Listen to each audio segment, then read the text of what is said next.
it's true that you've got to forget something else to remember that Uber Eats has groceries. No, that's absurd. Hey, remember when you used to be a, what was it, Pepper Lady? Pepper Lady? Wasn't it Cinnamon Sisters? Basil Babes. Saffron Squad? Nutmeg Maidens? Pre-curb? No. Nutmeg Maidens. I just said that. Was it Spice Girls? Doesn't sound right. Was it Saffron Squad?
question. From our Highly Mazda of Arlington and Hearst studios, this is Sean and RJ on 105.3 The Fan. Good morning, Metroplex. We are live here on DFW Sports Station 105.3 The Fan. Hopefully you had a fantastic weekend, and we have a special surprise for you this morning and tomorrow. Sean Sharif, Bobby Belt, we got Pepe and Caitlin in the back live on the Fan Cam, Twitch, and YouTube, and sitting in Choppy's chair is our sports insider, not Rangers insider, the probably most knowledgeable sports figure in the building. We've been working on this for a while. Jared Sandler, good morning. Thank you for making it happen. Hey, thanks for having me, guys. I'm normally, you guys got soft and no longer on at 5:30, so I'm normally listening to you Monday mornings up until this point. While you're playing basketball? Well, I'm on my drive to go play basketball at a church, which is a little ironic, but we're usually praying at this time. Seriously, we have to do, because we play at a church. And what do you do during those moments? I troll hard. I do bits during the prayer. I'm not gonna lie, I do bits, and I usually after the prayer I grade the prayer. I'll critique the prayer. Is and it a Jesse Holly leading it? Well, when Jesse plays, he leads it, and Jesse's problem is his prayers take forever. He doesn't know in what direction he wants to go, and he just starts saying a bunch of phrases and like cliches that all like go together, and they're all great and inspirational, or based in love. And he has this thing about praying for everyone can avoid hurt, harm, and danger, or whatever. But it's like, Jesse, there's already we play 45-minute halves. There's already 35 minutes on the clock. Like, let's go. We gotta get going here. So it's nice to not. I should watch what I say. It's nice to not be in morning prayer right now. Okay, excellent. Man, Bob, we've been working on this. We've been wanting Sandman to join us in here when Choppy's out for his Jerry suspension. I made sure to tell. Yeah, by the way, kudos to Jerry for coming up with the staggered suspension. It throws people off the trail when he suspends you guys each like a couple days separate from each other. It doesn't raise too many questions. So, and I like kudos to him. Jared's line of he's excited to get his very first Jerry paycheck today and tomorrow. Yeah, it'll just come in about a year or two. That's generally when Jerry actually pays people, is a year or two past when they're due. And it's a pro, because tomorrow like Odyssey. Tomorrow I'm only here until like 7:45, right? And that's kind of fitting, because the Cowboys usually quit about halftime these days too. So. Yeah. He banned you from sitting in on the interview, so you had to leave after that. But no, we did. We've been working on this for a while. I told Jared I had to fight for you a little bit.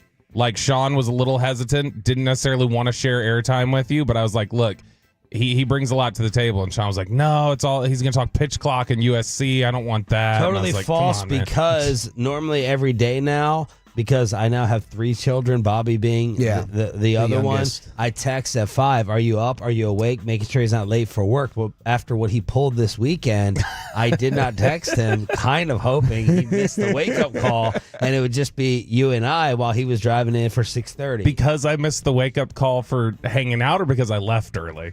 All of the above. 7:40.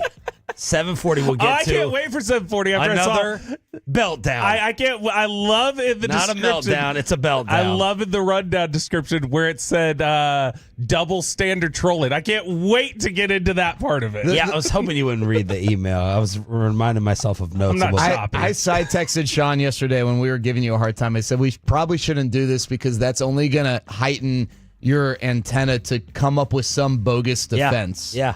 There was no bogus defense. What's 7:40? There was no bogus defense, though. 7:40, best and worst of the weekend. Pepe, good morning. How are you doing, sir? Doing well. Great weekend all around. Good to be back. Good to have Jared here. Did Jared boss you around back in the day? How much did you work Rangers? How much were you on the receiving end of Jared pre and post game? I think never pushed me around, no, because he knew I was perfect at my job. Yeah. I think he actually enjoyed working with me. He would joke with me sometimes here and there, those late West Coast games when the Rangers were bad. We'd be doing stuff around midnight, but no, I think it went pretty smooth. For the first time in 15 years, we have a decision when the Cowboys are not playing on who to start with. So, Sandman, since you are the guest of honor, you are going to pick what is the bigger deal to talk about first. The Eagles, which we would usually start with, or the Commanders? Who's the bigger deal? Well, I think the Commanders. The Commanders are the bigger threat to the Cowboys right now.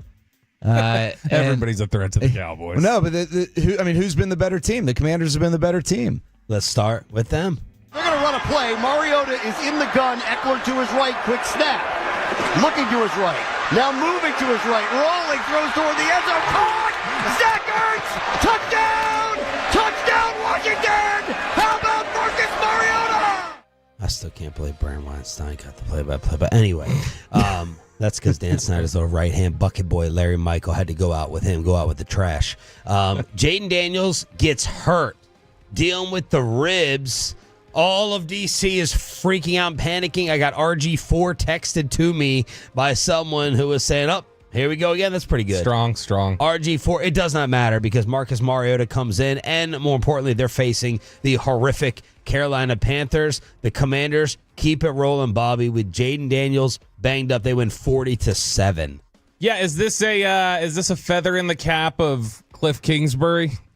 I know you want it to be. Yesterday? That's your boy. Look, no, I mean, I don't know how Jared feels about him. Look, I told you yesterday, nobody's my boy. But here's the thing, is that when you look at... Except one guy. When you look at the... Look, I was critical of Jaden Daniels and have been. That is a testament to what Jaden Daniels is to them right now, is that when he went out, I immediately completely shifted my fear of the Commanders. I was like, oh, Mariota in there, that means so much less to me. So Jaden Daniels has become somebody who...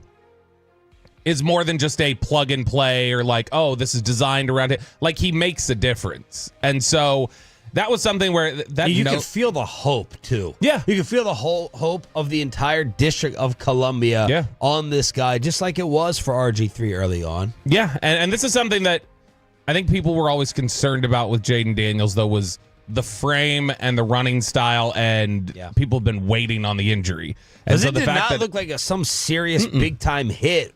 You're trying to figure out where he got hurt. Yeah, and Florio, I think, said last night that people he talked to in Washington, like a 3 or a 4 on the worry scale for them. Even though Mama Daniels came out and tweeted he's fine. Yeah, he's okay. Gets the little rib shot, but he was clearly pissed the way he just threw that helmet down, and you could tell he was in genuine pain. He walked back out in the third quarter, waving to the entire crowd. Jared, you're a big-time college football guy. What did you honestly think of Jaden Daniels, and are you buying that this decades-long misery for them since Mark Rippon is about to be over? I'm buying it because I really believe, we always talk about needing a star player, the right coach in any sport. I think the biggest detriment to any organization is a horse crap owner. And I think the fact that Daniel Snyder's out gives them hope. I think the owner... We know this. We're talking about the Cowboys, right? The owner controls so much. Choppy would step in here and go, hey, he's a moron. If Dan Snyder drafted Jaden Daniels, Dan Snyder would still be there. Dan Snyder would be this really good owner now. It comes down to the quarterback. Doesn't work that way. Now, I'll tell you, I don't remember what you guys said about Jaden Daniels. I was very skeptical of Jaden Daniels, and I'll stand by. I still think Caleb Williams has the better career, and I think the frail frame, the longevity and the questions about that, I think, come into play for me with Jaden. But he's been way better than I thought he'd be. I kind of thought, what has everyone seen with this guy? I just didn't. I saw him. I was jaded because I saw him at Arizona State, right? Yeah. And it just wasn't the same guy. But he's been way better than I thought he'd be. I just wonder, with how mobile he, I don't want to say needs to be, but has been. The first play from scrimmage yesterday is a 50-yard run, right? Like that's a huge part of his game. I just don't know how that holds up. Yeah, I think Sean will remember this. I said during the offseason, probably first-year MVP candidate for Jaden Daniels. That's about what his. No, honestly, it's exactly what you just said. I thought he's not going to. And still, we haven't totally seen him throw consistently enough in the middle of the field to make me feel like that's a legit, when you take away his legs, that's a legit quarterback who's going to be able to beat you if you take away the run. I feel like he is a slightly below version of Lamar Jackson. This thing got to 17-0, then 27-0. Unfortunately, Dante Fowler showing up in a big way for them. He had a pick 6, return for a touchdown, and now the Commanders at 5-2, top of the division. They get the Bears, Giants, and the Pittsburgh Steelers. They were up 20-0 at the 2-minute warning of the second quarter with 2 passing yards. They were about to be the first team since, the only other team that had done it, I saw Red Zone threw it up, that they were the only other team in history that has led by 20 or more with 25 or fewer passing yards at half was the Raiders one time 40 years ago. But that would have been it. Other game in the East was about Saquon's revenge. Hurts gives it to Barkley. He pushes. He shoves. He is into the end zone. Touchdown! His 5th rushing touchdown of the season. Saquon Barkley goes off. 17 for 176 on the ground, 10.4 yards a carry, a touchdown, had a 55-yard run. He had 2 catches to add on to that, and the Eagles trounced the Giants 28-3. All right, I think 2 things can be true here. Saquon Barkley is really good, and he was deserving of getting paid. The Giants made the right move by not being the team to pay him. I don't know that he is I agree. This good with the Giants because the Giants He's definitely not. don't have you saw it. Gosh, their line was awful. I know that you can be How have they not fixed this? How many years are we talking, especially during draft time, about the New York Giants offensive line who had 8 sacks yesterday of Daniel Jones? They've tried. They've used all their top picks lately on offensive line. It just doesn't work. If I'm Andrew Thomas, I'm walking into the building today and I'm holding out and saying, hey, you see what happened without me? Yeah. You need to double my salary. But Just like Micah can walk in and be like, y'all got your ass. Oh, wait, you got your ass kicked with me, too. More on that tomorrow. But here's Saquon, and this is another L that we're probably going to have to take. As long as he stays healthy, it's definitely going to be an L because he is. How many other running backs in the league have this explosion and burst?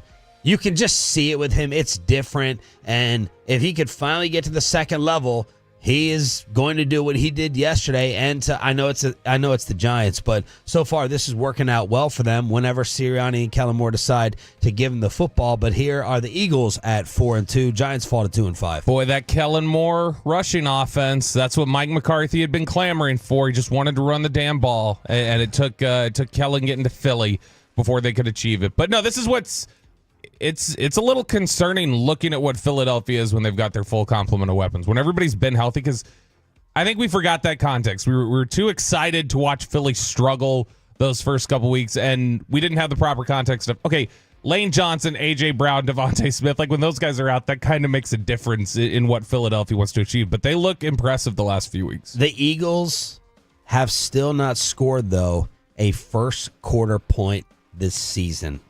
Daniel Jones set the NFL record for the most consecutive home games without a touchdown pass since 1976. We're going with 6 home games. He has not thrown a touchdown pass. It's crazy. I got to know, how many times has it happened that a team... the Eagles were 1 for 13 on third down yesterday. I got to know, how many times has somebody gone under 10% third down conversions and thrown for 70 passing yards to beat somebody by 20? That just doesn't happen. And Joe Shane is their GM. I came over from Buffalo. Yep. He probably didn't sleep too well last night. I take you back to Hard Knocks with the quote from their owner, John Mara, while Saquon was getting ready to be released. I'm going to have a tough time sleeping if Saquon goes to Philadelphia, I'll tell you that. As I've told you, just being honest. I've been around enough players, but he's the most popular player we have by far. Never, by the way. That's the answer. Never. That's the first time it's ever happened where somebody won by 20 with all those things. Never happened. Never. Yeah, according to Pro Football Reference. But yeah, that's it. Shane and Dayball. Ugh. Yeah, both. I mean, they're in a tough spot. Like that's going to be. Why weren't they more aggressive in trying to get a quarterback in the draft? Where did they pick and who did they end up with? They got Neighbors. I think this is all part of their plan. I think they're going to suck and then they'll get a quarterback this year. The problem is, and there's going to be a really good quarterback or quarterbacks to come out of this draft, but I don't know that there's anyone that we're talking about now for next year's draft the way we were talking about some of the quarterbacks last year at this time. I mean, Will Chambers will tell you Shedeur Sanders is just a slam dunk number 1 pick and has been for a GD year. So, I mean, we can that's ask not Will at all about what him. he was saying. It is. Y'all's hangout time sounds like it is over. Kind of like our hangout time with you. 877-881-1053. I told Krista, I was like, that's the last invite I get from Sean to hang out for a little while. Yeah. 877, and I'm not inviting her either. 877, except for this Saturday. 877-881-1053, live on the Fan Cam, Twitch, and YouTube. What else did the fellas learn during this non-Cowboy NFL weekend? How much more did you just enjoy it? That you didn't have any stress level that was going through the roof without the Cowboys playing? And how much of a difference did Devontae make for the New York Jets and Aaron Rodgers last night? Around the rest of the NFL, Jared Sandler in Choppy's chair today and tomorrow. Glad you're waking up with us right here on The Fan. But let me get...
Uber Eats has Lola V products? I gotta remember that. Well, you know, they say in order to remember something, you have to forget something else.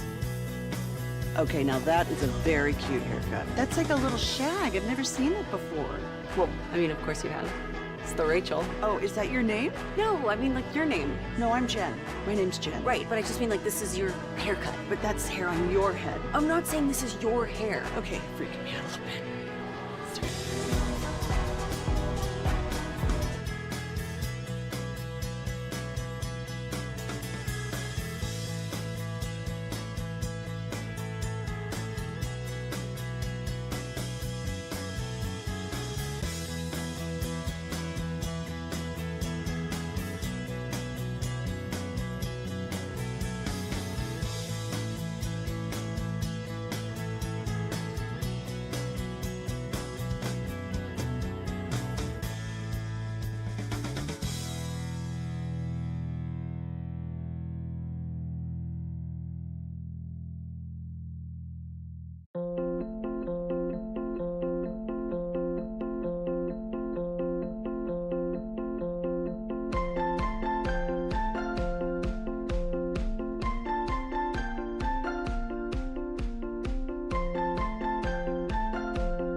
Here on 105.3 The Fan segment here brought to you by Cars for Kids. Donate today at carsforkids.org, and also brought to you by the personal injury lawyers Frankel and Frankel. If you've been injured in a car or truck wreck, call Frankel first.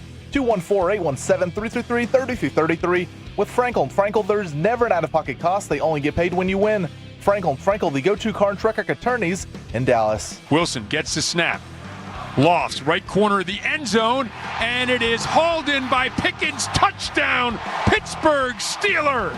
What else did we learn this NFL weekend without the Dallas Cowboys playing Steelers radio with the goal? They run away in this game, 37-15 over the Jets. Russell Wilson gets the start. Huge storyline, well, a storyline in itself. And they start off with 3 straight 3-and-outs. The crowd is booing there in Pittsburgh. Russ ends up with some nice numbers. 264 and 2 touchdowns. The QBR was a 66. Najee Harris. And the running backs ran for 150. George Pickens did his thing with just jump balls going down the field, 5 for 111. And what happened with Devontae, whose hamstring just magically healed up? That should be a little investigation from the National Football League. Devontae only 3 for 30. The Jets get smoked. They fall to 2-5.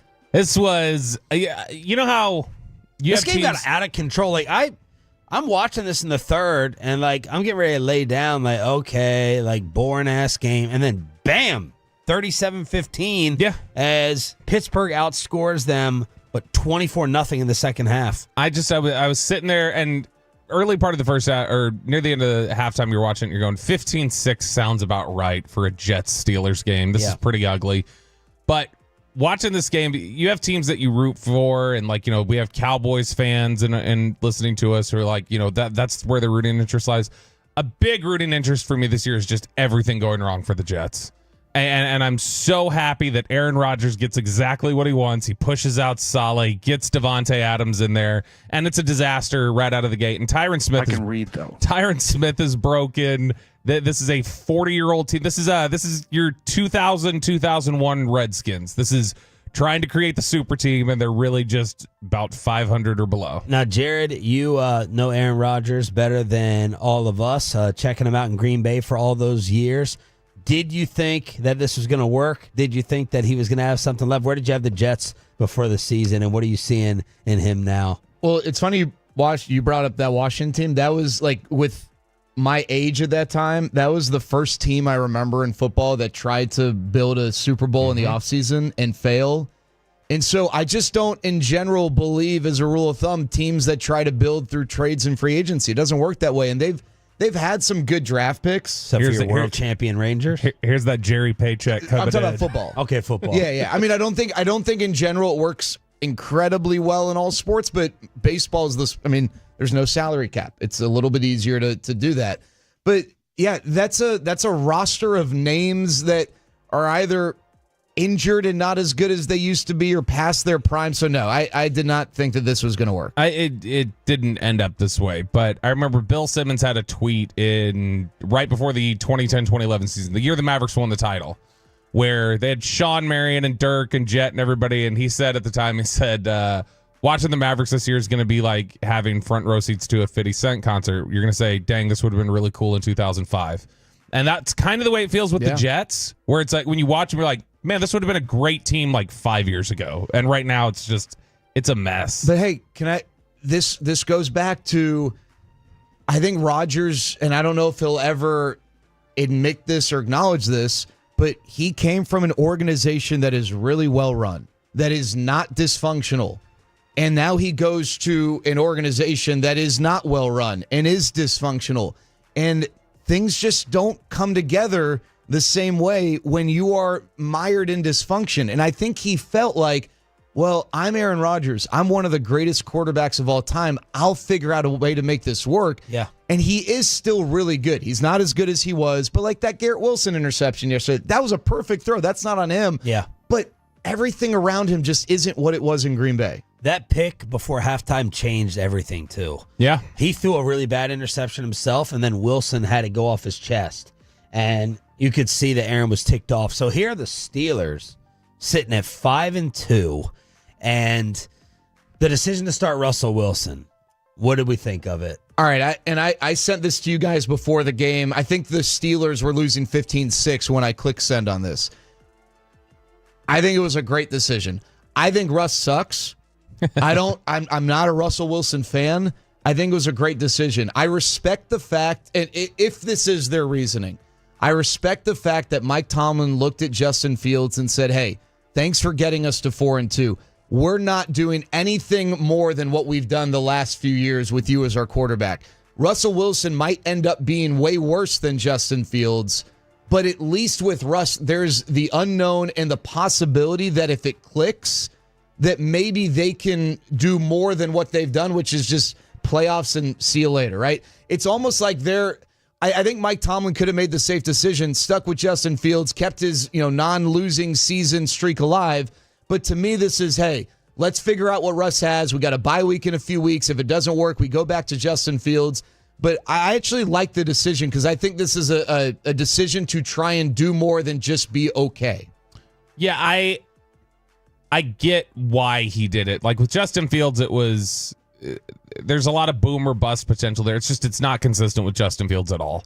And it still hasn't been. I know Dan Orlovsky wanted to say he was the MVP of the NFL heading into last year or whatever the hell he said, but it's not consistent. Russ, at the very least, as much as he's not who he once was, Russ is going to be, like, there's a baseline with him that you can expect a certain level of consistency just dropping back and making throws. And so, to me, I get it. It gives him some stability. But again, Mike Tomlin deserves just all the accolades that are coming his way for his career. The fact that he gets a team like this to 5-2 again, or the fact that he a couple years ago had that Steelers team 11-0. Like the dude is a miracle worker. Hey, we talk so glowingly about Belichick, and he won 1 million Super Bowls. I get it. So let's put Belichick aside.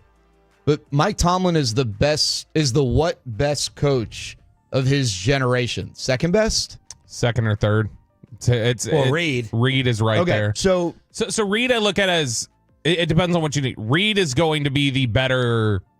He's got the better resume. He's the better tactical advantage. The better culture builder probably is Tomlin. Because 2 or 3. I think it's tough. The fact that he's been there forever, and I know that's the Steelers' way, but that's not easy. I mean, like, you go through different iterations of quarterbacks, rosters, and for his message, and it seems like he's got, this is maybe unfair to say, it seems like he's got a pretty firm message that I don't want to say doesn't adapt with the time, but he's got his way, and he's implemented his way, and for different generations of players to buy in, that's pretty impressive to me. This will sound like sacrilege, especially in this market, but like he really is bordering on this era's Landry. Like in terms of the amount of sustained success he has and the amount of just consistent playoff appearances and division titles and everything else, he is a miracle worker. Jared Sandler in for Choppy today and tomorrow here on Sean, RJ, and Bobby. It's DFW Sports Station, a game I was paying a lot of attention to for 2 reasons. Number 1, on paper, it should have been the game of the day. And number 2, the Cowboys are getting them next, but Kansas City did not care. 1st and 10 at the Niner 18-yard line. Here comes the end around on a jet sweep. It goes to Hardman, cuts it back, and goes into the end zone, right to left on the jet sweep. McCole Hardman. All right, that's Chiefs Radio with a call. I'm anticipating an argument for the final 5 minutes of this segment here, just judging by Bobby's stupid face. 28-18, Kansas City remains undefeated. The defense steps up again. That was as bad as I've seen Purdy play and throw. Now, he ends up, and I asked this, and I knew I was going to get destroyed on social media. I said, does this game give you any more Cowboy hope with the way San Fran is playing, one, but more importantly, all the injuries? Ayuk could be gone for the year with an ACL. Debo left with an illness. Trent Williams got tossed for throwing a punch back. And again, Purdy did not look very good whatsoever. There's something about Steve Spagnuolo. He owns Kyle Shanahan. He's 4-0 while giving up 20 points a game to this offense that the Dallas Cowboys cannot figure out whatsoever. So, your read on Kansas City versus San Fran. Do you want to start with your Chiefs insult or your San Fran questioning? What, you mean Patrick Mahomes and the Kansas City Crimson Tide? Milhomes. I will say this, 28 was the most that they have scored in their last 16 games. I saw Pepe getting a little smart with some Tolos saying, Detroit #1. He goes, sorry, the Kansas City Chiefs still exist. And I know you were channeling RJ Choppy with that Chiefs response and love. They do. I mean, the Chiefs, they just win. I mean, I'm not going to sit here and just say, oh, well, they have Patrick Mahomes, so they automatically win. But, I mean, they beat teams. That's all they do. You have to put them at the top. And for me, with the power rankings on Wednesday, they're going to remain #1. Way to ruin the segment. Give Bobby your give Jared your take. Look, they've won. That's fine. But they're Philly last year, where Philly starts off the year, whatever they were, 8-0, and they had a couple big victories on there. But the margins aren't sustainable. It's Minnesota a few years ago. The defense has been great. Something is wrong with Mahomes. Something is wrong. Look, you look over his last 15 games, his last 15 starts. He has 18 touchdowns to 16 interceptions. He has been a turnover machine over the last year or so. So what are you saying? And the advantages are not there. I don't know, something's broken with him. Or this is the same thing we ran into in, what was it, 21, where people started playing him with too high and it took him like a year and a half to crack that again. Something is going on with the coverages that he's getting that he's not seeing it the right way anymore. I agree with Bobby. I don't think Kansas City they're good, but if you had to pick a team that's going to represent the AFC not today, Kansas City. I'll take the field. I'd put a lot of money on the field. They look. Yesterday to me was more about San Francisco. Like they went in there and, I mean, the offense didn't, but they controlled that game. Yeah, but on the road. Sean, I don't know. Like, yes, without their three best skill players, basically. They didn't let San Francisco establish anything. I agree with that, but to me, Brock Purdy's turnovers gave Kansas City the win. Like some of those turnovers were awful. They're turnovers where the defense really like creates it, and they're. I mean, Brock Purdy on that one throw he made in the third quarter where he was just throwing right to, I forget who picked it off for Kansas. I mean, that to me, here's. I think Kyle Shanahan's a genius. Who are your three best teams in the AFC right now? I mean, the teams I would okay, you're going to have people like Peyton who are going to say, oh, they're undefeated. How can you put this team ahead of that? I would take Buffalo over Kansas City in a playoff game. I would take Baltimore over Kansas City in a playoff game. And honestly, Houston? Well, we can get into Houston later. Which Houston team shows up? Yeah, if Houston's playing at home, Houston on the road. And if Bobby Sloak's their offensive coordinator, maybe I still give it to Kansas City. But so are you telling me, let's just say everyone gets the redraft today. All right. Is Mahomes you're not taking Mahomes 1? For this, based on his performance this year? For the next 5 years. Well, that's a different conversation. Probably you will. But yeah, you'll probably still take Mahomes 1. But if you're just talking about who has he been for the last year, there's something that needs to be. It's not just, he's hit a bad run. There's something teams are doing that he's not responding to. And in fairness, he's without Isaiah Pacheco, right? And I know Kareem Hunt had a couple touchdowns yesterday, but it's not like he was wildly efficient. He's without Rashee Rice. Yeah. Travis Kelce, he's without Travis Kelce. Yeah. Right? Yeah.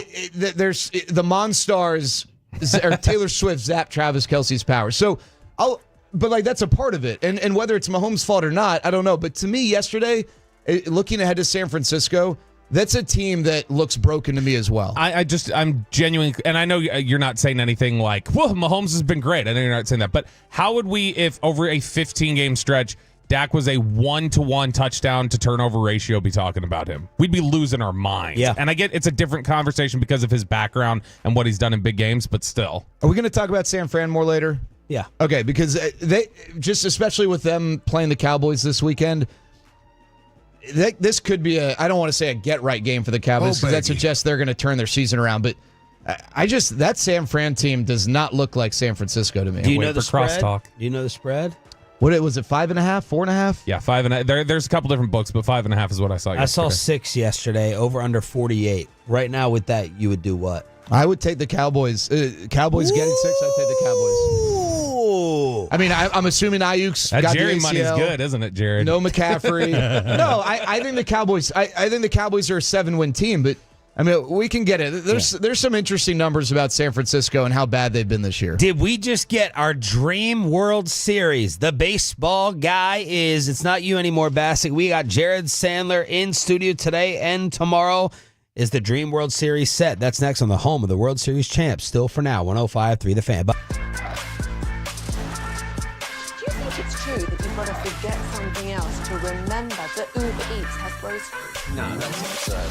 Hey, remember when you used to be a, what was it, Pepper Lady? Pepper Lady? Was it Cinnamon Sisters? Razor Babes. Saffron Squad? Nutmeg Maidens? Pre-curb? No. Nutmeg Maidens. I just said that. Was it Spice Girls? Doesn't sound right. Was it Saffron Squad?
And it's back to Sean and RJ on 105.3 The Fan segment here, brought to you by Classic Chevrolet. Classic Chevrolet in Grapevine is the #1 Chevy dealer in the world. More Silverados than anyone else. This is Texas. This is Classic Chevrolet. Together, let's drive, relax, enjoy the difference based on new Chevrolet registrations 2023. It'll be a 1-2. Swung on, a high fly to right. Soto is there. Juan Soto makes the catch. Ball game over. American League Championship Series over. Yankees win. The Yankees win. Obviously, Yankees radio with the call. Good morning, Metroplex. We got special co-host Jared Sandler in Choppy Seat today and tomorrow. I'm Sean Sharif alongside our Cowboys insider Bobby Roberto Bell. And Sandman, did you want this World Series? Yankees-Dodgers is set. Yeah, for the health of baseball, I did. I call me a sellout, but I just looked at it. Cleveland's a great story. I love Tom Hamilton, who's their radio voice, who hopefully will win the Ford Frick Award this year. But I didn't want Cleveland to go to the World Series because that's not going to be nearly as beneficial for baseball than Yankees-Dodgers. These playoffs so far, or how good were the playoffs? I think like last night, how are you balancing the football game versus baseball? You just got them both on? I've got both on. I think my primary. If you have one TV, how are you balancing If I had one TV, I'm probably watching the football, and then I'm in during commercial breaks going to baseball to see if there's anything interesting. Because the problem with the NLCS is there really weren't a lot of close games.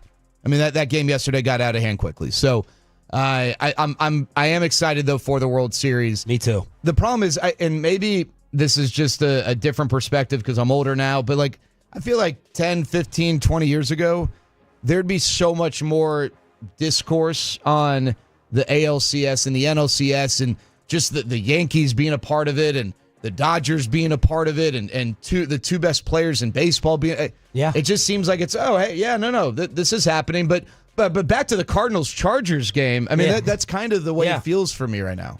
And you feel that way.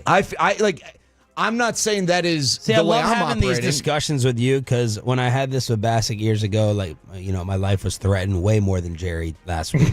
And I eventually obviously won that argument with Bassick because baseball's like, oh my God, we got to change a ton of things because they were losing fans like me. Choppy's not going anywhere, but to hear you be honest and talk about it, living this for 162. That says a lot. I'm not saying that I'm ignoring it. I'm just saying I understand and recognize that the average sports fan is not nearly as tapped into the baseball playoffs now. Yeah, they used to be. Why do you think that is? So for one, did you think last year was going to? We're like, okay, we're making a U-turn here. This is coming back. New in rules. The Metroplex or overall? Yeah, I mean, I do think it's like helped. That last year. And I do think it's helped. I definitely think it's helped. But and this is a much longer conversation. But I think that when we were growing up, all of us are around the same age-ish.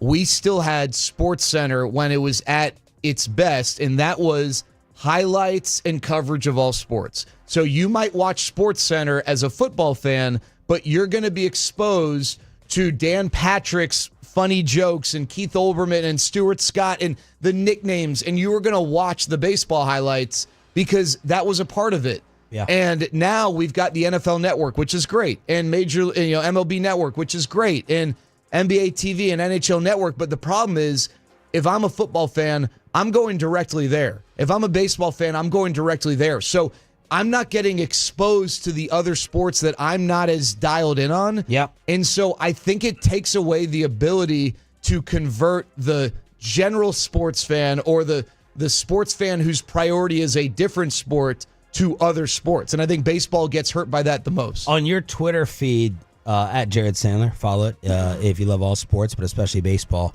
How was your feed this year during the Rangers season, like compared to like maybe past years? And then during the playoffs, you find it like dies off with other people? Did you think people check out when the Rangers are not in it? Yeah, baseball is such a regional sport. So I think there's way lack of interest. There's not a lot like when the Cowboys, because we have an internal show fight that we don't really talk about a ton on the air. I'll do it now that Choppy's out.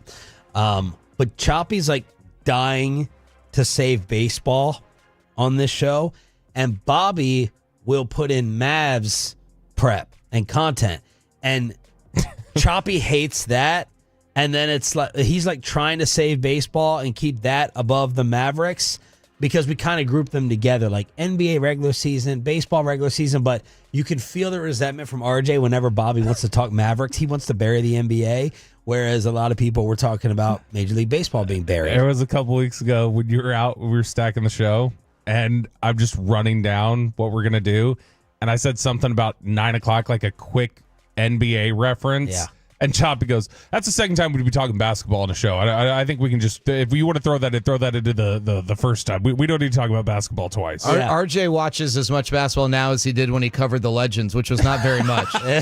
he thinks it is equivalent. He thinks talking about the Mavs is equivalent to talking about the WNBA. The NBA is way healthier than Major League Baseball right now. Yes. Ooh. Absolutely. Now, I think, again, given teams, if the Mavs and Rangers were both good, I think we saw last year, I think the data show that the Rangers are still going to rate better. This is more of a Rangers city when they're good than it is a Mavs city. But I think overall, the NBA is definitely healthier than Major League Baseball. And Major League Baseball is fourth right now behind the NFL, college football, and the NBA in America. But I will say that the changes MLB's made in the last year or two compared to the changes the NBA has made has closed the gap. Like, I don't think the load management stuff has not worked out for the NBA the way they wanted to. I disagree, Bobby, because I think you got, like, my nephews are 12 and 14. Mm-hmm. All right, the 12-year-old's a big sports fan. Mm-hmm.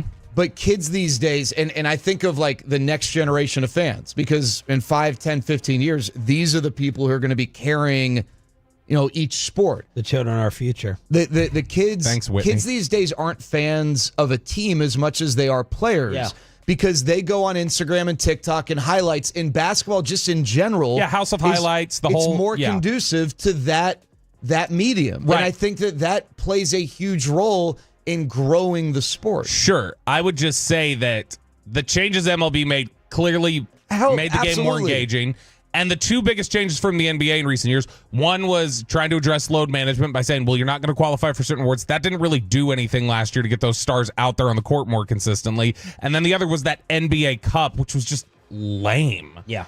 Yeah, but so here's another problem. And this is, if you go to an NBA game, all right, load management aside, if you want to go see Steph Curry when the Warriors come to town, you're going to get 30 to 35 minutes of Steph Curry on the floor. He's going to have the ball in his hands quite a bit. Sure. If I want to go watch Shohei Ohtani when he's DHing, I'm going to see 4, maybe 5 plate appearances. He might walk once or twice, and I might not get anything that's exciting. And it's going to be such a small percentage of the actual time I spend watching the game. And I think that there is a challenge in marketing player. Major League Baseball has not done itself any favors at all. But I think it's tough to grow stars when stars in Major League Baseball, other than starting pitchers, and that's a problem in and of itself, but when position players, stars who play every day, play such a small portion of the game. That's why Yankees-Dodgers is great, though, because it's going to be Mookie and Ohtani, and like you've got that on the Dodgers side, and then the Yankees side, it's Soto, Judge, Stanton. Like, there's people to watch Trevino, consistently. Yeah. Yesterday, Choppy was even like, Brett Boone wants to come on. Who on Brett Boone World Series? Like, if I would have said no to Brett Boone, RJ would have been upset. Oh yeah, Right. like all last. You're gonna week. bury the World Series? Just You're gonna bury it? Just talking about even last week, like yeah, we really should get that Morosi thing done. We really got to get that on. Yeah, he's dying. He's dying to save baseball. The real reason that Jared is in here is to bail us out for Dallas Stars talk. As on Saturday, they took down the Oilers 4-1. The Stars improved to 5-1 on the season. They are off today. They'll take on the Sabres tomorrow night. How big a hockey fan, Jared, and how real are these guys? Well, I love the Stars. I'm a huge hockey fan, and Jim Nill has done such a good job because he, and maybe you blame him for the Sagan and Ben contracts, but we know that money in the NHL is tight, and he has built an incredibly deep roster despite having 2 contracts. I don't want to say horrible, but they're not getting the type of production from Ben or Sagan commensurate with the money. Now, Ben has been much better the last couple years.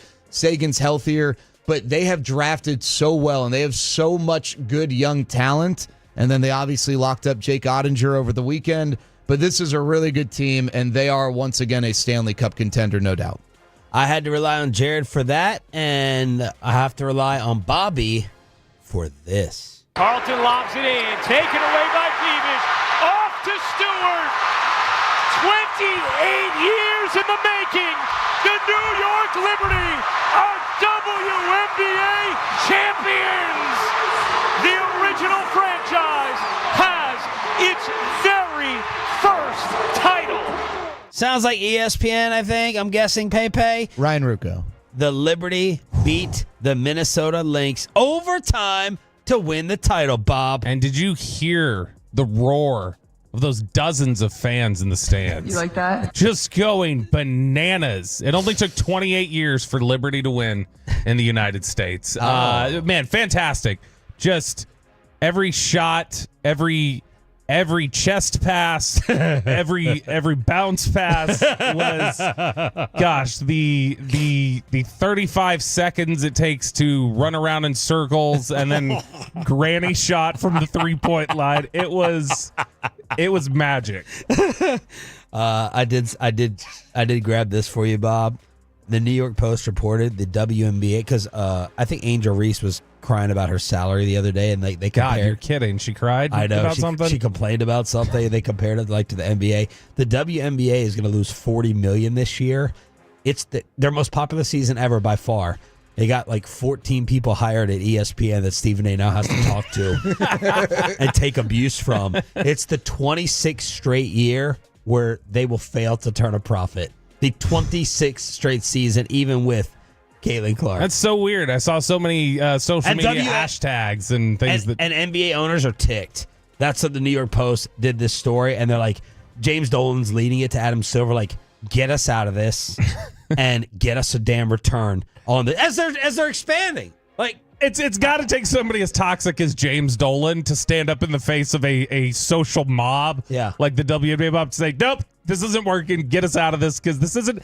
That's the reality. Nobody wanted to watch it. The whole time it was always a Caitlin Clark thing. Yeah. That's great. When you can get Paige Beckers, she'll be the next one. That she's great and she's fun to watch, and they'll try and bring her up to the next level. Who is she? Where's she UConn. from? She's at UConn. Okay.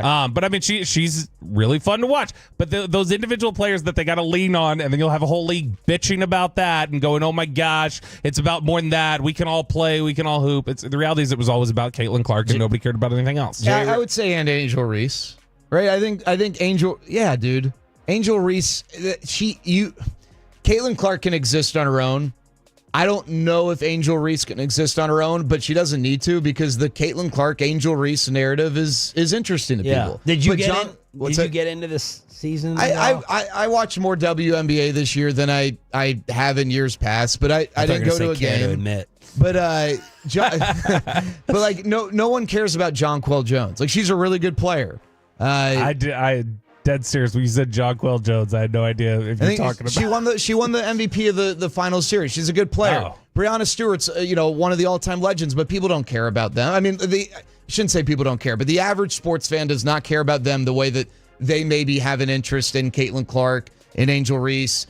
And, if Paige Beckers cannot tear her ACL for the 17th time, and Paige Beckers, if she ever makes it to the WNBA. What people do care about is Bobby Belt owning his college football take and loss Go Dogs. after his Texas Longhorns. A college football kegger. We watched it all together on Saturday. Well, some of us did. Is next on Sean and RJ.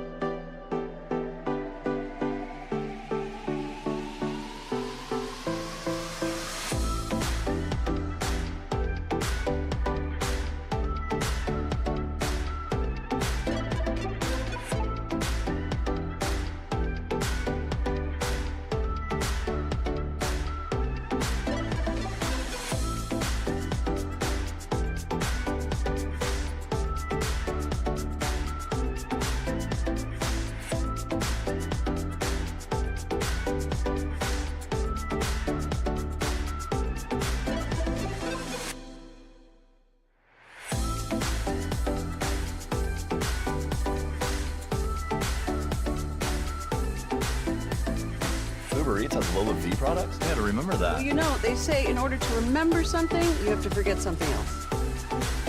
Okay, now that is a very cute haircut. That's like a little shag. I've never seen it before. Well, I mean, of course you have. It's the Rachel. Oh, is that your name? No, I mean, like, your name. No, I'm Jen. My name's Jen. Right, but I just mean, like, this is your haircut. But that's hair on your head. I'm not saying this is your hair. Okay, freaking me out a little bit.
This is the exclusive home of Dallas Cowboys football. KRLD-FM and HD1, Dallas, Fort Worth. Let's go, Cowboys. An Odyssey sports station.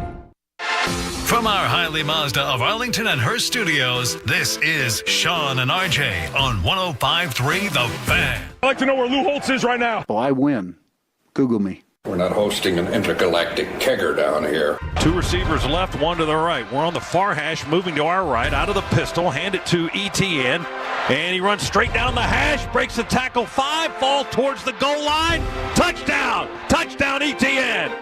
Jared and I were together. Bobby was supposed to be on Saturday to watch the Texas Longhorns get worked at home by the Georgia Bulldogs. No RJ Choppy today and tomorrow because of the Cowboys bye week, but we still have the college football kegger here on 105.3 The Fan. Jared is in today and tomorrow. 30-15. We got trash being thrown on the field. We got officials overturning calls, and we got Arch Manning right before halftime. But most importantly, we have Bobby Belt getting worked in his whole SEC argument from last week and maybe the week before, that the SEC, they finally have a real profile. The Texas Longhorns raised it for them, and Choppy kept saying, no, you're about to get initiated. You're about to find out what real football is all about, and the Texas Longhorns did, and it brought me great, great joy. Not just for the Longhorn fans, not just for some who cover the team, but for Bobby to get the SEC argument put right in his mouth. I'm disappointed in you, Sean, is that you as a professional broadcaster, you know to lead with the interesting topic, right? There's nothing interesting about all of us being right? I mean, we all said Georgia was going to win this game. And we all said that, look, Texas... I think you and Choppy said it wouldn't be close. I think we all picked 30-15, roughly, Georgia to win this game. Yeah. And so, I mean, there's nothing fun about all of us being right. We all picked Georgia. Georgia's great. And then we move on. So we can talk about something else now. Well, I'm glad I have someone credible in the room. Jared, how stunning was this to you? Did you bet this game? Yeah, I bet the over, so I missed on that. I did not take a side. I did think Texas was the better team, but we talked about it right before kick. I thought Georgia would win. They needed it more. The game meant more to Georgia than it did to Texas. I know Texas was at home, but in this 12-team playoff setup now, that game was so important for Georgia because if they lose, then one more loss and they're out. Texas still had some wiggle room. I did not expect Texas's O-line, which arguably the best O-line in the country, to get absolutely manhandled the way that they did. That's what happened. What this was Kirby Smart just with all the different late front shifts. It was all the stemming from, all right, we're going to show you one look, and then it's 2 seconds before the snap, and all of a sudden, like, here's a shift, and everybody's up front, and now all of a sudden it's zero, and the offensive line has no time to communicate.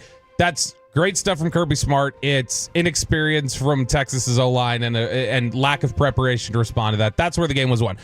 Nobody had any time. I understand they needed to put Arch in there to get some sort of a spark going, but the reality was it doesn't matter who's back there. They weren't going to have any time to throw because they had no preparation for what Georgia was going to do from the blitz standpoint. And I don't know that Sark had his best game, obviously, but Texas, when they're at their best, they have some plays that they take a second to develop because they have such a good O-line. And it just seemed like they had these play calls that maybe on another night would have been great play calls, but they didn't have time for these plays to develop because Quinn was under pressure immediately. And then they were playing behind the chains the whole game too, which didn't help. There was one clip that was going viral over the weekend of Georgia in an overfront, and you see it's from the all-22 camera, but Georgia's in an overfront, and it is 1 second before Quinn snaps the ball, and all of a sudden the defensive linemen all shift a step, the linebackers step into the A gap, and it's like, this looked like standard pass rush, and all of a sudden it's zero blitz, which means everybody coming, no zone coverage behind that, and it's man, and it's just like, okay, we have a massive blitz coming our way that our offensive line is not prepared for, and then 3 guys come streaking through. All right, so is that something that you think and say, all right, man, Texas's O-line got exposed. That team is not as good as we thought, or is that something where if those two teams meet again, now that Texas has seen that, they'll be way better equipped and you'll see a different version of Texas? So that's Kirby's That's what he's done for 3-4 years now. And This sounds like a Sark indictment to me. That's kind of what I'm getting at. Like, it's a lack of preparation. It was poor preparation. Now, I'll say Kirby didn't just pull this out of his rear end. I mean, the blitz concepts always look different, but Kirby's going to do that, and it looked like there was no preparation for these late front shifts that Kirby's like known for, and has become like their calling card. There's been none of that from Texas. Sark just looked underprepared for that. Quinn looked underprepared for it. And, if they see him again, I would hope there's better checks, there's better preparation, there's some other things that they can do to try and throw things off. But in general, no, Georgia was just schematically dominating them. You can't have Carson Beck throw 3 interceptions he was and bad. lose. You can't lose that game. And more than that, you can't get blown out at home in a game where Carson Beck throws 3 interceptions. Pepe, after abandoning us earlier in the day, before we went to Plano for our second stop, where did you end up watching this as a semi or kind of Longhorn fan? Yeah, I watched it from my house. Okay. Watched from my house, so I was there. And were you suffering? Yeah, I threw my phone a couple times, because I mean, look, when Georgia starts on, within the Texas 30-yard line or even closer to the end zone, like it's going to be an easy win for them. They should have won that game. Texas just played awful, and Quinn's worrying me. I was huge on Quinn before with the arch and who to start, who to play first. I was all Quinn, but now it's like I'm closer to 50-50 now. I mean, I didn't think Arch looked any good. Threw his phone. 2 drives. Threw your phone Yeah, because but- Baylor won by 24 over Tech. Was Bobby, it that you know what? upsetting? I'm going to tweet out you were repping a TCU Horn Frog. Yeah, it's nice. Yeah, so You know what I You're love? about to get it, Bobby. You know what I Shut love? up. No. Peyton, you really are becoming choppy. Peyton, you are becoming choppy because you get all your takes from the fan text. Because I saw them texting you that for an hour before you finally brought it up. So that's great. Yeah. It's good to know that we got choppy sitting in today. Well, you don't see the fan text because you block every number that pisses you off. Because you're soft, like the Cowboys. Pepe, wait till 7:40. You're gonna love it. No, just fine. Yeah. Let's wait till 7:40, Peyton. That might need to be 7:20. I don't know that 15 minutes is enough to cover Saturday. I agree. But Carson Beck was awful. And he threw 2 picks. They had 0 points off it. No, and that's the thing. So, and Payne mentioned this. 2 early picks. Georgia scored on short fields, and Texas only scored when Georgia committed dumb penalties to help them move the ball down the field. Let's talk about the QB shift, because me, like everyone else, shocked. I'm like, you are crapping all over Quinn Ewers. What are you doing? But the fact that Sark went back to Ewers for the second half, that makes it like kind of totally okay for me. That you threw Arch in. If Arch came out to start the second half, I'm like, we got sirens going off. We got a problem here. We flushed that since Quinn came back out for the second half? Yeah, so I think they go to Arch for 2 reasons. One, just the general spark, but because he is more mobile, the fact that they had no time, maybe Arch's wheels could help, but he didn't look very... I know he did not play a lot, but when he threw the football, it did not look that good. They go back to Quinn. I said before the game that if they go to Arch in the middle of the game, they got to be prepared to stay with Arch the rest of the year if he plays well, but he didn't do anything that special, so they go back to Quinn. It didn't surprise me they went back, and I think that Quinn is still the guy, but I mean, obviously, it's not quite Major Applewhite Chris Sims yet, but now the conversation's a little bit stronger. Yeah, I mean, I get why he did it. You're in need of a spark. You need more mobility. It's not unusual. We've seen. But in the moment, you weren't like, what the hell is going on? Because we didn't know he was going back to Quinn. It made me wonder if Quinn was hurt. It's like if Quinn's just not healthy yet. That's what it made me wonder. But I mean, yeah, it was they couldn't block anything up, and they clearly just felt like Quinn couldn't move behind that. Now, I will say this. I'm going to give Texas credit or say I'm at least impressed that they battled back and made it a game a little bit in the second half at one point. But, yeah, I mean, this was a disappointing effort. They looked completely unprepared. And Oregon moves to number 1 for the first time since 2012. The Longhorns fall from 1 to 5. Too steep of a drop? 1 to 5. We go Oregon 1, Georgia 2. Penn State 3, Ohio State 4, the Longhorns at 5, Miami 6, and then we'll get to the rest here in a second. Nope, just about right. That's about right. 5, 6, like I'm fine. If you want to put Miami ahead of them, I guess I can't kill you. The reality is Texas is better than Miami. And so, but I mean, all those teams, Ohio State, Penn State, Georgia, Oregon, yeah, they all belong ahead of Texas right now. All right, Bob, we'll let you brag a little bit before the hour of Bobby beatings continues. Here on 105.3 The Fan, and in honor of RJ Choppy, we'll play this. 2 third down conversions Nico back to throw on this drive. Fires for the end zone. The pass going to be a diving catch. Did he get it? Touchdown, Tennessee. Chris Brazzell stretches full out in the back right corner of the end zone. Caught it on his fingertips. Caught it in the back right corner of the end zone, and Tennessee is back up in front. Vols radio with the call. They start lighting the cigars, and the Alabama Crimson Tide, who had an assistant coach walk into the stadium with a cigar that Nick Saban would have taken and shoved up his rear end. RJ Choppy's Tennessee Volunteers get the win. It all makes sense now. Choppy's takes over the last month about Alabama make complete sense now. He wanted to hype him up to make this win. He was greasing the tracks so that when Tennessee won, he could be like, all I'm doing is singing Rocky Top all night, as he tweeted the other day.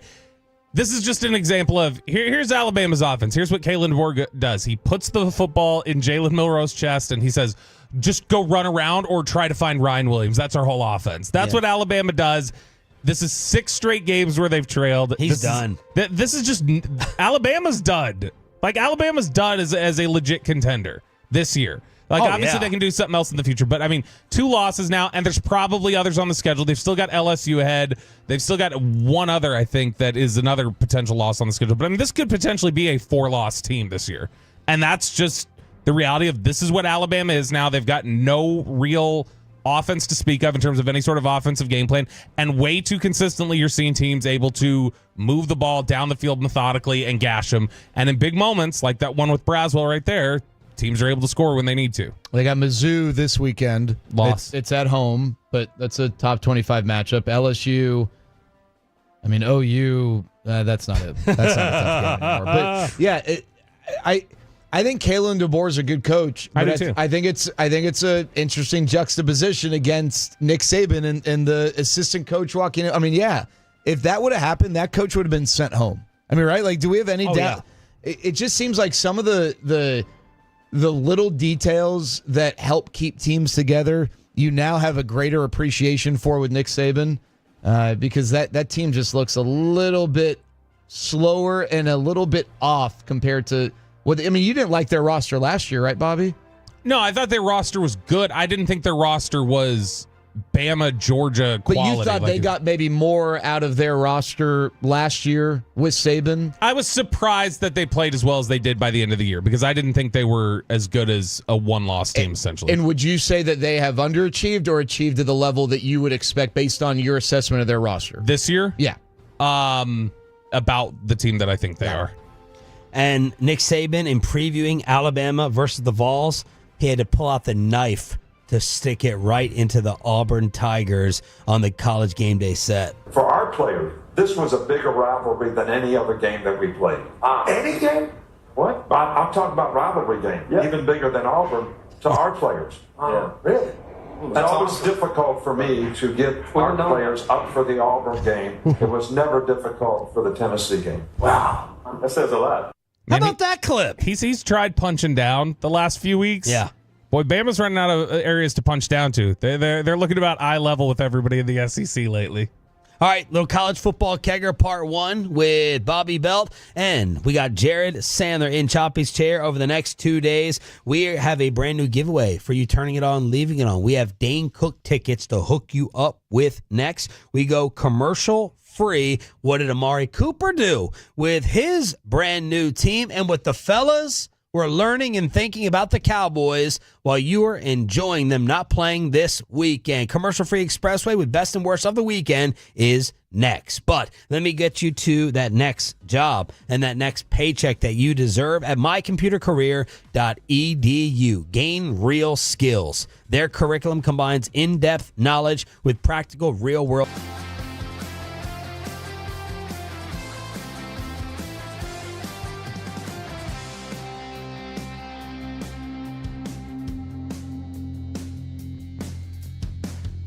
Do you think it's true that you've got to forget something else to remember that Uber Eats has groceries? No, that's absurd. Hey, remember when you used to be Pepper Lady? Pepper Lady? Wasn't it Cinnamon Sisters? Basil Babes. Saffron Squad? Nutmeg Maidens? Paprika? No. Nutmeg Maidens. I just said that. Was it Spice Girls? Doesn't sound right. Was it Saffron Squad?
Swear right now on the Fan, and it's brought to you by the On Time Experts. 2nd and 10 from the 12. Play clock down to 5. Allen in the shotgun takes the snap. Blitz coming. Fires over the middle for Amari Super Cooper for a 12-yard touchdown reception.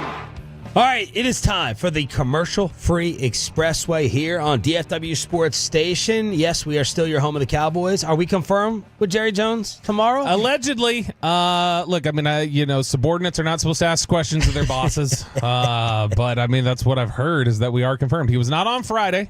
I don't believe he was obligated to be, but I mean, he's supposed to be on tomorrow. That's Bobby Belt. We got Jared Sandler in today and tomorrow in Choppy's chair. I'm Sean Sharif along with Pepe and Caitlin in the back. We're live on the Fan Cam, Twitch, and YouTube. That was Bills Radio with the call. Amari Cooper dropped his first pass from Josh Allen, but ended up with a touchdown as the Bills eventually run away. We're not going to spend a lot of time here talking about Buffalo, Tennessee, because I want Tennessee taken out of the entire league altogether. I can't stand them. 34-10 Bills, but we're talking about a former Cowboy.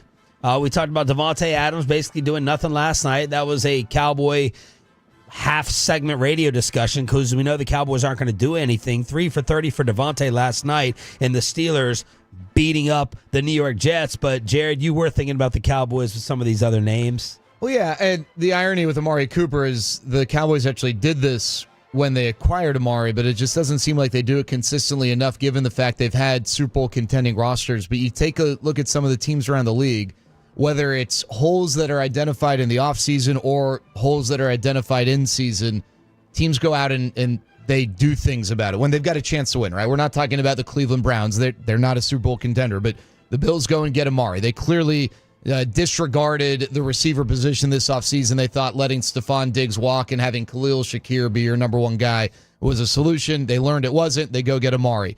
The Jets obviously needed to shake things up, and we can talk about the dysfunction and, is Aaron Rodgers calling the shots, but they did something. And then you watch like the Chiefs yesterday, not on a grander scale, but Isaiah Pacheco goes down. What do? They go and get Kareem Hunt. What do the Cowboys do? They bring back Ezekiel Elliott in the offseason, right? The receiving core is, not that strong, and Rashee Rice gets hurt. Well, they go and they get Juju Smith-Schuster. I'm not saying Juju Smith-Schuster is a world beater by any means, and he got hurt yesterday, but Juju Smith-Schuster is certainly a heck of a lot better than doing nothing, and it's frustrating because I know that it's tougher to make moves in season in the NFL because you got playbooks and continuity and all that. It's not like baseball. It's not like basketball.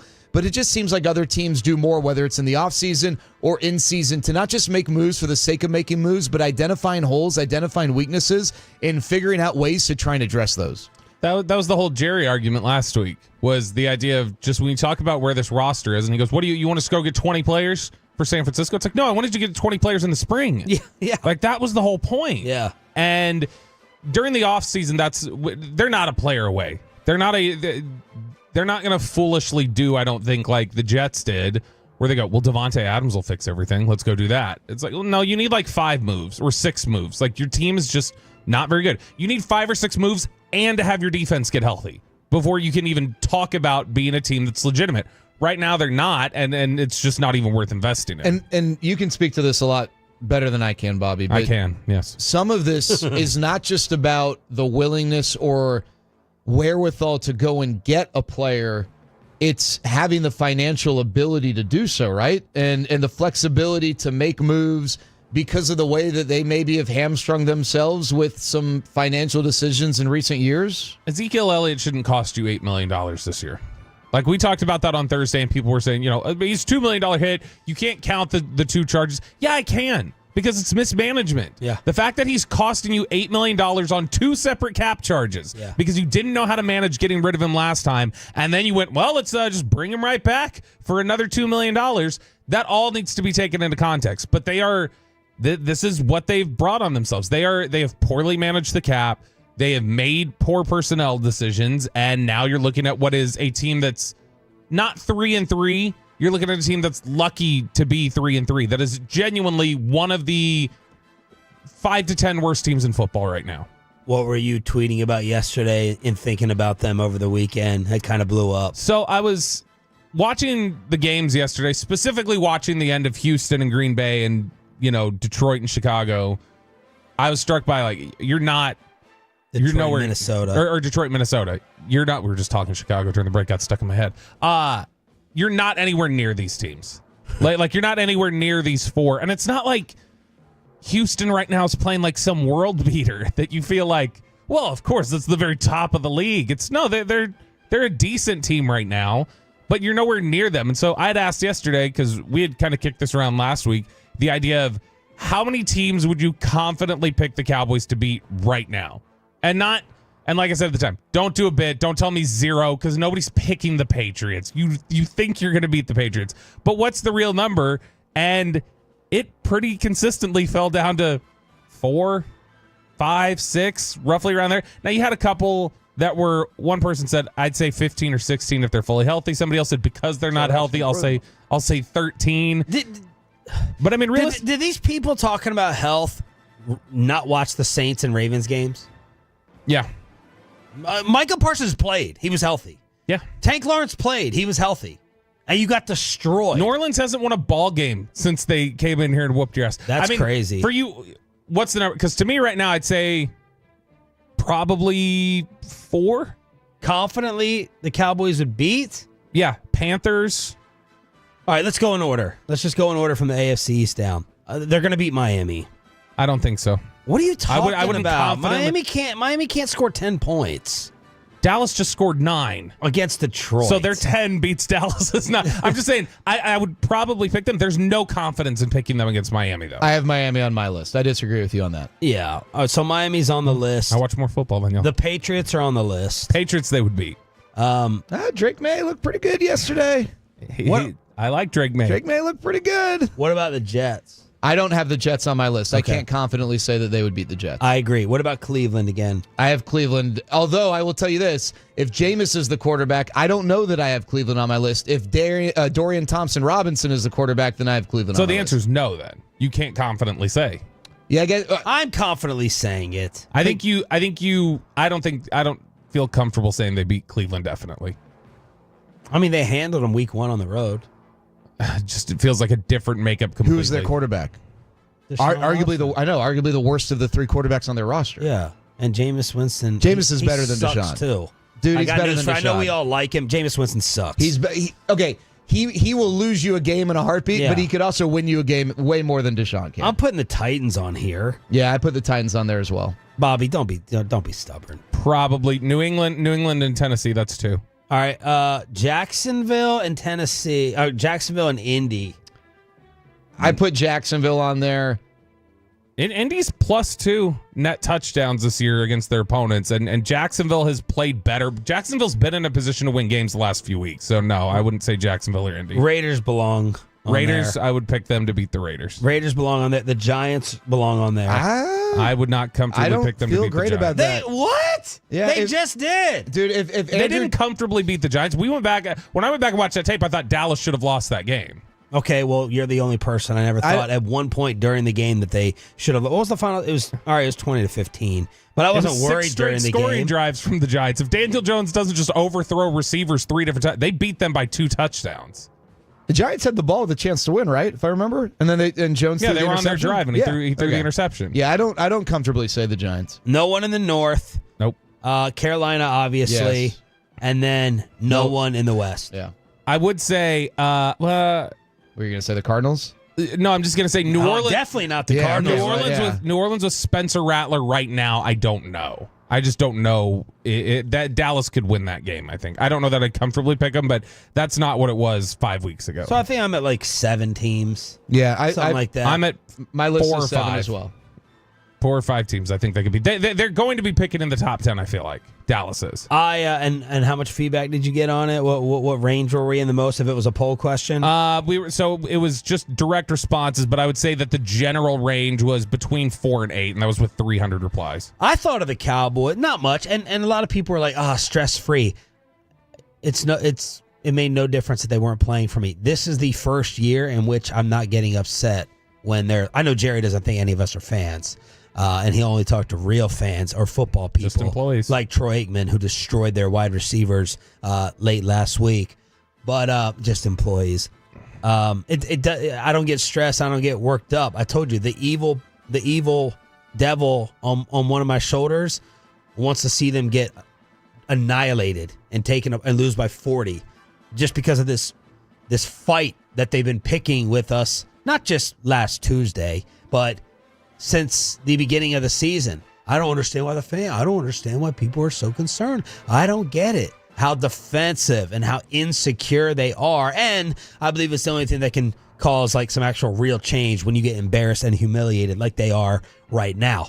I mean, that's honestly like we said at the end of last week, I'm willing to give grace to. Like, I'm mad that Micah and Tank are out. Because any excuse that they can find, any little thing, they will. I'm mad. I'm actually mad that Micah and Tank are out in case they try to like point at that a little bit. Yeah, Who's burned out, man? I mean, I think that's what you see right there is that you're starting to see what these losses piling up are doing in terms of Jerry's clearly starting to get frustrated with the product and it's making him upset where they're at. I just want the injury thing, unless it's your quarterback or it's an entire unit like.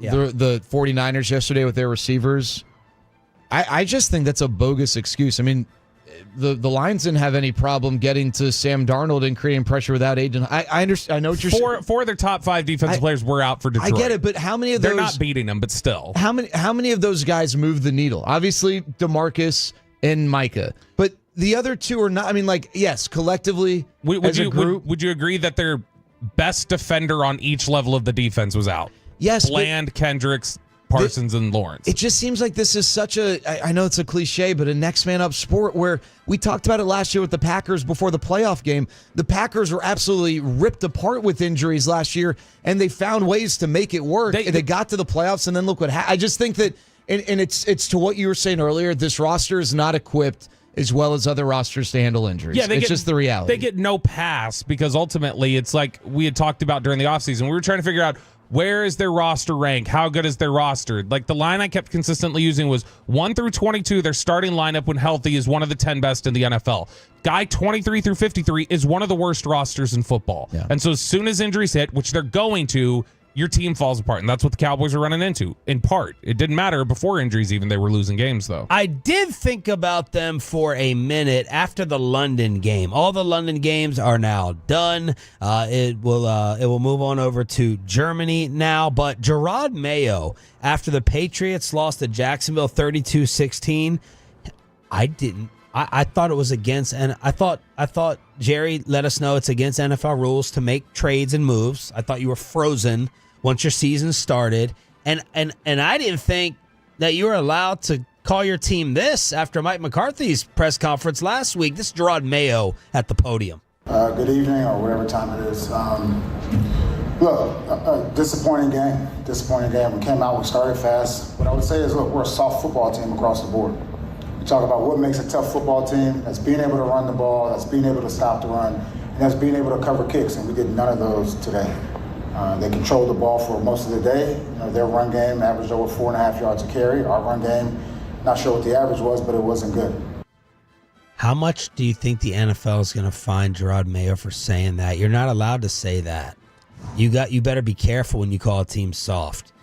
If you can't run the football, if you can't stop the run, you don't call your team soft. What pretty dramatic there, Nick. It is pretty dramatic there. So I loved that Gerard Mayo came out and said that. Can you ever imagine the Dallas Cowboys leadership saying that, Bob? Can you ever imagine either one of them?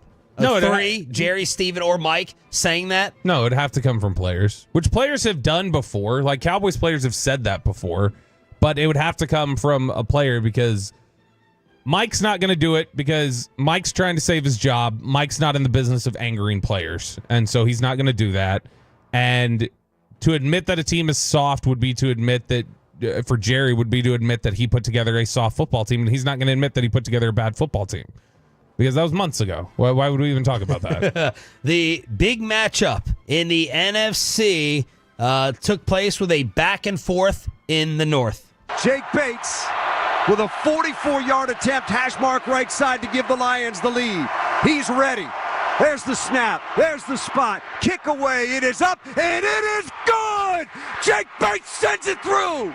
With 15 seconds to go, the Lions have taken the lead. It is Detroit 31 and the Vikings 29. Forget Kansas City San Fran. This was the game of the day, and this felt like a heavyweight fight. This one of those games, Bobby, that you mentioned where you're watching it and you're like, hey, we're not close. I'm going to have to apologize to the Lions in my power rankings on Wednesday. I had them too low. I did have them top 5, but I had them too low. I thought Minnesota was about to get exposed here, Jared, but they come back, and this is a back and forth with the Lions pulling it out. Yeah, first of all, credit to Jared Goff. I don't think he turned into a pumpkin with the Brian Flores pressures like he's struggled in the past. He went 22 of 25. Go look at the completion percentage for him over the last 3 weeks. Yeah. It's insanity. And he's always been, clean pocket. He'll make good passes, but because he's not super mobile, you get him off platform, you get him moving around, he's not going to be good, but I thought he did a really good job. And Sam Darnold wasn't awful yesterday, but I thought yesterday was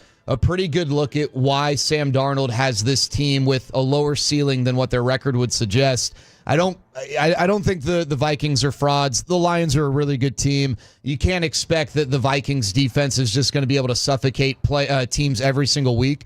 But I just think that Sam Darnold made some throws where it's like you got to make that throw. He's been good this year, but there's a ceiling with Sam Darnold as your quarterback. I will say he made some game-changing throws too. The throw to Addison, some of the stuff that he did yesterday was still really impressive. It's not consistent. Like you definitely see the talent. I do wonder. You think Goff is better than Dak, Jared?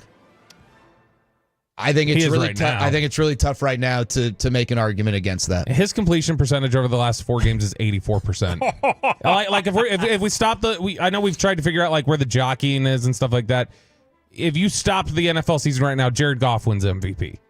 He's been the MVP of the NFL in my opinion, and so he leads the NFL. His yards per attempt on this season is over 9. He's completing 70+% of his passes. He's had basically one game where he played really poorly. Otherwise, he's been really, really good the entire season. And you know who could be Defensive Player of the Year? Brian Branch. Oh, my gosh. What is this? Where did he come from? What's his deal? Bama. Bama? He was really good coming out of school. The question about him, he's similar to Minkah Fitzpatrick. When he was coming out, the question was, is he a safety? Is he a nickel guy? Where's he going to play? And he can do anything. He can play the slaughter. He can play safety. He's been fantastic. He had a touchdown called back yesterday too. I mean, that line almost looked a lot sexier. Man, on the other side of the ball, Ben Johnson. How good is this guy? Yeah, I don't know what's going to happen when Dan Campbell loses Ben Johnson. I don't know how different that team's going to look. How is David Montgomery even they have the best backfield in the league, and we all laughed at them, myself included, when they went and drafted Jahmyr Gibbs. Did you see Jahmyr Gibbs' runs yesterday? I'm like, don't even put Montgomery back out on the field. Especially after Montgomery fumbled. Oh, my gosh. Jahmyr Gibbs, they're just frightening. You forget about Amon-Ra, right?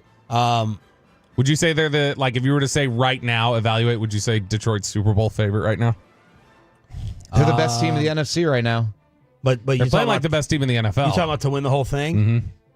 Yeah, I would pick them to win the whole thing. I put them in the Super Bowl before the year, but I think they're the best team in football. Hey, if you're Detroit and they still have a pretty decent pass rush, but they're not allowed. They're not allowed to go out and replace Hutchinson per Jerry. NFL rules. Well, that's what I was going to ask. Do you go out and get Max Crosby? Crosby doesn't sound like he wants to go anywhere. And so, but I mean, if the Raiders are going to deal him, if you go get Crosby, then it's done because Crosby's arguably the most balanced defensive end in all of football. Let's hook you up for turning it on, leaving it on, and then we'll get to best and worst of the weekend.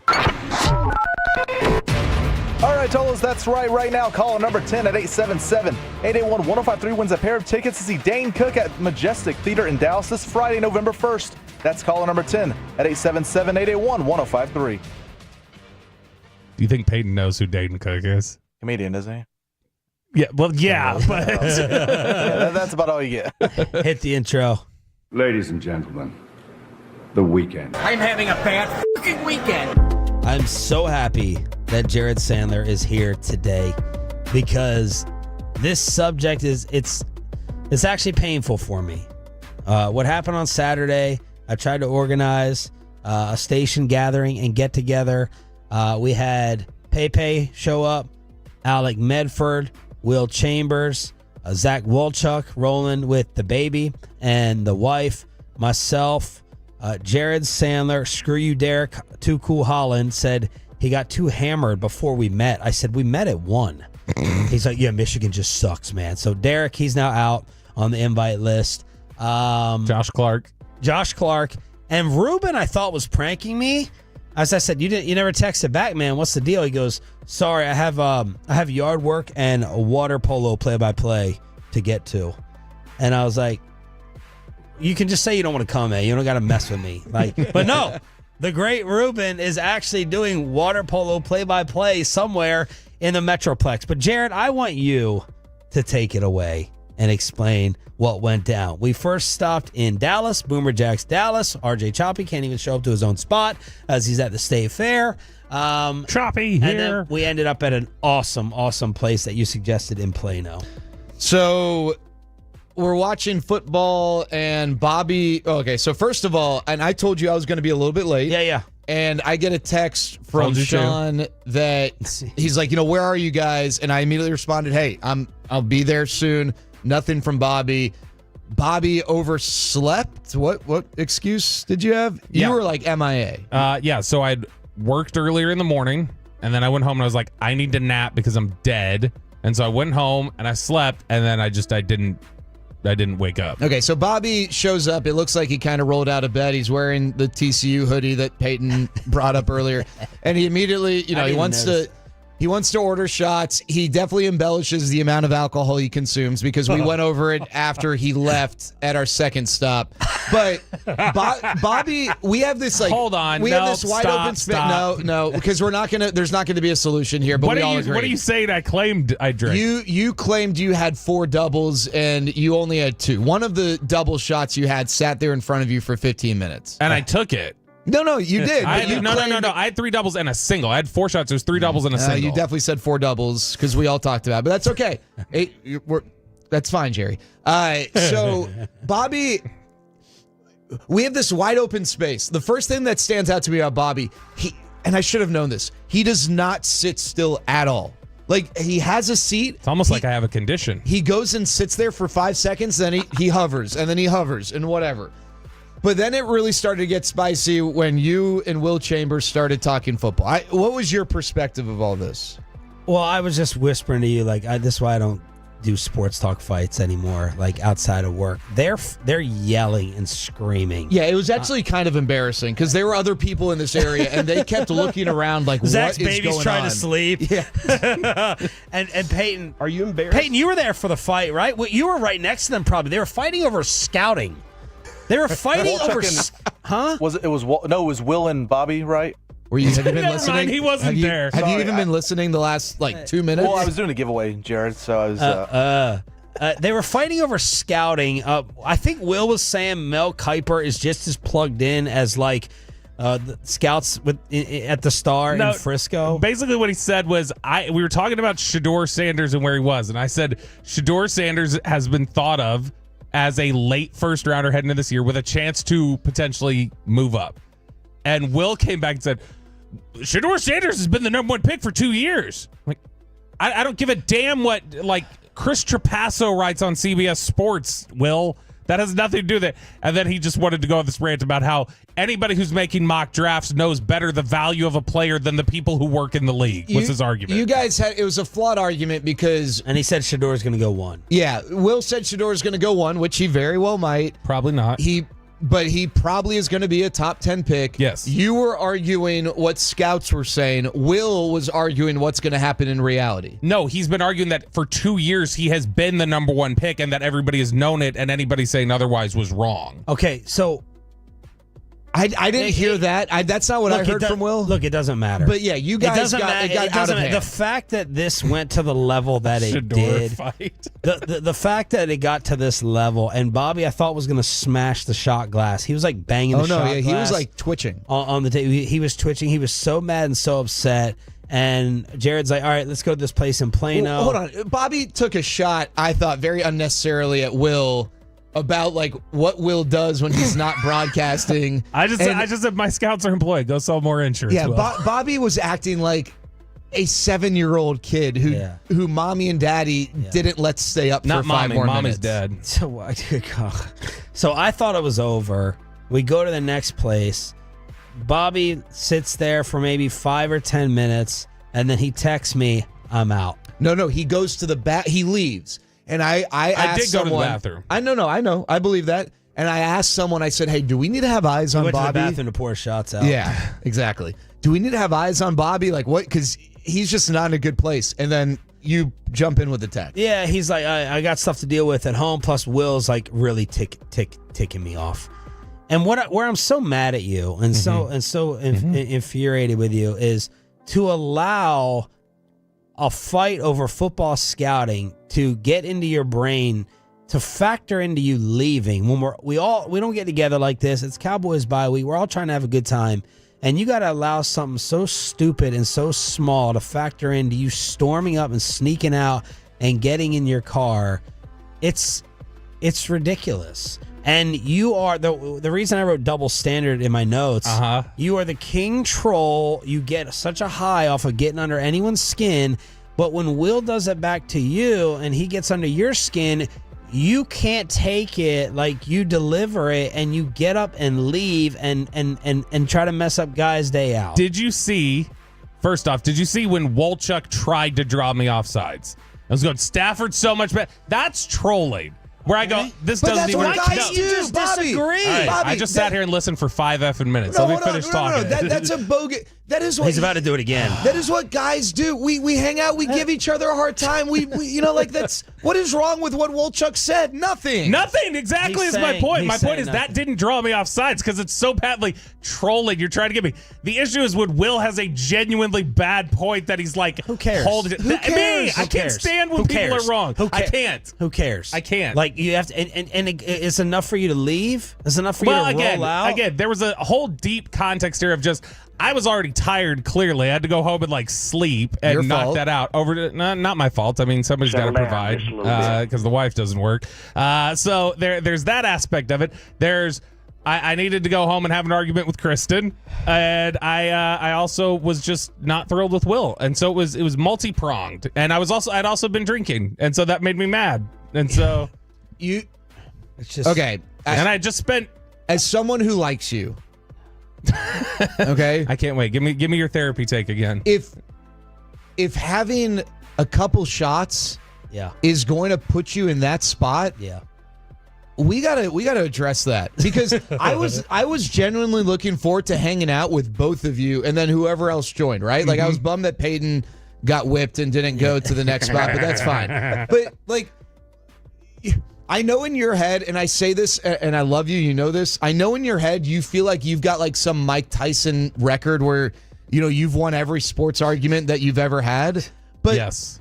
But for you and Will to have an argument, I'm on Will's side. Regardless of who's right in the argument, Will had a take. He shared his take. You guys argued. That's what we do. That's fun.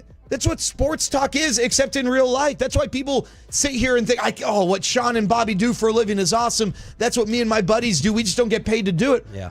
Why did it draw you offside so much to where it contributed to your lack of well-being? Your SEC thing last week was a troll. You told us it was a troll, and we didn't stop talking. Right. We didn't not meet up because of it, because it was a sports fight. Right. It was a troll. It was an obvious troll. Okay. It's when it's a bad take. It's when it's a bad take. But you're not the king of sports. You're newer to this than Will. Will has more skins on the wall than you do. Will's been around in sports talk longer than you. So to become the arrogant ass emperor of sports talk radio and takes. That's not the point. That is the point. No, it's a point about what's right or wrong. No, God, it's a point about what's right or wrong. About just what does value mean when it comes down to who's plugged in one way, who's plugged in another way, and just the idea of like what is the actual value of the player. That's what it's about. You're a bitch. You act like a little bitch. Dump with that, this. Peyton. We're not allowed to call people that. Go ahead. Dump it. I don't care. I just hate. I want you around, and I obviously enjoy your company. It's just always a belt down. It's always some type of belt down. The alcohol starts flowing way too much. It's freaking maddening, and I'm like, I don't want to not have Bobby around, but it's always like this is psycho behavior. It really is. It's psychotic behavior, Jared. It's your fault for making him quit therapy and stop therapy. But it's just it's maddening. Pepe, let's move on over to you. And you've given Will an all-time win because now he knows he's gotten under your skin. Now he knows he can do it, and you guys hang out way more than any of us hang out. And now he knows he can do it, and he absolutely loves it. But Bobby rode out second bar. You did not come to the second bar. Why? No, because look, we're all about station sponsors, right? And Boomer Jacks is a proud sponsor of the station. Bobby, I apologize. That was too much on my part. I shouldn't have called you that. Is a B move. You're not that. I apologize. So the plan, I was like, okay, I'll stay at Boomer Jacks until 5. I know that triggers you. I know that's serious for you. I snap. I'm sorry. I take it back. I was like, okay, I'll stay at Boomer Jacks till 5:30, watch sports, hang out with the boys, But then it got to the point where we're moving locations and, it's driving 30 minutes more to, I already drove an hour to Boomer Jacks and drive 30. 22 and closer to where you got to go home. Yeah, it wasn't going in the other direction. Really? It wasn't. Yeah, no, it definitely was. It's just fascinating that you can go to Vegas with the guys, you can go to the casino with the guys, but when it's 30 minutes away to hang out with us, you have no kids, you have no other job to have to run to, you are like, nah, I'm out. I got to roll. And I want to get to the bottom of it and what really happened.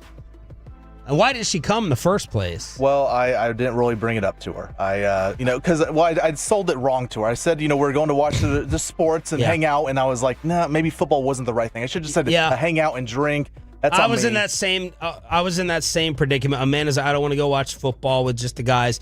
I was like, we're not really this is the NFL playoffs. I'm not going to be glued to Miami, Louisville the whole time. Jared will be, but bringing up the football like that was a big mistake. Yeah, very rookie mistake on my part. Now the whole reason was, look, okay, so I work all the Cowboys games. So Sunday is usually and I know Bobby's going to say, well, I travel. Well, I get that, Bobby. You're a hero. Congrats.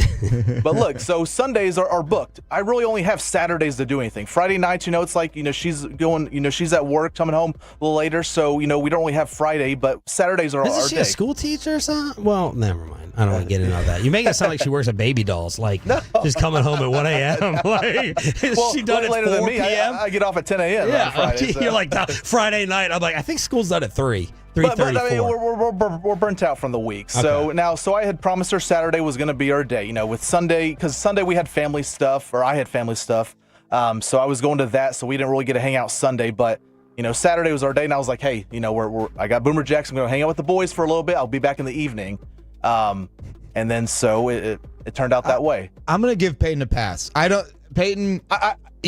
thing was, I put you guys, I could have said, sorry, I already promised the weekend with the woman, can't do it. But I was like, no, I don't think there's anything wrong with showing up for a little bit. And it's not your fault that we left earlier than we expected to go to stop 2. Yeah. So Peyton, you're fine. And I also am going to defend you. I don't blame you for not communicating it to Mackenzie, because I'm going to be honest with you. I love my wife. Watching football without her, without having to feel like I got to entertain her, it's more enjoyable, right? Mm-hmm. That's guy. So I don't. You're fine. All right.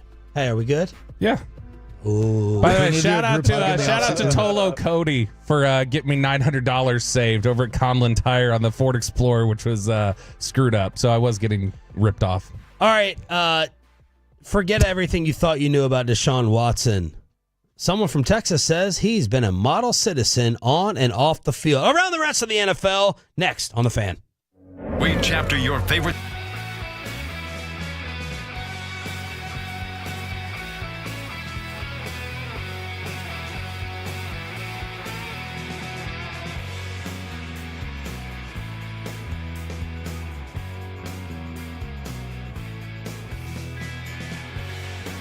Uber Eats has low fee products? I gotta remember that. Well, you know, they say in order to remember something, you have to forget something else.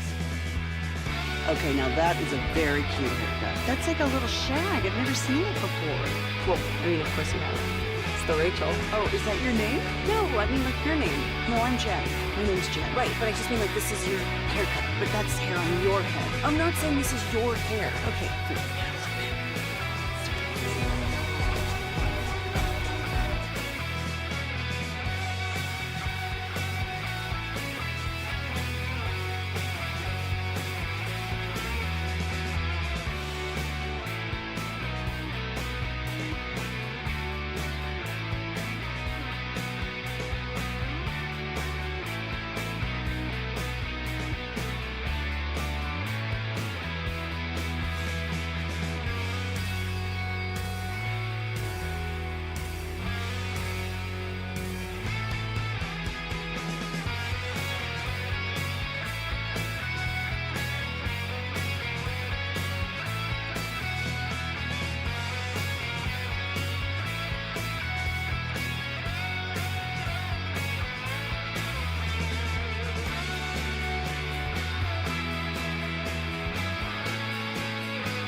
Do you think it's true that you've got to forget something else to remember that Uber Eats has groceries? No, that's absurd. Hey, remember when you used to be From our Highly Mazda of Arlington and Hearst studios, this is Sean and RJ on 105.3 The Fan. Here's the snap, low snap, placement made, kick to the upright, and it is good! Yes! It is good! Yes! It is good! The Green Bay Packers have won! Brandon McManus, 45-yard field goal. Welcome to Green Bay! Packers Radio with a call. Good morning, Metroplex. 8 o'clock hour here with special co-host, guest Jared Sandler in Choppy's chair today and tomorrow. I'm Sean Sharif alongside Cowboys insider Bobby Belt. Thanks for being a Tolo. Chris 651 in Fort Worth said Jared needs to be on the radio more. Yeah, I haven't wanted Jared to just be them like pigeonholed as a baseball guy because we got to unleash his sports knowledge. How are you allowed to bet? And Bobby's not. Major League Baseball's got different rules. Oh. Yeah. Wow. I can't bet on baseball. Can't bet on baseball. But I'm allowed to gamble on other sports. Okay. Let's go around the rest of the NFL. Below the belt coming up at 8:40, and Jerry Jones seems to be scheduled tomorrow at 8:30. I cannot wait for the preview segment tomorrow. I think we'll do that at 7:20. Preview the way we're going to approach the Jerry interview. Boy, we get Jerry interview. We get Mike McCarthy presser today, potentially. It's all good. Why is McCarthy's presser at 9? I don't know. Last year, he coming out of the bye scheduled it early, too. Hey, look, he's trying to get up and at him early. He's using the most of his day to tackle the problems that they have. I'm going to fly through the rest of the games. Of course, NFC East, Jaden Daniels gets hurt with the ribs. They still destroy Carolina. I felt bad looking at... Crap, I'm blanking on his name. That's how terrible he is. Bryce Young? Yeah, I felt bad looking at Bryce Young yesterday. When he went and hugged Jaden Daniels, I'm like, dang, man. How miserable are you if you are Bryce Young? Jaden Daniels is the king of the world as the number 2 pick. That was supposed to be you as the number 1 pick, and you're behind Andy Dalton. What would it? How much do you think Bryce Young could get traded for right now? Well, are the Cowboys making the trade or every other team? Yeah, I mean, obviously, like Cowboys calculator. Cowboys how would much does give it up 3 cost? 2 ones. rounds higher. Yeah. Yeah. But basically, what I'm just thinking is like, is it worth it to fourth? you? If you're Miami, do you just say a 4th to get Bryce Young in here and hold things down? Well, Tua's coming back, supposedly in week 8. He's working out. And then he'll be out in week 10, and we'll be talking about it again because that's what Tua does. I'm going to fly through the rest of the games. You all just pick and choose whatever you want. Obviously, Saquon got his revenge on the Giants as the Eagles rolled. So everyone but New York winning inside the division. Seahawks over Falcons. Kenneth Walker was the thing I kept writing down in this game. I'm like, daggone, he is good. Every year I get screwed by drafting a Seattle running back, and then I don't get one, and here you go with Kenneth Walker as Seattle. I can't figure out the Falcons. No, they're just you have no idea what you're going to get from week to week. That's a team that could beat Dallas by 40 in a few weeks or could lose to Dallas by 2 touchdowns. Like, you have no idea. But we did get the Michael Penix debut, finally. He threw 1 out route or whatever it was, and that's it in a blowout. But, no, Seattle has been a pretty decent team. I mean, they pushed Detroit a little bit a couple weeks ago, and so... One of the games of the day that we came back with, Packers Radio, Green Bay versus the Armpit. And the Packers pull it out 24-22. All right, so first, Houston thoughts. Their offensive line is atrocious. Bobby Sloak also doesn't do a single thing to try and help out C.J. Stroud. I think a big story for me... Bobby Sloak is supposed to be Ben Johnson. Yeah, and he's not. I think a big story for me is that, and I don't know that it's C.J. Stroud's fault, but that offense has not gotten better, and you can make a case they've regressed. Joe Mixon had 1 big run. Otherwise, they feed him the ball, but he's... Nico.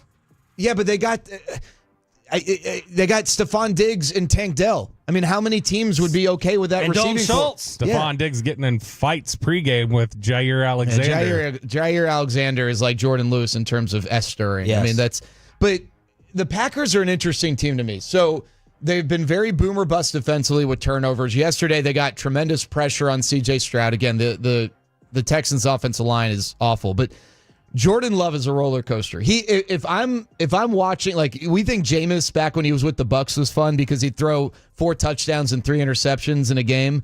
that's kind of Jordan Love right now. They will throw the ball downfield. They are super aggressive, but man, he will turn the ball over. He loves throwing off his back foot. I don't know what to make of Green Bay because they were saying he's more like Favre than Rodgers. Oh, for sure.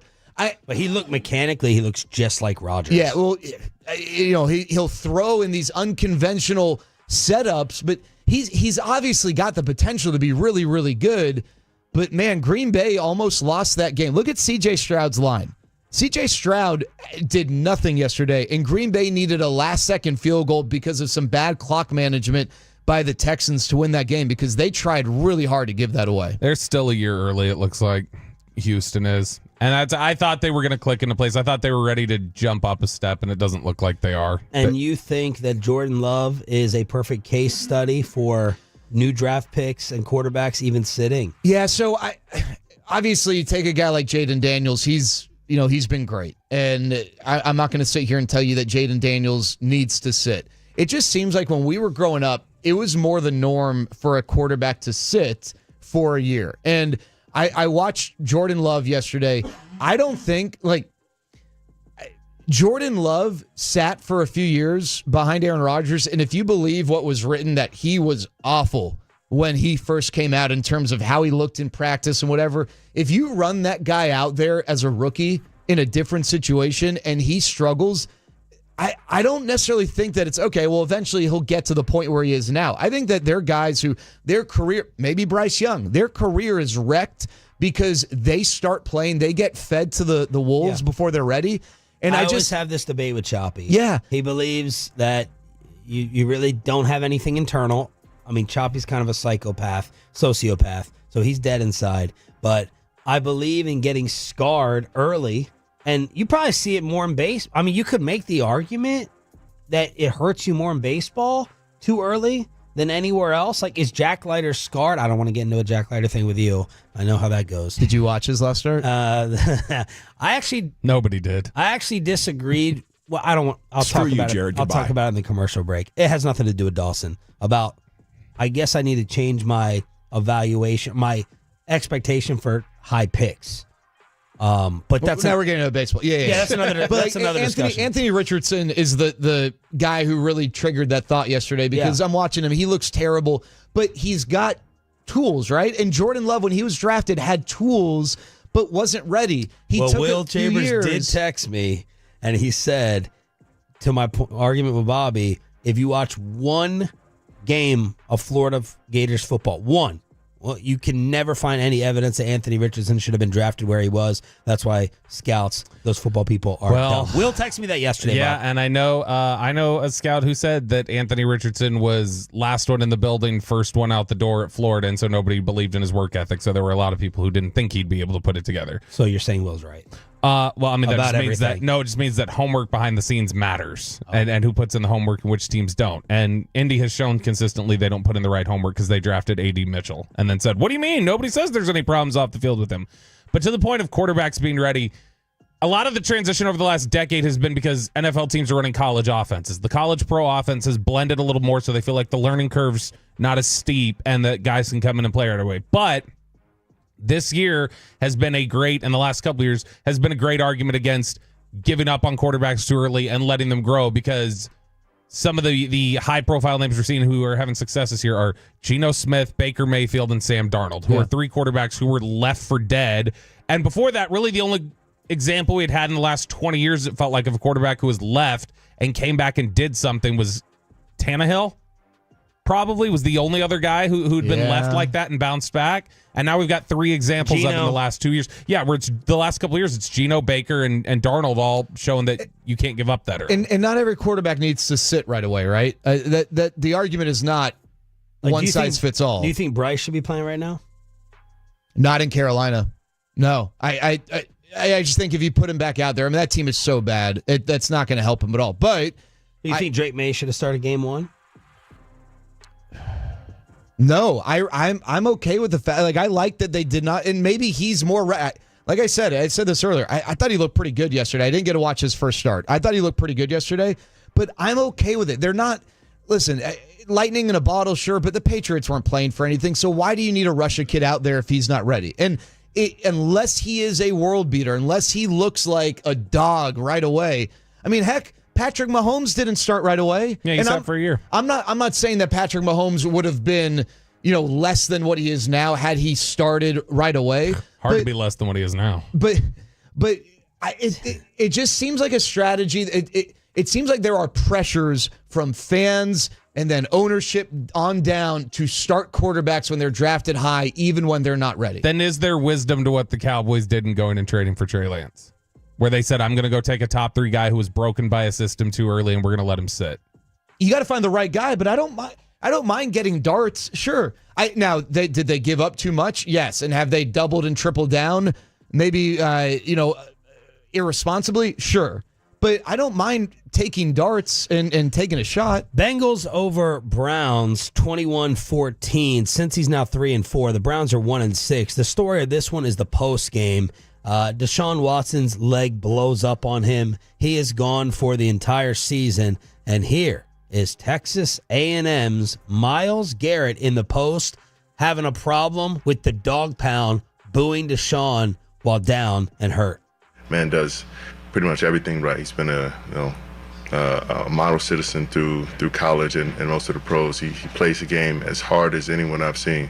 Puts everything on the line, willing to throw his body out there, and he plays the game at 100 miles per hour, and there's a risk of being injured, and that he took that risk.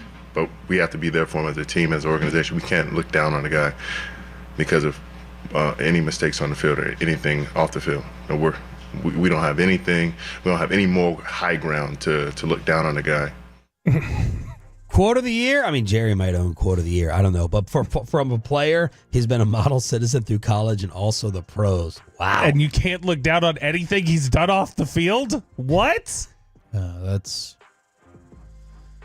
What is that? Just overboard teammate? Or are you questioning Myles Garrett's intelligence or maybe his character? Yes. In general, that's overboard teammate. That's somebody taking it too far, much further than they needed to. And I understand you probably get to know him and you feel like... Cowboys against the 49ers at 8:40. Mike McCarthy press conference at 9. But Bobby already has a problem with one of the teams in the Dream World Series that we got yesterday. That's next with Jared Sandler on the home of the Rangers, 105.3 The Fan. But Cinnamon Sisters? Basil Babes. Saffron Squad? Nutmeg Maidens? The Pre-Curb? No. Nutmeg Maidens. I just said that. Was it Spice Girls? Doesn't sound right. Was it Saffron Squad?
Uber Eats has Lola V products? I gotta remember that. Well, you know, they say in order to remember something, you have to forget something else.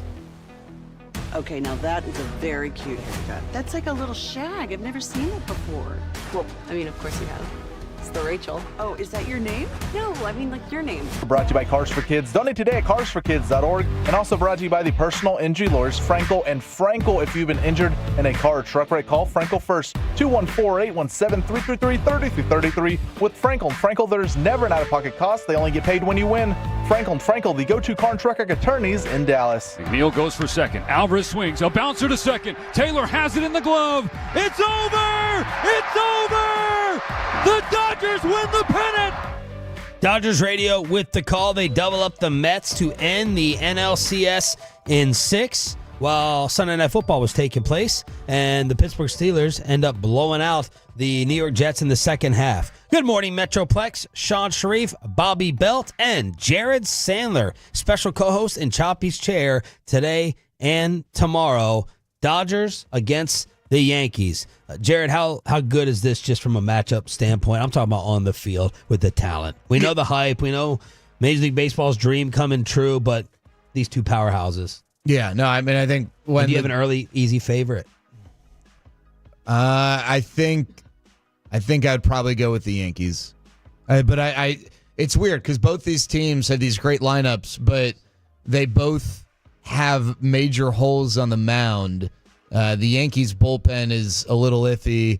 The Dodgers it depends on what Walker Buehler you get, but I think it's a really good series that I would be surprised if it did not go at least 6 games. And this is exactly what baseball wanted, and I don't think that the umpires manufactured this. I think these two teams absolutely earned it, obviously. There's no conspiracy theories, but this is what's best for growing the game of baseball. You got both coasts represented. You got Ohtani, you got Judge, you got New York, you got L.A., the glitz and the glam of that matchup, and it should be fun to watch. Everything always ends up working against baseball in terms of all the extra things, the promotion, the timing. And I think the timing is terrible. We're getting games 1 and 2 on Friday and Saturday. Yeah.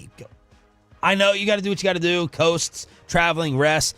Game 1 is on Friday, man. Yeah. Can you give it to us during a week or during a day when we have to come in the next morning and talk about it, or you have to at work and in the office instead of heading into a weekend?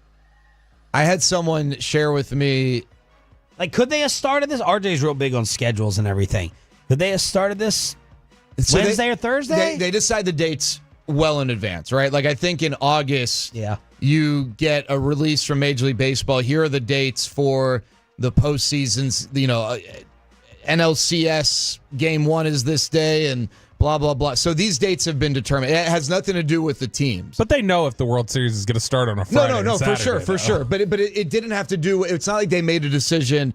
Okay, Yankees, Dodgers, we got to give them a little extra time. And this date was decided because they got to, build everything around it. I don't know how you do this. It's impossible. But I had someone tell me that baseball's biggest problem is that the best part of their season, the stretch run and the postseason, overlaps with football, and that you need your season ending before football starts. Now that, you'd have to basically cut the season in half. But at the end of the day, you're competing with, first of all, the weekend. A Friday night's not good TV viewing, right? That's not where you put your best TV shows.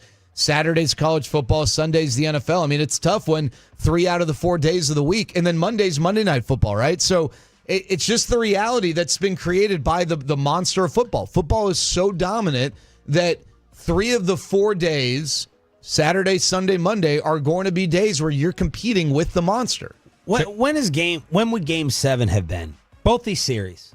Wednesday, right? Yeah, I don't know. Wednesday, I think. Okay. So that would have been tough to pre-plan. You can't say Thursday. You can't say Thursday. You have to plan for the series to go. You got to have a media day. Yeah. You got it's all. I was hoping it'd be like today, tomorrow, and then you have Game 1 on Thursday. But I get it. Yeah, I mean, you can structure it a little bit better though, to where you don't have to have like if you're structuring out sevens and that's my point. Is structured around the weekend. Just don't put anything on the weekend. Okay, but so you're going to have game 1 next Monday? But I'm saying, 7 days from now? if you structure out a little bit and say game 7 would have been a Thursday or something like that, or like whatever else, just don't Friday, Saturday. You can even schedule Sunday stuff because at least there's a reaction the next day to talk about. Bassick said Monday and Tuesday was game. Yeah, I don't think it was going to be all the way till Wednesday. What would you say? I'm curious, Jared, because we were having this talk a couple weeks ago. What do you think Major League Baseball would have cheered harder for? A Soto, Judge, Stanton versus Ohtani Betts type of matchup, but it's the Guardians and the Brewers? Or do you think or cheered with no big name stars, but it's the Yankees and the Dodgers? I hate to say this. I think Yankees and first of all, with the way baseball is wired, you're never going to have those guys in those markets. It's just the reality. Yeah. But no, I think it's the market size. The Yankees and the Dodgers. It helps that they have it. What makes it so much better is that they do have the biggest names in the sport. Today and tomorrow were the Game 7s, Mike said. NLCS Game 7 was tonight, and then tomorrow would have been ALCS Game 7. It's not going to an ALCS Game 7 in the American League because of this moment, and Bobby Belt is already picking a fight with the star of the playoffs. And the 1-2. Swung on, a high fly to center. Back goes Thomas on the track. He's at the wall, and she's gone! A 3-run home run. The Yankee bench comes on the field. Wow, what a Soto photo. A long, high fly to deep right center and out. Juan Soto, basically, with that swing, sending the Yankees to the World Series, and you have an issue. Yeah, now I have a bigger issue just listening to that call from John Sterling, which was just all right, you got to have terrible. John Sterling or Michael Kay on the call. Sterling, 100 times out of 100. Wow. I don't need that self-important douchebag Michael Kay calling games for me. All right, I've acknowledged before that I'm an old man when it comes to bat flips and things like that. I'm a curmudgeon. I don't like it. I'm very Madison Bumgarner-esque. You love Terrell Owens. It's a different question. It's a different question. I want Terrell. Me, propaganda. Bobby hates Dan Orlovsky's inconsistencies, but I think what we're realizing, Bobby's Dan Orlovsky. You love Ocho Cinco and T.O. Because of the position. I don't want that position at quarterback, or I don't want that mindset at quarterback. I want it at receiver. Each spot demands its own personality type. Bobby Orlovsky. Nope. Each spot demands its own personality type. Here's what I don't like. Regardless, what I don't like is, fine, you hit your home run, you do your bat flip, whatever else, you go nuts. What I don't like is Juan Soto stopping running around the bases like he's 50 feet down the baseline. 2 seconds. To turn around, it felt like more than 2 seconds. Maybe 3. Stopped, basically almost walks off the field to high five people, and then stands there just I think you're doing a crotch first. You're embellishing this more than your alcohol count. But seriously, he got That to was first. accurate. He turned, looked at his dugout, Right. his teammates, and celebrated because he knew that he just had a swing that took them to the World Series. No, game wasn't over yet. He knew Jared. in that moment it was likely done. What base did you say he stopped?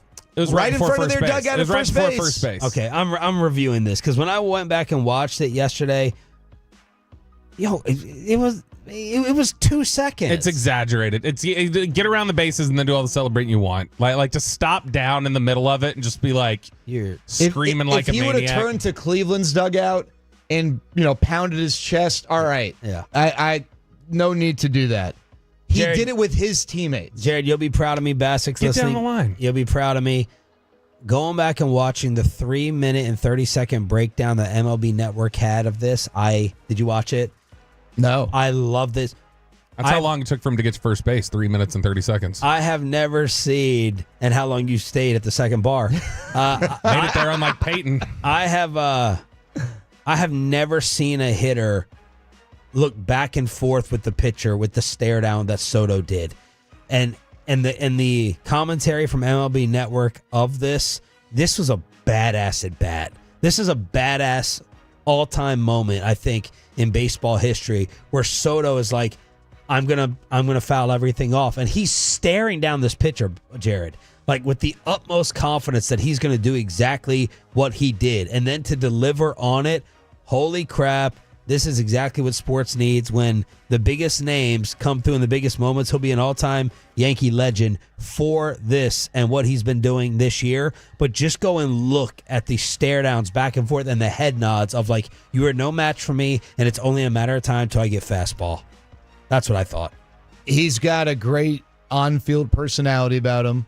I wish that there was a little more awareness of his off-the-field personality, but on the field, there is something identifiable about him, right? I think that's all you need for some of these stars. What is identifiable about them? And with Juan Soto, it's the Soto shuffle. It's the stare down. And this guy, and he turns 26 in a few days.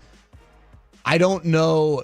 In a way, it almost feels, not that he's underrated because people are talking about how he's going to get $500 million this offseason. I don't know if people are aware of what the numbers suggest that he can go down as one of the 5 to 10 greatest hitters of all time. I mean, he's almost got 1,000 career hits, and he's just going to turn 26. It's unreal. All right, couple of weekend leftover things here, as we did not get to it during the 7 o'clock expressway. People were a little surprised to see me out and about on Saturday after getting snipped with the vasectomy. Not by Jerry Jones. This was someone else. Jerry took my balls on Tuesday. He wanted you a little more mild for the next interview. That's right. So I relied on Chiafalo.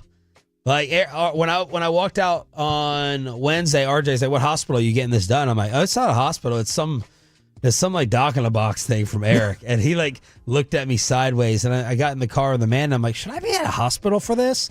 But Eric, he nailed it. He crushed it. He said it's going to be simple, quick, easy. I've had so many fellas hit me up in the DMs. Is it easy? Is it fast? Is it quick? I'm getting pressured. It was probably 15 minutes. And the worst thing was feeling like you got kicked in the nuts for the rest of the day until about 8 or 9 p.m. I haven't taken like all the pain pills that they gave me for it. I was walking a little gingerly the next day, but after I heard Matt Pittman say he went and ate a beef rib after his, I had to match that with my manhood, and I went and got lunch right after the vasectomy.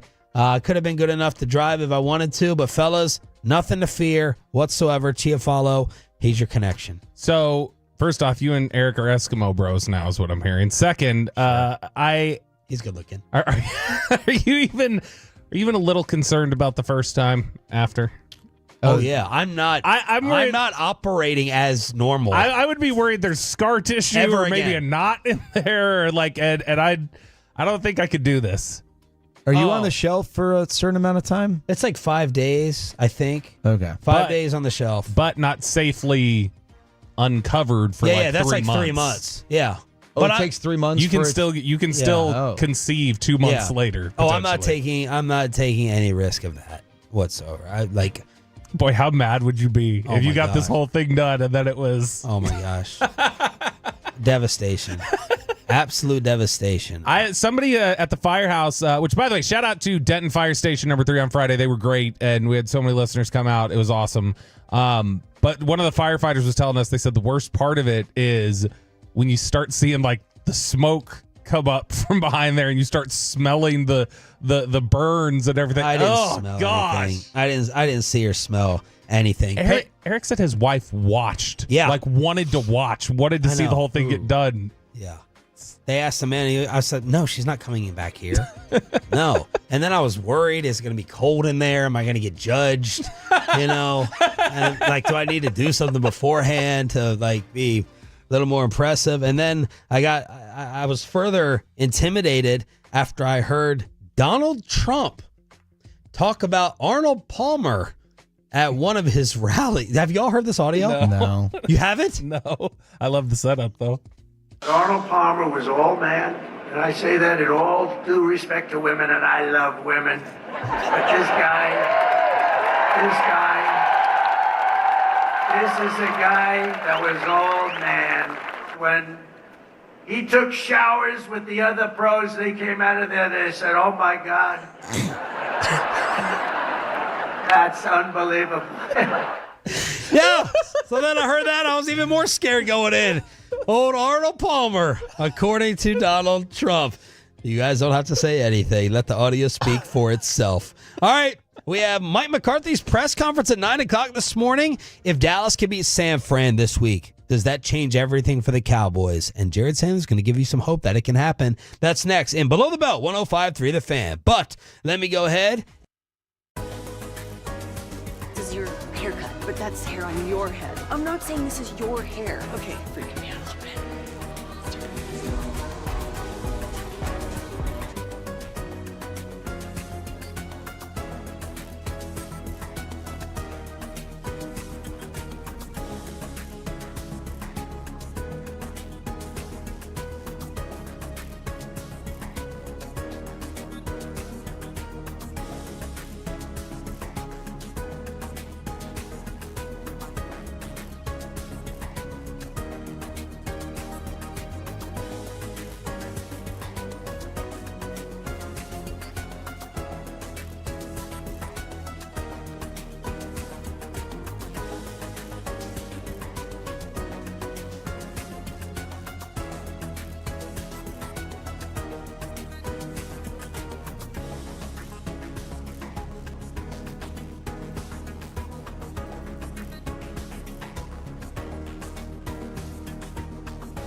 Do you think it's true that you've got to forget something else to remember that Uber Eats has groceries? No, that's absurd. Hey, remember when you used to be a, what was it, Pepper Lady?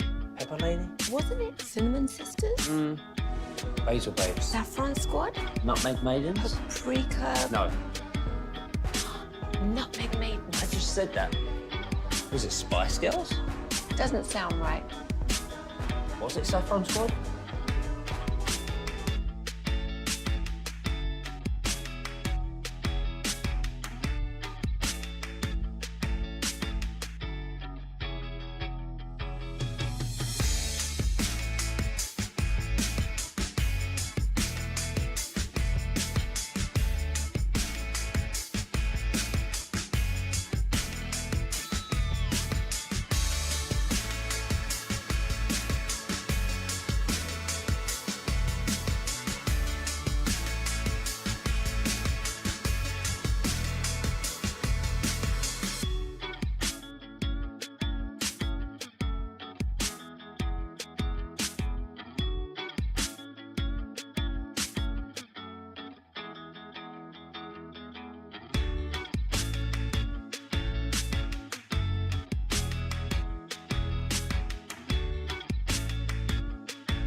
And it's back to Sean and RJ right here on 105.3 The Fan segment here, brought to you by Classic Chevrolet. Classic Chevrolet in Grapevine is the #1 Chevy dealer in the world. More Silverados than anyone else. This is Texas. This is Classic Chevrolet. Together, let's drive, relax, enjoy the difference based on new Chevrolet registrations 2023.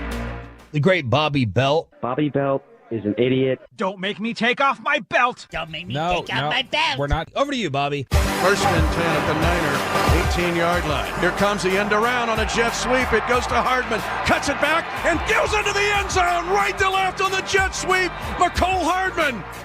Oh, baby. The Trey Lance Bowl for everybody to see this Sunday night. A revenge game for Trey Lance. You know what? I'm all for it. I'm dead serious. I hope they've spent this bye week. They're clearly not going to add players. So they got to add plays to the playbook, I would hope, at least, more than just X, triangle, circle, square, whatever McCarthy's got loaded up in the playbook. But I want packages for Trey Lance in the offense. I know it was last week, but what was your take on what Aikman said? And because when you do post-Hut clarity, you haven't said anything. I haven't heard Broada say anything. And it made me think of our evaluators watching the games. Is Troy, what did you make of what he saw on tape versus what you guys have been saying? First off, the thing that stood out most to me was, boy, how far we've come, that the model of guys who get open is Ravens receivers. That was the first thing that I thought, which was interesting. Boy, is that what he said? He said, I don't see guys coming off the ball and getting open the way Ravens receivers do for Lamar Jackson. It's like, oh, okay, this is where we've reached. We're fully in the upside down. I haven't felt like he's been... Because Jerry wants a football person to ask him the question, so that will be asked tomorrow at 8:30. Troy Aikman. I feel like he's been bracketed and taken away by defenses most of the time. I don't feel like I've seen lazy, but it was interesting that he said that. It was interesting that he said that because he was not the first person. I had somebody else last week say something about he's been running lazy routes, and I don't think like I've seen that. But so I still have not seen that myself, but that's two people now that I've heard say that they feel like he's running lazy routes. McCarthy's going to be asked about this at 9. What is he going to do? Is he going to praise Troy or he's going to be irritated? You know what? I think it's just like anything. You know, look, CeeDee Lamb is total impression. Consummate professional, complimentary football. That's what he does. That's what he'll say. He will say something to that effect. He does not criticize players. He's not going to start with CeeDee Lamb.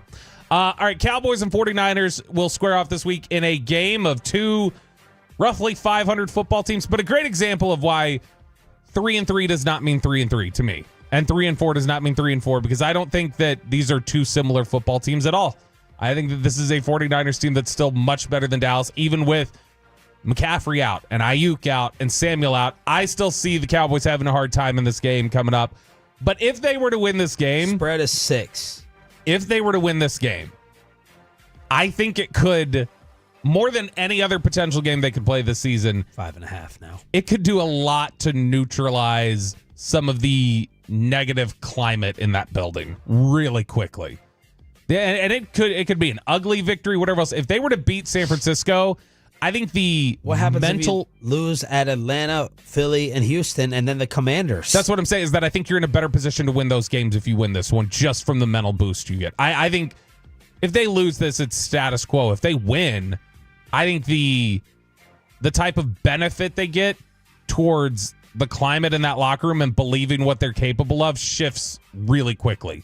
So it doesn't fix your talent deficit. What it does do is it fixes the mental side of things a great deal, I think, if they win this football game, which I don't think they're totally capable of. I think San Francisco is in this team's heads in a bad way, even if they are depleted. And I think San Francisco is still a more talented team. I expect San Francisco to go out there and beat them by 17 to 20 points on Sunday. San Fran loses to Kansas City yesterday, 28-18. Ayuk could be gone for the year. Debo, illness. Yep. He was getting an oxygen mask on the sideline, apparently, because he was having trouble. Purdy did not look good. I'm a Purdy fan. Trent Williams ejected for throwing a punch, but you're smelling some weakness. I'm not going to sit here and say I think the Cowboys win on Sunday night. I just think that San Fran looks lost. So I was watching that game yesterday because San Fran was my big play of the day. I thought, I still believe what we talked about earlier, Bobby, that Kansas City's a very fraudulent, undefeated team. And I thought, all right, San Francisco at home. I don't care about the Chiefs off a bye. I don't care about Mahomes as an underdog. They're going to win this game because they're the better team. Now, no Debo, no Ayuk, no Juwan Jennings didn't help, but it almost makes this worse. So I'm watching the game, and I'm like, gosh, Jordan Mason's running the ball well this year. San Fran's throwing it way too much, and they're out of the gun. And so I went and looked. Brock Purdy has had 30 or more passing attempts 7 times this year. He did it 5 times all last year. Wow. Now, they're without Christian McCaffrey. It'd be one thing if Ezekiel Elliott was their running back, but he's not. Jordan Mason's running well. Now, he is not the home run hitter that Christian McCaffrey is, but no one is a home run hitter the way that Christian McCaffrey is. It just seems like, less play action. They're not very good offensively right now. They're just, it seems like they've gotten away from their identity. Now, again, I understand that they've dealt with injuries, but their biggest injury is their running back. And the guy who is in his place right now is still running the ball well. And Brock Purdy, to me, is not a guy, I don't think he is a guy you want to say, all right, Brock, we're going to put you in the gun and you're going to carry our offense. And it just seems like they've gone away from their identity, which is getting under center enough, using play action, and not necessarily leaning so heavily on the pass. And it just seems like I said, they have an identity crisis, and until they snap out of it, right now they look like a really talented team that's ordinary, and their defense is good. I'm not going to sit here and say their defense is bad, but their defense is not what it has been in the past. Yeah, so they are, if you actually look at EPA per play, which is EPA is expected points added, it's basically how efficient is your offense performing. If you look at EPA per play, San Francisco's offense is 6th in the NFL right now. The teams that are directly ahead of them: Tampa 4-2, Buffalo 5-2, Detroit 6-1 or 5-1, Baltimore, Washington, like some of the better teams in the NFL. If you then flip it over to the defensive side, they are 9th in the NFL in EPA per play allowed on defense on passing plays, which the only other team that hits top 10 in both of these is Detroit. Like, San Francisco is, there's no way, if you just look at the peripheral statistics, there's no way this should be a 3-4 football team. They're better than that. And that's without being really consistently healthy and having everybody available. They've been a dumber football team this year than they've been at any other point in the Shanahan era, where they're making stupid, critical mistakes at bad times, and that's what's ultimately killing them. But if you look at the games against, they lose to the Vikings. That was one that they were in a position where if they do some things the right way at the end, they beat the Vikings. You look at the Rams game. There is no reason they should have blown that lead late to the Rams, and they did. and they blow the lead late to the Cardinals. Yesterday, I felt like there was a large chunk of the game where they were starting to make inroads and out. Like, I felt like in the third quarter, that game was like, San Francisco's winning this. Because, like, Kansas City's not doing enough to neutralize what San Francisco wants to do. And if not for a Brock Purdy interception inside the 10 or some of the turnover issues that they had, it's just been stupid turnover issues that I feel like have really killed San Francisco this year. I feel like largely they're still the same team from an efficiency standpoint that they've kind of always been. But their best drives yesterday were when they leaned on Jordan Mason to move them down the field. And then, yes, Brock Purdy. Now, again, yesterday's a tough gauge because Brock Purdy was throwing to some guy named like Cowing or something. I don't like, they literally, I mean, they had to dig deep, right? Yeah.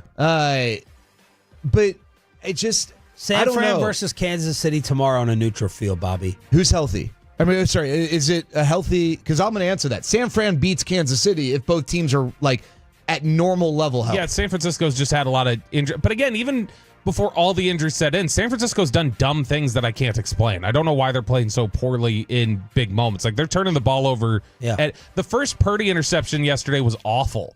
And Brady was ripping him for it. Just like, I don't know what he sees there. I don't know what's up with Brock Purdy right now. There's a little bit of pressing, it feels like, with them, but they're still really talented. I just think that if Dallas were to somehow catch this stupid football team right now that San Francisco's playing like and is able to take advantage of some of those things, I don't think that mentally, psychologically, I don't think Dallas looks at that and goes, well, they're hurt. Or, oh, they've not quite been the San Francisco of old. I think it is such a massive boost to them in terms of psychologically what they're able to do that it would immediately flip their prospects for a number of games like Atlanta and Philly and Houston. And right now, you would take Cowboys with the points? Yeah, I think so. And hey, if San Francisco comes out and they run the football and they get back to Brock Purdy not being the guy they asked to just totally carry them, then okay, San Francisco probably does win relatively convincingly. But they just haven't been that team. And I don't know. Would you pay Purdy? So, okay, that's what I was going to say. Someone theorized, and I don't know that I buy this, but it is interesting that they are testing Brock Purdy to determine whether or not they want to pay him. Oh. That they are giving Brock Purdy more responsibility because they feel like long term they've got to figure out whether or not this is a decision that they want to make. Because while that's it fascinating, might compromise them a little bit right now, it is a franchise altering decision. Have you ever seen, because I've heard that brought up before, some people, there's a theory from some people around the league that they think that's what Dallas is doing to McCarthy this year. No, you're not getting any. You will just deal with what you're given, and let's see if you're going to get another contract. Like, let's see how well you actually coach. And there's a little bit of that thought because they did that with Garrett a little bit that year. I mean, he did it with Cooper Rush for 5 games. Have you ever seen that? Have you ever seen that as a reality, or is that just conspiracy minded in baseball, for instance, Jared? Have you ever seen a team go in whatever context of just, no, you know what? Let's make them a little uncomfortable. We can make this easier on them. Let's not. Let's see if we can get this out of them. Or would that be more of a conspiracy sort of theory in baseball? I mean, I don't know to the degree of which like you're gonna totally change your game plan over the course of a season, but like, yeah, I think that there are moments where a manager will absolutely test the player for that purpose. Sure. I brought this up on Twitter yesterday. Like, is this Kansas City game giving you any type of Cowboy hope? I got laughed off of X. I got laughed right out of the building, and I was expecting it, but they're like, no, he'll turn into Montana against the Cowboys. So Cowboys 49ers Sunday night football. We will preview all week long here on DFW Sports Station. We'll start previewing it with Mike McCarthy. We get his press conference live to kick off the final hour of Sean, RJ, and Jared. Mike McCarthy right after this.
Uber Eats has Lola V products? I gotta remember that. Well, you know, they say in order to remember something, you have to forget something else.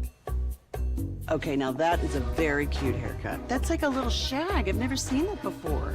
Well, I mean, of course you have.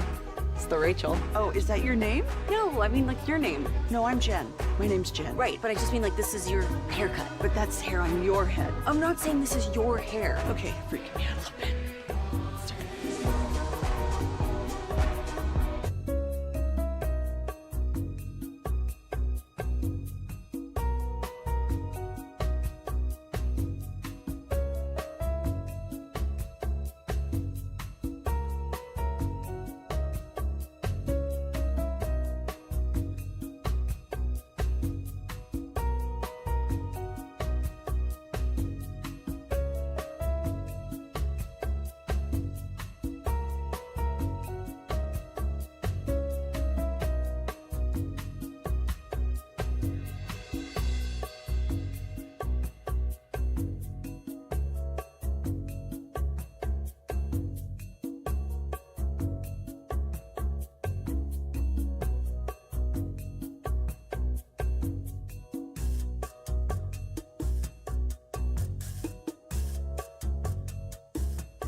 From our Hiley Mazda of Arlington and Hearst studios, this is Sean and RJ on 105.3 The Fan. Hurts gives it to Barkley. He pushes. He shoves.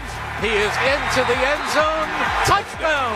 His 5th rushing touchdown of the season. Final hour. Fist pump time on the Fan Cam, Twitch, and YouTube. Sean Sharif, Bobby Belt, and Jared Sandler. Fist pump, Jared. For Art. Hey, Bobby, did you hear? He called it the Sean, RJ, and Jared show. I messed up. I'm like... That's better than what Florio called it. Gosh. Mike McCarthy is coming up here live with his press conference momentarily.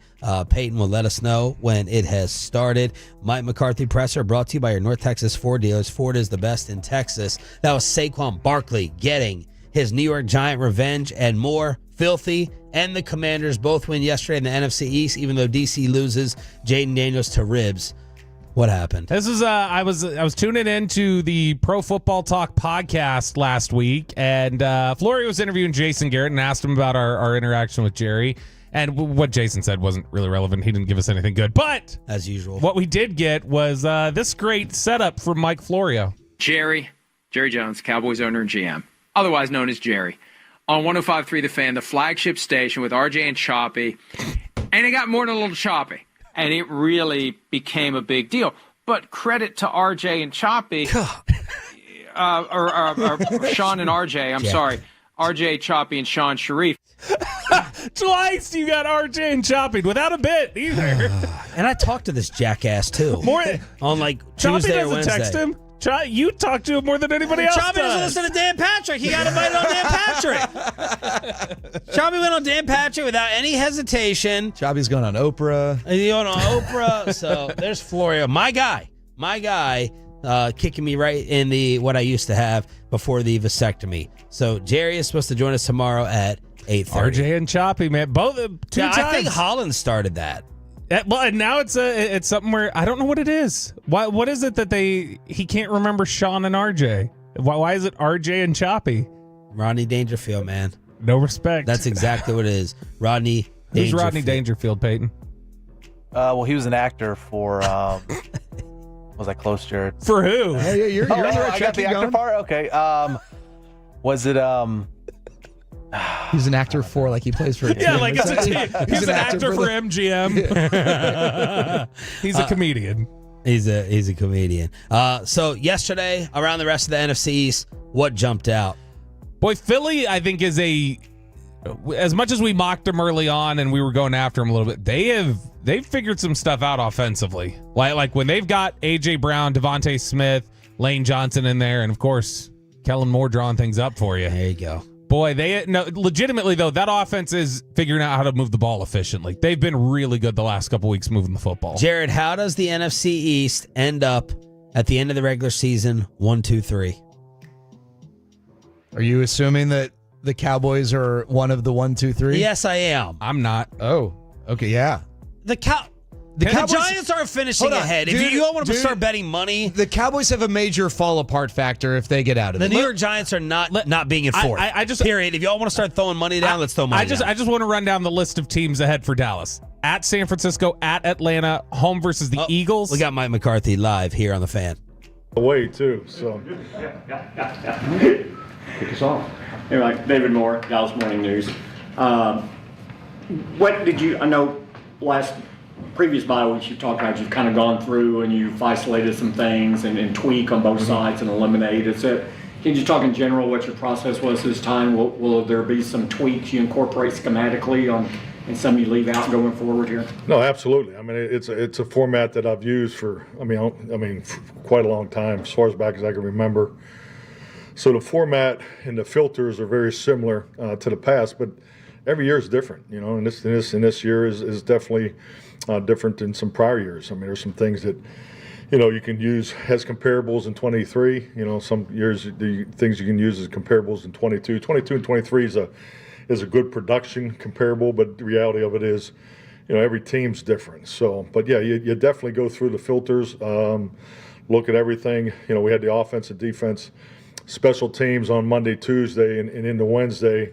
I thought the staff did a really good job of, just sorting through, the unit filters of, run, pass, protection, and we had conceptual evaluation. Just more, you have more time, so you can go deeper than your normal in-week cell scout. So I really liked the information came out of that. I had, a lot of reading to do over the end of the week, and then actually I'll speak today on these things at 11 o'clock. The team is in here from 9 to 11. We're going to be in the weight room, but then we got some skill development work that we'll do on the field, as part of the conditioning. So that'll be the on the field work today. There's a 2-hour block for that. And then 11 o'clock, I'll go with a full State of the Union, weeks 1 through 6, and then lay out the second trimester, the focal points for that, but take them through some really specific statistics that show why the direction and the things we need to work on. And then we'll go into our across the hall format. And I've tried to tweak that each year and really kind of spin that more in the direction of the self-scout components that can be taught within the cross the hall, because I think it's real important for all of us to hear common language, common concepts, but come from a different voice, come from a different perspective. And across the hall has always been very, very beneficial. It'll be 60 minutes of instruction, 40 minutes of Q&A. So we'll do that. And that's really geared to make sure that every player in those rooms, for instance, the perimeter, the offensive perimeter will be in, the quarterbacks, receivers will be with all the secondary coaches, and so we're doing a little more group oriented because we feel like we need to improve the connection and understanding because of our inexperience and youth in some of the areas. So we feel like the more group as a whole, moving forward, is we want to do more work there. So that'll start in the cross hall. Then we'll have lunch, and then we'll go in the O&D meetings, and then they'll get a self-scout presentation there, and then we'll break into the individual meetings and also get on to San Francisco. So, and special teams also have their segment. So they'll leave here today with the San Francisco game plan started. So it'll be a full week of. It's a great day.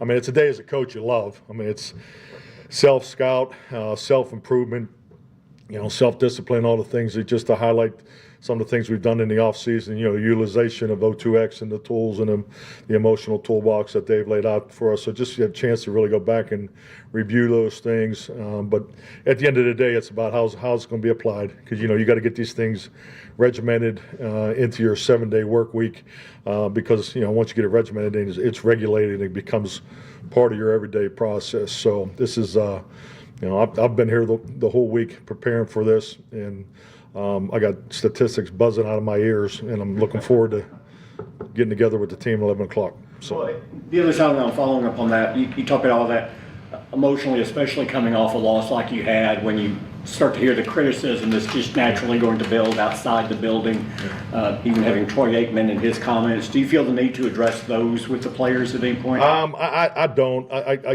think you address them as a whole because it's all part of that external focus that, frankly, we need to move away from, frankly. I mean, if anything, working here, the intensity of externals and potential distractions is high. That's part of our part of our operation. Green Bay was cold. I mean, everybody has something, that you have that's probably different than other places you work. So that's part of our norm. The external noise or pro or con, it's we prefer the pro, but it's part of working here and it's part of our landscape. So yeah, for me to address those comments, there I don't, because they don't carry any weight with me, because I watch all the tape. I get to go to the meetings. I'm at practice. I'm part of the games, so I have a clear understanding of what and where. And in Troy's statement, particularly, I don't agree with the word selection, but there is definitely need for improvement in every position. Not just one position that he commented on. So I think you look at the whole picture. You break it down, and that's what coaches do. And there's a process to it. There's always a plan. These guys bring great energy. That their work ethic is high. If GPS is a good monitor. Gives you an idea of your workload capacity. Going back to what I said earlier, the 22 and 23 comparables from a workload capacity. The GPS is higher than the prior two teams, so that tells you that the effort and energy is there, but the detail and intention needs to go up. That's going to be a big part of the mess today. So we're not as detailed in a number of areas on our football team, which is normal for any football team that I've ever coached to be part of. So for it to be highlighted with a brighter light because of external opinions, that's not the way we work. We sell scout every day, sell scout every week. And I think the biggest thing that's come out of this, just once again, we met as a staff this morning at 7, and is we need to spend more time in group settings. Our coaches do a really good job, because 10 years ago I felt that there was an epidemic of PowerPoint coaching, and we really spend a ton of time of making sure our players see a tremendous amount of video in the structured meeting time together. So we need to build off of that and make sure that we do that, not more in the individual. Where I'm going with this is we got to get away from as many individual meetings. We need more group, because our connection between position needs to be higher. You can talk about details and buzzword the hell out of these conversations, but the reality of it is if the connection between the positions doesn't increase, then the unit production is not going to be where we want it to be. So that's really going through with a fine tooth. You still only have the same amount of work days. You still only have the same amount of work hours, but it's the specifics of how can we be better. And that's probably one of the biggest adjustments we'll make as far as our training regimen. Well, Mike Toddarks with ESPN. In that State of the Union, do you mention a big picture perspective of where you guys are, where other people are? Absolutely. No, absolutely. The season breaks down into 3 trimesters. Pretty clean, 6, 6, and 5. We completed the first trimester. We're 3 and 3.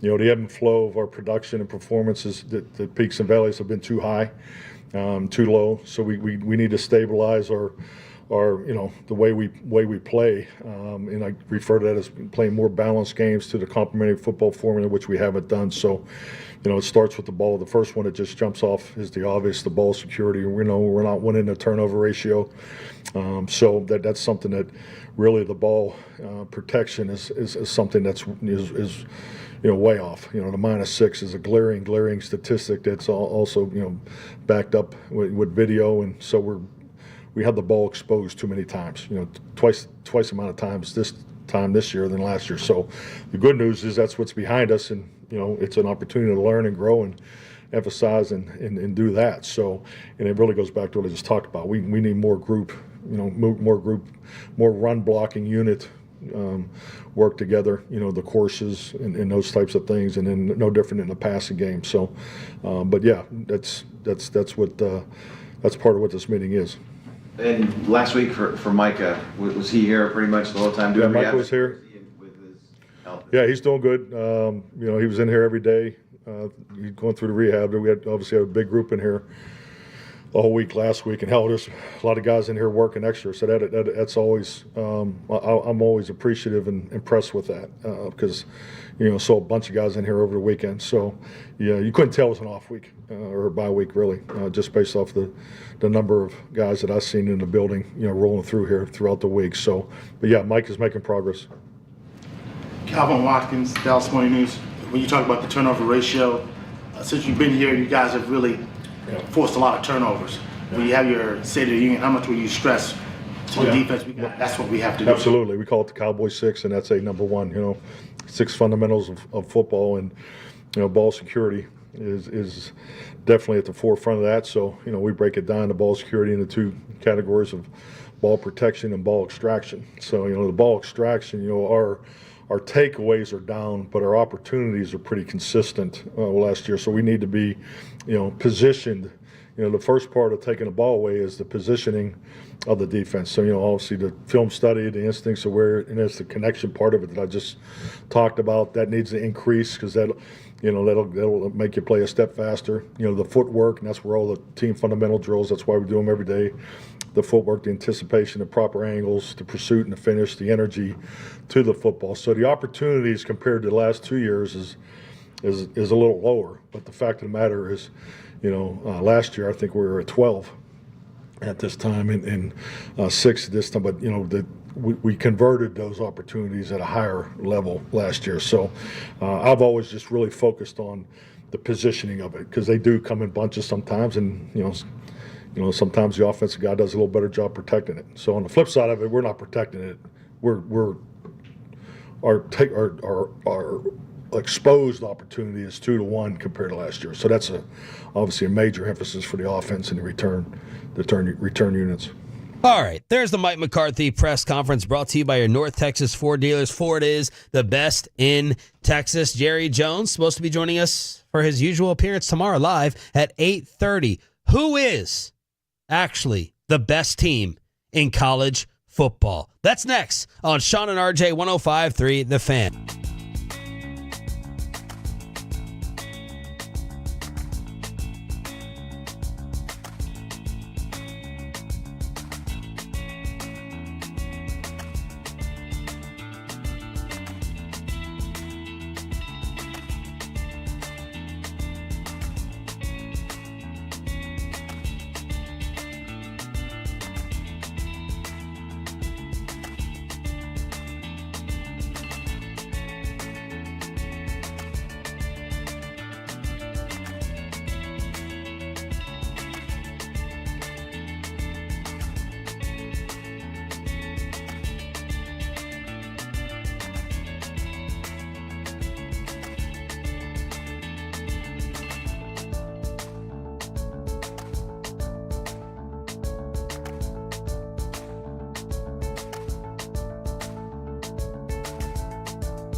it's true that you've got to forget something else to remember that Uber Eats has groceries?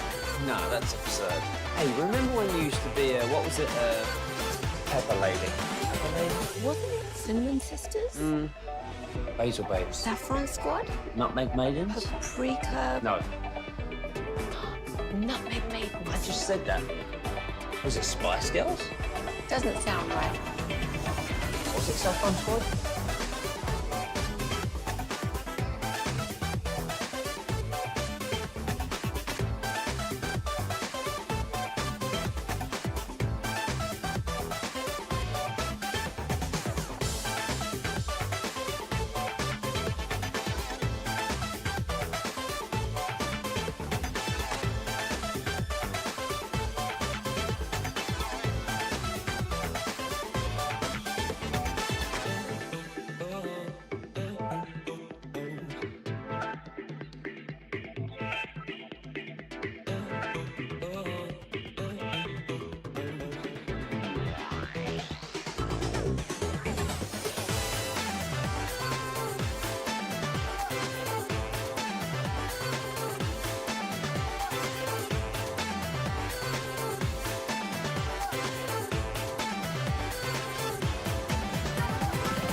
And Frankel, if you've been injured in a car or truck wreck, call Frankel first, 214-817-3333, With Frankel, there's never an out-of-pocket cost. They only get paid when you win. Frankel, the go-to car and truck wreck attorneys in Dallas. Two receivers left, one to the right. We're on the far hash, moving to our right, out of the pistol, hand it to ETN. And he runs straight down the hash, breaks the tackle 5, falls towards the goal line. Touchdown! Touchdown, ETN! That was the call on Saturday as the Texas Longhorns get worked in Austin by the Georgia Bulldogs 30-15. We had quarterback changes. We had both QBs looking like they were seeing ghosts on the sideline. And we had the Longhorn fans getting the school fined, what was it, $250K? $250,000. That's absurd. That is absurd. You guys threw a whole damn goalpost in the river and got fined less than half that. What's the big deal? We throw a couple. We try to recycle a little bit, and we get fined double. Boy, no good deed goes unpunished. Do you guys think that call would have been overturned? So, like, the reality that we had was there was a long delay, and the delay allowed the referees more time to determine whether or not that pass interference should have been called, and they overturned the call, and it was the right call, right? I think we all agree that should not have been pass interference. Yes.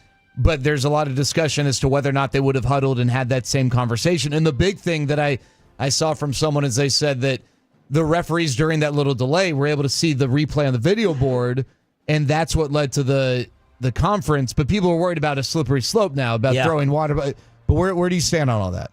You pro water bottle? Let's hear real quick where Kirby Smart sound. Even after winning, getting a huge win, he was feisty. Nobody believed us, and then they tried to rob us with calls in this place, and these guys are so resilient. You know what I mean? We talked about intent. What was our intent when we walked on the field? Our intent was not to take pictures, not to do all the superstar stuff. Our intent was to eat. Our intent was to come eat and be hungry. I'm not interested in all the bells and whistles. What I want is a team that fights their ass off, and they did tonight. Said no one gave us a chance. Your own network doubted us. Then they tried to rob us with calls in this place. So is it a, by the book, let's start with the rule book. Is it a reviewable reversal? Well, you can't review pass interference. But they changed the call. Yeah, but you can, but officials are able to huddle up and, yeah.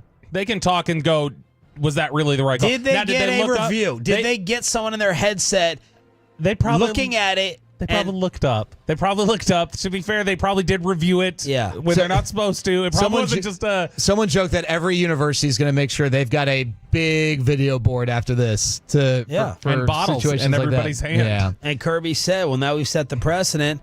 You give them long enough to go ahead and review it by throwing crap on the field. You pressure the officials. I'm torn between... I always like to get the call right, but is it did they do anything that breaks the rules of what can be changed?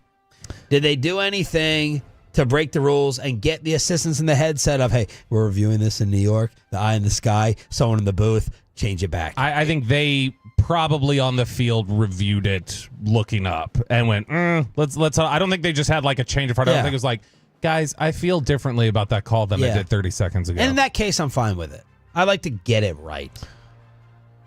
I don't mind. I think because there was the long delay that makes it look worse, and it encourages that sort of behavior to, when there's a controversial call. But at the end of the day, not a big deal. I actually thought Texas got robbed later that drive, or was it the next drive when they had the ball? It was the whole game, really. A targeting call. So there was one or two targeting calls that were made, and there was one that was missed, but. At the end of the day, the right call was made. It's just kind of a slippery slope of how it all went down. I love that Bobby got his SEC initiation, baby. That's not an SEC initiation. That's a Georgia initiation. That's what that is. Anyway, here's what I'll say. Jordan, no, not anyway. Not anyway. There's a gauntlet that y'all are going to have to be running through now every single year. Here's the thing. I would say, to your point about what precedent does it set? We had this story that came out a week and a half ago. Messi's out there on the pitch, as we say in soccer terms. Some fan ran out onto the field, gets to Messi for a selfie, some little kid. Messi stopped security, took the photo with the kid, and then security walked him off. But there was a lot of criticism for Messi after that, where they said, you can't take that photo then. You have now set a precedent that if you do this, you're going to be able to have an opportunity. And to that end, like 3 adults in the next 30 minutes tried to do it. It's the same idea of why they don't show streakers in broadcast, because if they are promoting anything or any level of attention you give them, that's going to feed them. Hey, who's the best team in college football? Is there, I'm not asking who's ranked first. Probably. Because Oregon is ranked first now. I might say Ohio State. Do you think that I'm not asking you to archive back the last 10 years, but do you guys feel like this is pretty wide open, maybe more so than in recent years? Sure. Okay. It's one of, I don't think Penn State deserves to be ahead of Texas. I don't think Penn State is legitimately better than Texas right now. So I would say it's so you understand why. Yeah, I understand why.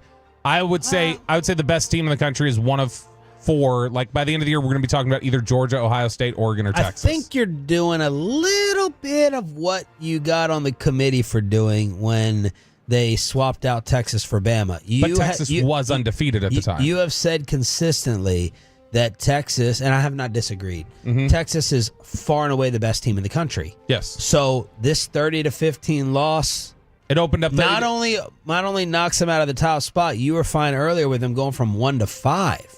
Because losing to Georgia by 15. It changes your mind on who's the best team in the country. It matters on how you lose. Like that offensive line showed issues that they haven't showed all year. Like Sark's ability to adjust to certain things defensively that Georgia wanted to do are really like that. That's new information that tells me, okay, this is not the team that we thought they were at the time. Well, you said they have by far you have to factor in. Yes, you said they have by far the best offensive line in the country. And they were clearly challenged in a way that they were that's shown to be not correct. But I still think they're one of the best offensive lines, but they did not adjust. I think, to me, it would be more concerning, and I'm not saying Texas is by far and away the favorite, and they're going to win the national championship guaranteed or anything. It would be more concerning to me if we went into the game saying, hey, we know this offensive line isn't great. They've figured out a way so far, but then they finally play a really good front and they get exposed. I am less concerned because I do believe that this is a very good unit. I'm more schematically concerned by Sark. That's where I'm not. I think that now you give him the blueprint. Losing, this is exactly to me, and we'll figure out whether this Texas team can adjust or not. But this is exactly why you hear people say that losing sometimes is so much more beneficial than winning ugly, because it wakes these kids up, right? If they would have won the game, then you can in your head convince yourself not a big deal. I think Saban said this recently, right? So, and this is why, and I was going to ask you guys, we're midway through this season, the first year of the 12-team playoff. I know that some people, think, okay, well, what stinks about that Texas-Georgia game is that Texas doesn't walk away, shivering as if they might miss the playoffs. But to me, a season is about the arc of a season. And I love that now you've got teams that have the ability to lose and can get better and build off it. Which Texas can. Right. And we all think that Alabama has a really good shot of missing the playoff. But what if Alabama wakes up and they're the best team in the country from today until the end of the year? They deserve to have the opportunity to play in a playoff, whereas a 2-loss Alabama team, maybe in years past, doesn't always get that opportunity. I think that's more relevant for Georgia. Georgia got punched in the mouth in the first half by Alabama, woke up, played better football down the line, and clearly has adjusted in the following weeks. But I'm saying, what if Texas bounces back? For the record, I don't think it's a hot take. I still have Texas as the best team. I'm going to still pick them right now to win the championship. I'm not the biggest Quinn Ewers fan like everyone else. I'm not seeing it on the next level. I'm not blown away by the ability and the skill. I still think he should play over Arch. I'm still going to keep Texas 1 moving forward. Texas is in the discussion. Texas has to show, A, that Ewers is not greatly affected by the injury. This is what happened a couple of years ago. He got hurt against Alabama, and he was not the same player the rest of the year. If he gets hurt and this continues to be an issue with his accuracy and it's not just rust, that's a problem. So Quinn still has to answer that question for right now, and Sark has to show, that's the thing, the specific stemming that Georgia did with their front, like to challenge Sark, the specifics of it was not something that Sark was prepared for. But Sark and everybody in the country knows it's what Kirby does, like with his defensive front, and he's done it for years now. Give me your 1, 2, 3. Texas is still. Oh man, Texas is still number 1, I think. But I'm not as concerned about Sark. I'm not concerned about the O-line.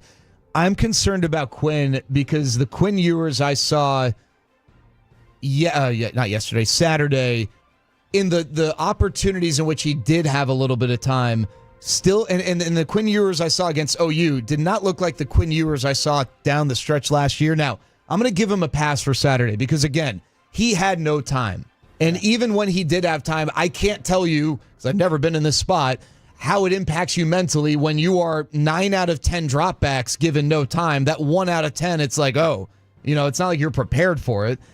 I think Georgia's in my top 3, and even though I think Will Howard is a little bit of a liability for Ohio State, and he makes dumb decisions like he did against Oregon, I still think Ohio State talent-wise around him is too good. I'd still put Ohio State in my top 3. No one going Oregon top 3, even though they're 1 now. No. Bob? I like Oregon. The biggest thing is that Gabriel had like his best game in the Ohio State thing. Like, it timed up just right, and the margins were still really narrow. I think if you play Oregon and Ohio State 10 times, Ohio State wins 7 of them. And Oregon State probably, or I shouldn't say probably, they got a really good shot to finish undefeated because they have an easy road the rest of the way. They deserve number 1 right now. Like they had a great win. Georgia's already got a loss on the schedule. The best win of the season is Georgia's on Saturday. That's the best win anybody's had all year. And it was convincing. I would pick Georgia right now to beat Texas again, so I can't say Texas is better than Georgia. This is the speech that Nick Saban went viral for, the speech that he would have given the Longhorns before they got whooped. About this time of the season, if you're undefeated, and we were a few times, I'd always give a nothing speech. And walk up in front of the players, and I would say, if you wake up in the morning and you feel entitled, what would that get you? Nothing. If you think somebody owes you something, what would you get? Nothing. If you lose your discipline and your work ethic, what would that get you? Nothing. If you fail to prepare and pay attention to detail, what would that get you? Nothing. So nothing is more important than staying focused on being the best you can be no matter what you choose to do. That would be my speech to all the 6-0 teams. So there you go. What does Alabama have to offer as a national contender this year? Okay, fine. Let's crosstalk. Hold on. How much did we get out of Bobby Belt on Saturday when we hung out at Katy Trail? Wrong. Nothing. Got you 20 minutes of content. No. Let's crosstalk with and dumped. Let's crosstalk with a KMC masterpiece next on The Fan. Coming up in the next G-Bag Nation, we will have a Cowboys Monday for you, reviewing Week 7. Looking forward to the Cowboys-Niners game. We'll get the week started, Nation 2 to 7 of The Fan. RJ Choppy here by your friends over at K-Post Roofing and Waterproofing, the official roofing and waterproofing partner of the Dallas Cowboys. That's a big, beautiful K-Post roof you see at AT&T Stadium and on the home of the World Champs for now, and the American Airlines Center, and on my house. And I got the roof done in May. They're fantastic. Boots on the ground here in DFW, locally owned and operated. So when you put that roof on, I mean, you're a customer of theirs for life. You're a client, and they're going to keep tabs on you and making sure. And I've heard from them even after the roof has been put on. How's it going? Everything good? Absolutely. That's why you go with somebody embedded in the local community and not.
Uber Eats has low fee products? I gotta remember that. Well, you know, they say in order to remember something, you have to forget something else.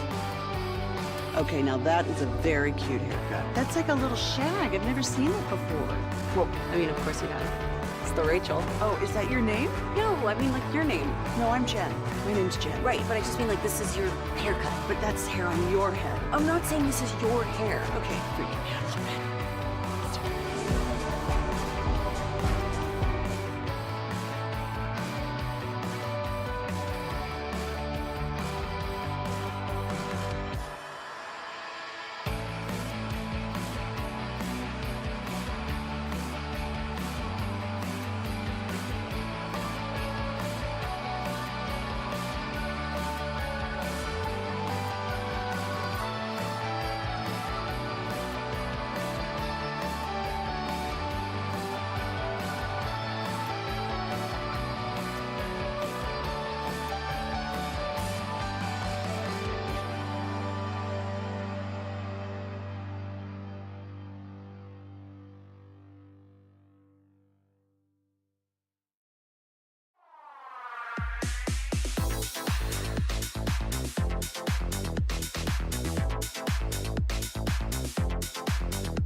One Chevy dealer in the world, more Silverados than anyone else. This is Texas. This is Classic Chevrolet. Together, let's drive, relax, enjoy the difference based on new Chevrolet registrations 2023. It'll be a 1-2. Swung on, a high fly to right. Soto is there.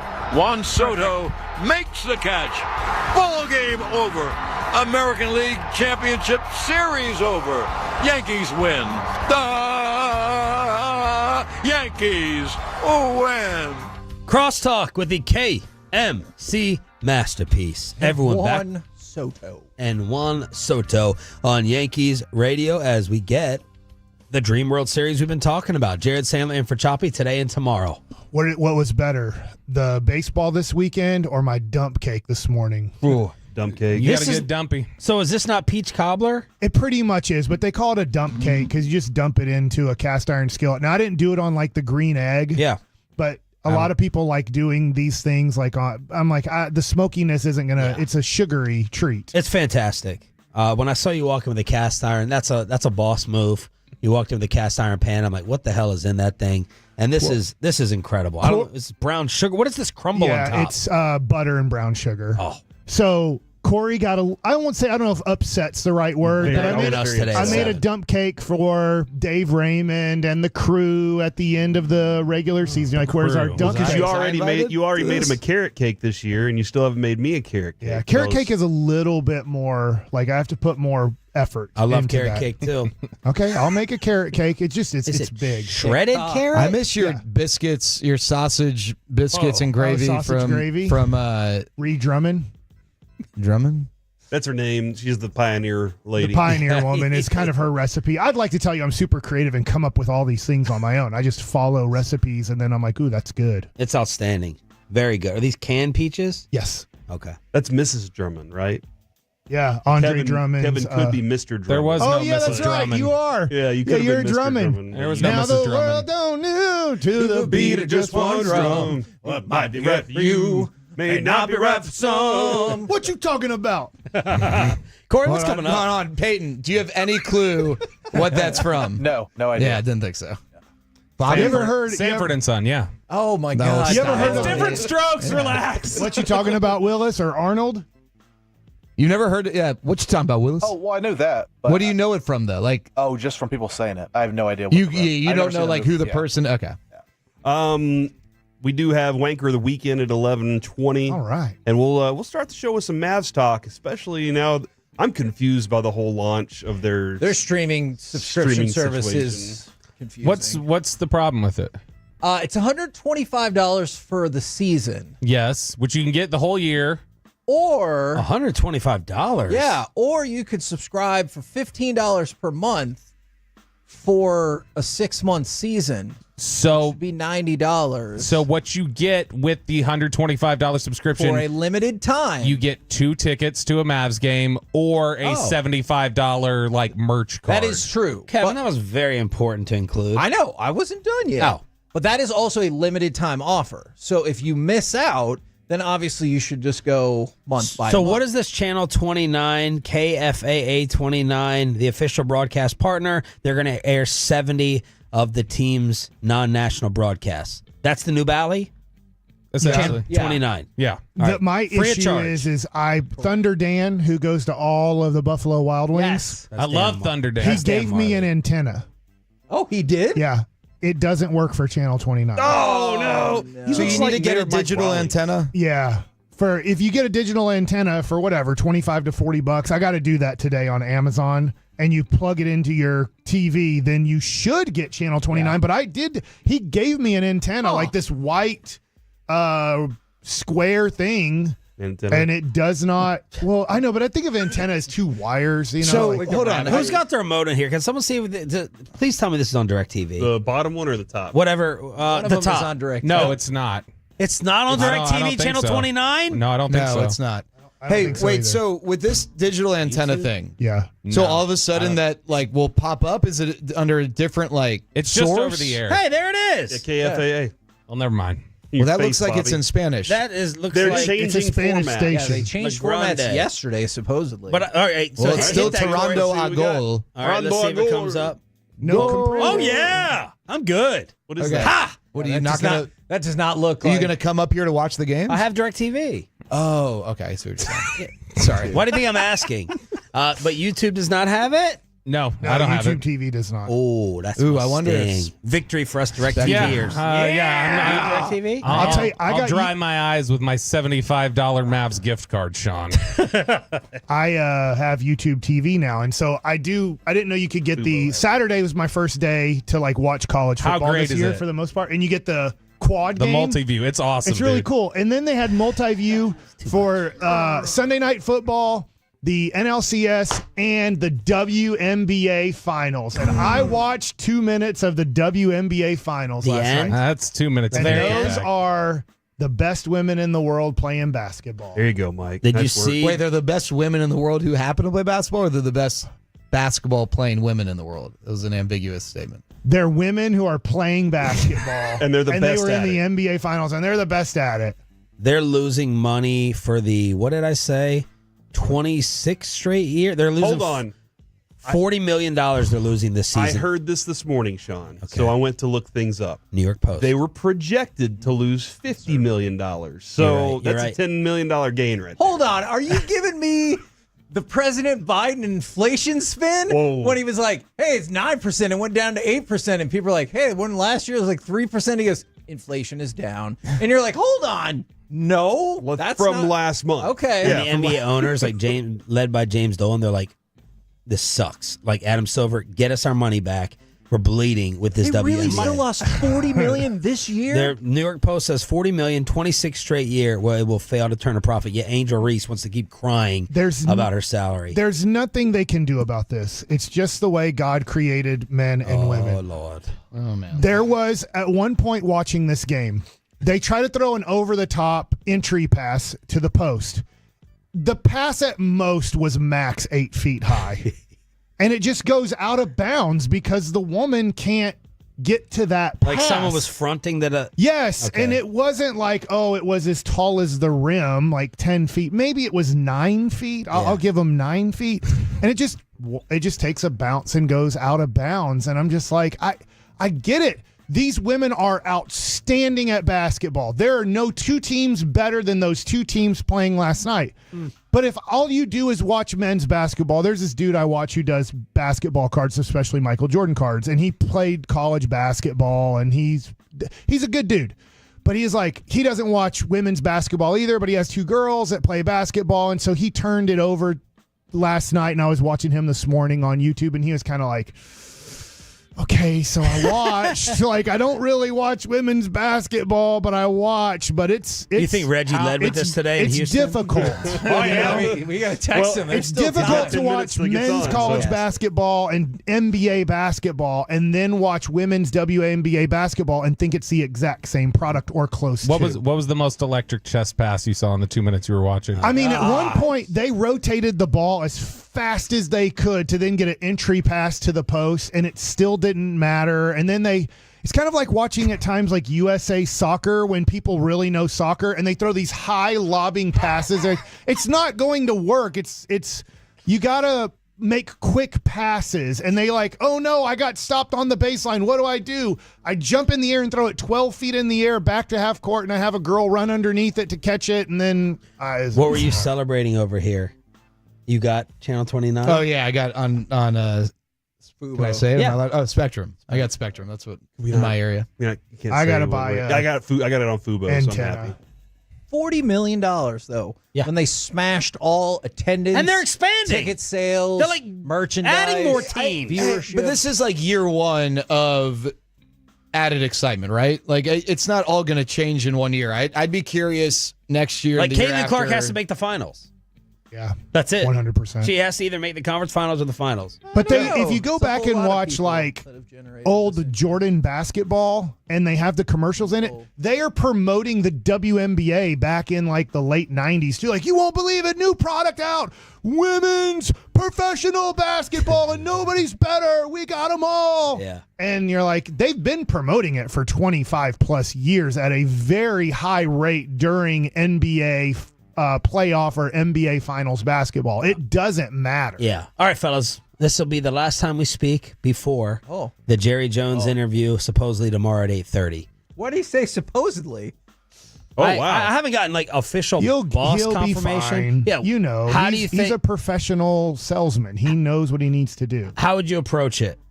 Look, ask him if he's embarrassed. It didn't happen. I know that today. I know that they will tell you to just act like it didn't happen. Well, that's not happening. Based on experience. How would you guys do it if you were told? Told to address it to some degree. I'm not asking about San Fran or the bye week first. One of my first two questions would either be, can you explain more about how you either think you pay us or you do pay us? And then the other thing was, he goes, I respect real fans' questions. I would tell him. I was for 45 years, I've followed this team. I've bought tickets. I've watched it on TV. I've bought your crappy Zubaz pants and sweatshirts and T-shirts and hats and programs and cereal boxes. I'm a fan. Answer to me. Okay. Wow. I'll get somebody else to ask these questions. Okay. What would you do, Corey? I do like the approach of just being so what's going on? And let him start it and see where he goes from there. And then what if he just goes, all right, guys, we made that news next week. Let's move on like normal. Be done? No. That's great that you can move on, but it felt like you were trying to damage. You personally, I mean, that's up to you. You do it however you want, but it felt like an attack directly against y'all. What if you said there's a salary cap in the NFL? You obviously cannot buy a championship in the NFL because of a cap.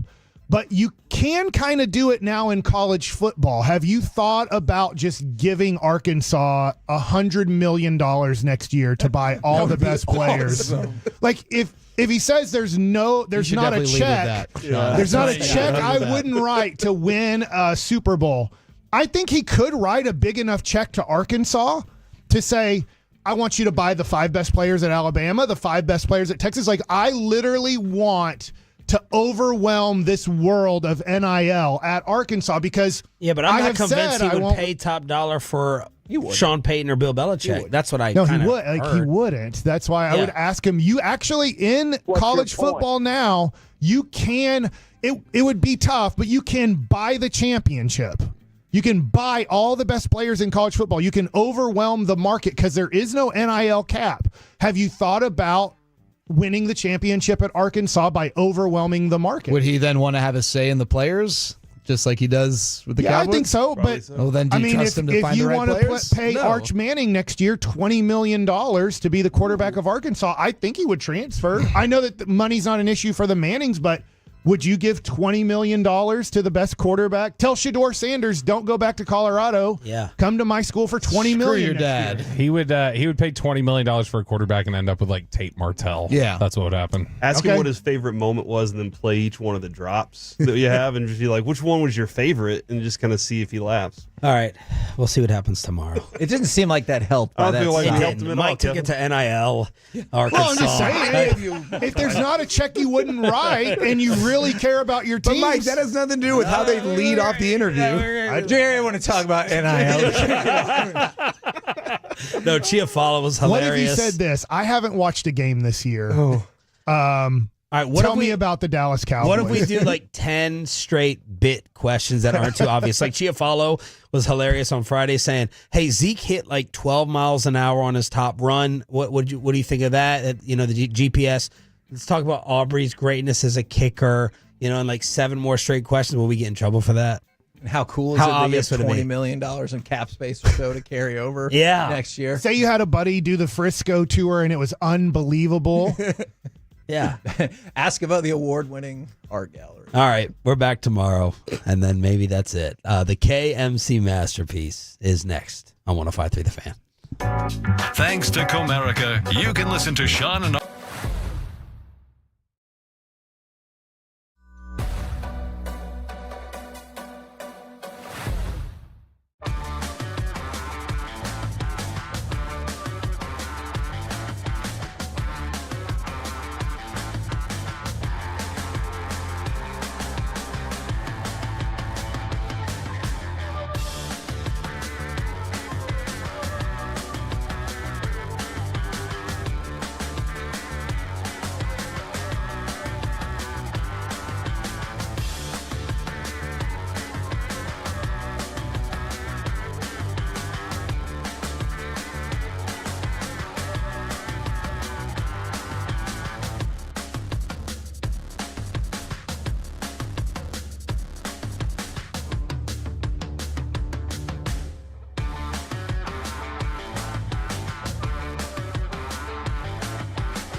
O'Reilly Mazda of Arlington and her studios. It's the KNC Masterpiece on 105.3 The Fan. KNC Masterpiece right here on 105.3 The Fan. If you want to get involved in the conversation on the Frankel and Frankel Injury Attorney text line, it's 877 and 881-1053. Or the Twitch or the YouTube. You've got me, Kevin Hagelin, Corey Majors, the famous Mike Bassick, Alec Medford, and most importantly of all, we have one job today. Oh, welcome Carter back? To make Carter laugh.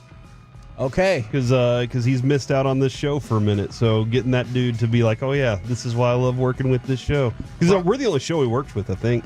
Huh. I'm pretty sure he doesn't care about any of the other shows. Oh, my gosh. And I like that. We treat him the best. We bring him dump cake. Also fact. Or you bring him dump cake. Yeah, I gave him dump cake. Dude, Mike has the best dumpy around. I mean, absolutely. It's so good. And I didn't even blueberry it up. It's I know. just a peach dump cake. Just a peach dumpy. And it's sweet. Is this how it's going to be all day? Dave Raymond said it was too runny. Really? Yeah. I thought it was nice and firm. I thought it was exactly the way it needed. I drained some of the juice before starting off the process. So I drained some of the peach juice. Okay. If you started a dumpy business and that's all you did, you'd sell out every day. Every day, dude. And it's very easy to make. Yeah. Are you done? We're just taking part of the Cowboys show. didn't play. What are we supposed to do? What is this? This is the fanciest bell ever. Look at this. Please keep bell. listening. I promise we'll get to stuff. It's brand new. It's from Italy. All right. Did you bring that? No. Oh. All right. Let's start off by talking some basketball. Give me cut number 15 because I got some Mavs questions and I want to talk about that TV deal as well. Doncic pushing it up the floor. Doncic drives. Doncic shoots. Doncic scores. 58-32. All right. So I have a few different questions I want to dive into, but the first thing I want to ask you guys is, do you think that the Mavericks will have the best offense in the NBA this season? Not could. Interesting. Will. All right. While you ponder that. I always have a question. Okay. Can I ask a question before you say your thing? You may not. Fine. I'm just kidding. Go ahead. I'm listening. No. Go ahead. All right. I'm really interested. So the other thing is the TV deal, because people have been asking a lot about the TV deal. It sounds like Corey did some research this morning, and we used a remote control. Fubo and DirecTV do have Channel 29, and they're going to be good to go for those 70 regular seasons games of the Mavs that are not on national TV. If you don't have a digital antenna or any way to get over-the-air TV, whatever the case might be, the Mavericks announced this morning the subscription service, which will initially be powered through NBA's next-gen platform. AT&T Uverse, Charter Spectrum, DirecTV, Dish, Frontier Fiber Keller. I don't know what that is. Fubo, GEUS. Not sure what that is either. Grand Communications or Grande Communications. And One Source Communications and Optimum. So if you have any of those, which I've never heard of most of them, you get after it, baby. So you got Mavs. And that's awesome for people who want to watch it on KFAA. Now, if that doesn't work for you, the Mavericks streaming subscription cost will be $125 for a season-long pass. For a limited time, per the story from Brad Townsend, fans who subscribe to a season-long pass have the option of receiving 2 tickets to a unspecified game or $75 merchandise gift card for the Mavs. So obviously that would make sense if you're in it for the season. Otherwise, the season's about 6 months, and if you go month by month, it would only cost you $90. Okay, so that's the cheaper way to do it. Do that, Tolos, unless you want the tickets. Yes, if you don't care about the tickets so or $40 for the tickets. Yeah, something like that, $30, okay. essentially. Right. But I would argue, if you're getting the season-long pass, you probably do care about the merch gift card, or you probably do care about the tickets. Here's what I'm scared of the streaming thing, is that I still have not had good streaming my whole life. When they do stuff like this, Bally's was horrible streaming. If you tried to stream Bally's, it buffered. It just wasn't the best. To be honest, I haven't even tried Victory Plus yet. To see how the streaming is there. It's pretty good. It's got a tiny lag at times. There's a couple bugs. Yeah. If it drops out on you and you have to start all over, that's irritating. I was streaming the Dallas Cowboys New York Giants game, the Thursday night game. Yeah. Not the best streaming situation when I was trying to just stream it. Now, I know I wasn't paying for extra streaming. It was just that you stream on your phone and I was just like, it's just not the best. I'm not saying it's the worst ever, but you might miss a play or two, or you might go, oh, it buffered, and so that's the only thing about this is we still have not figured out how to have great streaming the way that if you're watching off of DirecTV or ATT-Uverse or whatever, the way it is. From the 325, how do I watch the Mavs if I'm not in the DFW market? Well, that's where you're going to have to go down the streaming route.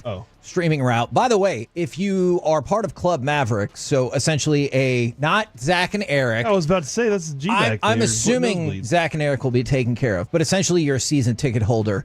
You will get the streaming subscription for free. So just wanted to give people an update about that because a lot of folks have been asking. Okay. Now to the other part. Now I want to ask my question. Okay. By what metric do you mean best offense? Points or that's what I didn't know your question. Yards? I was per possession. Yeah, I'm going to go deal. Efficiency per possession because the Mavs do not play fast. They play faster than 2 years ago, but I'm going to go efficiency points scored per possession. Okay, so that works in their favor. Where were they last year? Let me check on that. Okay. I will say they will be top 5. I just don't know where they finished last year to then know are they close to that or not. Like how big of a jump do they have to make? Okay. They were 8th last year. So I'll say no for first, but top first? 5 I'll say yes. Who were the top 3? First was the Celtics. And then you don't have the other. The Pacers and the Thunder. Oh, and the Pacers, that's Rick Carlisle's offense. I will say no, but Celtics and Thunder will be better. Yep. The Mavericks take more 3-point shots than the Thunder. And you don't think that's going to change? I don't know, and I think that's a philosophy. Will it, though? Because last year we didn't have Shea gets Gafford. to the basket more. Like your main guy, Shea, takes easier shots than Luka. But you didn't have Gafford last year until late. True. And Lively wasn't really realized yet. True. So I do wonder. PJ Washington, obviously, same thing with Gafford. And I feel like there's another slasher. But I feel like you have more options to start this season than you did to start last season. I agree. feel like you'll probably let's be honest. Want to work Dwight Powell's not going to play this year unless there's an injury. Dwight Powell actually works against you on this because he's a super efficient guy. He only dunks or layups the basketball. But so did Lively and Gafford. Like that wasn't that Gafford. He was 100% for like 3 months or something because all he did was unbelievable. Right. Yeah. But they will at least, let's say Lively, he will try a left-handed hook shot or like he will try a little bit of a difficult shot around the basket where Dwight Powell, God bless him, will just, I'm either dunking it or laying it up with nobody around me or I'm kicking it back out. I think they're going to be in the top 5. Okay. I think they're going to bump up into the top 5, maybe even top 3, but I don't think they'll be number 1 this year. But, man, their offense is going to be terrifying. So I wanted to throw out some ideas of how potentially they could get to number 1, but I think top 5 is a perfectly reasonable take on the offense this season. And more than anything, don't you just want the offense to be good enough to where Luka doesn't have to carry the whole thing and destroy his legs by the time he gets to the playoffs? Look, I agree. We talked about this last week, and it might not be what Luka wants, but I would love to see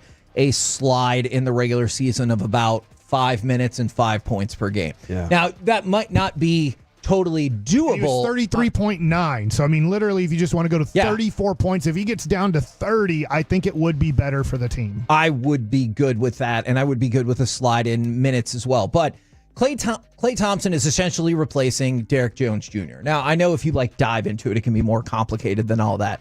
But that seems like that would lead you towards potentially a more offensive mindset. Kyrie Irving, still among the NBA's best secondary distributors. Fair to say. Can I ask you a question about Derek Jones Jr.? He was, and I don't think it was 20 times a game, but you knew you could push the ball with him and get him a lob too, or get him down court. Do you have that guy anywhere? So I will argue. I guess Lively does it. So the combination of, interestingly enough, I'm going to go a little different here. The combination of P.J. Washington for one, and then Derek Lively. Because I know we've seen Derek Lively. Well, Derek Lively can take the damn ball up the court. But one of the things when they talked about wanting P.J. Washington to have a little bit of ability with ball handling as well, I'm curious to see if that can help at all. But Derek Lively can get right down there. Okay. I'll tell you who else can watching preseason basketball. And I watched him with the Knicks too and talked to my Knicks guy, is Grimes. Yeah. Now, I don't know how many minutes he's going to play a game. Grimes wants to play fast. Grimes is in a way better Josh Green. Well, I don't want to say better Josh Green, but he is your Josh Green replacement. It'll be up to you. Gavin Dawson loved Josh Green. I didn't love him so much.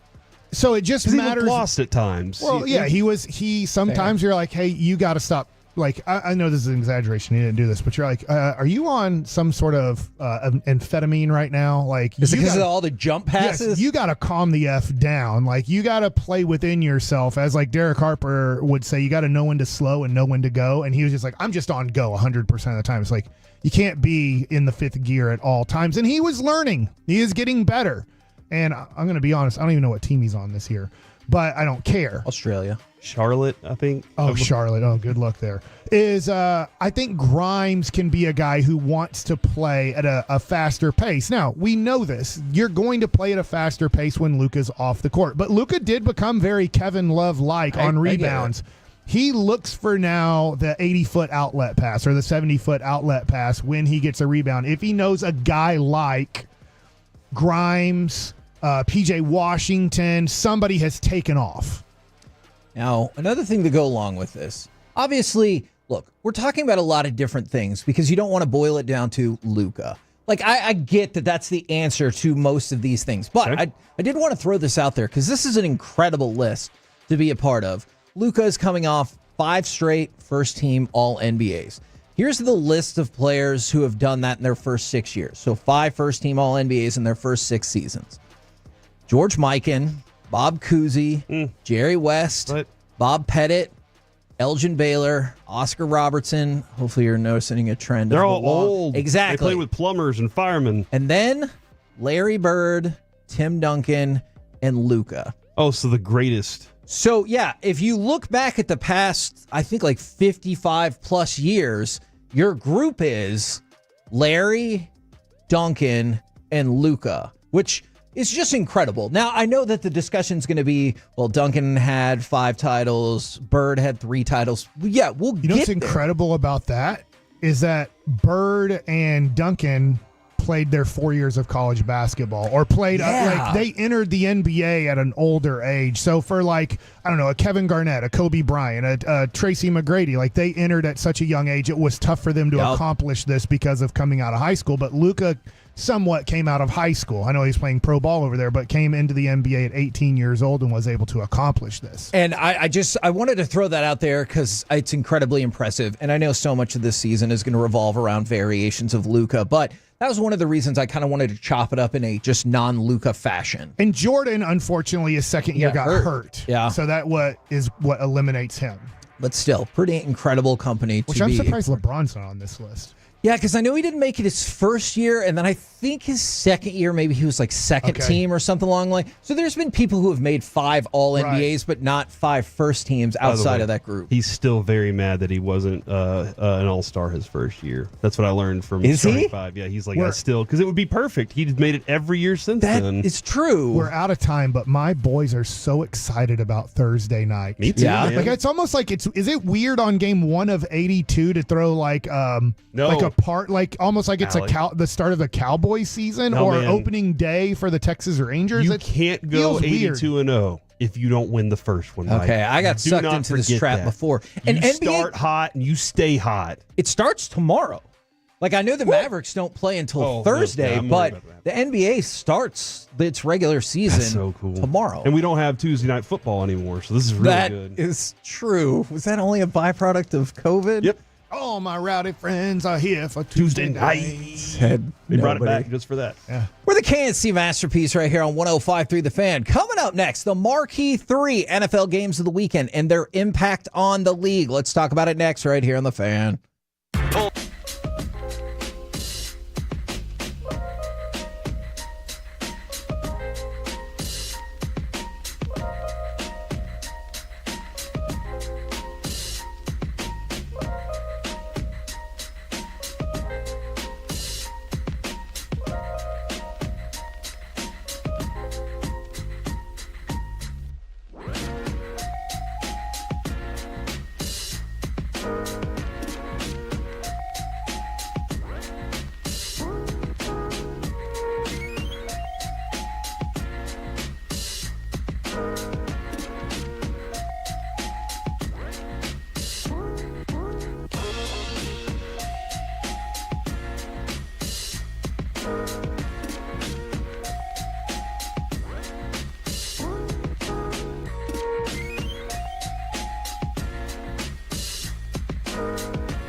This segment of the KNC Masterpiece is brought to you by Window Nation and the personal injury lawyers Frankel & Frankel. If you've been injured in a car or truck wreck, call Frankel first 214 or 817-333-3333. With Frankel & Frankel, there is never an out-of-pocket cost. They only get paid when you win. Frankel & Frankel, the go-to car and truck wreck attorneys in Dallas. First and 10 at the Niner 18-yard line. Here comes the end around on a jet sweep. It goes to Hardman, cuts it back, and goes into the end zone. Right to left on the jet sweep. Mecole Hardman.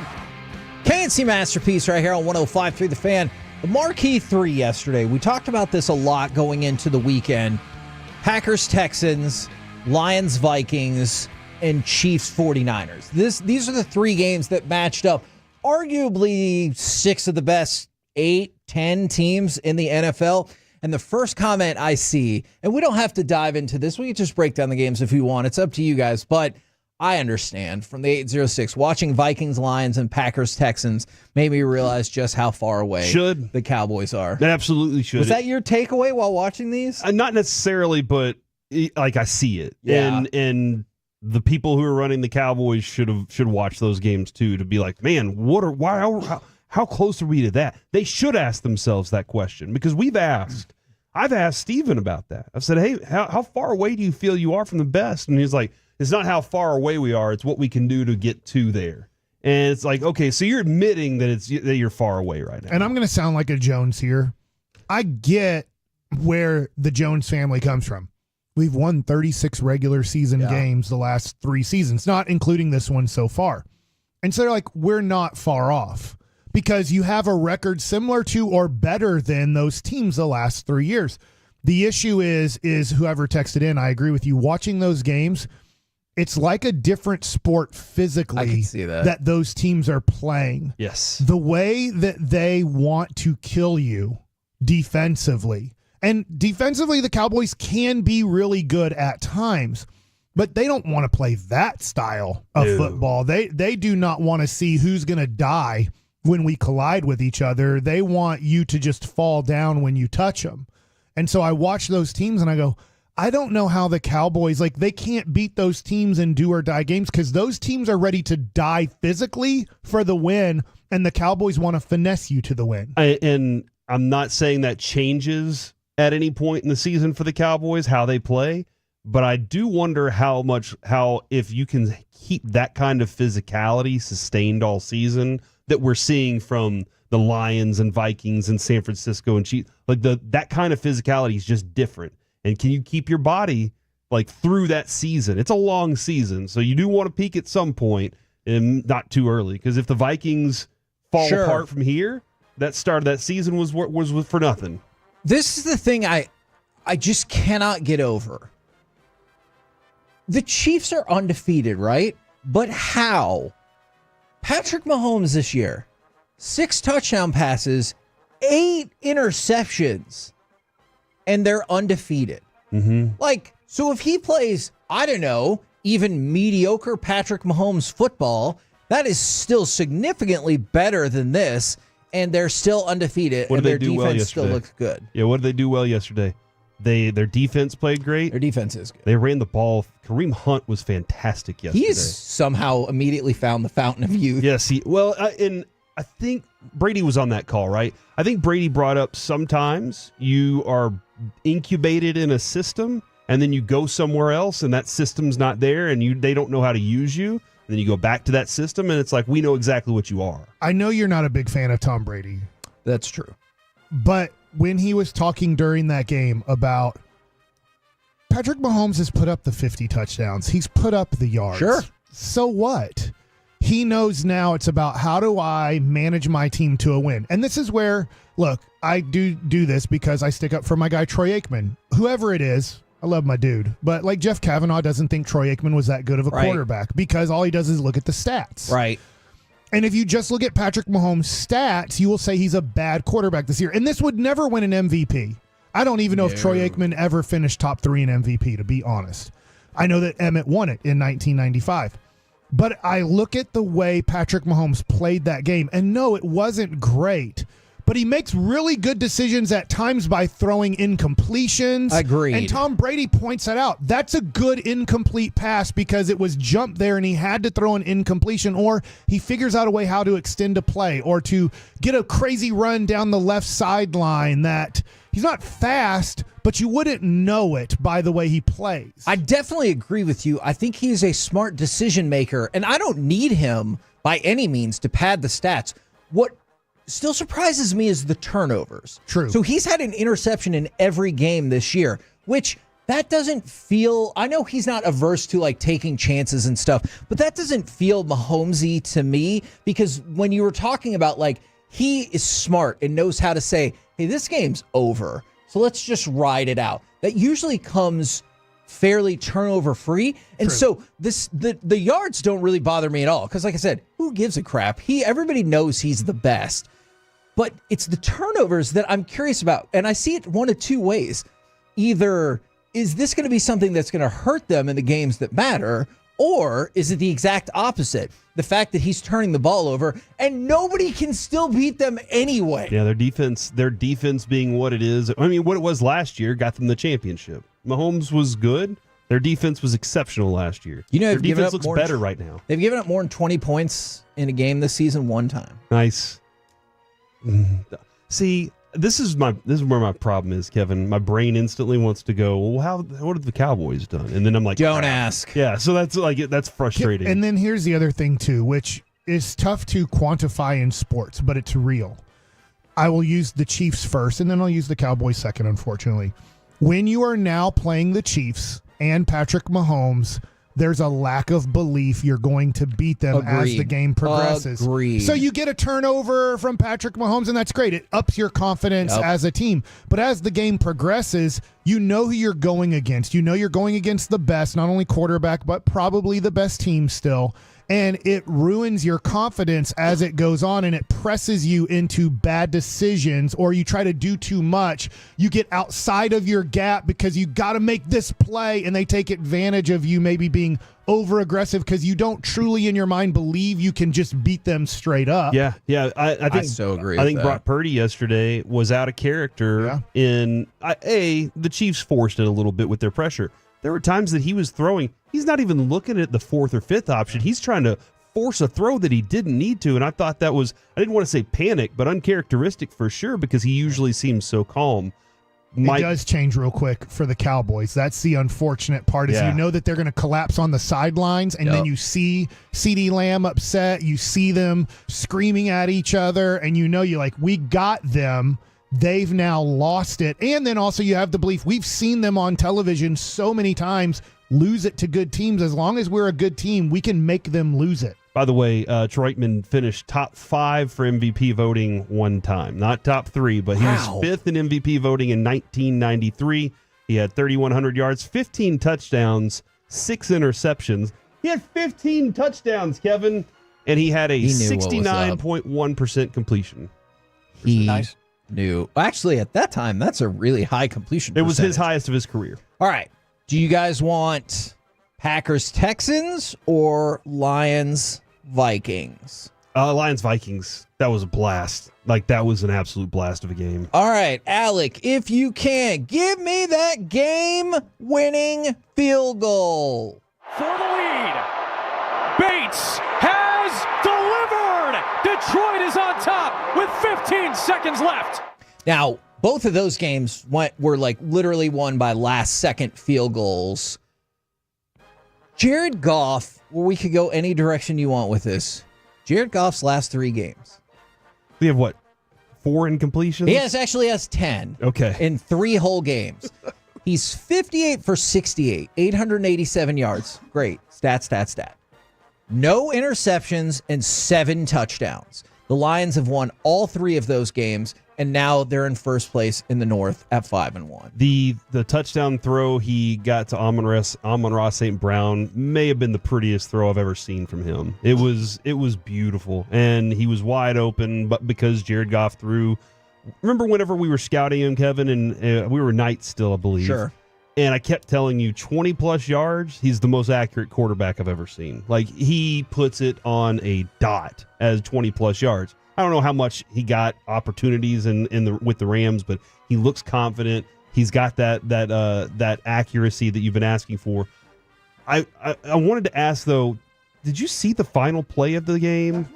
Your mic's off, but that's what I learned. You should set up in an illegal formation. Yes. If your fatsos can't get down there to line up, it doesn't matter. You only need a center and you need a quarterback to snap the ball. Everybody else just needs to be still. The receiver was 15 yards downfield. So you can have whatever you want as a formation. You just need everybody to be still to snap the ball. So when Dak ran up there, the Niners playoff game, and they're all trying to line up, you just need the center and the quarterback, and everybody else stay still. You can just say, well, we only had one guy on the line of scrimmage. It doesn't matter as long as you spike the ball with 1 second or snap the ball with 1 second. There's no runoff. And I never knew that, and I don't know how many people – I don't know if the Vikings knew that. And that they were just like, we know this, let's do it, or if they just happened to do it, and then they're like, okay. You think so you think they lucked into Everybody it? thought it was over. Even Dan Campbell was like, they were yes. all excited. It's over, and you could see them hugging Jared Goff, and we did it, and then they're like, no, it's just a 5-yard penalty, and we have to do a last play. You know what's going on in his mind, right? He's like, the referees, just like last year against the Cowboys, they're out to get us.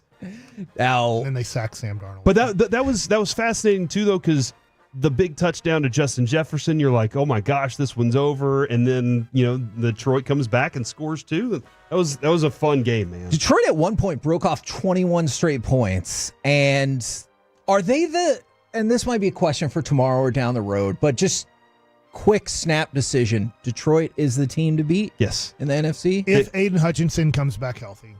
Which they said he would only come back for the Super Bowl, I believe. Oh, really? I know they played. They did such a good job of dealing with that major injury yesterday, and so maybe they can overcome it. But I just think losing that type of player is going to be very tough come do or die time. But when here's you're good the deal. across the board, though, when you're like you don't rely on the one player, you can manage. So here's what you do at the end of the game. You catch the ball, there's 5 seconds till you don't have a timeout. The wide receiver is your center. Whoever has the ball runs, they set the ball. He's the center. The quarterback gets underneath. Everybody else just stays still. Yeah. And then you can get a penalty. Let's go to cut number 6 because Green Bay and Houston also went down to the last second. Here's the snap, low snap, placement made, kick to the upright, and it is good! Yes! It is good! Yes! It is good! The Green Bay Packers have won!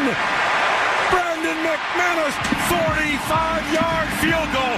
Welcome to Green Bay! All right. You're shaking your head, Corey, and I'm curious why, because there was a lot of interesting things about this game. Okay. One, McManus was the kicker that everybody was like, hey, this dude's available. And everybody was like, yeah, nobody wants to touch him. But that's a different story for a different time. That's true.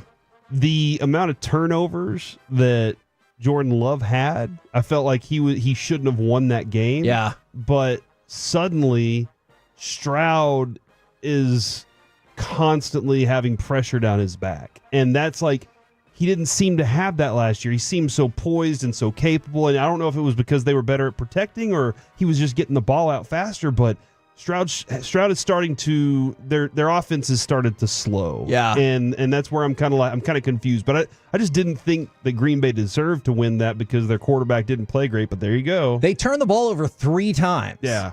I did not believe the Texans turned the ball over at all, but like you said. Oh, and so that's the Cowboys-Packers, right? Yeah, or Cowboys-Steelers. Yes, which is really weird that you would get 2 games like that in such close proximity. I thought going in, this was going to be an offensive game. C.J. Stroud, since he came into the league, leading passer in yards per game. Jordan Love, co-leader in pass touchdowns. And then for like the first, half of the game, you're like, well, maybe into the second quarter we got some stuff going. But it was a slow start. And it was, once again, to restate how we started this, it was a slugfest. Like, both of these teams want to kill each other. And they ran the ball effectively. Right. And so both teams are like, we are going to show our physical dominance as they were both battling each other for who is the more physical team. And unfortunately, when we talk about playoff contenders and then Super Bowl contenders, they all want to see who can kill first. Yeah. The Cowboys don't have any killers. They have very good players. Don't get me wrong. CeeDee Lamb, great player. Micah Parsons, great player and has a little bit of that killer in him.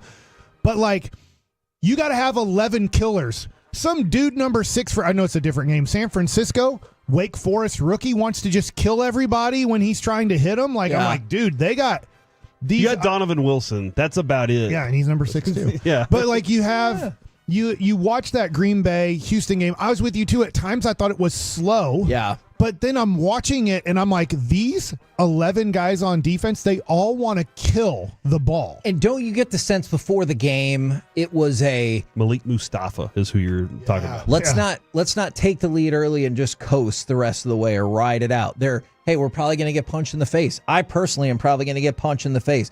Can we punch back? Can we grit it out in the fourth quarter and get this win? Because they expect those kind of games. They think about it going into it. And maybe for another topic, who is the Cowboy guy that, I don't know, that they have to draft to change the mentality of we want to be the most physical team? Okay, but we just got told. You know better.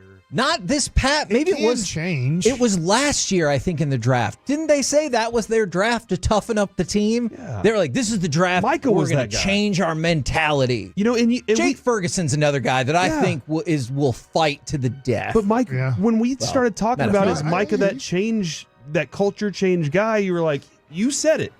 He'll get buy into the Cowboys way in about a year or two. And he is great. It's just, the Cowboys do not want to fight the way we watch those 6 teams Agreed. and those 3 games fight. With the KNC Masterpiece right here on 105.3 The Fan. Coming up next, it's time for Baseball Nuggets with Mike Bassett. We have the dream matchup in the World Series, but man, did I have fun watching last year this weekend. Next.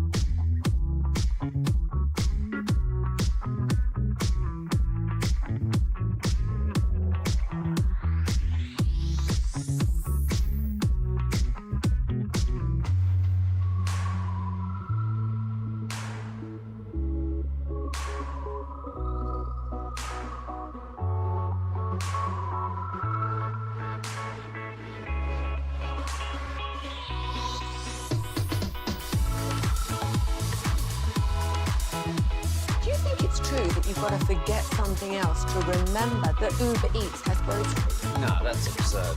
Hey, remember when you used to be what was it, Pepper Lady? Pepper Lady? Wasn't it Cinnamon Sisters? Basil Babes. Saffron Squad? Nutmeg Maidens? Tree Club? No. Nutmeg Maidens. I just said that. Was it Spice Girls? Doesn't sound right. Was it Saffron Squad?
This segment is brought to you by Classic Chevrolet in Grapevine. They're the #1 Chevy dealer in the world. More Silverados than anyone else. This is Texas. This is Classic Chevrolet. Together, let's drive. Based on new Chevy registrations, 2023. Castillo, Soto, a high fly ball to center. Thomas backing up. Thomas at the track. And Juan Soto! A 3-run home run! I really did not think that was going to get out of the park. Like, I thought a play was going to be made right at the wall on that. You know what's interesting is I was watching True TV at the time. I was watching the extra broadcast with all the extra stuff, which is interesting because, just to be honest, like, I want to see if like the Rangers can do some games like that, regular season games. Like, can we throw all that on there for? Did maybe they have like the Impractical Joker guys doing the call? I don't know who was doing those. I think it was one was Dexter Fowler. That's the only thing anybody knows that's on True TV besides when sports pop back up on there. You're not lying. But the way Juan Soto reacted on contact gives me an idea, and I was like, he thinks he got it. Yeah. Yeah. Obviously, the broadcasters didn't. You can listen to the broadcast there. You can listen to the New York Yankees call. Everybody thinks like, no, that ball was too high. It was elevated enough that would be a tough pitch to hit that high. And where he hit it, he didn't hit it down the line. Like, to hit the ball out near center field, that doesn't make any sense. But when Juan Soto hit it, you could tell that he was very confident in his contact there. Yeah, he was. Now, that's part of the information you're going to get in some baseball nuggets. All right, so let's go to that series real quick. Cleveland and New York. That was a better series. Those games in Cleveland, obviously, we got to talk about Friday, the Thursday night walk-off by David Fry. And then you get to Friday night, and then you get another great game that gets into the 9th, the 10th inning, and you're just like, man, this series is awesome. Unfortunately, Emmanuel games. Emmanuel Clase was not good in this series. I felt good for him yesterday. I was like, finally, he got out there and pitched. And I think he faced 4 guys, only gave up 1 hit. But I just like, man, Clase, like sometimes this just happens, right? You get to the playoffs and your best hitter or your best pitcher for San Diego. LA wouldn't be in the World Series right now if Dylan Cease didn't stink in the playoffs. Yeah. But how are you going to know, hey, we're going to get to the playoffs and Dylan Cease, who's been really good for us, is a great trade. We're so happy we made this trade. We get to the playoffs, he's going to be completely pathetic against the LA Dodgers. You just can't know those things. And for Clase, if Clase does his job, there would have been a game 6 at least, because he would have closed out game 4 to tie it up at 2. But he wasn't able to do his job. Again, it was 6-6 when he came in, and then it's 8-6. But what I'm getting at is sometimes you just don't know who's going to perform that you're counting on, and then who you're not counting on comes through with a big clutch hit or a big clutch pitching situation. You're like, I would have never guessed that this guy would be the guy to put up 2 or 3. Like last year, John Gray. Who'd have ever guessed John Gray would come into relief and give you, I think it was close to 3, if not 3, shutout innings in the World Series that you're just like, wasn't expecting that at all. I guess the only person that really kind of saw that was JD, who gets a lot of credit for trading Clase away. Otherwise, you would have had him giving up the No. Smart job, JD. Shields Jr. and Emmanuel Clase. We got Kluber, man. That 1 inning in the blue jersey, the first time we ever wore the powdered blues. Hell yeah! Adrian did not like. She doesn't care that much. But I was telling her that story, and she was like, "God, that's the worst." And then I was telling her Fry's story, and she was like, "Okay." Every time she was like, "When's Fry up next?" So she was excited to watch him throughout the week. Let's go through the Juan Soto at bat to win Game 5 and to push the New York Yankees into the World Series. Corey, we were just talking about this off the air. That at bat, I have not gone back and watched pitch by pitch, but when I was watching it from a pitcher's perspective, you get pretty screwed up in your head when you're facing one of the best and they won't swing at your strikeout pitch that's just a ball, or they keep fouling off your out or strikeout pitch, and you start thinking in your head, what do I have to do? I can't get him off-timed where he's either fouling it off or he's just spitting on it, not swinging, and going, I'm I'm not going to swing at that pitch. It was Gaddis, by the way. Okay, I was going to say somebody will be able to help me out with this because there's an amazing accompanying video breaking it down pitch by pitch. You want me to send it your way? Yeah, I've seen it, but I just don't. I'm drawing a blank all of a sudden on who was doing the video. MLB Network. Yeah. It was Reynolds and then another guy and another guy. But it was a fantastic, like 3.5 minutes, give or take. I don't know if it's a changeup or split finger. I don't know which Gaddis throws, but like off the top of my head. But he throws one at the bottom of the zone, and Juan Soto freezes on it. And it's 99% of hitters, when they freeze, they're done. They can't pull the trigger anymore. They've been fooled, and they just let the ball go by, and they're hoping that it's a ball. And last second, he takes an emergency hack at it and fouls it off, like opposite field, just fouls it off. And to me, as a pitcher, that's the OS moment. Yeah. Not that you know you're going to lose or give up a home run, but you're like, I froze him. He buckled. Change up. And then he fouls that pitch off. Yeah. Like he's able to foul that one off and just hit it right before it gets to the catcher's mitt. And it was an off-speed pitch. It wasn't like blew it by him. He was fooled by the off-speed. He was fooled by the location, and he still fouled it off. And those are those Adrian Beltres, Juan Sotos, Albert Pujolses. You name the best of the best, and you're just like, these are the guys that when you're on the mound and you're trying to get them out and you get to pitch 6, pitch 7, and they still won't get out and you've been ahead in the count, this is where you're screwed up. Now, in another way, Tanner Bybee fell into that with Giancarlo Stanton. He got ahead of him. Now he's getting a little bit fatigued, and he wouldn't swing on 0-2. He didn't swing at 1-2. He didn't swing at 2-2. He didn't swing until he got to 3-2, and he's like, well, I have to throw him a strike. It was a stupid thought, but it happens to us on the mound of like, well, he didn't swing at my 3 balls on 0-2, so I'm going to throw a strike, and maybe he'll take that one too. And then he hit it 440-something feet at about 289 Great miles an hitters hour. are just creating a way to get their pitch, or a pitch they can drive. And the Yankees and Dodgers have done a great job in these series, but Juan Soto, man, those at-bats, they just get so tough when you're on the mound, and they will not swing at your pitch. Or when you throw your pitch, they foul it off. And then finally he got a pitch he could handle, and it still wasn't a bad pitch. The pitch to Clase when Aaron Judge hit the ball opposite field for a home run, that's not a bad pitch. Would you like for it to have been like 6 inches further down? Yes. But he threw it on the black. And still, Aaron Judge hit a home run on that one. That one was at the top of the zone or above the zone, and Juan Soto hit a homer on it. What's your thought, though? Soto, that was cinema, honestly. Soto was up there. I don't want to say he was acting, but, man, he was doing a brilliant job of, you could see on his face how he felt about each pitch. He was trying to intimidate. That was fun. Sometimes you can see a guy. It's just a matter of what body language they want to give you. Some guys are doing that. They just don't give you the body language to know it.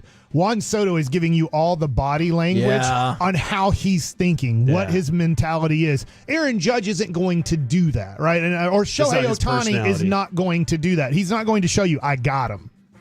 I feel confident. Juan Soto, and you're doing it to psych yourself up too, that I can do this. Yeah, okay. Because you are the moment. Everybody's standing, everybody, there's this energy. You know what's on the line. And so you do have to have self-talk in there, because if you get nervous, and some of the best do it, like my favorite player of all time, it'll never change, is Dirk Nowitzki. Unfortunately, in Miami with the championship on the line, he missed 2 free throws. Yep. You would have never guessed Dirk would do that. Yeah. Not Dirk. I get it. Nothing against, our guy Josh Howard. I love Josh Howard. But you could see that happening to Josh Howard. You just can't see it happening to Dirk. So even the best, sometimes the moment will get the best of them, and you think something that they've done at a 90% clip, Dirk Nowitzki, then they go 0 for 2 in that situation. And Juan Soto, you're having to self-talk because there's a lot on the line. Now, I don't want to get away from this because I only have a minute here. So after the Yankees win and they go to the World Series and they're celebrating, and I did watch some of the celebration, but then I said, hey, Jake, to my 16-year-old downstairs with me, I said, hey, I got something for you. And I just typed in Rangers Game 7. Yeah. And so what I did, Ranger fans, I know sometimes it does feel like a long time ago, and maybe you're totally out on baseball because it is Yankees, Dodgers. I'm totally in on it. But, man, if you can go back, since now the World Series is about to happen, you're still the defending champs for about another 10 days to 2 weeks. But go back and watch Game 7 and then relive the feeling of all of those things, I'll tell you what also it did for me, and I'm going to watch some more of it. It made me forget how great Evan Carter was. He was phenomenal. Because for the 2 months this year, obviously he wasn't. He struggled tremendously, and hopefully he comes back and he looks like the guy that we saw in September and October in 23. But man, when you go and watch that and you watch Corey Seager hit a second decker, the second batter of the game, and then you watch the Rangers add on a couple more runs, and then you watch the Rangers kind of destroy them. And those stupid astronaut people sitting in the crowd. It was just so fun to remember what it felt like a year ago to make the World Series Game 7 in Houston. So I just recommend Ranger fans, as I end this baseball nugget with, take some time today or this week before Friday and the World Series starts. Go to YouTube and type in whatever game you want to maybe relive that you kind of forget the highlights of, to remember what it felt like to be in the ALCS. And also, in a way, my then son was asking me, he's still my son, not then, but my son was asking me in that moment, how come Adolis Garcia did this year? How come this? And I'm like, it was just a bad year for the Rangers. It was a bad year for Adolis. It was a bad, but... Because he's like, you think we can get back to this? And I'm like, yes, but we also might lose 86 games this upcoming year. I don't know, because these guys were great in 2023. We're the KNC Masterpiece right here on 105.3 The Fan. Coming up next, let's talk with our Dallas Cowboys insider, Mickey Spagnola, plus the battles and bottles of Georgia, Texas. Next on The Fan.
Uber Eats has Lola V products? I gotta remember that. Well, you know, they say in order to remember something, you have to forget something else.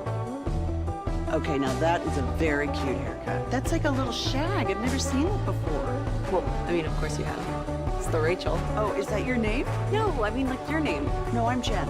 My name's Jen. Right, but I just mean like this is your haircut. But that's hair on your head. I'm not saying this is your hair. Okay, freaking me out a little bit.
From our Highly Mazda of Arlington and Hearst studios, it's the KNC Masterpiece on 105.3 The Fan. KNC Masterpiece right here on 105.3 The Fan. Right now, let's turn our attention to our Dallas Cowboys insider, Mickey Spagnola. Good morning, sir. Good morning, fellas. How's it going? It's going great. Did you go out and do something fantastically fun on Friday or during the weekend to enjoy the bye week? How about Saturday, Missouri-Auburn?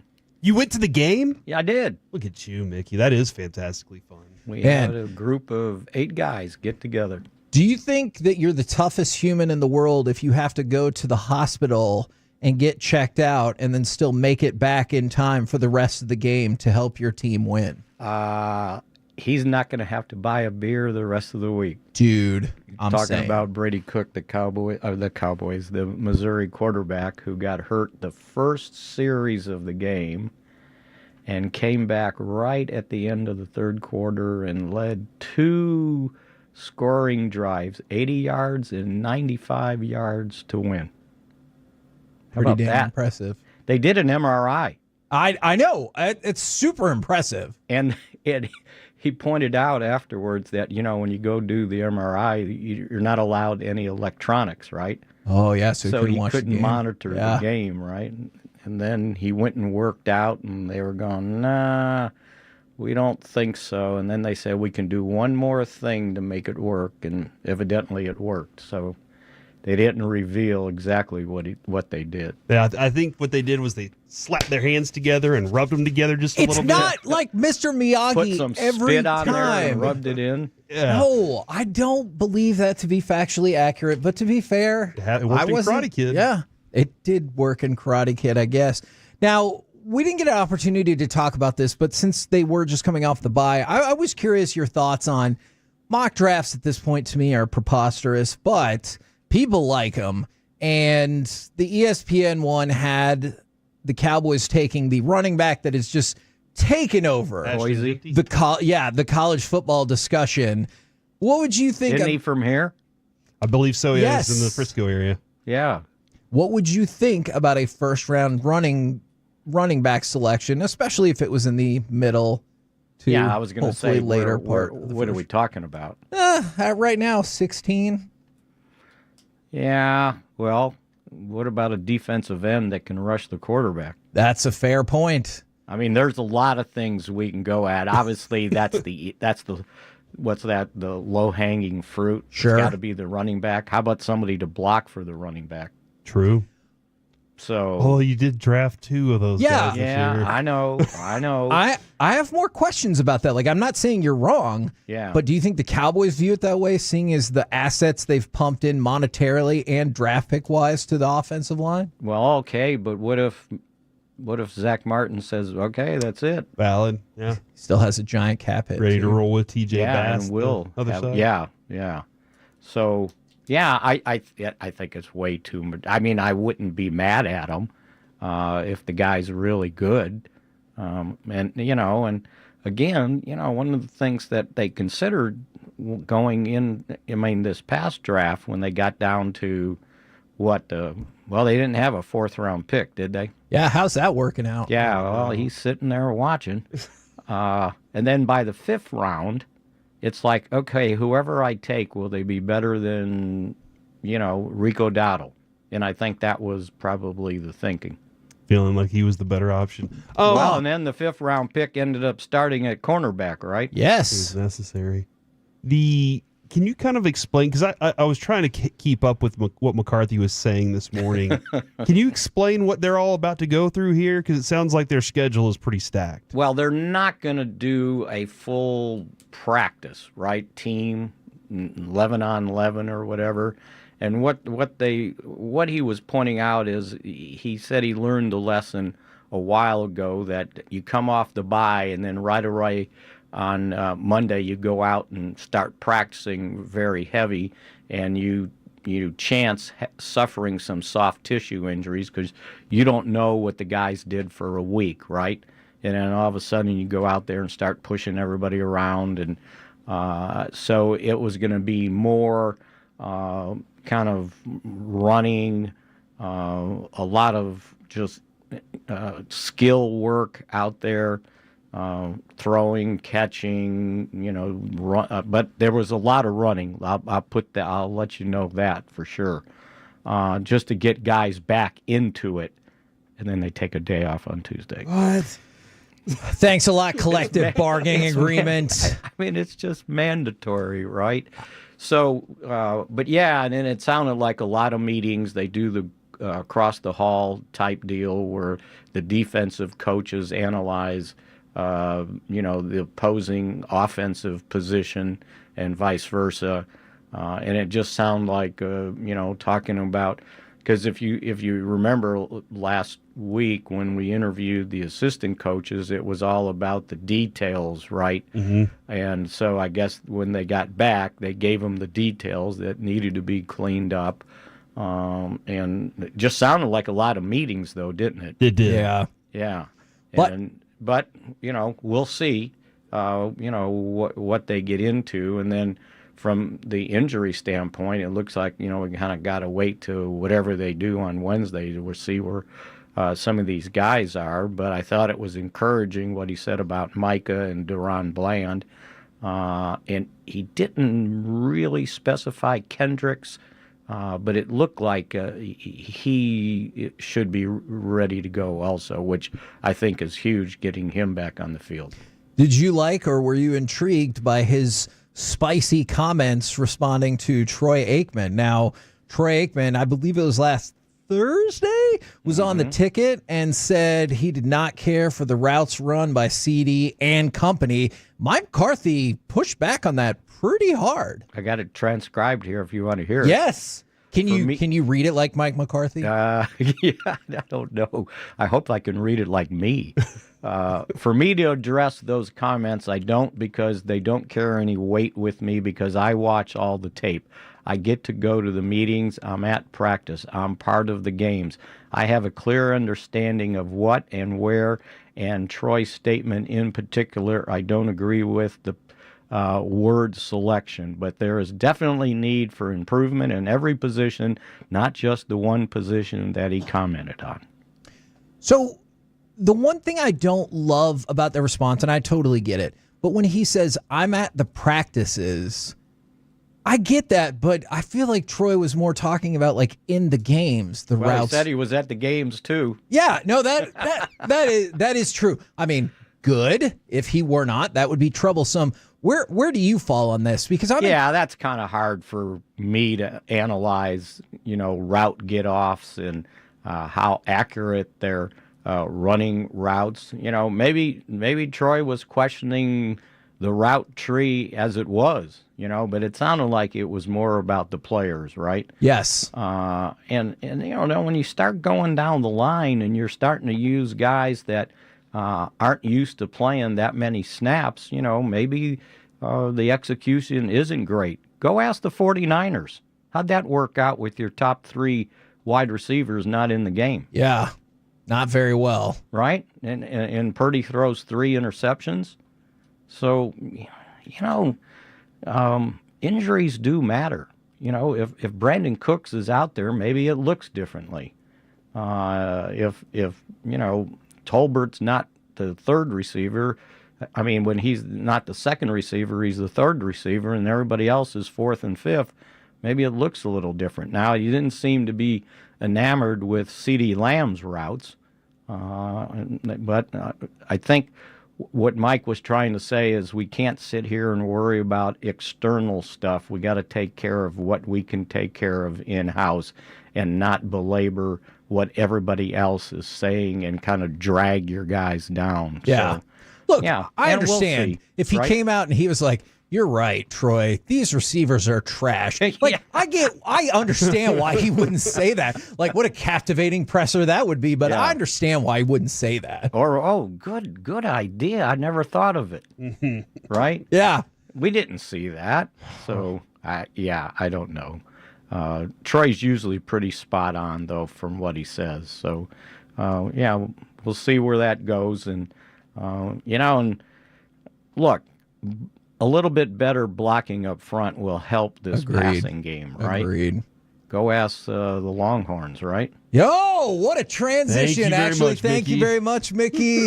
We'll catch up with you again tomorrow. I get cut off with that? No, that was perfect. You know how to tease it. Good job, man. All righty. There you go, Mickey Spagnola. But you just heard him talking about the Georgia-Texas game. Let's start with cut number 11 because this game was pretty wild. And Lovett off to the left on first down.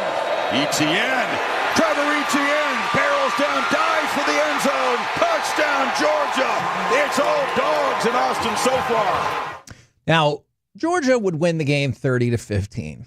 But Corey, when I say this, and we can get into it, when I say this game was crazy, maybe I'll listen to the benching of Quinn Ewers and then Arch Manning coming in and then him getting benched again to bring back Quinn Ewers. Maybe you could be talking about that. But realistically, it feels like if we can jump to cut number 12, this is the thing that took over the discussion of what happened in the game. Yeah, the students are now raining bottles down, and this is unfortunate. This is going to delay the game. That's the student section down there in the corner. They're not going to win the Taco Bell contest at this rate. No. Good point. Sarkisian down there pleading with them to stop doing that. There are hundreds of water bottles in that end zone. It is wild that a head coach walking with his hands up like that could get hundreds of thousands of people to stop throwing things, or maybe just tens of thousands. But that was the moment in the game where everybody learned it only costs $250,000 to get a play overturned, to get a penalty. Wow, that's it. It was a bad call. It was. It was. I tweeted that out. I was like, they got jobbed on that one. And then they go back and they pick up the flag, and I was like, whoa, that would never happen had the bottles not been on the field. They would have just moved on with the play. The coaches would have argued about it and everything, but they would have just moved on. But Kevin, I think if you kind of go watch that first quarter of that game, I don't think Texas was really ready for the moment. Nope. Ready for that kind of environment, even in their own home. The environment was rowdy, and they got a little overwhelmed. When Ewers could do nothing but stand in the pocket, he couldn't move. He can't run, and so he was a statue for the Georgia defensive line. And then on top of that, I think Sarkisian didn't do his team any good by just saying, "Well, we'll just keep throwing." They should have calmed themselves by running the ball a little bit better. Look, we talked about this. I guess that's not really their game. No, we talked about this last week. If it was like 37-20 or something, maybe that quarterback would have asserted himself in the Heisman race. That is the exact opposite of what happened. At the half, I think Carson Beck, he ended up having 3 interceptions for the game. I believe at the half, he had 2 interceptions, no touchdown passes, and Georgia was still ahead 23-0. That is going to be jarring when you're in the locker room, is like this potential number 1 pick, potential Heisman Trophy candidate was struggling, and they were still whipping your ass. They killed themselves on field position. I mean, like the Georgia has the ball on the Texas 30 3 different times in that first half, and whenever you had interceptions, you were still in your own area. But like that was another thing. Georgia was able to calm down faster and let their defense take over. This is going to sound really stupid. I get it, because they're NFL players versus college players. Would you trade the front 7 of the Dallas Cowboys for Georgia's front 7? You know what's interesting about that? Like in that game, I thought they looked incredible. Leading up to it, I thought their front 7 had looked very un-Georgia-esque. And I just watched the game Saturday night. I was like, oh my gosh. Is it Jalen Carter? Is that's his name? Jalon Walker? Yeah, Jalon Walker. Thank you. He was as good as Micah Parsons. He was everywhere. That's probably not fair. Now, he's going to be I'm assuming he's going to be a first-round pick, and somebody's going to want him in the top 10 picks in the NFL draft. So very similar to Micah Parsons out of Penn State. But watching their defensive tackles, and I know it's not fair. They're going against 19 to 22-year-olds. Sure. But I'm watching them, I'm like, oh my gosh, is everybody like that I'm watching rush the passer or stop the run or do what they're doing? I'm like, Are all of these guys, including their linebackers, are they all first-round picks? And you're telling me no. And I haven't looked at a mock draft to see where all these and that kids also are going. might not be fair. I'm just saying thus far this year, they hadn't played up to usual Georgia front seven snuff, but this game was a totally different deal. So a couple of other notes about this. By the way, Sarkisian, not surprisingly, came out and said, hey, look, Quinn Ewers is our starting quarterback, which, I mean, I get it would have been different if Arch stayed in the game and then they won. Then I feel like you would have had to address it. But since he went back out there, and then what do you think about this from Kirby Smart?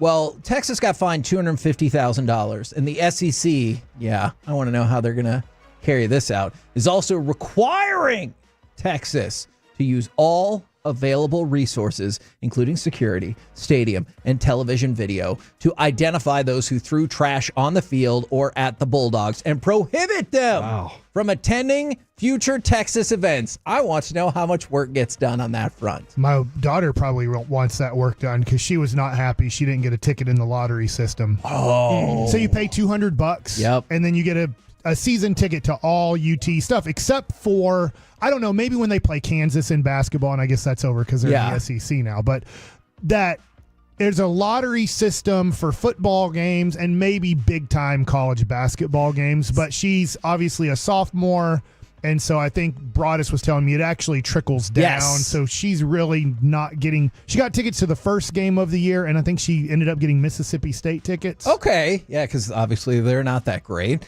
But, A&M almost lost. But they did beat them in the end. They did.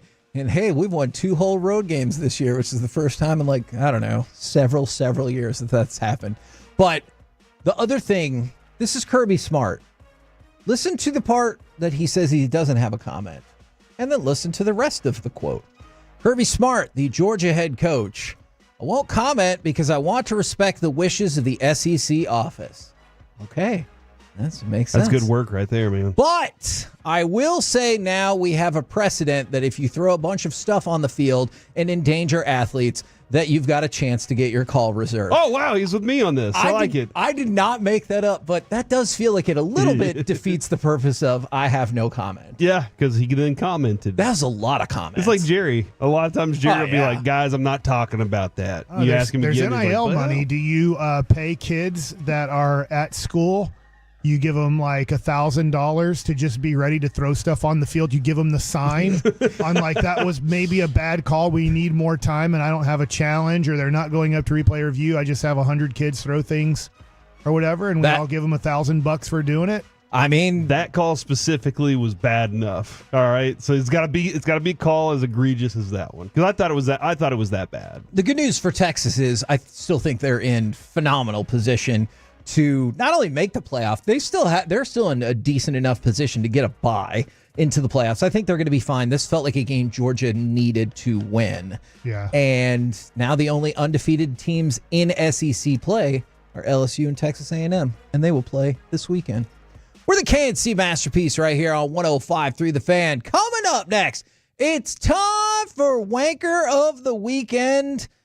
Who was the best at being the worst this weekend? And God help us all, why was it Eddie Lacy? We'll do it next right here on The Fan.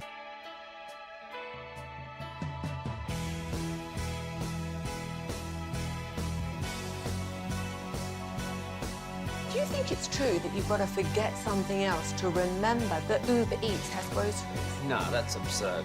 Hey, remember when you used to be Pepper Lady? Pepper Lady? Wasn't it Cinnamon Sisters? Basil Babes. Saffron Squad? Nutmeg Maidens? Paprika? No.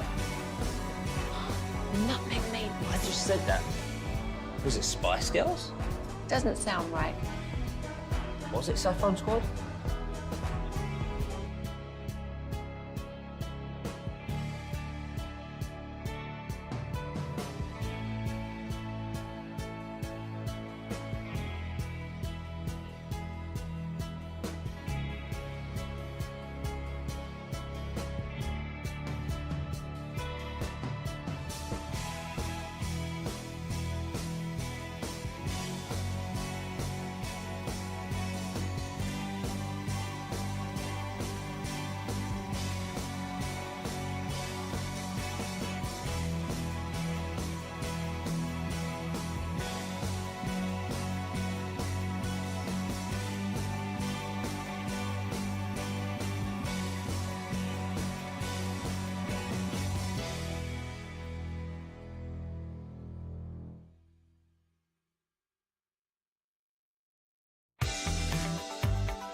This segment of the KNC Masterpiece is brought to you by Cars for Kids. Donate today at carsforkids.org and the personal injury lawyers, Frankel and Frankel.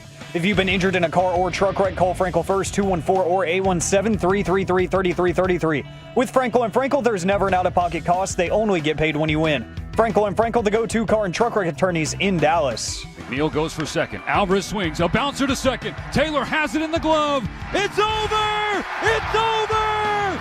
The Dodgers win the pennant! KNC Masterpiece right here on 105.3 The Fan. I just wanted to play a positive cut and throw some more baseball out there. I promise I'm not going to put either one of those teams into Wanker of the Weekend. But it is time for that. 877-881-1053. And also, has your dream ever been to kick for Arizona State? Might have an opportunity for you. But let's start with Eddie Lacy. I did not know that you could get your blood alcohol content level this high and live. Eddie Lacy got charged with an extreme DUI.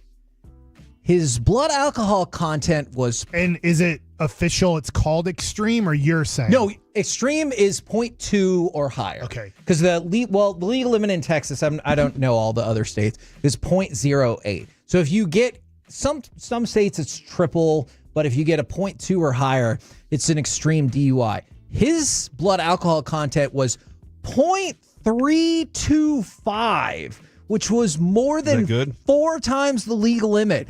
I seriously would have thought that somebody would have died at that level.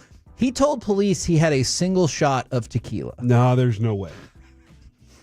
During his day flight to Arizona. Well, maybe his shot of tequila was like my water bottle. Yeah. He's like, this is all it was. I've only had one glass of wine. Yeah, I've only had one bottle of tequila. Jar. I call it a shot. Yeah.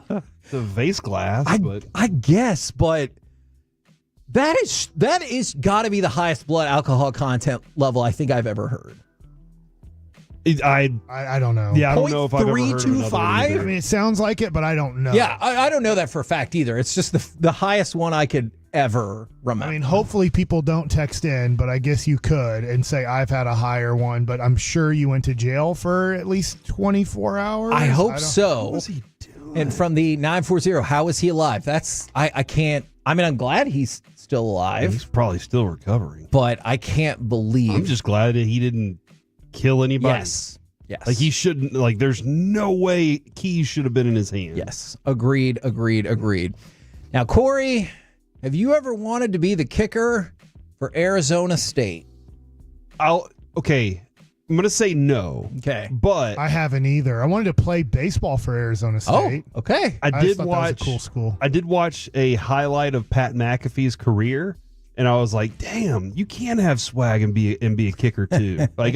He was really, I missed out on the Pat McAfee era. I really did.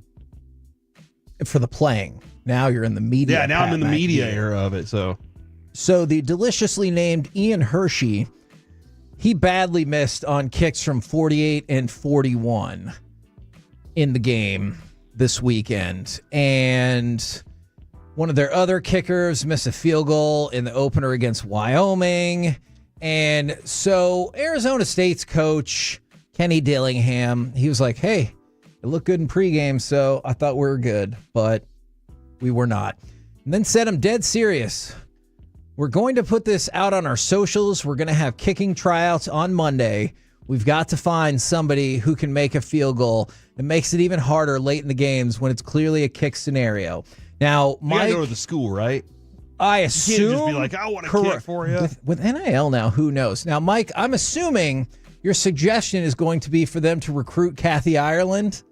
I didn't even think of that. What about if they tried doing it with their arms out like this? Have they asked the guy who they're cutting to put his arms out like this and to kind of lean backwards? Really thought that was going to work out for me, but it did not. Well, this seems like a smart thing to do. I know he's saying I have open tryouts. Wouldn't you reach out to whoever the head soccer coach is that makes for the sense. men's team and say, hey, do you have any guys there that kicked in high school, or do you think you have anybody who could help us out for 2 months here? I'm not trying to take them away from your soccer program completely, but I need to see if these guys can kick a football through this.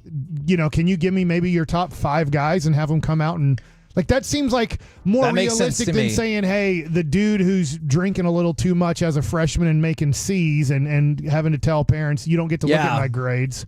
Well, that sounds very personal. Well, it's not personal. It is this that it's weird that when your kids go to college, you are paying for them to go.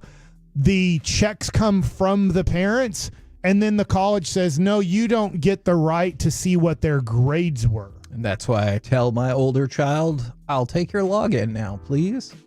Yeah.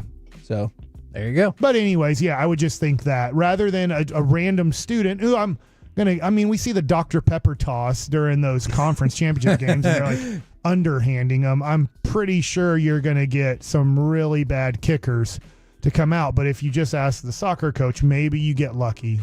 Now, Kathy Ireland's the Corey, okay, I should have looked at you. But you have to have big guys protect her when she goes and showers with the team. Eats lots of eggs. That is true. Now, we did get a lot of feedback on the blood alcohol content, but it wasn't a bragging thing. There's actually a lot of people being super honest.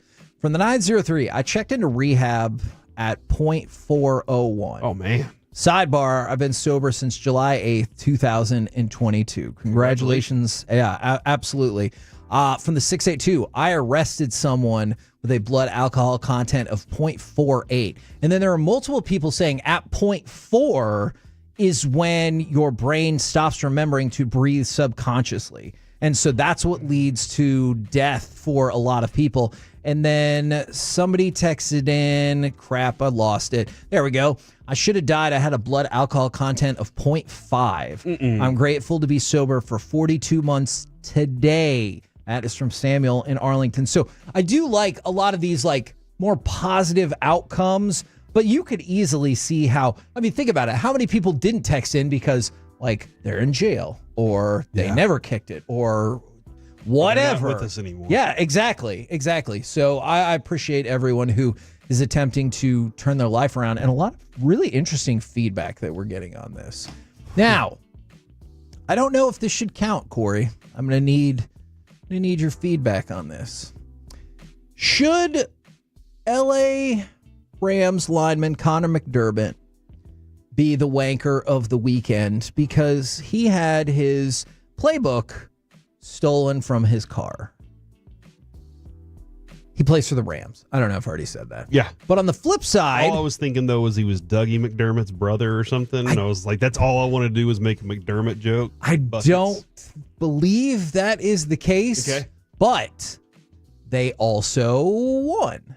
Oh. So, although they did only score 20 points, do you think he deserves forgiveness or is a wanker of the weekend for getting his playbook stolen? Because why would you leave your playbook in your car?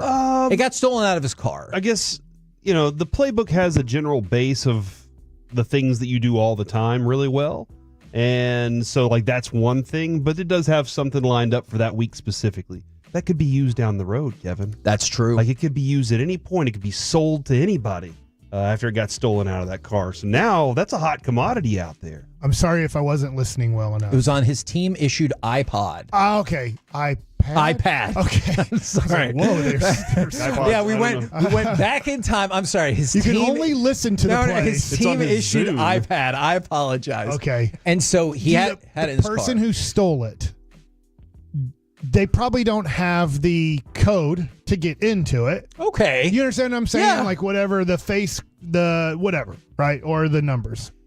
Is the person who stole it thinks they're just stealing a normal iPad that they're going to try to go to a pawn shop and get $200 for, right? And then does Apple have a feature where you can remotely wipe stuff off your other... I believe so, yeah. Okay, well I'm then... not going to try it right now. I know, but, I'm not saying you should, but, if you got your team iPad stolen, wouldn't you immediately be like, hey, I need to wipe delete everything it off all? of here? Yes. Absolutely. And usually, work situation, the only reason I have a code, to get into my phone is because work makes us how to do it. If I have the email, our work makes us. How ticked would teams be if Kevin Hagelin was an NFL football player and he refused the iPad and wanted still the book of plays? He takes the What's the newspaper. Android version? Like Is it you the- have- I would like a 3-ring binder, please. Like, yes. Yeah, he's like, no. I do not do the computer thing. I love it. You can give it to me, but I need it. I need the hard copy. I have to admit, I do like paper copies of things. Well, I mean, that way you can write on it and That's a fair scratch off point. notes. Yeah. But even still, with iPads now, they got pens that you can take notes on. So I can and do my everything. Madden illustrations They're on good there. stylus. I'm doing old school box score when I'm calling a Ranger game. Okay. And everybody else, Jared has this whole program on his iPad, or as It's Devin nice and calls clean, it, iPod.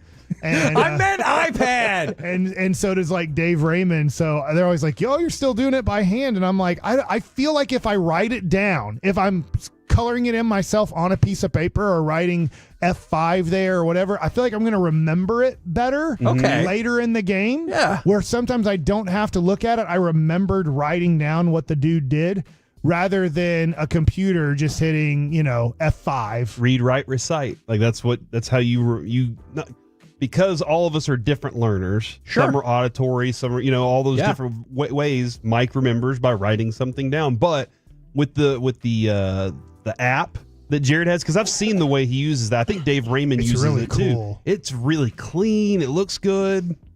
All right, I appreciate and then do not appreciate some of the comments of, yes, you can wipe your iPad digitally or remotely. I don't know if you can do the same with your iPod. No. All right, yeah, thank I'm pretty you sure. for that insight. I really appreciate it.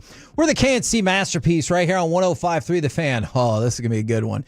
It's time for Gridiron Gravy, asking the questions that matter. Like, would you wear stuffed animal pants to your NFL game? Yes. We'll do it next right here on The Fan.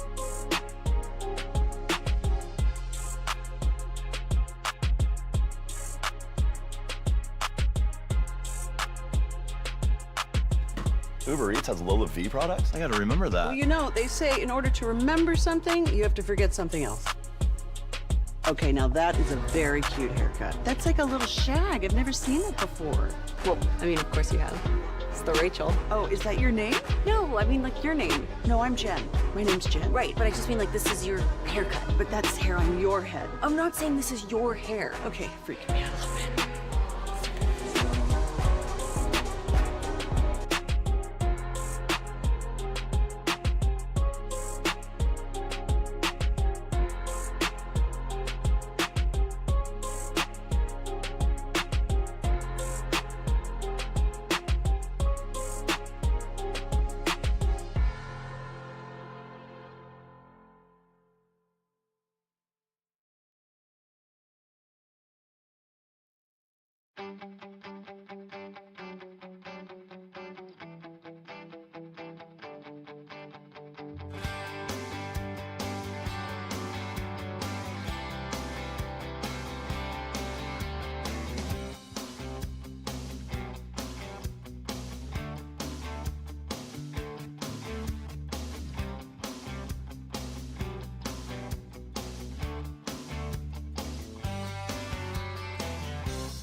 think it's true that you've got to forget something else to remember that Uber Eats has groceries?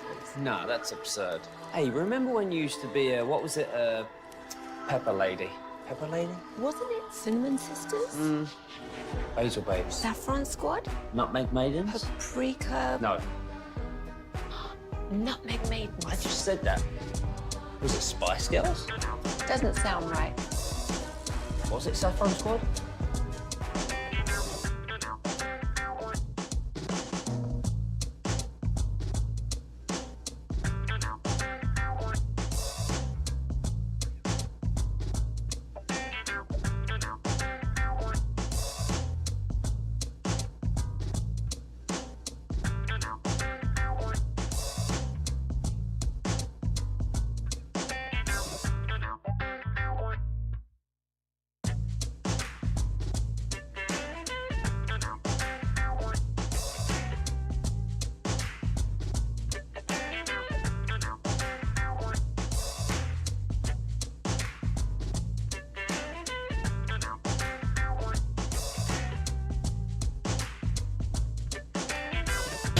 This segment is brought to you by Classic Chevrolet in Grapevine. They're the #1 Chevy dealer in the world. More Silverados than anyone else.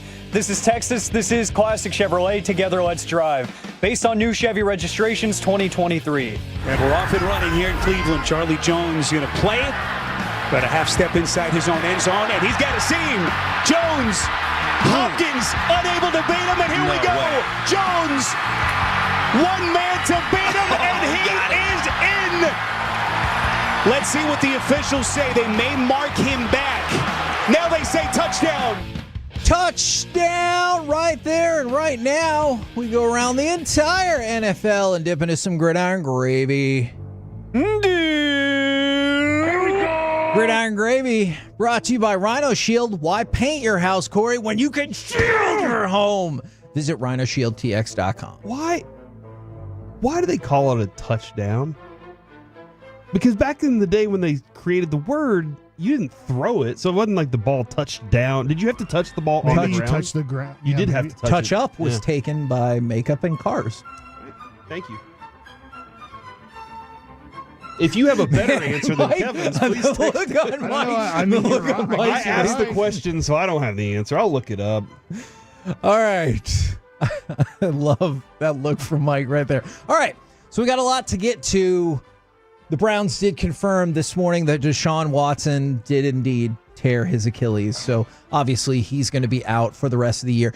Interesting subplot. Does he have another year on his contract? He has 2 more years at $79 million guaranteed salary cap hit apiece. I do think, I hate saying this, for Cleveland, please don't take this the wrong way. This is good news for Cleveland. They don't have to keep trying to play him, and they can now play somebody else.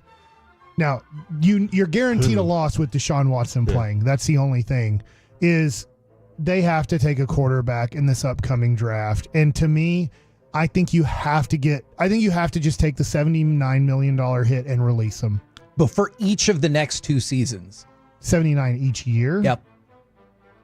70. How is that possible? Oh, they screwed that contract up. Well, because remember, they owe him $160 million approximately for 2 years on salary cap because of, remember, everything was guaranteed and with a signing bonus, and they still flipped the contract switch again this year, which pushed even more money into the next 2 years. You still have to do it. You cannot have him in the room. You cannot have him messing up your new quarterback. And he is, I hate saying this, not as a you can say as a person off the field what he did. I'm not saying he's a bad teammate. But I think he would be a cancer in your locker room next year. I will say at least listening to Myles Garrett and I know LeBron said Jameis Winston talk about him. Like, they love him. They love Deshaun Watson in that room, and they love his work and all that stuff. Will he love being the backup quarterback? Probably not. But did you hear Jameis Winston's rant? I wish I'd have done it. It was maybe the corniest thing, but it was Jameis Winston. Yeah. You know how Jameis Winston gives his speeches? Like, it was strong about him. So He'd stand up on table in the lunchroom? No, he was just going on about how great of a person he is and how hard he works and how much he commits to everything, for this team and the city and all that. Deshaun Myles Watson Garrett did the does? same thing. That's what both And he's of them that did. bad at football? That's what both of them said. I was yeah. hoping he didn't have good work ethic. At least that would be an excuse. Now, we need to check it on really the stinks when you try your best and you're as bad as me and Deshaun Watson are. DK Metcalf got carted to the locker room yesterday in the fourth quarter, and that is obviously a relevant storyline to follow. But did you see his stuffed animal pants on his way into the game? No. Alec, did you see his stuffed animal pants? I did, and it was very vibrant, very attention-grabbing for sure. I don't know if they're comfortable. Would you at least try stuffed animal pants? Oh, yeah, you can't knock it till you try it. I'd absolutely try it. Yeah, I'm pretty sure Andre 3000 wore a pair of these in one of their videos. Yes. I do believe he had a pair that looked just like this. So essentially, Mike, it's pretty much what you're envisioning. A bunch of miniature stuffed animals all over the pants, like covering every bit of... I'm assuming this is a deal, or he did it on his own, like made it on his own? Ooh, that I wish I knew the answer. I'm not sure. Is there an explanation, like he did it because his daughter loves... I'm just throwing out, or this was just a fashion statement, like I think it looks cool. I think it was a fashion statement, and it was on the front half, I'm sorry. So they were like jeans, and so the entire front half is the denim part is covered with stuffed animals, and then the back just looks like a pair of regular jeans. I think you have to sit down. Yes. So I don't think you can have stuffed animals. That's true. Because then the noses and the eyes dig into places you don't want dug into. That is a very good point. Like where, Mike? Butt. I mean, you knew we were going to lose that gamble right there. Hey. There's part in your thighs you don't really want noses going into either. I feel like I won, animal Kevin. noses. The stuffed animal noses. But probably not regular animal noses either, right? Oh, my gosh. Never mind. I withdraw that question. The 49ers. Regular animals' noses are soft and moist, I think. Great, Mike. What am I supposed to do with that? Well, I don't think it hurt as bad as a stuffed animal who's plastic and hard. Okay. Their noses. The 49ers. Just toys. Are afraid that Brandon Ayuk, in fact, tore his right ACL in the loss to the Chiefs. Obviously, I'm surprised he doesn't have 10 broken fingers with those hands. Jeez. God, Mike. Be better if they, at this point, I'm with the Michael Irvin philosophy for him. Maybe you should catch it with your chest because your hands don't work. You don't always think an injury update is going to be the time for Mike to unleash his vengeance on you, but yet here we are. Exactly. All right, let's talk about Nick Chubb. He scored his first rushing touchdown since 2022. Boy, what a horrible streak he has. Yes, that is true. But it wasn't enough, as you heard the 100-yard kickoff return, and the Bengals defeat the Browns, although neither one of those teams looked particularly impressive. Yeah, man, the Bengals offense is virtually non-existent. Yeah. And then occasionally they'll have this spark, and you're like, whoa, like the T. Higgins catch, the Jamar Chase. You're like, whoa, okay, they got it. And then for the rest of the game, it's missing. You just don't know what's going on with them. They just can't put it together right now. And partially because their running game stinks too. Zach Moss isn't as good as Joe Mixon. True. And Chase Brown is fine, but even he had a one that he almost lost there too. I like that you're saying that because I didn't watch the Cleveland-Cincinnati game at all, but watching the games that I watched, and we talked about them earlier, the three big games, and you watch these running backs, and I get the deal of the Cowboys aren't blocking, but there's a couple runs from guys that are pretty good running backs where nothing's blocked. The 2 or 3 holes that they maybe are supposed to go to the left are not there. And then they jump cut to the right. Yep. They make a guy miss, and then they run for 9 yards. So the offensive line didn't block at all. They didn't create a hole at all. There's a guy on the backside free, and then the guy stops. And I'm not saying it doesn't have to be just the guy. It doesn't have to be just Christian McCaffrey or, and I'm just like, well, that's where running back talent comes into play. There was actually nothing there. There was no hole to run through. Now you can run into a non-hole and just hope that you get 2 yards in the pile, but That's where actually talented running backs show up, and that's what makes them different from normal backs. A great way to go about that is if you look at expected run yards per play and you see all these giant like plus hits, that's a running back like making things happen time and again.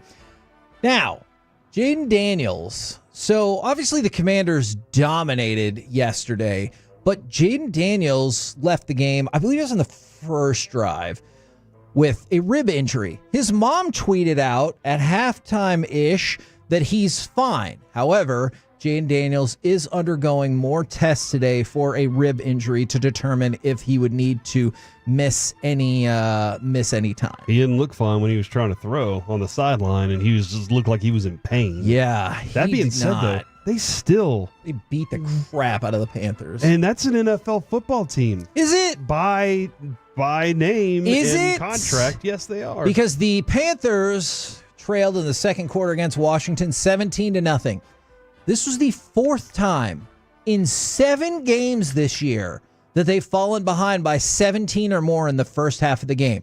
Now, But by times? 27 fourth time. That's only 4 times. They've played more than 4 games. That is true. I thought you were going to say, haven't the Cowboys done it 3 times? I assumed they have. that was going to be your comment. So I was at church yesterday. Good for you. Me too. And there's this thing called Fall Fun Fest that's happening Sunday afternoon, Sunday night at Northwest Bible Church. And the guy stood up, and I just thought it was funny. And he goes, I get it. It's scheduled during a Sunday night Cowboys game.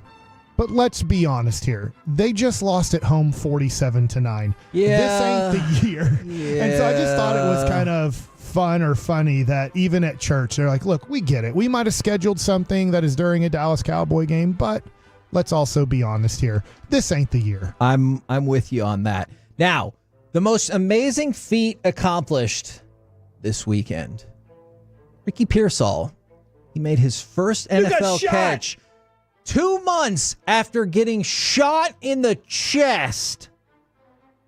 Is this 2 years in a row now? Because Brian Robinson, or was that 2 years ago? I thought maybe he was Brian 2 Robinson years ago. got shot and he went out there and Okay, played. but I don't want the message to be, so is it really that big of a deal? You get shot, you can play. It's incredible if you continue to live your life after getting shot, let alone go back out on the football field and play wide receiver. Mm-hmm. I'm down for a while. Telling you. I'm just like, sorry, guys. This reminds me I got to get my flu shot. Is that what the you only were one? thinking? Yeah, that's why I'm not doing the other one. Golly. Are you still doing COVID shots? I did the first COVID shot and then the makeup shot or whatever, the next one you had to do. The makeup shot? Like, hey, do it again. Oh, for the ones that needed 2 shots? Yeah, okay. Hey, I missed my last shot. I need to go and get another one. But I'm good with that. But you know what, Mike? You know people have thoughts about We this. defeated COVID. Coming up next. Good Lord. Are you still doing COVID shots? I feel like that's What's my the answer? fault, Kevin. I'm not. Now, are you, Kevin? My answer is coming up next. One reason to be excited about the Mavs Corey, season. are you? What is yours? Don't answer that question. Why? Who cut my mic off? 877-881-1053. We'll do it next right here on the Still doing Fan. COVID shots.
Uber Eats has Lola V products? I gotta remember that. Well, you know, they say in order to remember something, you have to forget something else. Okay, now that is a very cute haircut. That's like a little shag. I've never seen it before. Well, I mean, of course you have. It's the Rachel. Oh, is that your name? No, I mean, your name. No, I'm Jen. My name's Jen. Right, but I just mean like this is your haircut. But that's hair on your head. I'm not saying this is your hair. Okay, freaking me out a little bit.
It's the KNC Masterpiece on 105.3 The Fan. KNC Masterpiece right here on 105.3 The Fan, 877-788-1053 on the Frankel & Frankel Injury Attorney text line.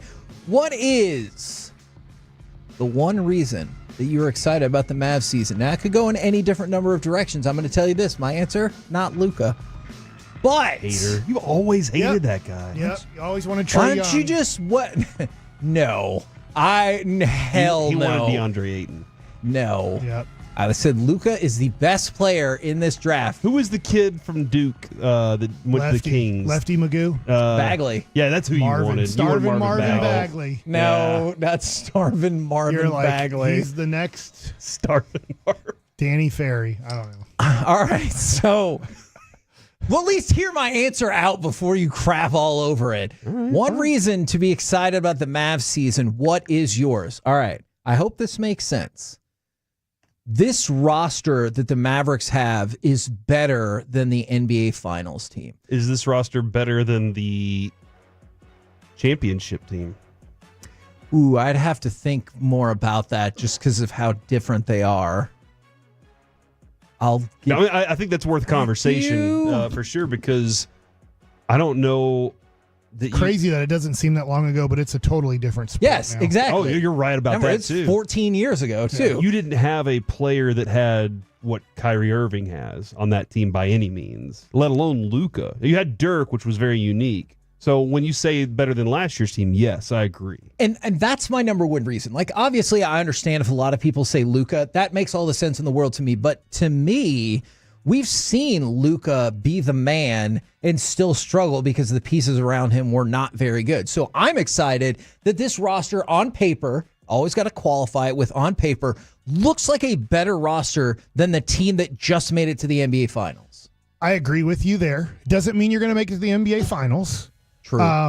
But I think the great thing about this question is you could probably have 7 or 8 answers. Oh, absolutely. That's why what we're doing here. I guess it's regular season. But I'm wondering, can this team take the defensive philosophy that happened after the trade deadline, where, right or wrong, right? I'm not a Gilbert Arenas fan at all, but I've watched some of his stuff. Like, he's like, this is a joke. This is the worst defense in the NBA. And I'm like, they're in the NBA Finals, Nimrod. Yeah. Like, you can say, like, Boston has a way better defense or this and that, but they've done something to make the NBA Finals. I get they're getting killed by Boston right now, but don't tell me they're not good. The stats, and he's like, stats don't mean anything. And they don't mean everything, but they do mean something. Can the Mavs this year be a top 5 to 7 defensive team all year? Last year, they were considered by statistical measures the best the last, 8 weeks of the season. Yes. Can they consistently be considered throughout the year? Hey, this is a really good team. Are they better than Boston? Maybe not. Are they better than Oklahoma City? Question mark. But, like, can they be in the conversation of, like, I'm telling you, that's a good defensive team. To me, that's a very interesting thing with Luka and Kyrie and Klay Thompson. Can they be a really good defensive team? Yeah, can they defend 5?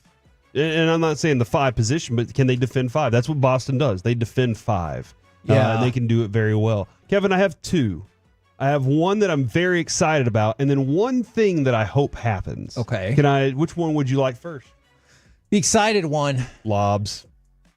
There's going to be so many lobs. Agreed. Lively, Gafford, PJ Washington even. Like, there's just going to be – that was exciting last year. Now, Derek Jones Jr. was part of it too. What was it, Takeoff 55 or whatever, Flight 55. Like, that was a blast. But just knowing that every guy on the court knows that they can just toss the ball up near the rim and Derek Lively and Gafford are probably going to put it down is exciting as hell because – that generates points when you're not getting points. Now, it's Mike's pointed out, it's easy to take away a lot of times in the playoffs, but it can be a thing that excites your team in games too whenever you need it the most. So that right there is the thing I'm most excited about because the lob game with those 2 guys is a blast. The one thing I hope happens, that we get one night where Klay gets 15.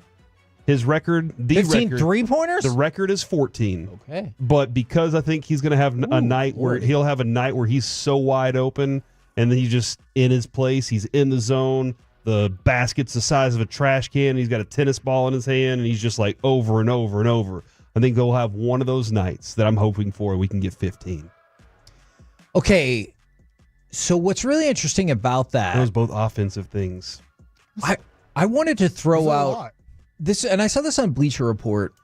It was one question for every NBA team. And the question for the Mavericks kind of aligns with the last thing you were just talking about. Can they keep perspective? I feel like I've talked about this a couple of times, and people can agree, not agree. I'm just telling you. I think Klay Thompson is going to be fine in the regular season. And the idea is going to be, not to sound too much like Jerry, like we're saving him. He wasn't for good enough? No, not that we're saving him. But Klay Thompson has a lot of postseason success to his name. And I wonder if the Mavs fan base is going to keep perspective on a Klay Thompson who looks fine with the hope of he can turn it on some more in the playoffs. Mike, then if where he's going with that, I hope that you can help us with this. Because he's replacing Tim Hardaway Jr., right? For the most part, yeah. So, like, that's what whenever people are like, oh, Klay's not this, remind them what Tim Hardaway Jr. was compared to what Klay is. And if they're the same, then we can be like, well, we didn't get anything different. I'll tell you what's weird is I think Tim Hardaway Jr. has more confidence shooting a basketball than Klay Thompson. Not earned confidence, but confidence nonetheless. He's like, I'm taking this shot. And so, like, that's the thing, Kevin, is if we can just remind ourselves, did we get about 2% better from this, or are we more efficient as a team offensively? Agreed. So I'm with the Klay Thompson thing. Like I said last week, I think it was last week, just give them at least 10 games before making a complete and total decision on this was a horrible idea or not. And I'm not even saying 10 games is enough, but at least let's watch 10 regular season games to see how he kind of fits in. And I do think it will take time. I was watching NBA.com or NBA TV. And they're like, look, this is going to take him some time. I'm forgetting which former NBA player was talking about this. He's like, he has only played in one system his whole life, and he's going to a completely different system. This is nothing like the Golden State Warriors. They said they might put in a few things similar to the Warriors to try to help out Klay at times to get him a rhythm shot that he's used to in his career. But this is going to be such a different style that they're like, to your point, Kevin, they were even saying, I think it was Vince Carter saying this. And Vince played with, I don't know, maybe at the end of his career, he might have played with all 30 NBA teams. But like, he was just saying that it takes time, especially when you're only used to one style, one system, to go to a completely different style, completely different system with completely different teammates to really learn your role and how you're going to fit in. So he's like, it's going to take him time, but he thinks also in the end, Clay is going to figure out, and he said about halfway through the season is probably when Clay's going to feel really comfortable in this system. And not surprisingly, from the 214, from the 903, getting to see Clay prove the haters wrong that he isn't washed now is the thing that they're most excited about this season. We get the obligatory Dwight Powell from the 817. We have a couple of votes for just not seeing Tim Hardaway Jr., which is interesting. I guess the thing that's it's not as exciting as it should be, but Najee Marshall and Quentin Grimes are pieces that you can definitely get excited about because of the element that they add to this team. Who are we going to hate? Tim Hardaway Jr. was a very polarizing Is that a Dwight requirement? Powell, yes, on every team. Okay. Think about this. On every team, there's a guy that's it's your team, and you want him to do well, but he frustrates the living crap out of you. There's just that guy on your team, and you're like, I want him to be better. I want him to be like this, but whether it was you loved Joey Gallo or you hated Joey Gallo because of what he brought to your team, and there seems to always, or you bring in this last year, Aroldis Chapman. I mean, how polarizing! Like you won the championship, but I can't stand that guy. Don't put him in, and it's like, but you just got Yordan Alvarez out yesterday. Like that was a bit, I'm with you. And I'm not saying I'm trying to defend whoever right now, but right now you moved Tim Hardaway Jr. You moved Josh Green, who was a crazy ass player who at times was awesome for you and at times devastating for you. And then Dwight Powell is on the team still, but he doesn't have a role on the team. He's not going to play. Who's the guy is it Najee Marshall? Is it Quentin Grimes? Is it, because you bring in guys from other teams and you're just like, hey, I thought you were supposed to be better than this. I thought you were supposed to be for Najee Marshall. I thought you were supposed to be our guy that took over for Derrick Jones Jr. and was different but as good or better, So I'm wondering what guy 20 games in are we going to be like, can we take him out of the rotation? You make it sound inevitable that it will kind of boil down to one of those two then. No, it could be Jaden Hardy. I was just about to ask about Hardy. Him and Omax. What steps can they take? I'm very interested. I don't think Omax is going to play unless there's injuries. Yeah, I don't know exactly if he's a wasted pick or if he's. I think he's a tradable piece to maybe add something in February. And I'm not saying you will, but I do think he starts getting into like, hey, we don't have first round picks to trade, but we do have this guy and Jaden Hardy. And I'm not saying you're trying to move those guys, but if there's something missing or you feel like you need something else, I just don't see how Omax gets any time unless there's injuries. Yeah. With Hardy, like, you just know he's going into the game to be an offensive burst.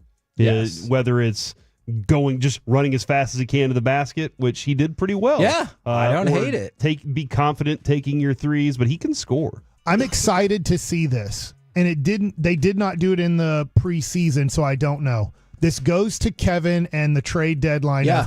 Is there a possibility that Gafford and Lively actually do play 3 to 5 minutes in a game together early just to see if there is any type of chemistry when you have two big guys on the court, or do you go, we're not even trying it? I will give Jason Kidd this credit. It's weird. It seems like he doesn't care at all about the regular season and will maybe try things that you're like, hey, why don't we try to win this game right now? And he's like, I don't care about winning in the regular season. I care about really getting ready for the postseason, and I feel like you want to get a top 3 seed this year. But does he want to see this year in a regular season game, especially early on, can I play Gafford and Lively together, and does it give the other team fits when they're trying to score on us? I think it's going to happen. I'm not promising the effectiveness of it. I think it is going to happen. It would be a short amount of time, but I think that that is going to happen. From the 214. So Mike is telling us he needs a Magoo to dislike. From another 214, PJ Washington is the player that I'm excited about this season. Okay, good. Yeah, I am too. I love PJ. I feel like for PJ, I'm at the point, even watching that little preseason I watched, I kind of feel like he is who he is he's going to give you a game with 22 and he's going to give you a game with 4 points. It's going to equal out to 13 to 14 points a game. It's just not a consistent around his average that he gives you. Doesn't feel like he's not going to try defensively, though. Right. And that's he's something I really like about him. Solid rebounder, boxes out, plays the game the right way, good role player. Great size, too, for what he does. I'm going to put you guys to the test when it comes to that 13 to 14 that you said.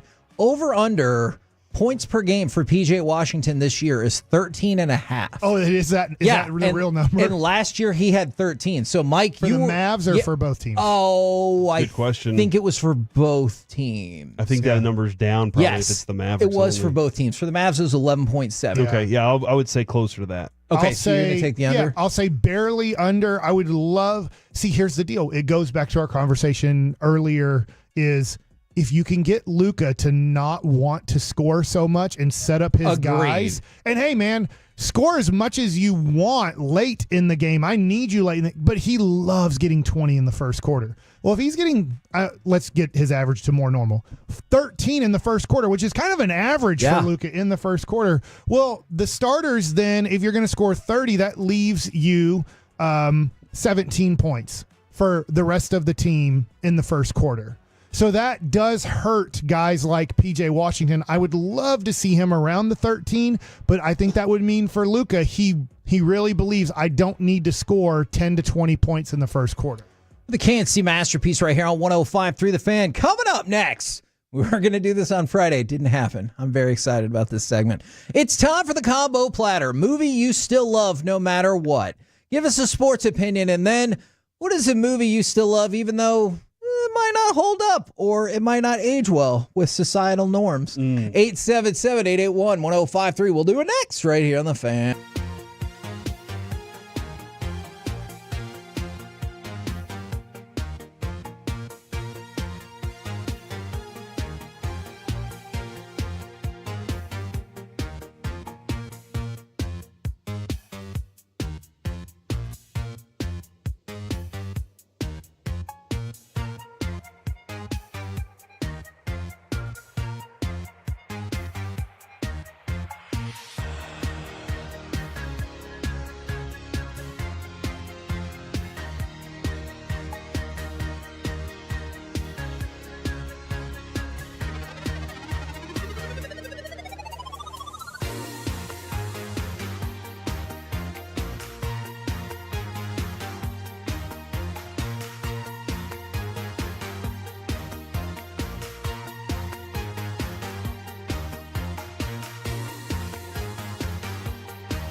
it's true that you've got to forget something else to remember that Uber Eats has groceries? No, that's absurd. Hey, remember when you used to be a, what was it, Pepper Lady? Pepper Lady? Wasn't it Cinnamon Sisters? Basil Babes. Saffron Squad? Nutmeg Maidens? Paprika? No. Nutmeg Maidens. I just said that. Was it Spice Girls? Doesn't sound right. Was it Saffron Squad?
The Expressway on 105.3 The Fan is presented by the On Time Experts. It'll be a 1-2. Swung on a high fly to right. Soto is there.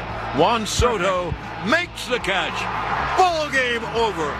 American League Championship Series over. Yankees win. The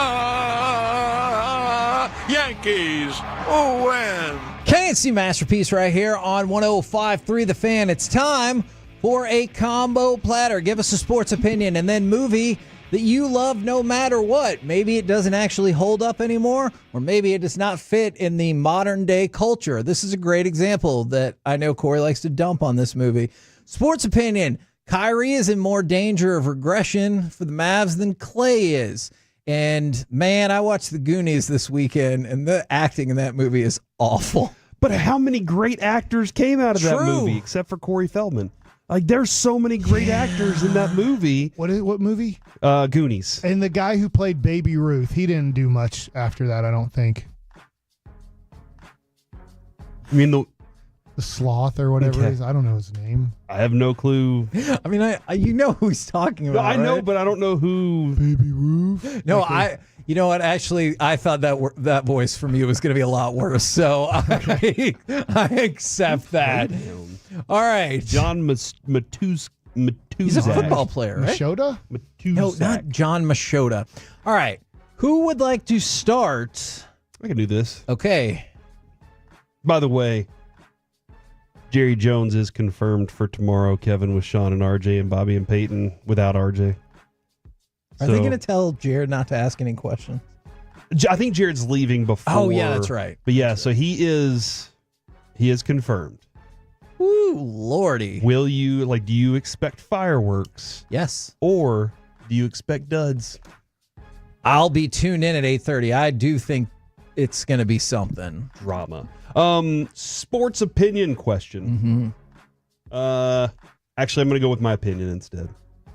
I continue on the Joe Mazzulla is the craziest person I know. When asked what kind of pressure are the Celtics feeling this season, Joe Mazzulla said, 0, no pressure. We're all going to be dead soon, and it really doesn't matter anymore. So 0 pressure. You're either going to win or you're not. It's not pressure. It's an opportunity. Good God. I like it. We're all going to die. That's the kind of intensity that I need out there. We're all going to be dead, so it doesn't even matter. I mean, he makes a good point. Yes, exactly. So, but he's still the craziest, and good luck to everybody going up against Joe Mazzulla in the future. So, I stand by this. I still think it's an entertaining movie. The script was really well done, but it wouldn't last like right now. Blazing Saddles. Yeah. I have actually seen that one already pop up. Okay. Here's the reason. Because modern sensitivities would not care for this. I mean, and there's they say things in that movie that you just shouldn't say. I mean, absolutely shouldn't say. But Cleavon Little and Gene Wilder were phenomenal in these roles. I think Gene Wilder is actually a far better actor than a lot of people give him credit for, because his serious stuff with his comedy is just really good. But Cleavon Little, he was in that movie, and I think they wanted Richard Pryor, but Richard Pryor wrote Mongo. He wrote the character Mongo in that movie, and Mel Brooks wrote Cleavon Little's stuff. So it was kind of a complete swap. But the racial stuff in that movie it goes too far. The movie still has really good comedy that was really well done. Now, this is interesting because I'll reveal an opinion that I hope it makes sense to everyone. From the 903, sports opinion, Jerry Jones is a horrible GM, and ladybugs, because you can't have boys dressing up to compete against girls. I still think... Is that where it all starts? You should be able to represent those sort of negative things in movies as long as they're painted as representative. Like, sometimes you'll see some character just say the worst things, and I'm like, yeah, because he's the bad guy that everybody hates. You have to hate him. You're not painting him as a hero or her. And this is the same thing. Is I get their point for sure, and that probably wouldn't fly today, but it is portrayed in that movie as you shouldn't have done that. That was wrong. I'm glad that you asked this question to our guest on Friday, by the way, because you asked the same question to him, and he was like, "Do not watch Cheap Thrills with your family." But I stand by Did you watch it I've not without your family? I'm not, well, because the family was around the whole week. So from the 214, Clay is going to go for 20 points per game this season, and Weird Science. Is it because he gets turned into a poo monster? I watched that movie again. Oh, that's not what. Right? That's not the reason you watch Weird Science. No, I'm saying, is it not like, would it be against today's standards? Oh.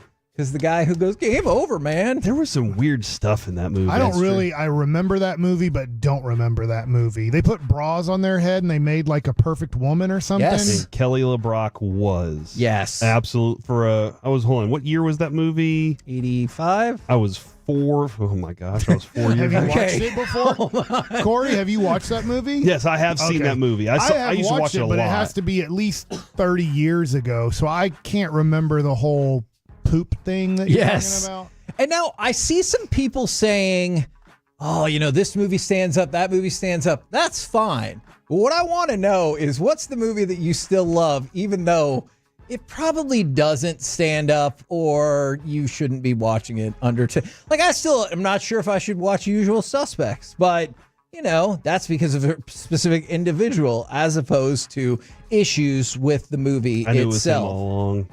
Did you? Mm-hmm. Okay. Oh, about Kaiser Soze, not about Kevin Spacey. Yeah, no, okay. yeah, not the I'm Kevin not sure Spacey if I've ever thing. watched that movie. You might like it. It's very, very good. All right. I'm going to throw mine out there. I'm ready to make this commitment. I'm ready to have my heart broken. Before you do that, though, Kevin, oh my God. Weird Science. I want to go back to Weird Science. Okay. Did you ever see the USA show Weird Science? Yes, I did. I loved it. Because it had an invention that I still think about to this day. The remote control that can control time. Now, I know you might be thinking about that just god-awful abomination of a movie that Adam Sandler made. Called Click, which is great. just awful. This Weird Science TV show came out many, many years before Click. And they tell you the pitfalls that come along with this. But also, while I've been watching horror movies, I always think, oh crap, the killer's in the house. Could I just push pause on my remote control? That's a great and question. then I'd be set to go. I really liked Vanessa Angel too. She was in Kingpin. She's very pretty. My sports opinion, it's going to happen. The Dallas Stars are going to win the Stanley Cup. I've seen enough. We'll talk more about it throughout the year, but I've seen enough. They beat Edmonton on a day game. He didn't even want him to win the first game. Edmonton went 0-42 to start the year last year and still made it to the finals. But God, I think we'll have to fact check that. But the young players are already stepping up. Well, we'll go back into that again tomorrow. But I'm going to play you something from cut number 20. This is a movie called Legend. Now, I don't want you to confuse it with I Am Legend, the Will Smith movie. This is a movie from 1986 that I loved, and I thought the soundtrack was awesome, and Mia Sara from Ferris Bueller's in it. But it's about like a unicorn gets its horn cut off, and then the Lord of Darkness is going to take over the world. Look, just listen to part of this. You summoned me, Lordship. That's not auto-tune. Are you not the most loathsome of my goblins? Truly, Master. And is your heart black and full of hate? All right. Is that Tom Cruise? No. Oh, yes. That's not Tom Cruise who was talking in that scene. But yes, Tom Cruise is the star of this movie because he has to get along with the little people and the He's short. That's true. And the fairy to overthrow the Lord of Darkness so that the earth is not plunged into eternal night. Now, I know what you're thinking. That sounds really stupid. No, you don't. Fair. To this day, I cannot convince my wife or oldest son to watch this movie.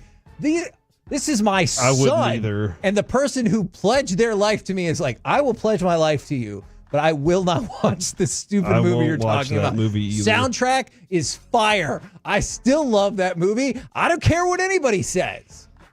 It was Tim Curry. Okay. You've seen it. It was I don't remember if it was popular at the time. Mia Sara. Yeah. She's very pretty.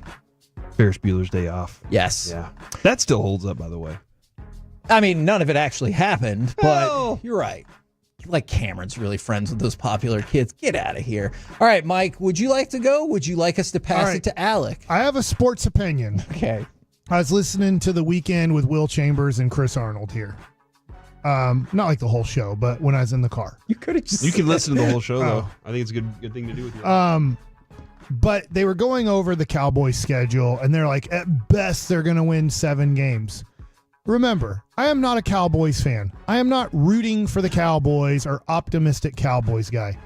I think this last game, the 47-9 game, has Cowboy fans way too extreme on how bad this Cowboys team is. They're average. They are going to still have a chance to win 10 games. Would I bet on them winning 10 games? No. But I think they're going to win 8 at least. And they were like 7 at best. I don't need to go over the whole schedule, but they're not Cowboy fans. Remember, I'm not with you anymore. But they're not that bad. They're not good. I'm not trying to tell you the Cowboys are good. But 3-3 is about who they are. And I think they're kind of a 50-50 kind of win-loss team the rest of the way. Does that get them to 9-8? Does that put them at 8-9? But I just, when they were going over it, I think they're giving way too much credit to like the Bengals or the Buccaneers or when the Cowboys play the last game of the year. Now, maybe nothing's on the line for the Dallas. I don't know. But home against the Commanders, I get it. I get that this is not a great football team, and they are going to do nothing if they make the playoffs. But I think that we need to slow down on how bad this Cowboys team is. So from the guy who craps on the Cowboys the most, supposedly, I'm telling you, they're not as bad as 47-9, or they're not as bad as, was it 28-3 to start off? I get it. They're not good, but they're not as bad as we want to make them out to be. Okay. All right. And my movie that I still think people like, and obviously it had a little bit of like comeback to it when they did Cobra Kai. Oh, yeah. I think the Karate Kid, I will watch that every time, and I don't care. They're trying to put Daniel in a body bag. They can't do it because Mr. Miyagi has taught him better. And he has Elizabeth Shue saying, "You're the best, Daniel." And then come on. Like, The Karate Kid is a great movie. No matter what, no matter if people say it doesn't hold up or whatever, he got taught by a maintenance man how to be the best karate kid there was. A bonsai keeper. Yeah. That being, dude, we went and saw the apartment that he grew up in. It looks exactly like the movie. It was awesome. And then this year next year we're gonna go to the dojo. Hell yeah, we are. Go back, you know. It's a good I point. don't know exactly what's going to happen. All right, Alec, a lot of feedback coming in. But what do you got for us? Sports opinion, I don't care if they lost to the Lions yesterday. I've still seen enough from the Minnesota Vikings and Sammy D to think that they're legit. And the way that their defense stepped up in that second half after Detroit really started finding their rhythm, David Montgomery comes back into the game. Jahmyr Gibbs is starting to find some wide open lanes. Brian Flores was able to dial in that defense. They get that scoop and score to completely flip the game upside down. Just a little bit of unfortunate luck at the end of the game to lose that game. I think, all in all, I think they were probably the better team in that game. I could see that. I'm going to pull the Tolo text and say they ran out of time. They ran out of time. They just didn't have enough time to win that game. Okay. So I think they're legit. I still think they're going to be really fun for the rest of the season. Sam Darnold has been fantastic. A movie that I enjoy, even though I don't think it's great in general, for one, but I still love it, and two, it really doesn't hold up with societal norms and whatnot. Indiana Jones and the Temple of Doom. Love it. That's Still love it. It's portrayal of certain ethnicities. They're from and a different races. country. Look at the crazy food they eat. That's like a big chunk of that movie. Exactly. I get bored with the first 20 minutes and turn it off every time. Oh, when they're dancing around. Yeah. I'm like, this is boring. And all in all, I don't think it's that great of a movie, but I just loved it as a kid. I loved the entire Indiana Jones series, but obviously has that super memorable performance from Ke Huy Quan, who, now an Oscar winner. Exactly. So that's where it started. It was meh 40 years ago, but I'd say even more so now. It's even more meh, but very questionable decisions made in that movie. But I just love the franchise, so I can't hate it. It is super weird that George Lucas was going through a divorce and he's like, all right, in this one, the bad guy will literally take your heart out of your chest. And Steven Spielberg's probably there like, hey, what?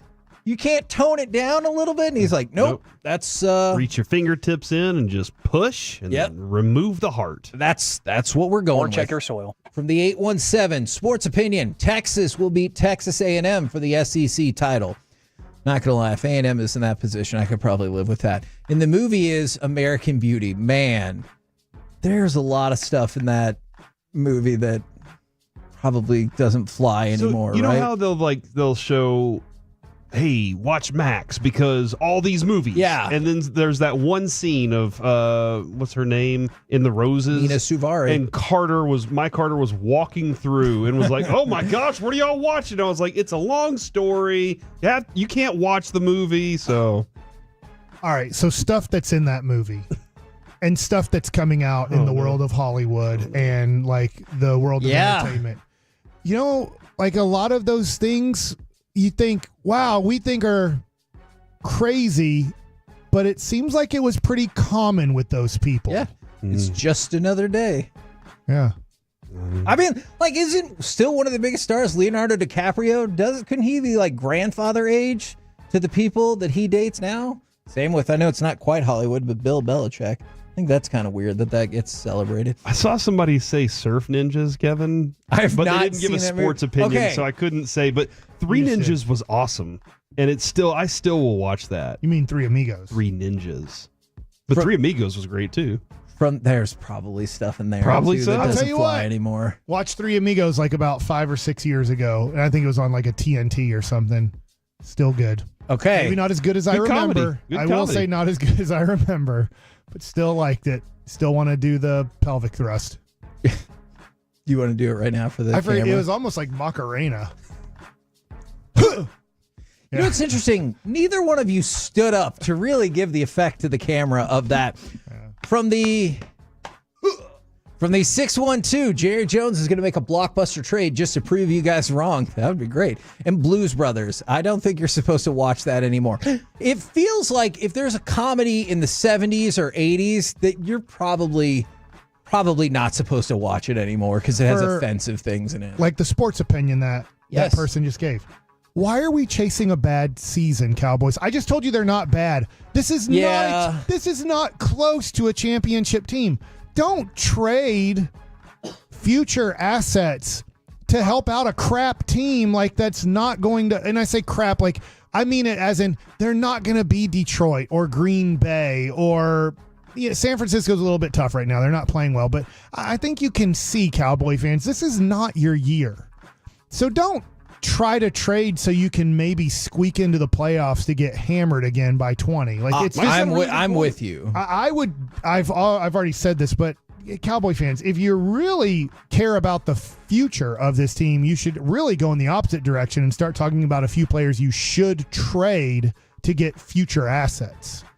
For the KNC Masterpiece right here on 105.3 The Fan. Oh man, from the 817, I have to make a confession about this.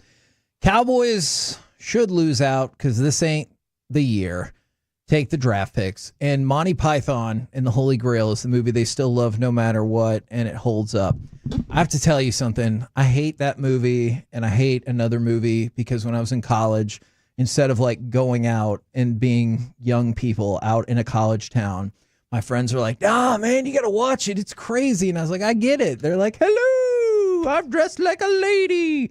And it just felt like that was like most of So it just got overhyped. the humor. Yeah. It was With Tom like Hanks. Napoleon Dynamite. No, for me. not Tom Hanks. Bosom buddies. That I loved that show. Unnecessarily loved that show too much. He was begging for her forgiveness, and he got down on his knees and he was begging, and then he was like, "Look, I'm getting on my tongue. What else do I have to say?" He wanted her love so bad. Do you think if you went back in time and you were watching that show with somebody and you're like, hey, one of these guys is going to become a 2-time Oscar winner and the most appreciated actors of the generation. And cheer on the Dodgers in Game 6 of the 2024 NLCS. All right, right. We're going to show them a lot of times. Right now, it's time for Mike Likes It. All right, so I need to get to this today. I was going to do it Friday, ran out of time.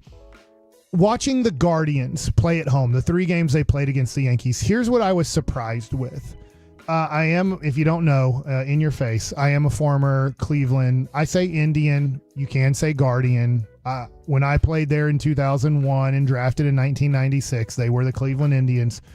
And this is where I'm going with this topic. Okay. When they scan the stands, when there were big moments and they weren't trying to find a Yankee fan, or even if they were, people around them being a Cleveland fan, there was so much Chief Wahoo and Indian gear in the stands. And I know that, Corey, you've been to Cleveland over the last 5 years or so, quite a bit.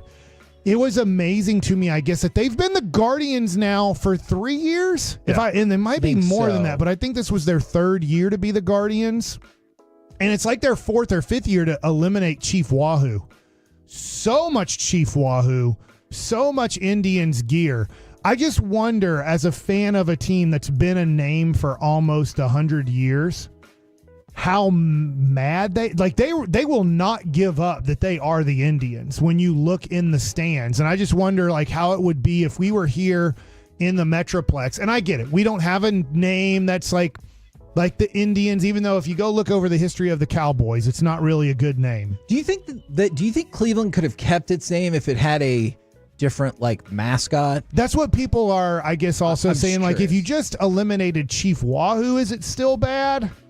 Even though, look, I mean, Chief Wahoo is the logo is memorable. Yeah. I'll say it that way. I won't give my opinion on it, but I just wonder what it's like being a fan of a team for such a long time. Paul Worth comes to mind with the Washington Redskins. Yes. I know that they are the Commanders now, but if you're a fan of that team and grew up with that team being the name of, back to Cleveland, they are wearing a lot of Indians gear it's like they refuse to buy the new gear. It's almost like they're trying to find, which they don't sell anymore, by the way. They're like, I don't care. I'll go to eBay and buy Mike Bassick's 1996 Indians jacket or whatever to make sure that I am wearing Indians gear at this Cleveland playoff game. Yeah, everything, whenever I've been there recently, everything has changed over to Guardians. There's a lot more brown stuff than anything, but it definitely does change over to Guardians, at the airport and all those locations that you'd look for something like that. I wonder if 10 years from now, if Cleveland's in a playoff game against whoever, if you're still going to see a lot of Indians gear rather than Guardians Well, that's gear. a good point, because maybe 15 years from now, there's going to be a bunch of kids that may have embraced this changeover. Yeah. Because they're not as connected to what you were connected to, because they just weren't around it. I still think they shouldn't have named them the Guardians, because you're almost Ian's they're almost like, we want to still be the Indians, but we were told by some people that this is the worst thing going in our world today, so we need to change it. But they didn't change it enough. That's why I don't get why they wouldn't have gone to the Spiders, because it's totally different. And then you can have cool, there's no such thing as a Guardian. You know what I'm saying? But they have those two tower statues on the bridge, and those are considered Guardians. It's like a G with almost wings on it. Yeah, it's a little weird. It's not really that great of a logo, so people aren't really embracing it there. But anyways, it's over now. They're done. They're out of the playoffs. But I just wanted to bring that up as they are not giving up that name. And they're not giving up their logos. Were you? I mean, I know this is the matchup that's best for baseball. Were you sad at all? Because I was hoping for a Game 7 tonight. Okay, I was hoping that the Cleveland Yankees series could extend. Yeah, because the 3 games in Cleveland were just great games. It just so happened 2 out of 3 the Yankees won, and because they swept their 2 home games, it ended up only being 5 games. But those 3 games in Cleveland were awesome games. It's just unfortunate that the Yankees, because that series is closer than 4-1. At least it felt like. I agree. Because every game you're like, and I'll tell you, here's another thing that I think is really stupid. When they have like, oh man, the Guardians are up 2-0 after 3 innings. The Guardians have an 80% chance of winning. And I'm like, no, they don't. I was like, there's a lot of baseball left. Have we not seen how Emmanuel Clase has pitched the last 2 games? Yeah. Like, I think that percentage tracker of who's going to win is the stupidest thing in all of sports. And because I was watching the True TV and they were explaining it, it takes into zero account how the players are playing, who's left in the pitching, who's left pitching, who's coming up. So when you watch that in football, it's the same thing. They're not taking into account anything. All they're taking into account is what's the score and how much time is left in the game. Who's the quarterback? What's the history of the quarterbacks? How's the defense played all year? What's the history of all of that is not taken into account. What's taken into account is the score and how much time is left. Okay. That's the only the tracker of, can you believe they had a 95% chance of winning, or they only had a 5% chance of winning? It's going off of is the history of sports. It's not going off of the history of these teams and their recent play.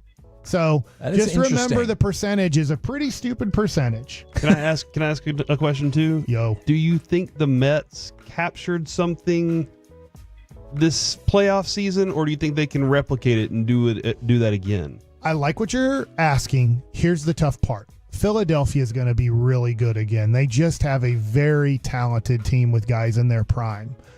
They have failed now the last 2 years. They should have beat Arizona to go to the World Series and didn't. They should have beat the Mets to go to the NLCS and they didn't. So maybe the Phillies have an issue. The Braves still made the playoffs. Austin Riley out. Acuna out, Spencer Strider out. You can go down. They had way more injuries than the Texas Rangers. Like the Rangers did deal with injuries. I'm not going to tell you they didn't. The Braves dealt with the most injuries, I would say, in all of baseball this year, especially to key players, and they still won 89 or 90 games and made the playoffs. So I would say with the Braves and the Phillies being in their own division, it's going to be very tough. But maybe they did. Pete Alonso's a free agent. They're going to need to bring him back, I think. They're going to need a lot of guys that stepped up more than they thought to kind of keep Vientos, guys like that. Like, is he really that good, or did he just kind of become really great for an extended amount of time, and then he not as bad as like he's a minor league player? I'm not saying back that. Into a pumpkin. Yeah, but like just be an average player. And so I think the Mets have a lot of like, can we compete and win this division with the Phillies and the Braves? I think the Marlins will be pathetic. And then the Nationals are an up and coming team. That's right. That's a team where you're like, I don't think they're ready for 2025 to win a playoff spot, but they're not bad anymore either. And if CJ Abrams doesn't go casinoing all night long and he plays for, their games, then they have a better chance. The KNC Masterpiece right here on 105.3 The Fan. Coming up next, it's time for the C Block starring Corey Majors. Hits and misses, plus a former Olympian snowboarder who's accused of running a giant cocaine ring. Next to The Fan. What a flag! What a flag! We paired those iconic Whataburger colors and logo with the G-Bag.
Uber Eats has Lola V products? I gotta remember that. Well, you know, they say in order to remember something, you have to forget something else.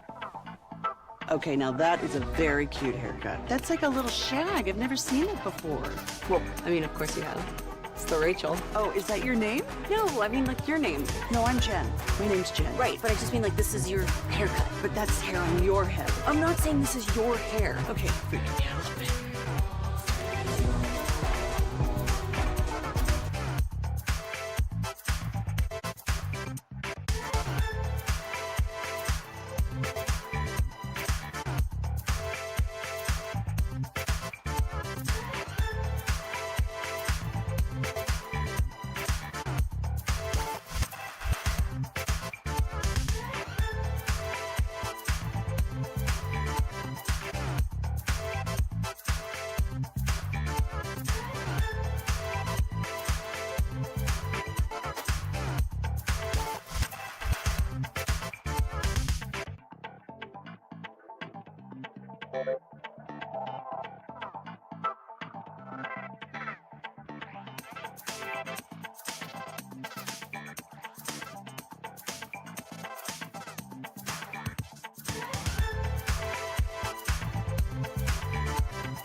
Do you think it's true that you've got to forget something else to remember that Uber Eats has groceries?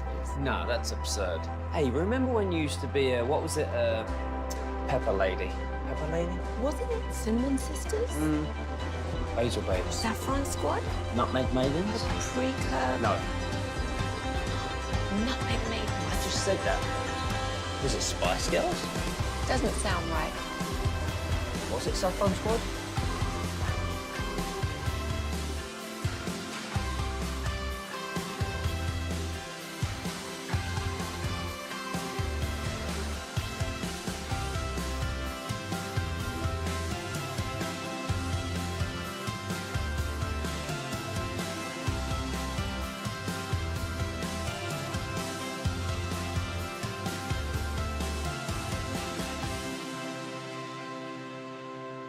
From our Highly Mazda of Arlington and Hearst studios, it's the KNC Masterpiece on 105.3 The Fan. KNC Masterpiece right here on 105.3 The Fan, where right now it's time for the C Block starring Corey Majors. Thank you very much, Kevin. Don't forget, tomorrow, 8:30 in the morning time. Sean, I'm excited. And Bobby and Peyton will have Jerry Jones on the show for the first time since that event last Tuesday. Actually, the first time he's been on the station since then. That's true. Because he didn't talk with us on Friday. And then we'll get him on Friday. So good luck to us. Hits and misses, ladies and gentlemen, from the NFL weekend. We will start with the hits. And we will start with the honorable mention hits, Kevin. Tank Bigsby, Jahmyr Gibbs, and Joe Mixon, all honorable mentions for scoring 2 touchdowns in their games and all finishing within 3 yards of each other rushing. 118 for Bigsby, 116 for Gibbs, and 115 for Joe Mixon. Pretty special day for running backs yesterday, and they receive honorable mentions. And I will give you a statistic that I've been tracking since last week for no reason, but here it is.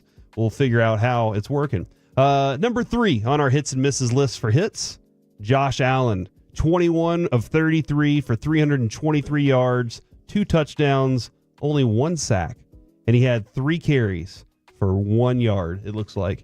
I'm less impressed by that last part. Well, I mean, obviously he lost some yards, gained a yard, and then lost some yards, gained a yard. But he did get a 34-10 win. And did you see the play with Amari Cooper, the touchdown play? Have you heard Keon Coleman talk about that play? If you watch closely, Amari Cooper looks over at Keon Coleman and is like, what do I do? Because Josh Allen makes a check. And he's there at the 5-yard line or something. And he's like, what do I do? And Keon Coleman just gives him the route. He just go. And he does, gets the touchdown, boom. And then afterwards, Coleman was like, look, he knows the plays. He was just checking. He was just confirming this is what I'm supposed to do. And I said, yeah, this is what you're supposed to do. But they gave him, he goes, go. None of the cornerbacks knew what he was doing. And I'm not disputing that Coleman was telling the truth about how he knows all the plays, but he's not going to come out and be like, oh, yeah, he doesn't know Jack S. He's just been here a few days. Amari's a smart player. He is a very intelligent player. And he was just confirming. So there you go. So that's number 3 on the hits list. Number 2, Amon-Ra St. Brown, 8 catches, 112 yards, and the touchdown. Big win over the Vikings. He's not wrong, but I'm rooting for him less now that he openly talked about how incompetent the Cowboys strategy was. He's honest. Yeah, he is. Maybe I should root for him more because he tells it like it is. Well, and he's on a really good team right now. Like they're the best, probably the best team in the NFC. They're running hot. Somebody just texted in and said, every time I watch Dan Campbell do a post-game speech, I wish he was our coach. Can I secretly cheer for the Lions? Who cares if they ran it up on us? We needed that gut punch. Dan Campbell's one of the reasons that I've been so adamant they were going to be good. As long as the Lions people gave him time, I was like, he knows football. He's going through it. He's a player, a coach that played that they can relate to, but he has one speed, and it is go. And if you're going, that's the kind of team that they are. And St. Brown kind of emulates that also. He's the perfect example of what Dan Campbell's preaching. Go back and watch receiver. And Dan Campbell, I think it was 3 different plays. It was the end of the game, and they were getting their butts stomped by the Ravens. And Dan Campbell's like, look at this. He highlights 3 different run plays where St. Brown's blocking. He's like, he's still blocking. He's still trying to beat his ass. And so that's what he is as a player. And the more you hear him talk, Kevin, you'll just go, that's just the kind of dude he is. So if you hate it, you can hate it, but that's exactly who St. Brown is. I hate it because we ain't it. Yeah, that is. And number 1, begrudgingly. Oh, no. Saquon Barkley. 17 rushes for 176 yards and a touchdown. He was pretty damn good. That's 10.6 yards a carry, or 10 yards a carry, something like that. That is pretty significant. So, big rushing day yesterday. Now, the stat that I've been tracking for no apparent reason. Okay. I wanted to see what the records are for the top 10 rushers each week. Like what their team records are. Oh, okay. So I went back and I've been tracking that all season. And currently, overall, the top 10 rushers records are 50 and 20. So the team, and you can say, yeah, well, you're running the ball late if you're winning. Yeah, that is the case. But week 3, the top 10 rushers, 9-1 record. Wow. This week it was 6-4. Last week, 9-1 again. I'm tracking the top 10 passers records, 39-31. If you're throwing the ball too much, obviously, we talk about that. If you're behind, you're trying to throw a lot. But those are the passing yards numbers, 39-31. So 50 and 20 versus 39-31. Which teams can't run the ball well this year, Kevin? Us. Yep. So that is a number right there. What? Yep. Yeah. Cowboys are struggling with Mike. I think Mike's serious. He didn't realize I do not think. He's been in Italy. He was out on the road 2 weeks. Yeah, but he's also the same guy who is like, could they get back down to 2 yards a carry? He's aware. With Zeke? Yeah. You remember Zeke? I thought we were retiring his number. And he should be in the Hall of Fame. They probably already should have retired his number. The misses. That's why I can't wear 21. Exactly. The misses for this week. Honorable mentions, Aaron Rodgers. The offense didn't look any different. It looked exactly the same. And what did I tell you? At some point, Devontae Adams is probably going to look at Aaron Rodgers and go, "You're not the same dude I remember, dude. You're just not the same guy." And do you think they're doing the Spider-Man maybe, thing? but Devontae Adams still looks like the same dude. The ball just wasn't getting to him. The routes were still really crisp, really fresh, really good. Aaron Rodgers off on a lot of his throws last night, and it's going to continue that way. They need to run the ball a little more too. Also, honorable mention, Breece Hall isn't good. What?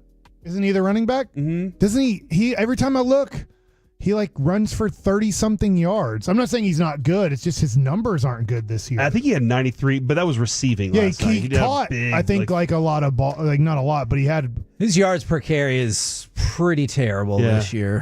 Their offensive line play is bad this year. It feels like across everywhere. You know why, especially right? UT. C.J. Stroud's offensive line. Yeah, that is protecting true. well for him. There's a lot of them. Collective bargaining agreement. Oh, yeah. That makes a lot of sense. They're not practicing.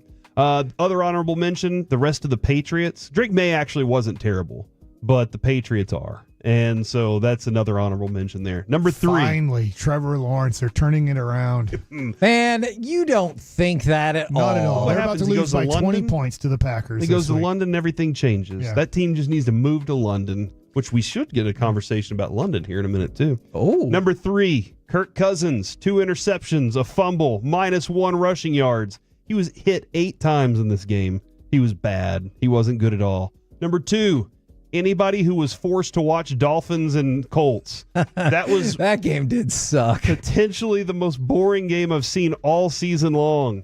Anthony Richardson, I want him to be so much better than he is. I really do. But so you didn't see a magical change with the haircut? No, I didn't see that. But I did see a moment when he saw a cornerback and he was like, "I'm going to try and run you over." And I was like, don't try and truck anybody with your throwing shoulder.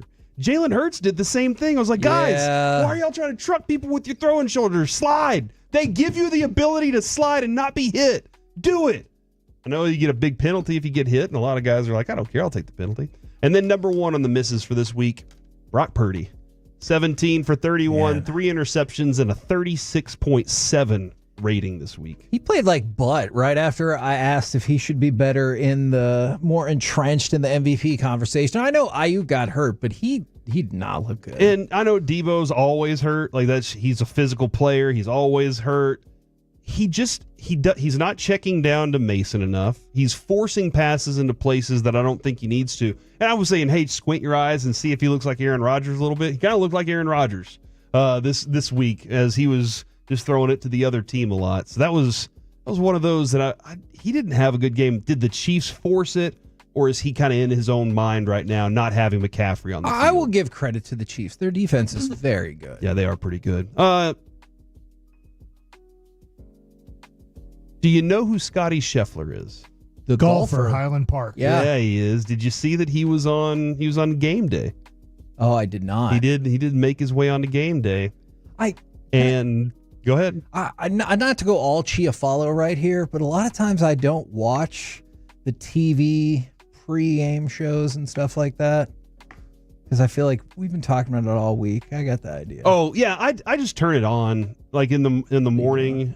I'll turn it on so I can be like, oh, there you go. Can you leave it on? Literally just said that. Turn it on, leave it on. No, I got it. It's Tolo. If you take the letters, and then you know what we should theme that up here. Okay. Your thoughts? So Scotty Scheffler was on for game day. I did it already on a Monday. Kevin, God, what a long freaking week this scale is. of 1 to 10. Corey, like without 8. Kevin. Kevin already answered. It's an 8. Frustration, 8. But Scotty Scheffler, because they were in Austin, right? That's where College game day was. And so they bring him on. He sits down, and they're talking about games. And they get to the Miami-Louisville game, and he says, not to bring anything personal into this with Louisville, great city, great people, but I think Miami's going to smoke them. Will Scotty Scheffler ever let it go? Oh, because the arrest? Because the arrest.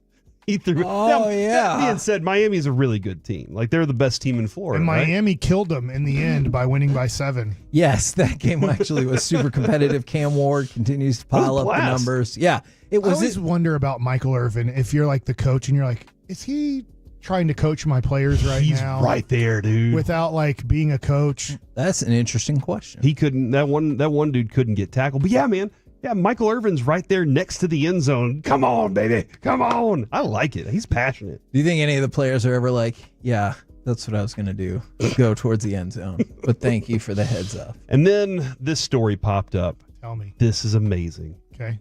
A former Olympic snowboarder is accused of running a major transnational drug trafficking organization that shipped massive amounts of cocaine and allegedly hired hitmen to murder people, federal officials have said. Ryan Wedding, Kevin? 43, a former Olympian from Canada. He now resides in Mexico.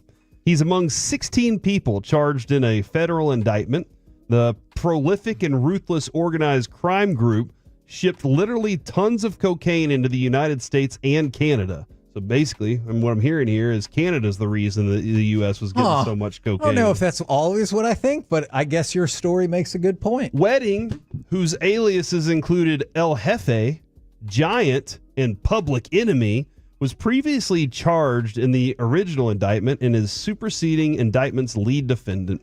All right. He competed for the 2002 Winter Olympics, where he placed 24th in the giant parallel slalom. If convicted of murder and attempted murder charges, he faces a mandatory life in prison. 2 things for you. You know it's a bad scene when they're like, no, yeah, I know you're up for this other crime, but we have a different warrant that's going to supersede that, and you're going to... That's not good. Secondly, do you think it's unfair for me to think, 24th in the Olympics, loser. Like, you made it to the Olympics. You're clearly gigantic kingpin of cocaine. You're incredible at your sport. I know he didn't win a medal or even get close, but don't you think we should still hold high regard for that person who finished 24th at the Olympics? Yes, because he's from Canada. There's good skiers in Canada. Like, if he was doing that from, I don't know, Alberto Tomba. Sure, yeah, there. You'd be like, what the heck? He's the best one. This is good in Canada, man. But I started asking myself this. How does one become a drug kingpin? And now I want to know more about this. Do you start at the most drugs? Okay, yeah. Do you start at the level like and Walter you have to White? Kill people in front of you. In front of other people? No. Well, yeah, you might need to show people that you will kill. Yeah. But I think you have to kill the higher ups. Yes. So that you can like take the over Penguin. there. Yeah, exactly. I watched the first episode. That's what I need to start Did you like watching. it? It's solid. Okay. It's very Soprano. Like that guy. It's like a combination of the Penguin and Tony Soprano. I could see that. Do you think at any point, anywhere in life, they ever had one of those drug forms, like you used to have those take-home school forms where you would sell, like, hey, how many sausage logs do you want or whatever. Do you think they ever had a form like that? Like, how many kilos of drugs would you like to buy today? I don't think so. Okay. But I never went to school in Canada, so I don't know. That's a great point. When did the Canadians get all upset about stuff? Exactly. That's a good question. They're supposed to be nice people. Corey. Don't you know? Except if you throw a ball back to the pitcher and the hitter's arm gets in the way and it diverts to another place, and then there's a guy who runs home to take the lead in a game 5 of an ALDS. That's when they are not happy. And then they throw beer on babies. Yes, they did. Never forget that. You know what? I forgot my number one rule since that playoff series. Remember what the Canadians did. And if I would have done that, I would not have been surprised by this story. I was lost that game, yeah, too. they're dumping beer on little babies. Then, of course, they could become drug kingpins. So what I've learned from you just now, Kevin, is the two things we're supposed to remember. Canadian things. Yep. And the Alamo. And both of them, Texas lost. That's what I've learned from what you just told me. You know what? The Rangers lost that game. They might have lost the Alamo, but we had to remember it was the prototype for lose the battle, win the war, because the heroic performances that day. Think about this. Okay. How many World Series championships do the Montreal Expos have? 0. How many do the Blue Jays have? 2? Okay, so we're still behind them. But we're What ahead the hell, of Mike? Were you trying to say we're better than the country of Canada? And then it just kind of... Do you think he knew how many they had before? I don't know. That's the genius of Mike. It's like the day we were at Specs, and he goes, oh, what's in the bag? And I said, oh, it's toffee. And he goes, I thought it was pronounced taffy. Like 98% of me thinks he's doing a bit. Same thing here. But there's that lingering 2% that's like, but are you sure? You're not. And I'm not. Can't be. You're right. And that's the C block. We're the KNC Masterpiece right here on 105.3 The Fan. Coming up next, let's show a little love to the stars, but also AM on the FM. We got the question of the day and DK Metcalf's pants. I have an answer about that next on The Fan. Full KNC Masterpiece shows available anytime.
This segment of the KNC Masterpiece is brought to you by Soda Weight Loss, Cars for Kids. Donate today at carsforkids.org and the personal injury lawyers, Frankel and Frankel. If you've been injured in a car or truck wreck, call Frankel first, 214 or 817-333-3333. With Frankel and Frankel, there's never an out-of-pocket cost. They only get paid when you win. Frankel and Frankel, the go-to car and truck wreck attorneys in Dallas. Hands it back for Stankoven. Spins over to Marchment. In front, tip, score! Matt Duchene! KNC Masterpiece. I saw that commercial so many times this week. How funny is that commercial? It's so much funnier when you think of That it was from way. 3 days ago. You can't call back something that happened 3 days ago. By the way, I was just told a joke that made me chuckle that Corey has either A, threatened to walk off the show, or B, punch me if this joke gets told. I do not want... I said I'd punch Ruben if you told the joke. That's fine. You really want Ruben to get hit, though? No, Ruben is a nice He's fella. a nice guy. We all love Ruben. He is. Except for that joke. I thought that joke was funny. Saturday afternoon, the Stars pick up a 4-1 victory over Edmonton. You know, we talked about this possibility, but Stankoven got moved up to the first line as the game went along because the offense looked ugh. But they dominate in the third period. The Stars improved to 5-1. Just been a fantastic start of the season for them. And now it's time for this. What does this button do? Please, please, do not push the button. You have no idea what it... Alec, you be quiet. Alec, that was awful. 1 for Alec, 0 for Peyton. Don't you dare touch that dial. Don't you dare do it unless Kevin tells that joke. Do you want to hear the joke, No, Alec? because Ruben came and told it to me first, and I told him to get out of my room. Yeah. I hate it so much. I don't want this to see the airwaves. And By the way, for the Stars, because I know I'm going to hear this, they're tied for first place in their division. Damn right they But are. Winnipeg is 5-0-0, and I just know I'm going to get the. That's why How are you tied with a team that doesn't have a loss? it was the most because you have the same amount of points. But that's why it was a must-win. I'm sure people What are a going to dumb tell me. system. The tie come in the middle. That's at the end. They don't have ties anymore. It's an overtime loss. It's Just blow your mind with that. it'd be 5-0-1 if you were you had a tie. But they don't have ties anymore. It's an overtime loss. I need to get a screenshot of Mike's face on the fan cam. That was so You perfect. just go to a shootout till somebody wins. Yes. Well, first you have this overtime Yeah, I skill, know. but then it's 3-on-3. Yeah. I watch some hockey. and then you do the shootout, and somebody's got to win. So you could have 14 shootouts. Yes.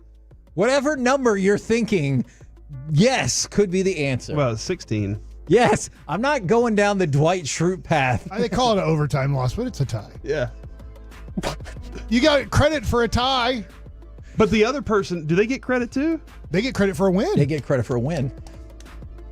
What a stupid Full system. points? Yes, which is why you can end with 3 points were awarded, and other games will end with 2 points getting awarded. It is confusing. Alec, I need an update from you and Corey. Okay.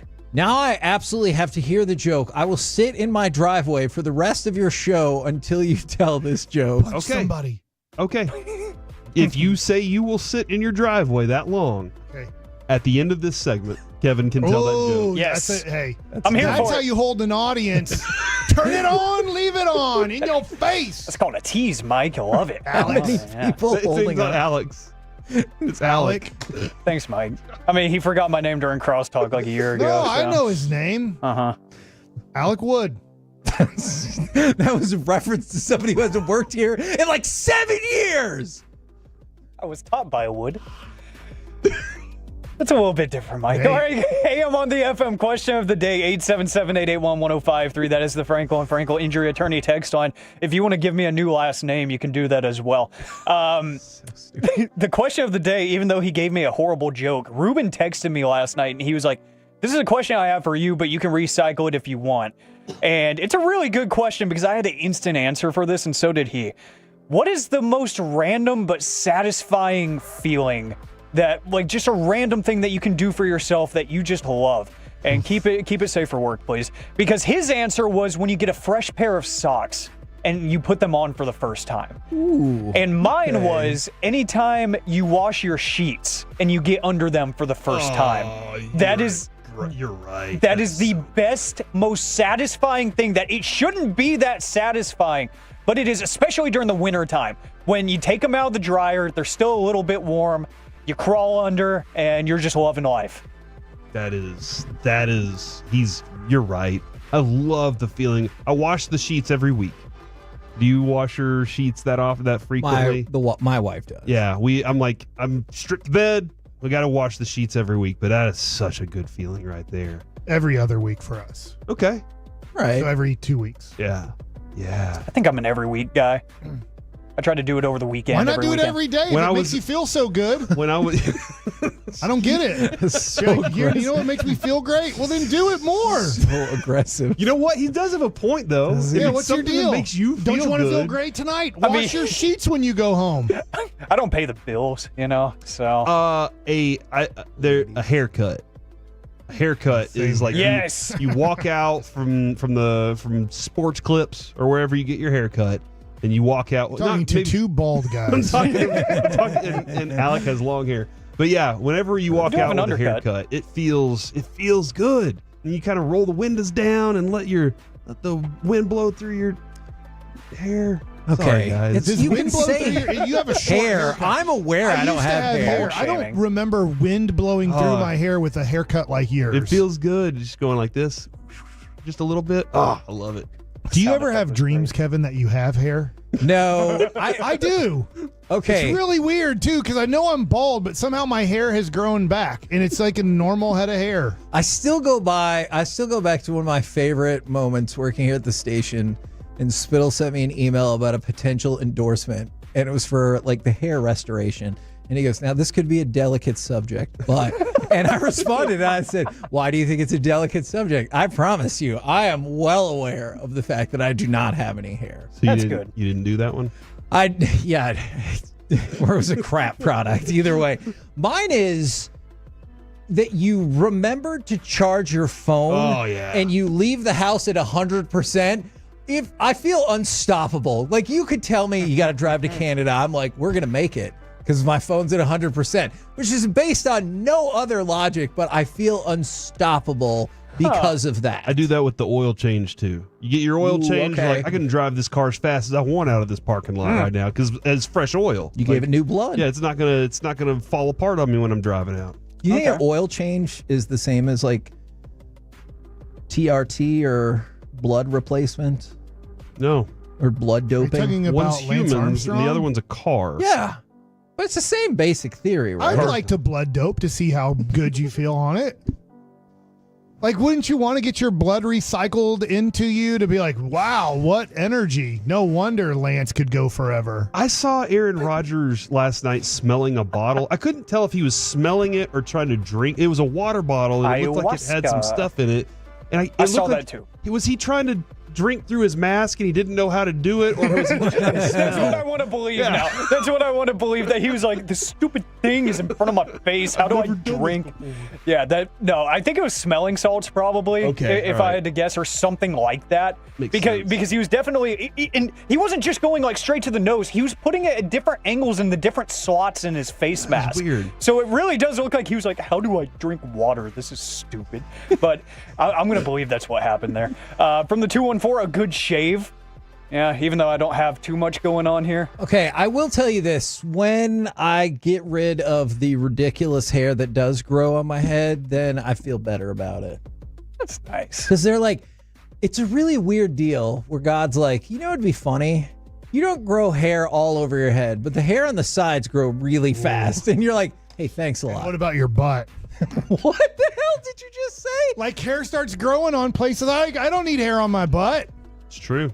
I'd like it on the top of my head. At least I'd like the option. I don't even need the option on my butt.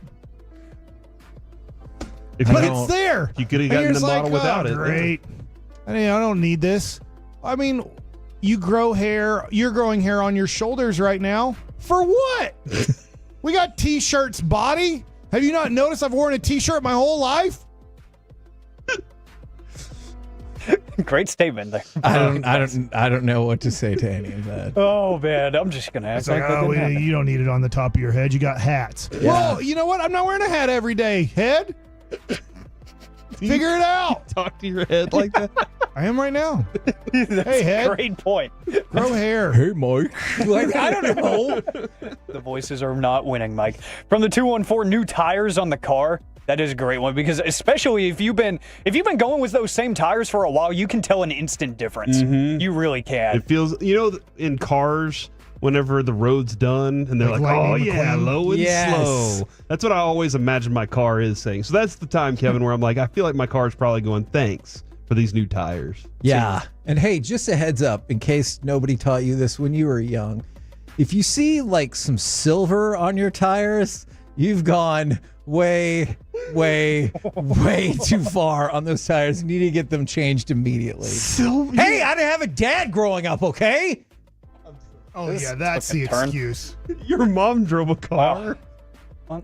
She did not think that was relevant information I needed to know. I'll never You forget think that. when the guy comes to like help out the people that have blown tires, they're like, oh, probably didn't have a dad. You think that's what they're thinking as they come up there?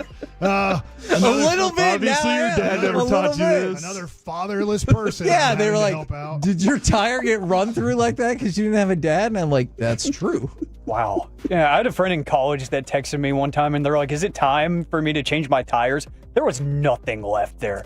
There was, it looked like a straight new paved road on those tires. Like, there was nothing there. And I was like, oh, God, Is it a good rule of thumb that if you ask the question, you probably already know that the answer is yes? Yeah, that's a great point. And I was really sad that I got that text. It made me more mad than anything. You know better. From the 903. Hold on. Did your friend have a dad?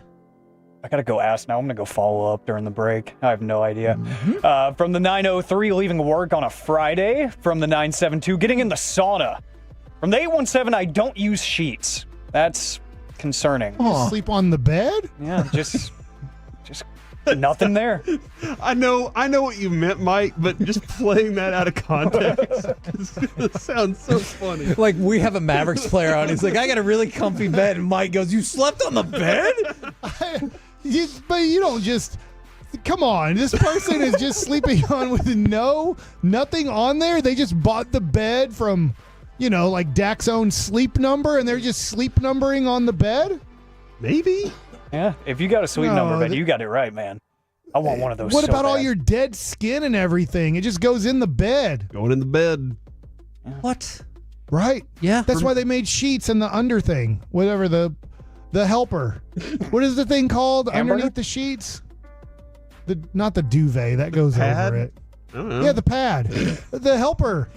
That's not what you're looking for. The helper.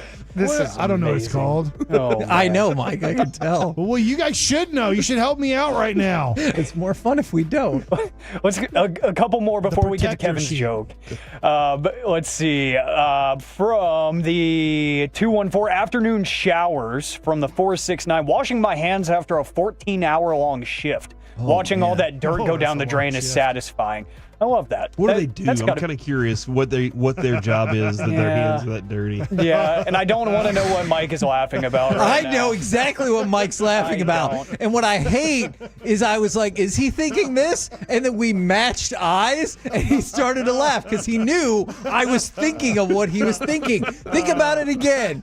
They wash their hands after a 14-hour shift. And he said that's and a he long said, shift. oh, that's a long shift.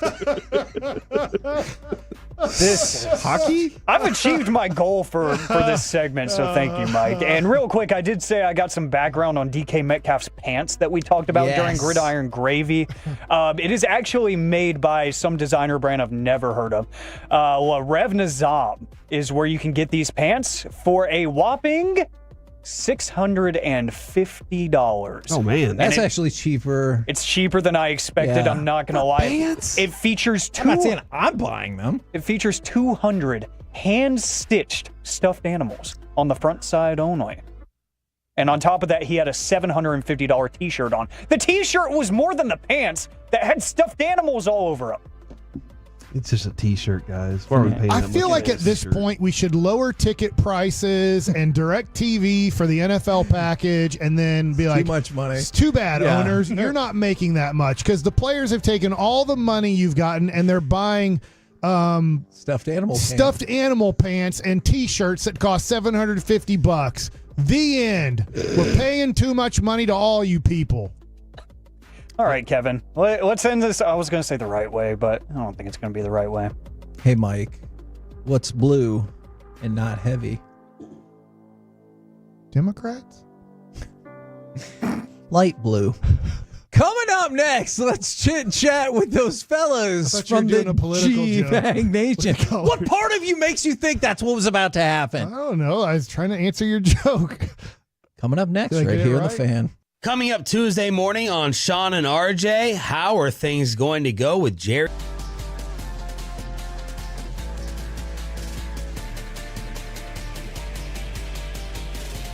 Uber Eats has Lola V products? I gotta remember that. Well, you know, they say in order to remember something, you have to forget something else. Okay, now that is a very cute haircut. That's like a little shag. I've never seen it before. Well, I mean, of course you have. It's the Rachel. Oh, is that your name? No, I mean like your name. No, I'm Jen. My name's Jen. Right, but I just mean like this is your haircut. But that's hair on your head. I'm not saying this is your hair. Okay, great.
think it's true that you've got to forget something else to remember that Uber Eats has groceries? No, that's absurd. Hey, remember when you used to be a, what was it, Pepper Lady? Pepper Lady? Wasn't it Cinnamon Sisters? Basil Babes. Saffron Squad? Nutmeg Maidens? Pre-curb? No. Nutmeg Maidens. I just said that. Was it Spice Girls? Doesn't sound right. Was it Saffron Squad?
And your official home of America's team, 105.3 The Fan.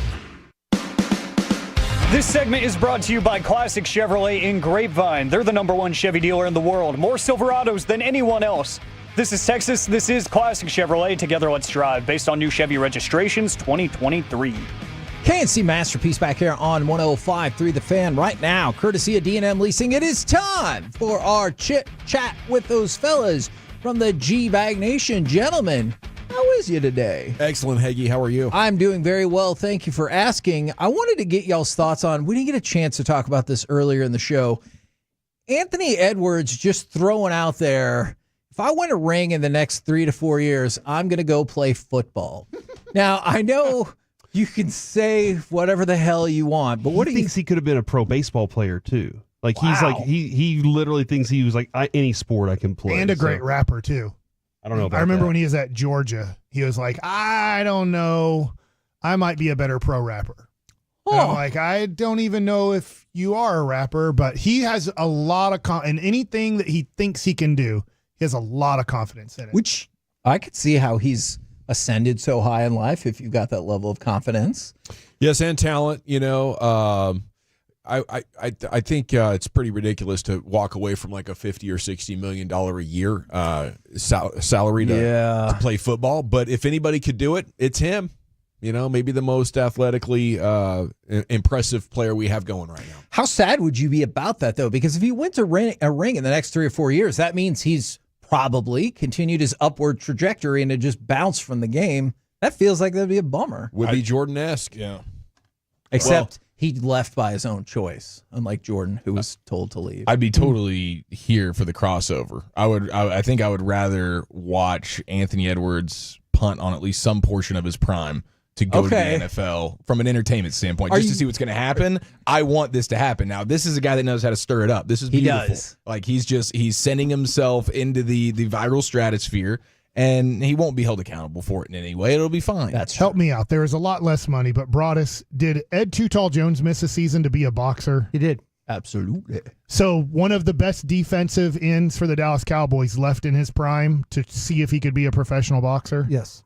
So in a way, I know it's different, but the Cowboys have dealt with this is in the 70s, though, right? Yeah. Yeah. We got to get some of that footage, man. I would love to know how these bouts went. I don't think they went very well. Seeing as it was just a 1 year around it. Yeah, it was just he was so tall. That was a big problem. So so much. I guess in boxing, reach helps, but I think too much reach for his own. Too much reach for his own good. Some say he was too tall. Okay. I was hoping you would stall for more time so I could look up his boxing record, but I don't think it's very good. Instead, you gave us that. I bet it starts with a 0. That's just going to be my guess. I found out about his career 30 seconds ago. That's my analysis. I'm not saying he's wrong to say this whatsoever, but I'm curious, Broadus, if you're in the room and your coach comes out and says your team is soft, like Gerard Mayo said their team is soft, you can make an argument they're the worst team in the NFL. Mm-hmm. How do people react to that? Or are you like, man, you could say that behind closed doors, but maybe don't tell the media that? Well, if you know I almost said Mac Jones, if you know that Drake May came out and said he's not telling us or he's not telling you, he already told us. Yep. So so that's the issue there. I don't think it's an issue there. Always it's funny about these teams when they talk about being soft and stuff like that, and heart and have you quit, and it's in a way it's kind of wonder. I mean, like I know a lot of people were talking about the Cowboys. They were soft, they were this, they did. Now that was a tough win at Pittsburgh. Yes. So I was kind of like, well, how do you call somebody soft when they got to win with their down men and they're and then they find a way to win that game? That's not, but. In the New England and I haven't seen a lot of New England games, so I don't know if they're quit on Mayo. I just know that they're not playing very well, and a lot of that has to do their players just aren't very good. Their drafts have been really, really poor the last 3-4 years, and they just don't have talent. So I think he could say, yeah, we're soft, but in actuality, though, you don't have enough talent to win like you used to. These are still Belichick's guys, and Belichick has responded with McAfee because he's taking this personal. Oh, he's like, those are my players. Yeah. So he's got some shots for old Gerard Mayo. Wow. Energy Bag Nation. By the way, wow, that's a great tease. Thank you. Ed Too Tall Jones, 6-0. 6-0 in his boxing career. Five knockouts. 5 knockouts. Yeah. However, he did fight lower competition, and supposedly he was so embarrassed by his performances, he's like, oh, I'm going back to football. Absolutely. Mm-hmm. Yeah, the first guy he fought, Yaki Meneses, he beat him in a decision. He was knocked down in the first round, and that was like a credible fighter. Oh, and yeah. I'm just kind of reading the biography a little bit as well. And the next 5 guys were basically journeymen, and he knocked them all out. But he kind of knew at that point that. But he still said it was the best decision that he ever made. He loved it because boxing was his favorite sport. And he says it might have made him a better football player. Oh, that's pretty cool. Now, we talked about this. Just KOing average Joes. Yeah. It was a great decision for me you personally. Want to fight? Call that to Jake Paul now. Oh, my God. That would have been amazing back then. And old guys. Yes. Pretty soon anyway. True. By the way, yeah, did you see Lennox Lewis was like, yeah, Mike Tyson wins, I'll fight him. Or I'll probably fight him. I was like, oh, God. I'm excited now. Okay, so. I want to see that rematch. I don't know how. Didn't he? Is he dead? I don't know. If he is, I'm sorry. Is that almost 20 years ago that they fought? Is that? I'm trying to think. 96 was Tyson. Oh, my bad. Lennox Lewis and Tyson. Was that? That was like 02-ish. Jeez. So I was in second grade. I mean, look, it could still happen again. All right. Is there a movie that you guys still love to this day? Riddick Bowe's still with us. Even though that's good news. Yeah. This is two huge upsets. Yeah. The boxing career of Ed Too Tall Jones being alleged to be awful, and then Riddick Bowe. I'm not gonna lie. I thought unfortunately he had passed.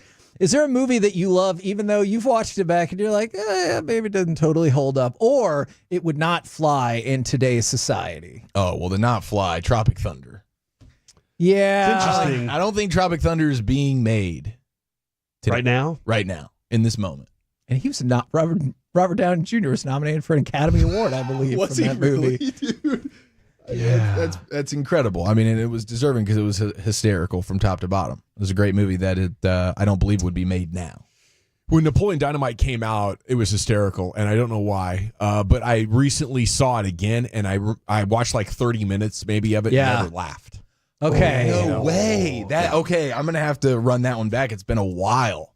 but I still think of that movie as being a funny movie. See, I was one of those people that everybody was talking about how great it was, and I was like, all right, let's check it out. And then I watched it, and I was like, it wasn't as good as everybody said it was. So I was a little disappointed. See, I had the exact opposite experience where I had to convince people to go, and they were like, it's about like the little dictator guy. And I was like, no, it's not about Napoleon. And I mean, maybe the other thing. And so we all loved it because there had not been a lot of hype on it. Two different movies, Little Dictator and Little Dick Tater. It's a good, Yes. yeah. Completely different genres. You'll watch both of them, though, right? I am, yes. I actually got tickets to both already. Napoleon Dynamite I didn't think was funny the first time I saw it, and then the more I watched it, the more I realized how funny it was. Same with Hot Rod. Hot Rod was a movie that the first time I saw, I was like, I don't think I'm laughing at this the way I should be. My dad's in the theater with me cracking up, and I'm like, why am I not laughing? Mine was Zoolander.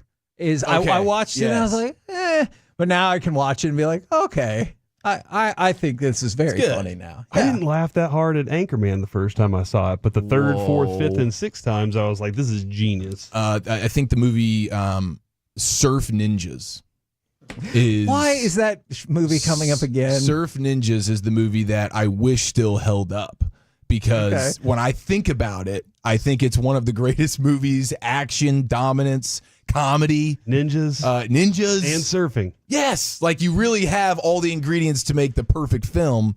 And looking back, there were some roadblocks. Surf Ninjas, 23% from the critics, 68% thumbs up from the audience. So close. What do you guys got coming up on the program today? Pure gold as always, Heggy. Yes. Thanks for asking. Mike Lombardi at 4 o'clock. Mike Lombardi at 4 o'clock. Yeah. Roll home with the G-Bag Nation. We've been the KNC Masterpiece. Make your way back with us tomorrow, 10 a.m. to 2 p.m. right here on 105.3 The Fan. Say goodnight. Hey, how many sausage logs do you want or whatever? Commercial-free KNC.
Sports Station. From our Highly Mazda of Arlington and Hearst studios, you're rolling with the G-Bag Nation on 105.3 The Fan. Here we go. It's hour number 1 of the G-Bag Nation on 105.3 The Fan. Hope you're having a great day. Thanks for making us part of it. We have 5 hours of sports coming up for you.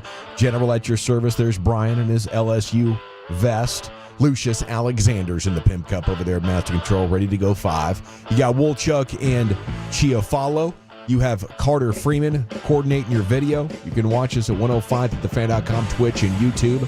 And along with you, we are the G-Bag Nation here on 105.3 The Fan. All righty, let's start with college football. Gentlemen, Georgia blowing out Texas in Austin.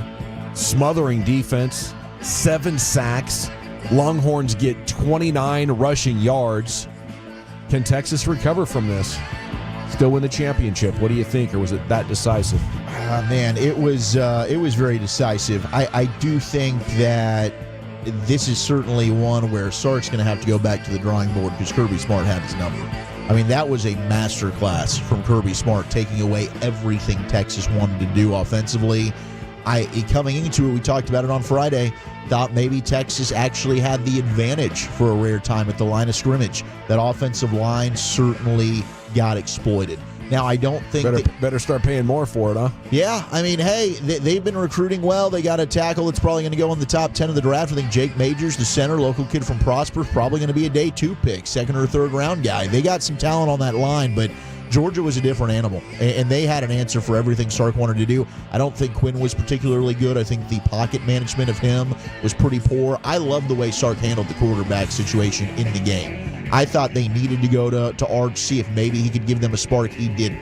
Then you go back to Quinn, and you let Quinn try and ride this thing out. So I thought Sark handled it better, handled it well during the game. But if they see each other again, he's going to have to come up with a very different offensive approach. No doubt, Brian. Yeah, they just had a really, and Texas really prides itself on its offensive line. Mm-hmm. And they were completely outplayed in that football game. They really didn't have an answer for Michael Williams and others in that game. I mean, it was just and every time that they went back to pass, there seemed to be a pressure, a hit, somebody in one of these quarterbacks' face as they're throwing the football. I think Texas's defense played well enough to win this game, but their offense was like you mentioned, couldn't run the ball, really could not even throw the ball effectively like they needed to. Or how we've seen Texas play before. You had a couple of quarterbacks. Like I say, it's surprising with Quinn Ewers because, this isn't like a first start for him. Right. This is something. Exactly. This is a guy that's 3 years into the program, and we're talking about him as a top NFL quarterback and a guy you need to look at and all. He looked just very, very intimidated by what Georgia was doing. And I don't know if you're an NFL team and you watch that tape, it's one game, but you're kind of like going, wow, it's a badass. I mean, we were talking about the kid down there in Houston at the Texans down there with C.J. Stroud. C.J. Stroud, yeah. and what he did against Georgia sure. in that playoff game that time. And Ohio State had all that talent and all, and you're kind of like thinking, wow, that's that's pretty impressive.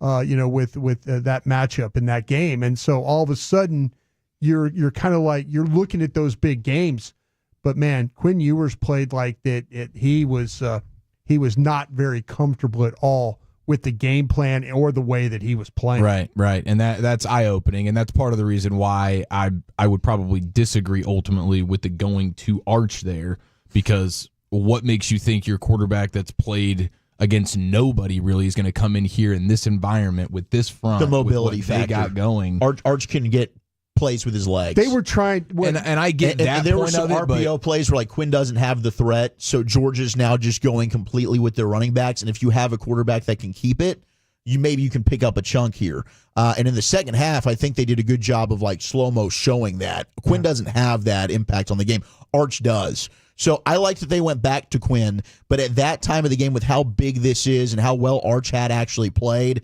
Give him a shot, see if he can give you a spark. Ultimately, they saw 2 series. No, this isn't going to be good, and we don't want to shatter this kid's confidence. So let's go back to the veteran here in Quinn Ewers. I mean, I respected that they went back to Ewers for sure after they made the mistake of going to Arch. 28 pressures was bad. Quinn Ewers looked like a guy who, like you said, he didn't feel good about the plan. That's an indictment on Sark. He's like, dude, I am not ready for this. And that's an indictment on Quinn for sure, but that's also, dude, you guys, you're supposed to have an awesome offensive line. Yeah. This is breakdowns and protection in a big way that feels like you had no idea what Kirby Smart was capable of, and this is who he is. And this was a huge game for Georgia.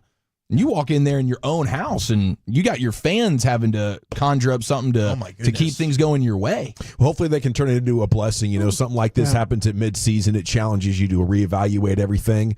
And the next time you're in this game, you will know you have to make offensive adjustments, or those guys are going to have to play a lot better.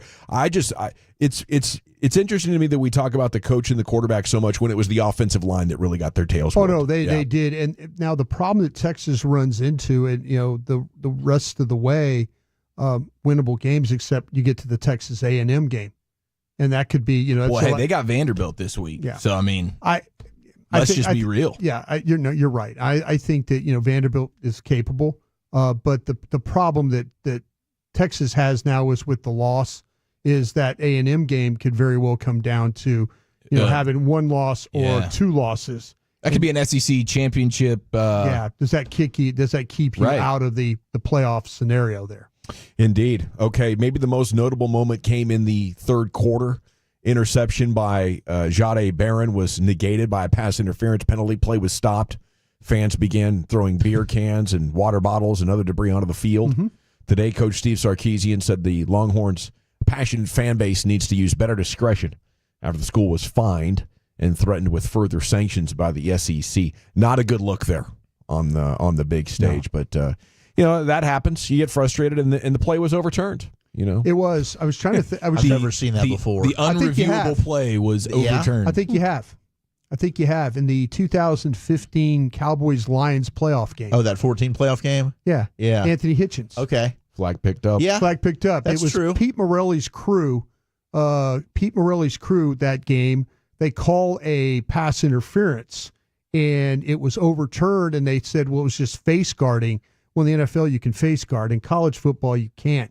But they picked up the flag. Yeah. And it worked out to Dallas's benefit in that playoff game. Yeah, with Anthony Hitchens. Yeah, and I think it was Brandon Pettigrew, the tight end. That's a good call. Yep. Do you think there's a hangover after Texas OU as far as you get up so emotionally, and then the next week maybe you come out flat?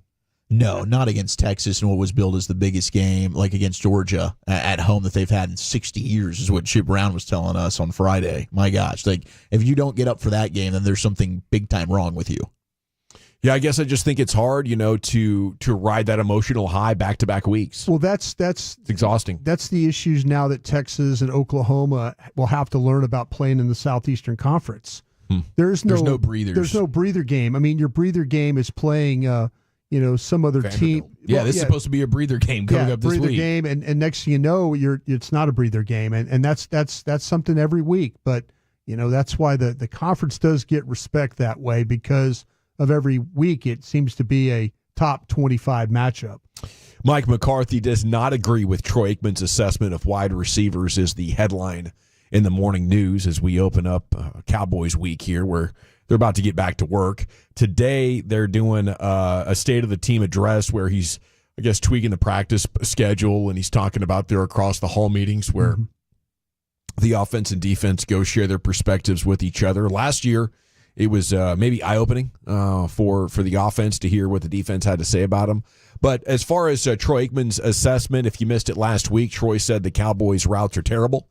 Mike saying today for me to address those comments, I don't, because they don't carry any weight with me, because I watch all the tape.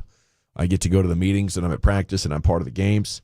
And he said, Troy's statement in particular, I don't agree with the word selection, but there is definitely need for improvement in every position, not just one position that he commented on. So I think you look at the whole picture, you break it down, and that's what coaches do. There's a process to it. I don't think he disagrees. Reading his statement, he's like, I didn't like the word selection. That just means he wouldn't be as blunt about it, But as he said, there's room for improvement in every position, not just one position that he commented on. I don't know. He says he won't address the comments because they don't carry any weight because he watches all the tape. He never says Troy was really wrong. Yeah, no, he just can't admit it. Yeah, I mean, he just can't say it. I guess I would like to think he's saying some things of that nature at times behind closed doors. But when you say that to the media, it's a huge indictment on you. And Gerard Mayo saying it now, he's been there for 5 seconds. He knows it's not like, oh, this isn't. He can at least act like, hey, this isn't my program. I haven't been here for a half decade building something, and now for Gerard Mayo, he's doing this to the Patriots. No, he's put on the staff. Well, sure, yes, but he hasn't been the leader in command, and everything falls on him. Mm-hmm. That has just started, so he can you can start that, I guess. But when you're 5 years into you've built your program, you're rooted or whatever, and now all of a sudden you're calling your team soft. Yeah, that's a bad reflection on you. So he's not going to do that, or run bad routes. Yeah, I mean, you can be honest and call out the receivers for running bad routes, though. I would like to see that, and I wouldn't take it as an indictment on Mike McCarthy personally. I would be like, this is refreshing to hear. Thank God somebody's trying to hold somebody accountable over there, Mike. Like, we're all seeing it. You're just telling us what we're seeing now, and now you're actually holding the players somewhat accountable, which is something from the outside. I know, like they're dug in and rooted, whatever they're doing in the building there. But we've been saying, I mean, he could put it to like, hey, we've got some young guys like Brooks and Flournoy, and we're asking Turpin and Tolbert to do more things than usual. I guess there's a way that he could like save face for himself. But I kind of like that, like show a little bit of fire and accountability instead of anytime Mike gets up there, it's a lot of excuse making. It's the officiating. It's, I'm watching the film. Troy doesn't. Like, no, dude. This is a Hall of Fame Super Bowl champion who is one of the biggest figures in your organization. When he speaks, it matters and it holds weight. And fans are going to listen to it, whether you like it or not. So maybe you should actually be honest a little bit because Troy is. And I think we're all seeing there's something wrong here. I don't think CD's a bad route runner, but there's at times things can be a little bit sloppy and everybody could improve. They're definitely not creating the separation, are they, Brian? No, they're not. And, if you go back and kind of look at the routes that they run, I mean, to me, I think that they don't have great route runners. I think the best route runner that I've seen in a while here was Amari Cooper. And he watched his ability to work off the line, to separate, to create that space that he needs. I don't see them having that guy. Cooks, has the quickness. Turpin has the quickness. I don't think Turpin has the size, of course, that you have with Amari Cooper. But if you look at the routes, like I just looked at this post-bye last year for CeeDee Lamb. The routes that he was most successful were slants, hitches, outs, post, go, and cross. Those were the routes that he was the most successful for. So his slant routes, he was 19 catches out of 26 for 267 yards, 1 touchdown. Pre-bye, he's down on crosses, he's down on hitches, he's down on slants, he's down on goes. The screen is he's 4 for 4 on, and outs he's 3 for 5. This coach does nothing to create route separation for his receivers. Mm-hmm. And that's what Troy Aikman's seeing. He can make comments about it that they're poor route runners, but if you watch other teams around the league and how they operate, they get their receivers open. If they're not great route runners, you have to then create opportunity to put them on the move. And it's not all about motions and stuff, but maybe it's about how you line them up. Maybe you line them up tight to formations. Maybe you run them out of bunches. That's what you have to do. CeeDee Lamb hasn't taken advantage of off coverage this year. That's something he's pretty good at. So even when he's had the opportunity for separation, they haven't found a way to get him the ball. So Troy's talking about routes. What you think is it's bad route runners combined with bad scheme, bad route concepts for sure. Yeah, if you have guys, I was surprised Aikman didn't say that. I really was. I will say this though too, and this is no slam at Troy. He no longer does games for Fox. He's not seeing Dallas every single game now. That's true. He does Monday Night Football. Maybe he sits down and watches the Cowboys on his day off. I don't know how much tape he's grinding on. When he's got a Cowboy game, sure, he's right in the middle of all that. Right. And all that. No, that's a fair point. So I just would maybe kind of, when he was working with Fox and he talks about the Cowboys, I kind of perk up a little bit because I'm thinking he's watching it every single time. He's doing all those Cowboy games. Mm-hmm. So, but yeah, they need to find ways to take advantage of their receivers in a way that if they're not Amari Cooper type runners, you have to find a way to get them opportunities, and I don't think we're doing that here. 49ers are up next. They do know how to get guys open, but they've lost Brandon Ayuk. That's a big injury. McCaffrey still out a few more weeks. 49ers are 5-point favorites. Of course, we'll be talking about, does the Niners' recent struggles here, sitting at 3-4 after losing to the Chiefs, make you optimistic that maybe the Cowboys could get a dub here at 877-881-1053? If you want to leave your name and city you're texting from, we sure would appreciate it. Niners being gashed on the ground, though, by good running games. Mahomes caught him for almost 40 yards last night. Can the Cowboys do that? I don't know. I'm having a hard time finding optimism here as we get this week underway, but it is a long season. Yeah, we'll get into it during the week. Dallas never does a very good job of handling these two linebackers. No. That's the problem. When you play the 49ers, it's always those two linebackers that you have to deal with. Fred Warner, he's the kryptonite. Warner, yeah, he causes a lot of problems for you when he plays you. We got G-Bag of the Day coming up at 2:30. A college football darty next, Chief? Yeah, Texas-sized football or ball sack for the fellas and mascots, making headlines next in the nation. This nation is growing, and it's thanks to you. Let your friends know that the hottest afternoon show in town is G-Bag Nation on 105.3 The Fan and the Odyssey app. Presented by Comerica.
Uber Eats has Lola Fee products? I gotta remember that. Well, you know, they say in order to remember something, you have to forget something else. Okay, now that is a very cute haircut. That's like a little shag. I've never seen it before. Well, I mean, of course you have. It's the Rachel. Oh, is that your name? No, I mean, like your name. No, I'm Jen. My name's Jen. Right, but I just mean like this is your haircut. But that's hair on your head. I'm not saying this is your hair. Okay, freaking me out a little bit.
Welcome back, G-Bag Nation. Here we go. G-Bag of the day coming up at 2:30. College football Darty here in just a second. Brought to you by Soda. That's state of the art. It's brought to you by Cars for Kids. Donate today, carsforkids.org. Life's unpredictable. Accidents happen. Franklin Frankel, the go-to attorneys for car and truck wrecks in DFW. If you or a loved one's been in an accident, contact the Frankels. Get a free consultation, 214 or 817-333-3333. Jump online to frankelfirm.com. Here's the chief of that college football. Okay, so the Texas fans are throwing stuff all over the field. It gets a little crazy, and now it's being alleged that you have students receiving texts from an 805 number that reads, "We have identified that you were throwing items onto the Texas Longhorns field from the student section. As a result, your big ticket has been revoked for this calendar year. If you have any questions, let Texas Athletics know." I don't know if this is real or not. I'm seeing screenshots of it going around. So I don't know. Broadus, we have boots on the ground clearly with the Longhorns. I know Bennett was not quite drunk enough to throw things on the field, but maybe he knows people around campus getting these texts. Yeah, I asked him. I said, "Hey, were you an idiot? Did you throw anything on the field?" He said, "No, I didn't." And I guess, be honest with you, it's kind of embarrassing that we did. Very. But yeah, that's. I don't know. I don't know anything about these messages. I know that the university was saying if they can identify the people, that they were going to do something about it, but I don't know if that's. I don't know. Do they have the camera this capabilities? might be a butt cracking right now or something like that going on. Well, we got a football or ball sec for you here in a second, but we do know that Texas is being fined $250K. That's kind of standard in the SEC. That's right, and it's really nothing for Texas. I mean, that flies out of the account. Yeah, they don't even know what's going on. Write that off. But there are, the SEC is saying. In the NFL, it happens too. Jacksonville, they just let $21 million kind of evaporate. That's true. It took a while it doesn't for them to matter. figure that out. NFL or college, it just doesn't matter. If cans or bottles are used as projectiles or otherwise cause game management issues, the institution is subject to an immediate fine and suspension of the alcohol sales privileges. So be careful. That'll get you. As soon as the SEC careful. threatens, like, hey, no more booze, all of a sudden your conduct gets real better. They're going to start acting right. Yeah. Stop that right now, bro. We're about to lose the Everyone beer. bands together. My bad. Yeah, you're right. We can't drink.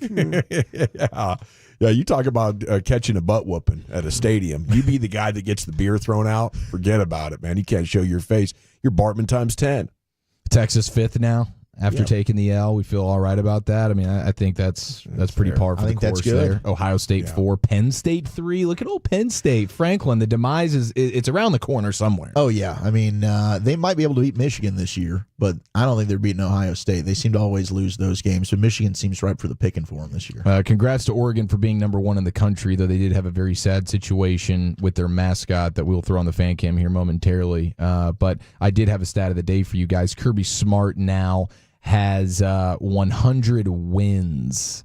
Took him 117 games to get to 100 wins at a single SEC school all time. That's good for number 1. Nick Saban did it in 118 games. Wow. So one game better. I guess in some ways Kirby Smart is on his way. He is on pace to be better than Nick Saban. I mean, the numbers speak for themselves. Pretty big sample size. The thing that Saban was able to do is he won national championships at 2 schools. Mm-hmm. So, and the sustained success. So if you no doubt he drug an LSU school to the national championship and won. So I'd still say all good points. Yeah, no, there's some facetiousness there, but I did think it was pretty cool. Congratulations. No, Kirby Smart is a hell of a coach. Old Curb dog. Yeah. Sark was like, wow, this, I guess, you know what? I guess I do need to have some respect for this guy. Yeah. And, all right, football or ball sack, we all saw Matthew McConaughey, and it was a star-studded sideline, by the way, on both sides, for Georgia and for Texas. And you saw Matthew McConaughey when Arch got the call. You could see, and he, him being the minister of good vibes and culture, McConaughey goes up to him and has a face-to-face with him, where their noses are basically touching shortly, just seconds before he goes onto the field. And the quote from, this is the pump-up speech from McConaughey. He says, in his own way, of course, but he says, Archibald, I want you to talk about dynasties, La Familia, lineage, Kennedys, Alec Baldwin, and the other ones, Fast and the Furious, expectations, you hail from a line of swine-skin aerialists, gridiron aristocrats, all right? But David had to give that throne to Solomon, and the Centurion block pocket is now your canvas. I love it. Get out on the field and go tear him up, son. It was a double butt smack as he went onto the field and got his ass kicked for 2 drives. So it's a ball sack. You going football or ball sack on that one? Ball sacking all the way. You know, I couldn't believe it. I mean, come on. I could believe it. I wouldn't think the actual thing is that far from it. But I just don't think they'll be able to transcribe it in that much detail. That's the only reason I'm ball sacking here, Chief. Yeah, that's the only reason. Yeah, that's the only reason. The only reason why is because he called him Archibald. If he you don't think he calls him Archibald? If he called him Arch, I think I'd believe every word of that. But he called him Archibald, and I'm calling it a ball sack. One word into that ball sack quote, and you already knew? When he said Archibald, I said that's a ball sack. Yeah. But everything else is true. The Fast and Furious also, that comment. Hey, La Familia. Okay, but everything I else. don't think McConaughey's a big Fast and Furious guy. He hasn't been asked to be part of the series yet. Believe it all, except Archibald. Wouldn't do it. Okay, this is a true quote, but I did love this one from Chip Towers in lead up to the matchup. Georgia's mascot. We were concerned about a Bevo versus Uga head-to-head square off once again, round 2. Ben went over there and met Bevo. Yeah. Ben, okay. your favorite dog. Yeah. This is my segment, okay? You can put that in the corner. All right. The quote about the new Uga dog, because they're he's immature. Friday. The hasn't been on a plane yet. Yeah, he's too young, immature and he hasn't crazy been on as a bus either. Yeah, he's Uga the 10th or the 11th or whatever it is. I thought it was just really we're scared of Bevo. I am happy for Oregon, number 1 in the country. They storm into Purdue and just mop the floor with them, but I do feel bad for the decapitation that took place shortly before kickoff. I don't know if you guys saw this or not. A duck decapitation. Oh, yeah. Mascot. First time I've ever seen it. He looked like that Lions quarterback where his head goes flying off. Eric Hipple. Old Hipple. That started going viral today. It's a very active duck. I was surprised that it's not secured better. Did you see how impressive it was, though, that he, how quickly he did the recognize reaction it. time, Yeah. his understanding for knowing that his real identity cannot be known for his own good, let alone the bylaws of being a mascot. And his ability to, while getting KO'd, basically, unbeknownst to him, by his own player running out of the tunnel. Damn it. And his first reaction is not to, yell for help. It's immediately, where's my head? I need to put it back on.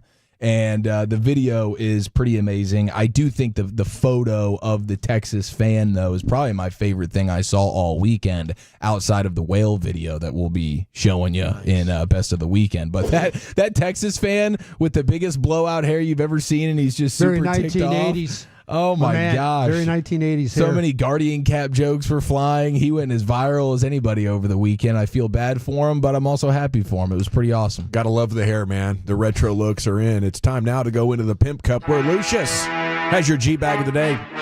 Check.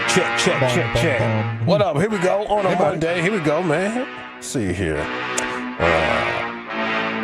Cowboys diss track. This is going to be the 5th day for it. So regardless of how it goes, it's going to be the last time you hear it. I know a lot of people might be happy about that, but it's hot. It's blazing hot, and the Cowboys are running from it. They scared. Let's go to the depressed Cowboys fan with that diss track. Man, here we go again. This team ain't gonna never win. I'm ashamed to be a fan. Got me lying to my friends. Louis belt straight to ass. That cannot complete a pass. CD Lamb been playing trash. Man, how long is this gonna last? Damn. Get it, Jerry. Yeah. Quit it, Jerry. Yeah. Retire, Jerry. Yeah. We gotta fire, Jerry. Yeah. Boy, you know this team super bad. I ain't lying. Every week we taking belt to ass. That bitch is me. That cannot complete a simple pass. Where he tryna? Man, how long is this gonna last? Who you throwing? Took a 40 ball, beating 2 times is like a sequence. Wow. Dak, who you throwing to? He threw it to the defense. I'm like, Dak, who you throwing it to? He threw it to the ops. I'm like, Dak, you gotta stop. Dak, go to the barber shop. Get that hairline fixed. And maybe you'll stop throwing picks. And maybe CD Lamb will stop being the diva and he'll stop throwing fits. And maybe Mike McCarthy will be on the sideline wearing some clothes that fit. And maybe Jerry Jones just might retire because he owed it. That's funny. It is funny. It is funny. He's got some more stuff. I'll play it for LA Live tonight for the 49ers. To celebrate his 5-time immortalization. Yeah. See what else we got right here. Now, I don't know. I don't think I want to choose this one as a nominee, but I got to play it for you. I don't know why this dad did this to his son, put him on the timeline like this. kid is clearly a Browns fan. Listen to this, bro. So today, Amari Cooper got traded. What's traded? It means that he's not on the Cleveland Browns anymore. What?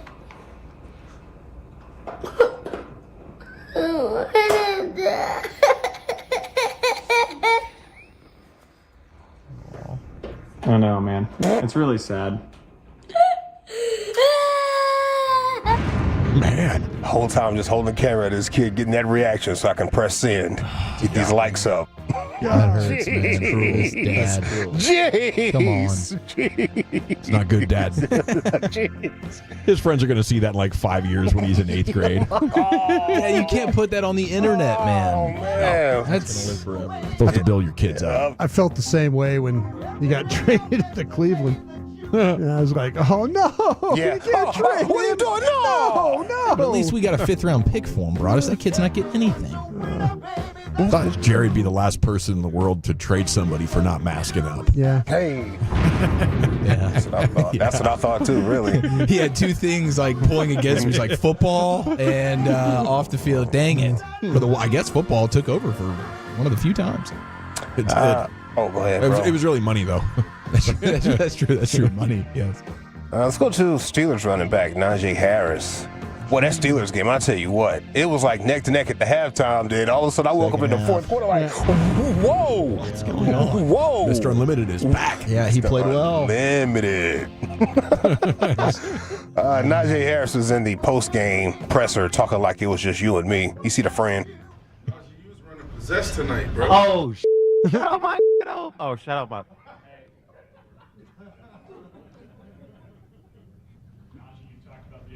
Of all 11. What was the difference there from the second quarter on? Yeah. You was running possessed tonight, bro. Oh, shut up, my. Oh, shut up, my. It's too late, bro. And if you see his face, he knows. He's like, man, I might get a call about that one. Might get a phone call. I think it's the podcast, dude. Yeah, it really is. It makes everybody get comfortable on these mics. You don't respect the mic anymore like you should. Pause. Amen. Yeah. Speaking of amen, yesterday was a church day. I prayed you got your blessing out there. Shout out to my Reverend Dr. Pastor Freddie Haynes. Oh, man, they had Friendship West on fire yesterday. I seen it. And also shout out to Reverend Ike. I like prosperity preachers. I do. Shout out to Reverend Ike, Peter Popoff, Robert Tilton. Where are you? I want to listen to Peter Popoff. Yeah, Peter Popoff, baby. Yeah, dog. I like these little prosperity preachers. Now, I'm glad this man right here got his life changed for the better, but it's pure chaos when it happened. He picked me up, turn me around. Woo! And, woo! And, woo! And, woo! And, oh, amen! Woo!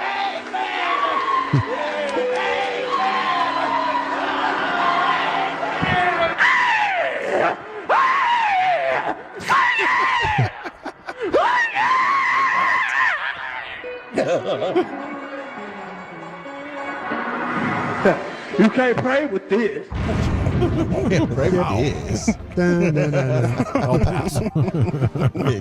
Say yeah! Yeah! One more. This pastor right here is not a fan of beards. Woolchuck, damn, both of you guys. All of y'all in there damn near, except for me and brothers, we might be all right in the church. Bearded man. But the rest of you fools look like heathens in this man's church. Apostolic churches today, you walk in some of them, there's more beards in there than there are out in the street. I'm going to tell you something. Facial hair is not apostolic. However you want to cut it, it's compromise.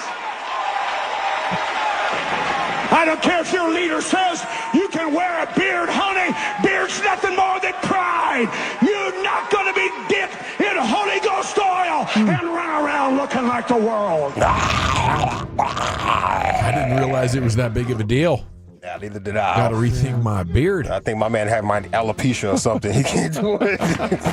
Not in my church. Can't grow one. I'm going to be the sexiest man in here. I'll be damned. Definitely. Especially in those 5 o'clock shadow things. Yeah, I mean, if you're gonna grow it out, just be nasty with it. Don't be all handsome with it. That's when I'd raise my hand. I'd be like, did God make a mistake putting this on me, bro? Did he not know? You're going to get prayed for, bro. Putting hair all over my body? Prayer warrior's going to be calling you every day. Or is this the devil's work? We got Cowboys diss track, 4-time champ. We got dad putting Browns fan son on the timeline. We got Najee Harris very relaxed in the post-game interview. Church Day blessings there, the combo platter. Somebody says his beard doesn't connect. That is sinful. Okay, I'm voting for the champ, Chief. How about you? Sames. Lucius? Yeah, I got to do that. Wolchuk? Yep, champ. Brian? Champ.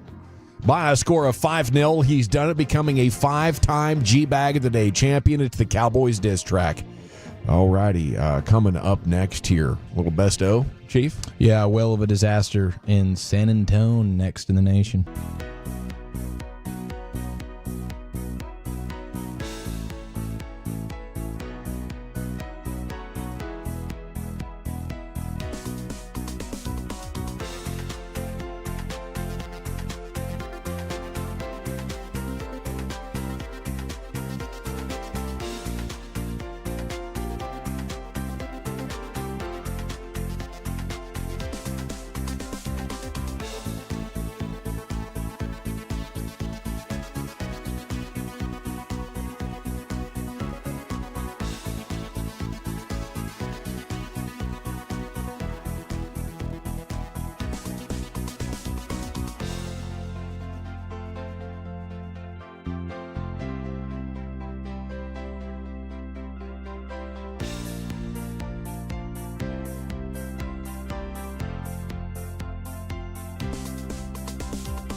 It's true that you've got to forget something else to remember that Uber Eats has groceries. No, that's absurd. Hey, remember when you used to be a, what was it, Pepper Lady? Pepper Lady? Wasn't it Cinnamon Sisters? Basil Babes. Saffron Squad? Nutmeg Maidens? Pre-curb? No. Nutmeg Maidens. I just said that. Was it Spice Girls? Doesn't sound right. Was it Saffron Squad?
Classic Chevrolet and Grapevine, they are the #1 Chevy dealer in the world with more Silverados than anyone else. Go see them today or visit ClassicChevrolet.com. This is Texas. This is Classic Chevrolet. Together, let's drive, relax, and enjoy the difference. Based on new Chevrolet registrations 2023.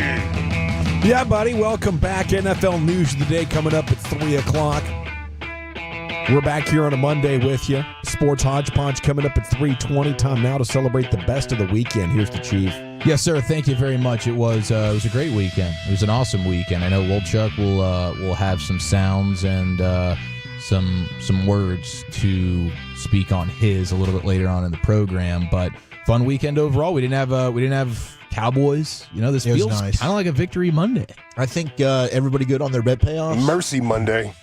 Everybody win this week? Yeah, it is. Yeah, we were all good, right? I think we went undefeated, guys. Buffalo, yeah. Washington. Wow. Yeah, Buffalo for me. And then you, of course, had the Thursday night Denver. Broncos. Might have to double down, do Thursday again this week. That was runaway. Maybe yeah, it'd be a triple down for me. Yeah, it'd be a triple down. What is I don't that even know game? who's playing. Minnesota. Rams. Yeah, Minnesota and the Rams. Might be a good time to take the Vikings. Coming off a loss. Maybe. How about First that? loss of the season. How about that team? They lose Ready to go? their best defensive player, and they just go out there and beat the undefeated Vikings. I know. It's unbelievable. Well, a couple of people had really good weekends. A couple of people had not so good weekends. I would like to start with a little bit more of the college football and with Alabama losing, and just the way they went about it. And my question for you guys, because we've seen Nick Saban all over ESPN and the networks championing Alabama and, taking shots. Like the latest one is, my players were always getting up for the Tennessee game. It was the Auburn game that is supposed to be the biggest rival in the SEC, maybe all of college football, whatever. He's like, it was tougher for me to get my players up for the Auburn games. For the Tennessee games, it was no problem. We know what he did with the Vanderbilt thing a couple of weeks ago, and then they're playing his clip in the stadium as Alabama's losing to Vanderbilt about how the only place that's easy to play or whatever in the SEC is Vanderbilt. So he's taking these shots. He's Alabama guy, but watching Alabama lose immediately after he's leaving there, he's portraying something on television that is completely opposite the way he feels inside, where he's giving an internal tiger fist pump every time Alabama takes an L. I like what you're doing there, Chief. I agree with you 100%, especially because of how many times we heard that having that job for him was so tough because of how insane the fans were. I bet getting a little bit of distance from it, watching those fans that never appreciated him enough just suffer a little bit. And hey, I think it's human nature. You leave, you're the GOAT. I think there's a part of you that wants to see them go on and have success, but there's also a big part that doesn't want to see them have immediate success. You want to be missed a little bit. Yeah. It's not that easy for Kalen DeBoer to just take over and do what I've been doing here. All right, why don't you go show me a little bit of appreciation? It was hard to win for 20 straight years here. Just kind of feeling like that, man, he's legendary there, though. I don't know why he would want them, why he would think that he wasn't appreciated. They have statues of him. He's like, not that he doesn't feel appreciated. This isn't anything that Alabama's done to make him feel this way. This is just basic human nature, and I'm sort of just joking about it a little bit. Yeah. But I think there is probably a part of him that's like, damn right. He matter of fact, he followed in history the greatest coach, one of the greatest coaches in college football history, in Bear Bryant at Alabama. I mean, he basically has made people, I know it's Bryant Denny Stadium, and it's like Nick Saban Field or whatever they call that thing. But because people have a genuine and rooted need to be important, Brian. And everybody has it, and we all deny it publicly. Yeah, that's why. That's all. It's just funny, and it's just funny to see the things that Alabama's doing right now, where like they would never happen with Nick Saban, where you have a coach, an Alabama coach, walking into Neyland on Saturday before the game, and he's already got the cigar in his mouth, the victory cigar. That's not something that if Nick Saban's the head coach, they're doing. How about the funniest one where they have like it's a 4th and 1 in the second quarter, shortly before halftime, and they do a run up the middle trying to get it, but the receiver's out wide at the snap of the ball. They're doing literally as if they're celebrating. They're doing an air jump shot.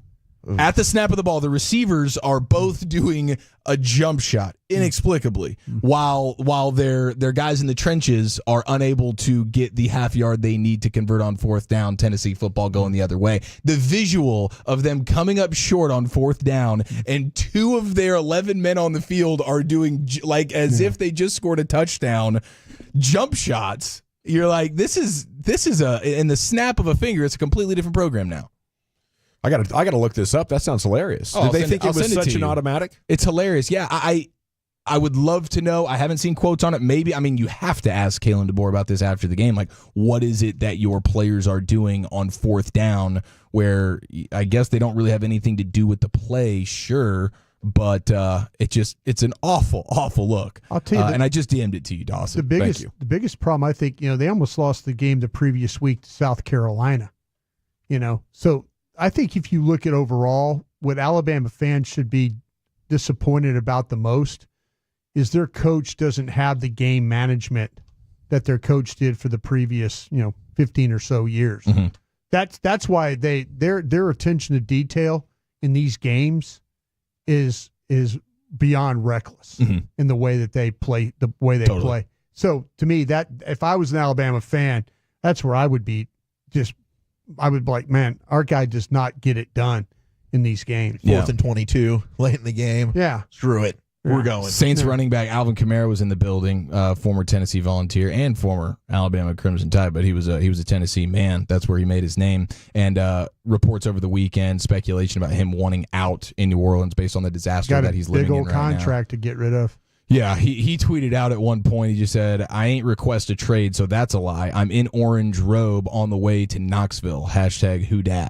So he's still supporting the Saints, but he's also, I love, he's like, I'm literally in an orange robe right now, not requesting trades. I'm going to have fun in my college town. I'm going to watch my team beat Nick Saban's old team. It was a great tweet there from Alvin Kamara. I don't think I'd want him anyway. Kamara? Yeah. I know there's Cowboy talk. I mean, just had the one big game standpoint. No, absolutely not. Had the game that made him look electric, but other than that, over the last 2 years, I think it's under 4 an attempt. He's fixing nothing. If you had a chance to take Myles Garrett or Micah Parsons, which one would you take? Myles Garrett. Yeah, I'd take Myles Garrett. Yeah, people on Twitter were asking me about, evidently there's whispers that teams are calling about Myles Garrett. Oh, okay. Yeah, I'd be calling about him. I bet teams are. I actually tried to call Cleveland about him the other day. Yeah. They just wouldn't punch me through. It was honestly, you it was and Jimmy unprofessional. Haslam don't have the relationship. Yeah, no, not anymore. Not after that one thing he did to me. You guys remember that? That was terrible. Well, this is halftime of the Tennessee and Alabama game. It's Alabama's up 7-0, and then this is a question from Kevin Nagandi to Booger McFarland, and this was something about stats that I had never heard before. How is Tennessee still in this game? Because it's been ugly on the offensive side. No doubt. There's an old saying I learned a long time ago. Stats are like bikinis. They show some things, but not all things. If you look at the stats, Tennessee should be getting blown out in this game. Yeah. Stats are like bikinis? Have you heard that one before, Broadus? Scouts football forever? Shows some things, but not all things. All right. Yeah. Good. Hides just enough. Tried and true football guy of the day, LSU, Booger McFarland. Yeah, Brian Broadus. Yeah. You know who had a bad weekend? Did you give him a big L? Jay Cutler, smoking Jay Cutler. Did you see his mugshot? No, I didn't see the mugshot. mugshot's Unbelievable. Is he on mugshotties? Okay, I'm DMing you now, and you've got to see the Jay Cutler. I mean, he definitely wouldn't be allowed in that one guy's church from G-Bag of the Day. The beard, if you didn't know any better, you'd think this guy was homeless. Oh, yeah, he does look very really homeless. letting that grow out. Half decent, haircut that makes you think, okay, this guy's he's well kept to some extent. But everything from the eyeballs down tell you this is a guy that probably has no home and a strong addiction to something serious. Yeah, he looks like the undercover version of Jay Cutler. Like, man, no one will ever suspect me of being a narc if I look this horrible. Now, even Jay Cutler didn't have the worst weekend possible because he was not in attendance in San Antonio at SeaWorld, sitting basically courtside for Shamu to fart water at him. Did you see that? Yeah, that's horrible. My gosh, it's on the fan cam now. Carter Freeman back in the saddle, and it feels so good. Unless, of course, you were sitting waterside for Shamu to have an aqua fart that then gets splashed onto all the clientele. And you can actually see, I'm like, are you serious? You can actually see the the air, the flatulence. Like, this is insane, Walchuk. Have you not seen this? No. This is more the like a whale shark. This is the most viral clip of the weekend in and out of the world of sports. This was leading like Good Morning America this morning. Americans are having whale fart water splashed onto them, and you could see it. Where was the fart? Look at the green smoke. This looks like out of a movie. Yeah, right at the bottom in the water there. Look at that. Explosive. Oh my gosh. Is that the most insane thing you've ever seen? And then look, all the people are like, "Oh no. No, we can see what's it." And the then green stuff. And then he's like it was personal for the whale, because then he goes right back into the gas water and splashes in it and then showers everyone in fart water. Might have been a poo. Whale fart water is what people walked around the rest of that day. And can you even imagine? I didn't know that you could see it. I didn't know farts were power. I've never seen a water fart like this. I thought he went to the bathroom. That's got to be like fecal matter. There's well, it's potentially more substantive. You know, it's a bit of a whale shard, if you will. But it wasn't like he's pumping logs out. I mean, that's a lot of volume, though. It creates a 20-foot by 5-foot cloud. Goodness gracious. I thought he might have been here for Chili Dog Friday with you guys. Those people are insane at SeaWorld for sitting up front to begin with. That guy does that. You got to go. And I'll never look at orcas the same after this. Me neither. You know, that's diabolical. That's like what they do to those seals on the ice slabs. Oh, yeah. It's violent. They gang up.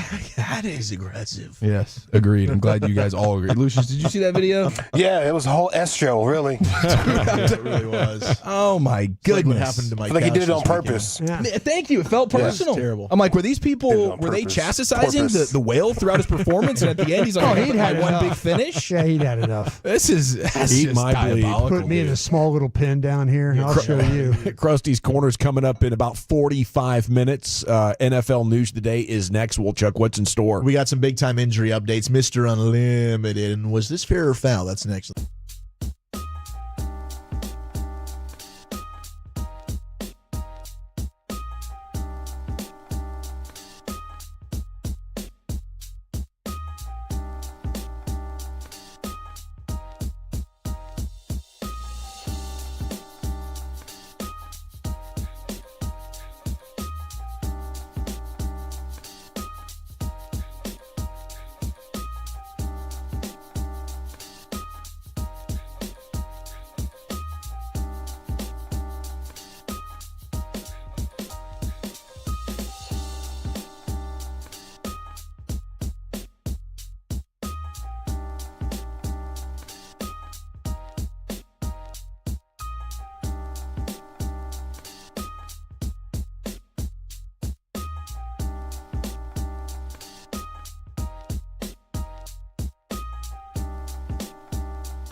O'Reilly Mazda of Arlington and her studios. You're rolling with the G-Bag Nation on 105.3 The Fan. Welcome to the Nation. Yeah, buddy, Hour 2, G-Bag Nation, 105.3 The Fan. Hope you're having a fantastic day.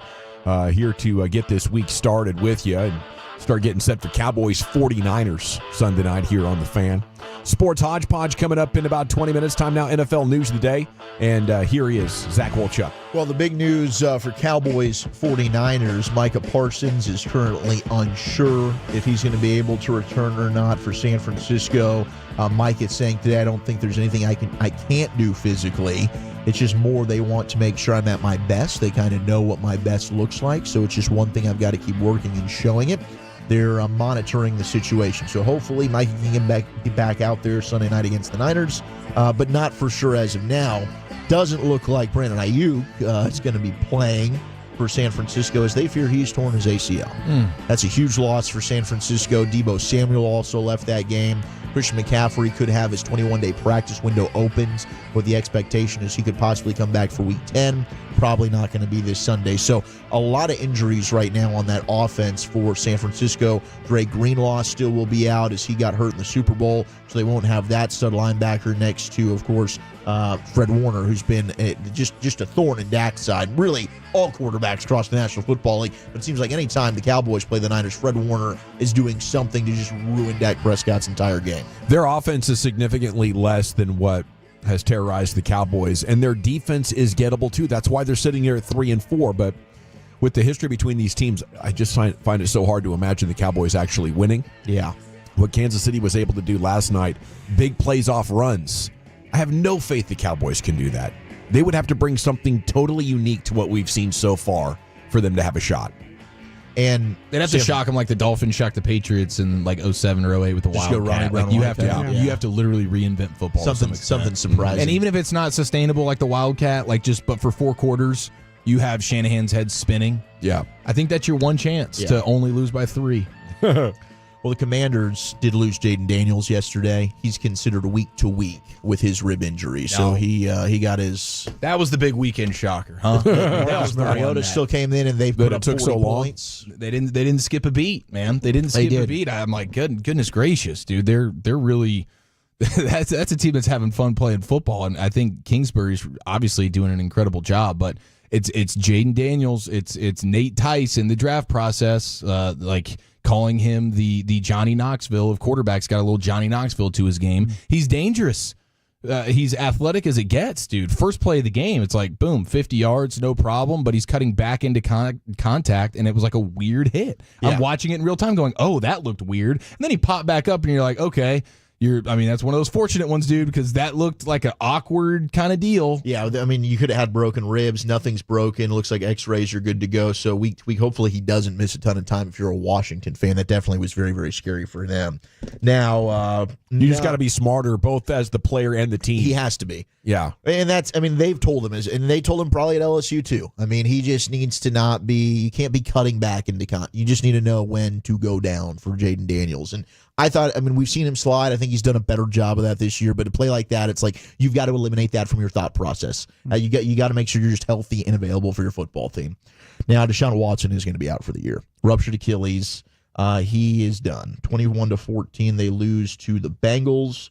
Now, I guess the Browns are going to be able to save millions of dollars from Deshaun Watson's contract after his injury. Was this the insurance deal, Dawson? Mm-hmm. Yes, that's exactly what it is.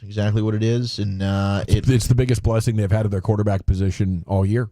So they're going to get $4.1 million in end-of-year cap adjustments in 2024 because he missed 11 games last year. So they'll also end up getting an adjustment this year for the remainder of the games that he's going to miss. So and for next year for the games that he inevitably misses, if that carries over, absolutely. Yeah, if I'm the Browns, I'm going to my team doctors right now and I'm saying we're not clearing him again. We're going to trade him at the end of 2025 or release him or whatever. Yeah, the issue is the guaranteed money, and I know Schefter was on McAfee today talking about that, but he's got like $72 million in guaranteed next year. It's like a guaranteed cap hit no matter what, according to Schefter. Yeah, back-to-back years of like $73 million cap hits. Yeah. It's just as $72.9 million next year, then again in 2026. That's just, oh my gosh, that's a tough contract to move right there for the Browns. They might be worse than ever.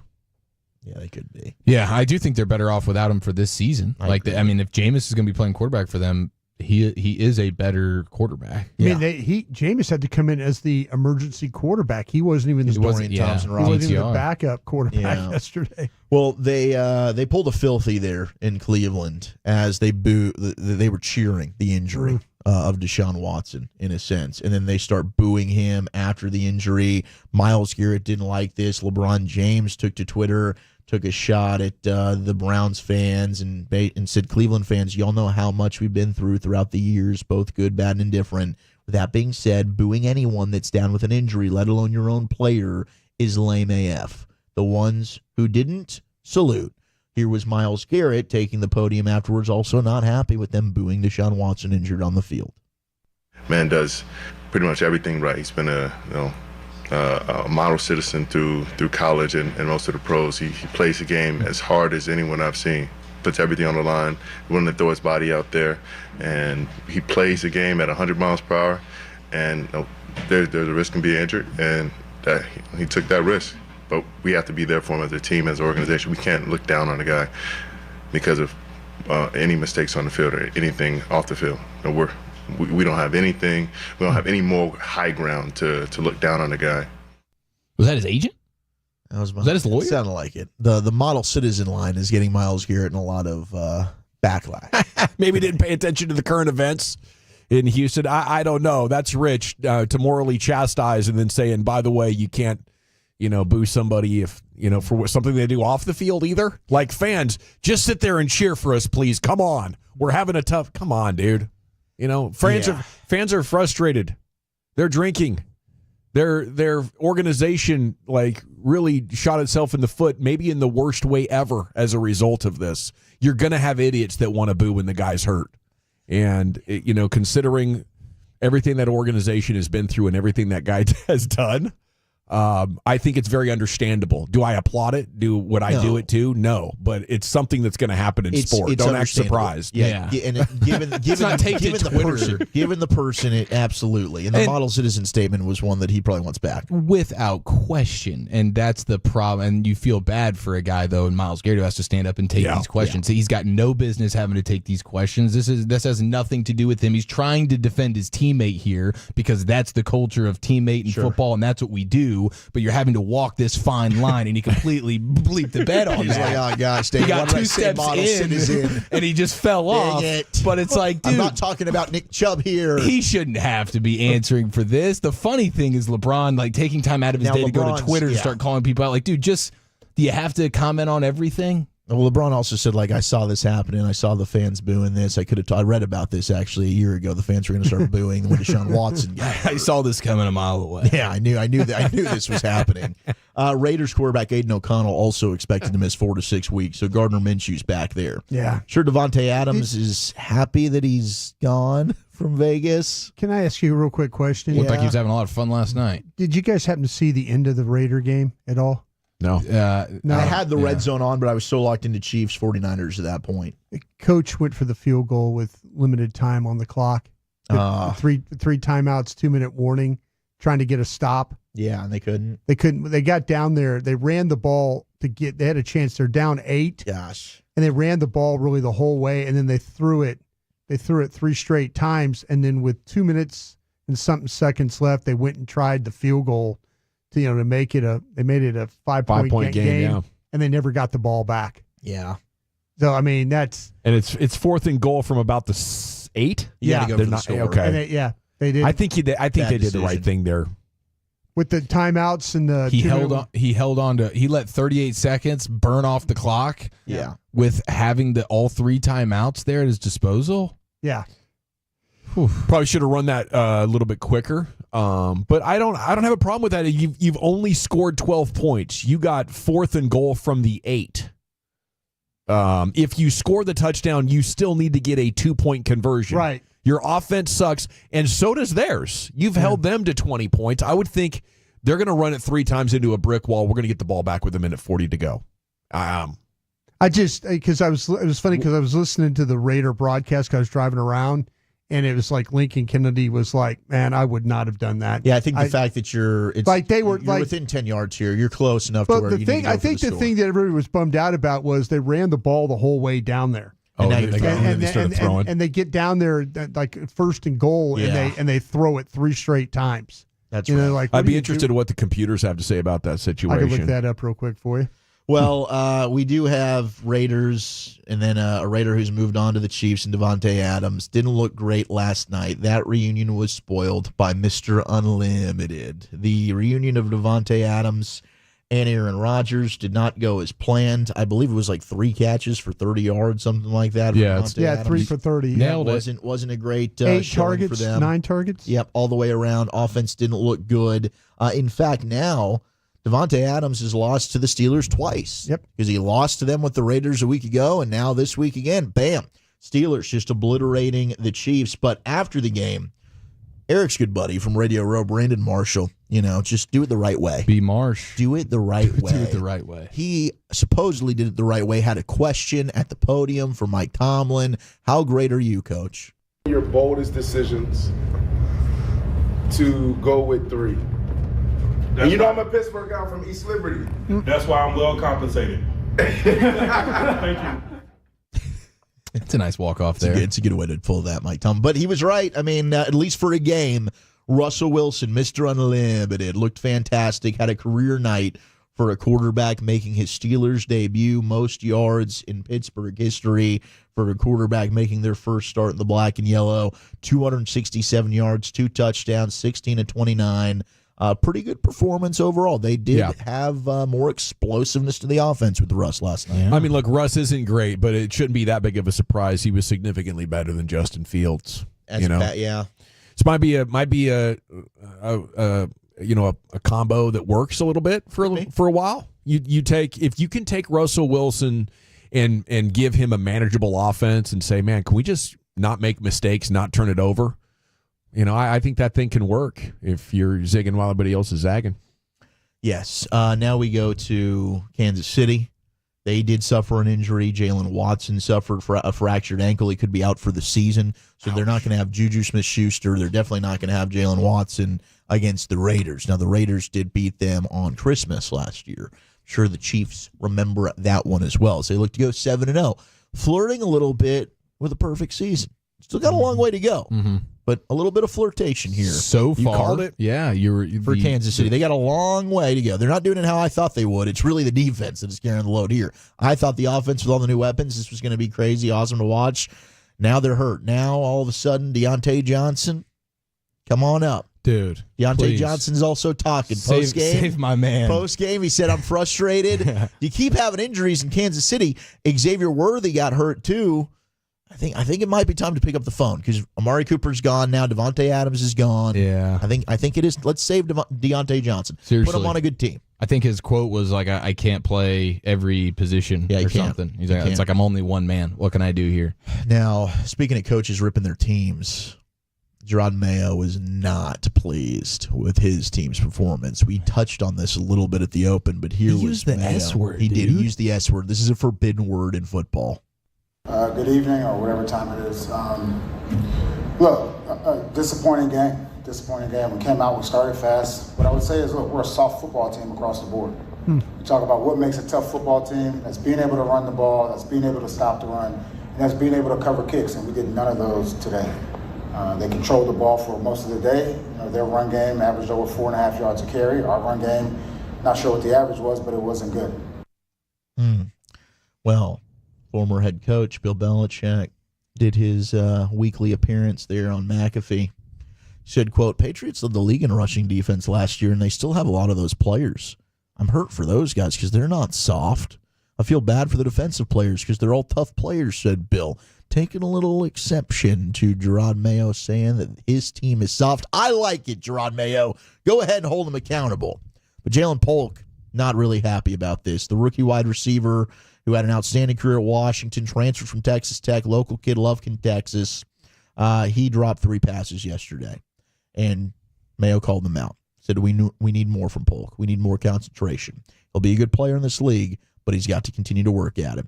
Jalen Polk took to his Instagram, .. peace emoji. Maybe he wants out. I don't know.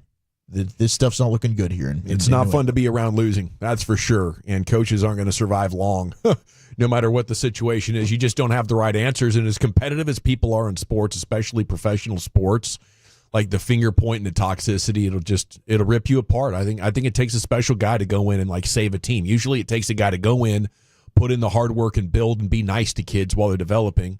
And then the hammerhead coach comes in afterwards because – this pro sports thing we cover will spit you up and chew you out. Yeah. And like, because to me right now it looks like Gerard Mayo is in way over his head. Belichick was, had it on easy mode by the time he was done. He could scout everything up, put his guys in positions to succeed, and now you have a new coach coming in that can't do the same thing with what the GOAT did. Of course he can't. He's trying to figure this out, and I imagine he's not going to get much more time to do that.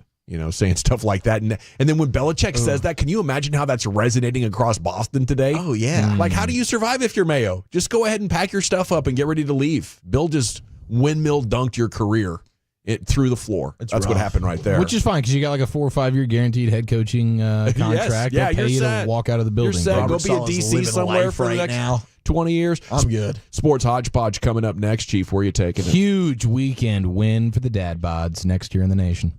All right, let's talk Trajan Wealth. That's Trajan. And your costume this season should look spooky.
Uber Eats has Lola V products? I gotta remember that. Well, they say in order to remember something, you have to forget something else. Okay, now that is a very cute haircut. That's like a little shag. I've never seen it before. Well, of course you have. It's the Rachel. Oh, is that your name? No, like your name. No, I'm Jen. My name's Jen. Right, but I just mean like this is your haircut. But that's hair on your head. I'm not saying this is your hair. Okay, freaking me out a little bit.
true that you've got to forget something else to remember that Uber Eats has groceries? No, that's absurd.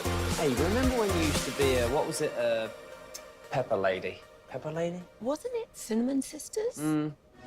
Basil babes. Saffron Squad? Nutmeg maidens? Paprika? No, Nutmeg Maidens. I just said that. Was it Spice Girls? Doesn't sound right. Was it Saffron Squad?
Welcome back, Nation. Time for a sports hodgepodge with you. Krusty's Corner with Brian Broaddus coming up in about 15 minutes. Segment of the Nation is presented by the Frankels. Life's unpredictable. Accidents happen. If you or a loved one is injured in an accident due to somebody's negligence, call the Frankels. Get a free consultation, 214 or 817-333-3333. Go to frankelfirm.com. It's brought to you by Cars for Kids. Donate today, carsforkids.org. And here's the Chief. Okay, we got lots to get to here. Big win this weekend for the dad bod, but I literally just saw this headline that reads, a Pittsburgh high school won its football game 68-0 with just 11 players and only using 10 on defense. It's amazing. That is a headline. Wow, preserve your quarterback. Holy crap. QB's got to rest. The rest of you? Maybe they've got like a Derrick Henry in high school on their team. Yeah, I'm going to try and dive into this because this is just insane. What a crazy. How many 5-star recruits do you have here? You're winning with 10 guys on defense. All the coaches out there are going like, man, I really wish I could just do that. Just play my starters. Don't worry about the bench. Then we'd actually have a shot. That's probably what less parents complaining about why my kid doesn't get to play. You got a team full of Travis Hunters. Yeah, turn them loose, That's dude. incredible. Why do you need anybody else? That's pretty special. Okay. Only 3.5 hours of violent collisions. Big time game yesterday in Santa Clara with the Niners and the Chiefs. Huge. And I have no confidence that what we've seen from the Niners is going to make much of a difference, at least in the win column on Sunday for the Cowboys. But they're clearly not the same. They got some legitimate injury issues now. Their defense is not very good. And what the Chiefs did yesterday was just what they continue to do, which is we can make this thing a little bit ugly. We can, we'll drag you down to wherever we want you to go. We'll kind of suffocate you a little bit. Their defense, extremely physical. Mahomes doing what he does with his legs is just unbelievable. Like those plays, that drive there where it's at the end of the third quarter, that scamper down the sideline. Are you guys are you guys team that was a cheap move by Mahomes there, or wow, that was a beautiful tightrope, and it was a 33-yard scamper where he's breaking a Fred Warner tackle, then he's kind of pump faking and making a move, and there's 33 yards with his legs. I thought it was pretty dang nice, but he's getting called out a little bit. Treat quarterbacks as running backs when they're in the open field with the ball. Then I think the rules do. Once you're past the line of scrimmage, then go ahead and treat them like, if you want to go ahead and blast them then. I think we're not appreciating enough Patrick Mahomes' brilliance athletically. His power, his niftiness, his awareness. Oh, yeah. He's just not super fast. Yeah. But that was the longest run technically in his career. I mean, to me, the way that he's playing the position, whatever is asked of him to win that given day, he does. I think anytime he's near the sidelines now, you just take a run at him. And just it'll stop that. Honestly, you probably should be doing it anyway. Yeah. Try and be physical with him. I mean, hey, football players, play football. Hey, linebackers. The thing that linebackers, make a tackle. That bothers me is though that if you do take a shot on him like that, one of those officials are going to call some type of roughing penalty or unsportsmanlike conduct, and then he's going to cut back on you. So what it really was though was a fake shovel beyond the line of scrimmage. He's testing the defender's awareness. Yeah. I mean, like Vince Young, I think, did that against Oklahoma State, where he's running downfield and like fakes to throw. And he's 20 yards down the field. Yeah, why are these guys jumps. playing defense? Yeah. Like I said, if when they get near the sidelines, you're thinking, okay, they're going to give themselves up, and then he cuts back, and you're like, okay, next time that to your point, you got to go. You got to go with it. I mean, I could say take the 15-yarder if it's the 15-yarder, but keep him from getting, what is he going to get another 18, 20 yards on you doing that? So might as well get the 15-yarder, 5 yards less. Well, yeah, and you're treating this like it's definitely, you don't have to hit him in the helmet. You don't have to wait till he goes out of bounds. Just tackle the guy like you do any other player that's running down the sidelines. You don't have to make it a bigger hit than what it's supposed to be and get yourself in trouble. Just get the player out of bounds. Yeah. And some of these guys do play a little bit fearful. I do think they're thinking, man, if this guy's a star and he just like looks out of bounds and picks his foot up, the refs will give me the flag. That's the problem you run into. Yeah. Yeah. No, and I guess I can understand why a player would feel that way, but I mean, ultimately, dude, you get the guy. He's 3 inches from the out of bounds line. Again, you don't have to take his head off. No, it doesn't have to be the biggest hit you've ever made. Just get the dude out of bounds, man. Hit him out of bounds. And I thought it was an awesome play by Incredible Mahomes. play. And then he follows it up with the run into the end zone where he's truck sticking a safety for the Niners, who's a headhunter himself. I mean, he was like that. Safety was lighting everybody up that day. I mean, lighting them up. So to get hit by the quarterback and you fall on your ass, oh my God. That was a moment, dude. You got the quarterback knocks you on your behind, bro? Yeah. And it was clean. Big flex. It didn't catch you slipping. We ain't talking about Josh Allen. We're talking about Right. And that's why it's a huge win for the dad bod. We'll put up the photo in a minute, but I did want to play you the sound because I did respect this from Malik Mustafa, who is the safety who did get truck sticked on 4th down and goal by Pat Mahomes. This was him after the game, and the reporters. I like the way the reporter did this because he just went in with like, "Hey, you're hitting all sorts of people. How do you feel?" Because he gives him the compliment. But listen to Malik just take ownership. Did they have to wheel him out first? My bad. Yeah. I don't know if Tom Brady actually knows your nickname, but he did say that you look like a missile on the field today. Did you feel some of those hits you were delivering in the first half? Yeah, I felt I get trucked later too, so those kids really don't mean nothing. They always remember that one play, so just try to do my part, and, there's some moments I got, so got to learn to look in the mirror and do better. He's right, because he's now on the Mahomes highlight reel forever. Got ran over by the fat quarterback, bro. Yeah. I mean, it's just... That's the life he lives now. And to try and pick yourself up off the ground after a play like that and go back, look yourself in the mirror, look your teammates in the eyes. You can't turn on SportsCenter for a while. And like you said, this is Mahomes. So there's going to be forever highlight packages that involve him and his GOAT status. Forever. This will be the one. Hall of Fame. Here's him running over Malik Mustafa. It's just, it's insane. And then the photos go viral of like the side-by-side of them shirtless, the two individuals, and Mustafa. And you got to see this. It's on the fan cam now, thanks to Carter Freeman, who's back in the saddle, and we couldn't be happier. He's got Mustafa shirtless, who is just the perfect athlete, shredded, looking like a guy who lives in the weight room, and the only carbs he's eating are complex carbs that add to his definition and his low body fat percentage. And then there's Mahomes, who is made of Coors Light and brisket, probably. Yes, and half man, half fish sticks. He told Aaron Andrews afterwards, he's like, I got some weight on me. He does, dude. Tough to bring down. He might be getting close to 240. I don't know. I would love to know what he's pushing, because he's not slowing down. It's not like you can see him laboring when he's running down the sideline. So he's still fast enough, but he's got that body armor on him.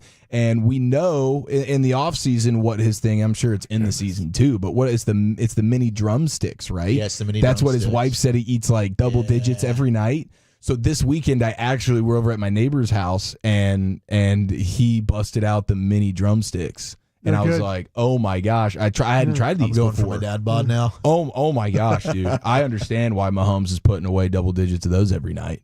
I got to get on this train. No, I've had the regular ones. Okay, who's making these? It's the same. It's the same. company, Same company. It's just now in a miniature version. That's but awesome. you have chocolate ice cream all the way in that cone. You know, it's not like there's just part of the cone that's it's wet. It's all in that That's cone, and you superior. still have that chocolate hard shell. That's superior. So I get why that's one of Mahomes's big time late night snack foods. that's good. I couldn't stop. I must have eaten. He had a couple of boxes of these things. I was just punishing him. He's like, I'm I never probably had inviting like you over again. 5 legit size worth of the drumsticks or whatever, because I mean those minis are just incredible. But that truck stick, that run down the line, all those moments where it's big time. We talk about the Chiefs and their offense right now and how it just doesn't look the same, and of course it doesn't look the same. But they're still come out of the week, and they were 5th over the weekend in success rate offensively. their They defense need is 4 yards, they get 4 yards. Yep. They need 9 yards, they get 9 yards. Mahomes in a big moment, sure, I'll put the team on my back and scramble and go ahead and get this thing done. By any means necessary,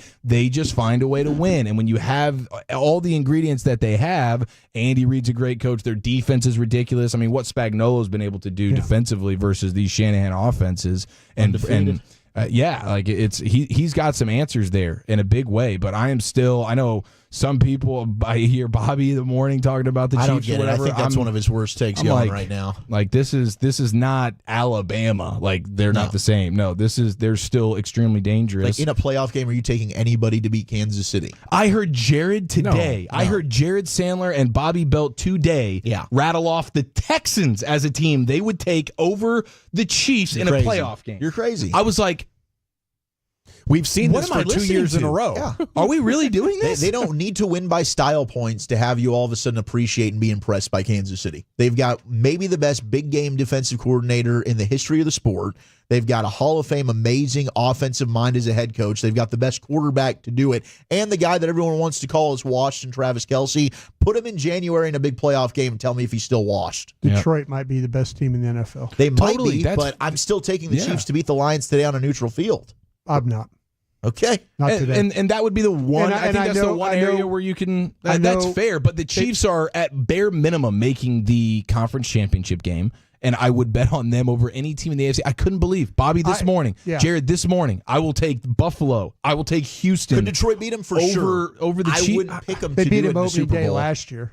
They beat him. Yeah, they did. I'm talking about in a Super Bowl matchup. I think the way that they play, the way their defense plays, and the way that Kansas City currently is playing on offense, yes, they could. I think Kansas City would have a hard time stopping Detroit's offense. Getting a lot of pushback on the text here. I called the drumsticks ice cream, and apparently that's a no-no. What do you mean? What are 682 said drumsticks are not ice cream. Why not? What are The they? 314 said drumsticks ain't real ice cream. Even on the package, they can't legally call it ice cream. They call it a frozen dessert. Because it doesn't melt or something? What? I don't. It's probably It's chocolate coated or something. It's not real. It's not real faux ice cream. ice cream. Not ice Yeah. cream? Yeah. Oh my gosh, this is Wow. not Yeah. It's like Pringles is with the chips. Yes, dude. Yes, it's like it's a science project. Yeah. It's not an actual potato. The Pringle is literally Oh my gosh, yeah. This is it's a frozen dessert made with different ingredients. I didn't know that it wasn't ice cream. It's kind of terrifying, actually, if you get some of these items and you let them totally thaw out. They still have the same texture and consistency. They're just room temperature. It's like, I don't know if we should be putting this in They're our science bodies. fair projects. Yes. Kids are winning awards for making things like Pringles and It's not all drumsticks. they're winning. Now, they are delicious. Don't get me wrong. Childhood obesity. Yeah. Appreciate you, Chief. Yes, sir. Krusty's Corner brought to you by Reliant Air Conditioning is coming up next. Where you taking it, brother? Yeah, we don't have a game to talk about, but I do have some questions from our guys. We'll do that next. Coming up Tuesday morning.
Uber Eats has Lola V products? I gotta remember that. Well, you know, they say in order to remember something, you have to forget something else.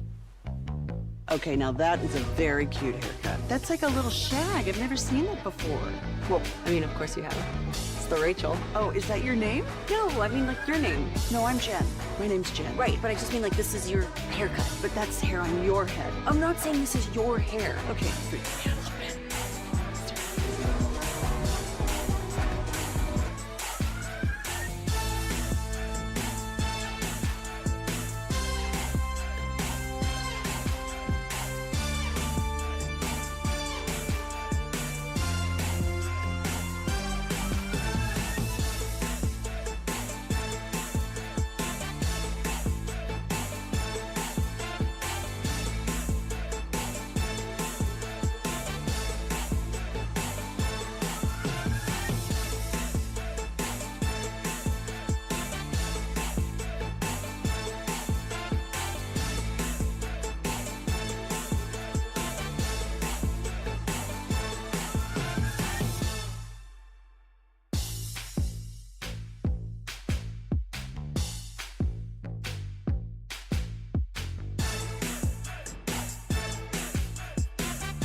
Classic Chevrolet at Grapevine. They are the #1 Chevy dealer in the world with more Silverados than anyone else. Go see them today and visit ClassicChevrolet.com. This is Texas. This is Classic Chevrolet. Together, let's drive, relax, and enjoy the difference. Based on new Chevrolet registrations 2023.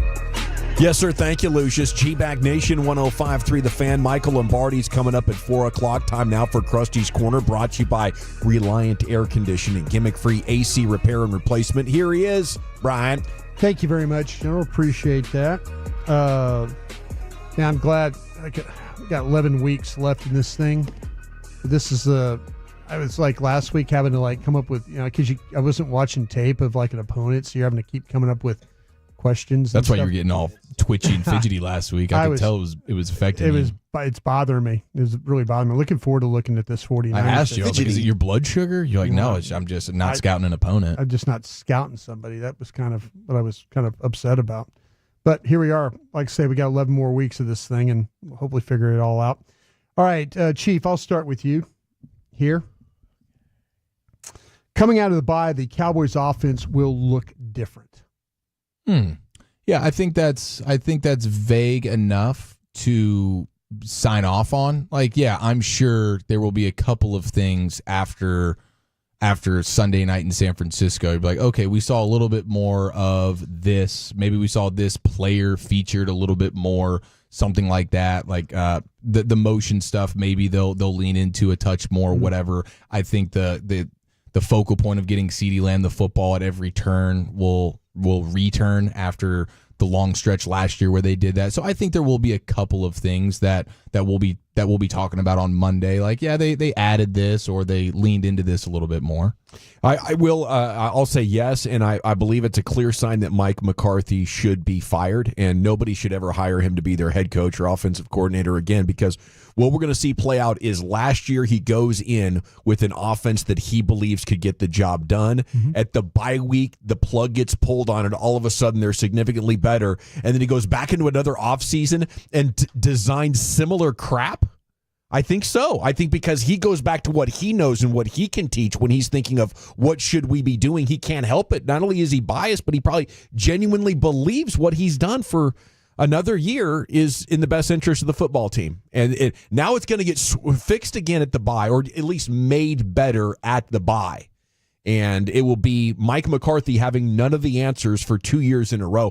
I don't know how if you're Jerry Jones or Stephen Jones, you could have listened to how that played out last year and doubled down on Mike McCarthy. But they did, because they don't like giving a coach money for not coaching. They are that Scroogey. Yeah. Yeah, I mean, I think that, yes, it'll look it better, right? It better look different. You need to find a way to get certain players the football, but also just make this thing entirely less difficult on yourself. You got to help the quarterback. You got to help CD. You got to help Jake Ferguson, and the running game as well. I mean, the way they run the football is just we're going to line up and go between the A and the B gap. There's really no creativity whatsoever. I know that word is one that some people don't like, but do something, where it comes to, hey, yeah, they did the pull at the 1 yard line with Zach Martin against Pittsburgh. You can do more of that at your own 30 if you want to. Doesn't need to be at the opponent's 1. So I'm hopeful that, yes, it'll look a little bit different, even if it's for a quarter. Just give me something. I don't think it will look different. Crap. I mean, that's just me. I just don't feel like that.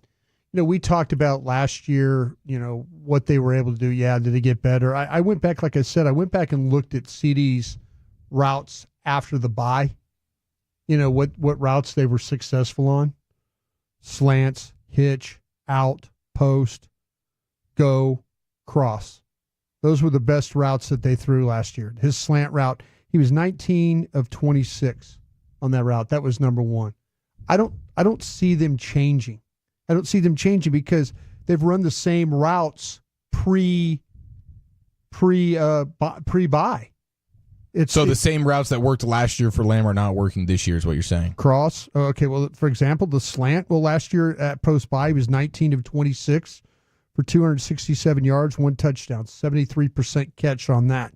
This year, he's run 6 of 13 for only 54 yards, no touchdown. But his routes don't exist in a vacuum. There's a lot of other stuff going on, and how you make the defense defend the entire field can change. Hitch. Like I say, they're not going to change routes. They're not. I don't see. Yeah, I think what needs to change is the personnel groupings and the play and running different plays. Like that. That was a whole Ringer Athletic article that we read last year after they had gone through that 6-7 game window where the offense was playing like the best in the sport. Yeah, and a lot of it was the variety of plays they're using out of different personnel groupings, or they can show an 11 personnel group and they're running 3 different types of plays out of one singular formation, which is what Schlereth was talking about us with the run game. Sure, right? You can get a similar look, but then they can block it 3 different ways for you. That's a way you could possibly do that, even with running the same routes. I think your offensive line problems are too much. That's where this thing is going. Yeah, you can talk. We can sit here and talk about the routes and stuff, That's and fair. and they're not. offensive line problems. It's too much. Your right guard's declining. Your center's young. Mike's talking about more movement with the defense. This is something we talked about 3 weeks ago, that he was having problems with the twist stunts up front, and now all of a sudden it's a problem, that they, we need to address that. Happened 3 weeks ago. Yeah. They're not going to do anything to change with the offensive line. And then this leads me to my next question with you guys, and Dawson, I'll ask you this one. Does Tyler Smith need to stay at left tackle the rest of the way? I don't know if he has to do it the rest of the way, but I'd want an extended look at that. I think what we've seen from Guyton has been disappointing enough that you can say this is our best chance to win, and it might be what our future needs to look like. Yeah, I'm in a spot where I'm going more big picture than small. Sure. So I don't want to, like, I'm the Cowboys, and one of the things that I do extremely well is identify first round offensive linemen and where they should be. And I think it's fair to expect quite the learning curve for a guy who didn't have much under his belt in terms of being a left tackle. So I still want to keep that going. I want all season. At the end of the season, maybe I could say, okay, Tyler Guyton proved to me over the course of the season that he can't be my left tackle. But you'd be going against all of your priors. Like, they've been talking about Tyler Smith as a guard. No, he's a guard. He's a guard. He's a guard. Tyler Guyton is our left tackle. Tyler Guyton is our left tackle. We drafted this way. We spent 2 first-round picks with this in mind. And now we're just going to kind of nuke that. I think there's time to nuke it down the road. I don't think now's that time. Yeah, I would do it. Play Tyler at left if I'm playing Tyler Guyton at right tackle, and I'm benching Terrence Steele. But Tyler Guyton needs to play. So if they're not going to make a move on Steele so that Tyler Guyton can get reps at right tackle, which might end up being where he's going to be in the future anyway, then no, I think you need to keep Tyler at left guard so you can just give Guyton the reps at left tackle. I just want Tyler Guyton on the field. Go through your lumps, go through your learning curve, whatever it is as a rookie, as long as you're out there. But I do think big picture, I'm looking at this, your bookends might end up being both Tylers. Smith at left, Guyton at right. See, we're thinking about this in big picture, and the coach can't think about it in big picture because he's likely going to get fired. Yeah. And you're asking him to play a left tackle that right now probably isn't ready to play left tackle for you. That's the problem he runs into. How much better do you think he'd look at right tackle? I can't tell you that. I can't. I can only tell you what I saw at Oklahoma. And there's times where he's looked good at left tackle, but I can't tell you how he would play right tackle in the NFL. I mean, I think that, to me, that's the big question. Like you say, it's a big picture thing. You absolutely, if you're the front office, you want him to keep playing, but the head coach you could get some serious pushback from your coach. No, you're right. If you're Mike, I'm playing Tyler Smith at left tackle then. Yeah. I think you play Tyler Smith like I say, the big picture is you play Tyler Smith until you're not going anywhere. You lose, say, this game, you lose the Atlanta game, then you put Guyton back in there at tackle and just I got you don't on worry that. about that. Yeah, there's different ways to configure it. I think overall the theme is development, and however we got to put it your head coach doesn't care about development right now. That's the problem you run into. Yeah, I do. He was talking about it today. Yeah. He said, we're just in the business of trying to internally improve. Yeah, I mean, I wonder if you're Jerry Jones or somebody, do you come in and say, no, I'm not. My first round pick's not standing on the sideline right now. Yeah, when Jerry Jones walked in there and told him you need to play Ezekiel Elliott more, and he did, and look how that worked. You know what I'm saying? Ooh. Yeah. Oh, yeah. Hey, what about Zeke? Can we get Zeke more? And Mike, okay. Mike gets him involved, and then that thing goes south. Hey, Zeke came into my office. Yeah. Exactly. And then said he was dumbfounded. And then you're kind of like, I told you. Dude, if that is happening, then I'll just give up. And Well, general managers do ask about playing players. Sure. It's up to the coaches to kind of figure it all out. Is this the week, though, speaking of Zeke, is this the week that Dalvin Cook needs to be active because of what happened with the 49ers playing run defense? Yes. At some point, you got to get him in there. If not now, then when? Unless there's something wrong with the player. Yeah, especially with Deuce Vaughn having not been active against the Lions. If you're not going to have Deuce active, you've got room to activate Dalvin Cook. So to me, yeah, if you don't want to deactivate Zeke because he's your guy and the sentimental emotions there, I think you got to at least see what you have in Dalvin Cook. Yeah, I think they must at this point believe Dalvin Cook is washed up. You know, he must be looking slow and pathetic, and they got him on the GPS numbers. They're like, this guy ain't going to get any more out of what we're blocking up. None of these guys have it.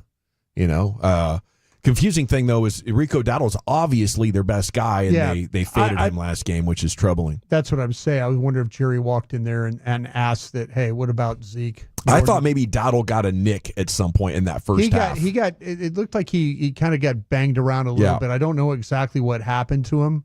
But maybe that's somebody will text 2 carries in their first 21 plays. Yeah. I mean, I don't care the rest of the season. I hope they lose all their games. So please play Vaughn, play Zeke, play Guyton at left tackle. You know, just tank the year down and let's have a great draft pick. I just want to know they're capable of processing good decisions. You know, and this just has Jason Witten written all over it again, which is it's 5 years later. You know, and we're still doing weird things with the game day roster. Final question for you guys, real quick here: there's no reason for the 49ers to throw the ball in this game, is there? Only when you want to hit a play action big shot. But for the most part, if you're the Niners, you're probably feeling they got no like receivers healthy. Yeah. Oh no. Yeah. No. Their receiver situation is not in a great place. Probably be another trick play to George Kittle for a touchdown. But otherwise, their best offense was Jordan Mason running the football yesterday, so they should continue that. Yeah, I think so too. I think when we start watching this tape and we look at it, it's like if all the receivers are down, just go ahead and try and run the football. And if you're Dallas, you got to find a way to stop the run, or you're going to lose this game. Yeah, I'd try to run for 250 if I'm the Niners coming into this one. Why not? Thank you, Brian. Thank you. Krusty's Corner every afternoon, 3:40 here in the G-Bag Nation. Best man at his wedding was Michael Lombardi, former NFL executive and media member. And Mike joins us next right here. It's the G-Bag Nation of the Fan.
Do you think it's true that you've got to forget something else to remember that Uber Eats has groceries? No, that's absurd. Hey, remember when you used to be a, what was it, Pepper Lady? Pepper Lady? Wasn't it Cinnamon Sisters? Basil Babes? Saffron Squad? Nutmeg Maidens? Paprika? No. Nutmeg Maidens? I just said that. Was it Spice Girls? Doesn't sound right. Was it Saffron Squad?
From our Highly Mazda of Arlington and her studios, you're rolling with the G-Bag Nation on 105.3 The Fan. Here we go. It's hour number 3 of the G-Bag Nation on 105.3 The Fan. Hope you're having a great day.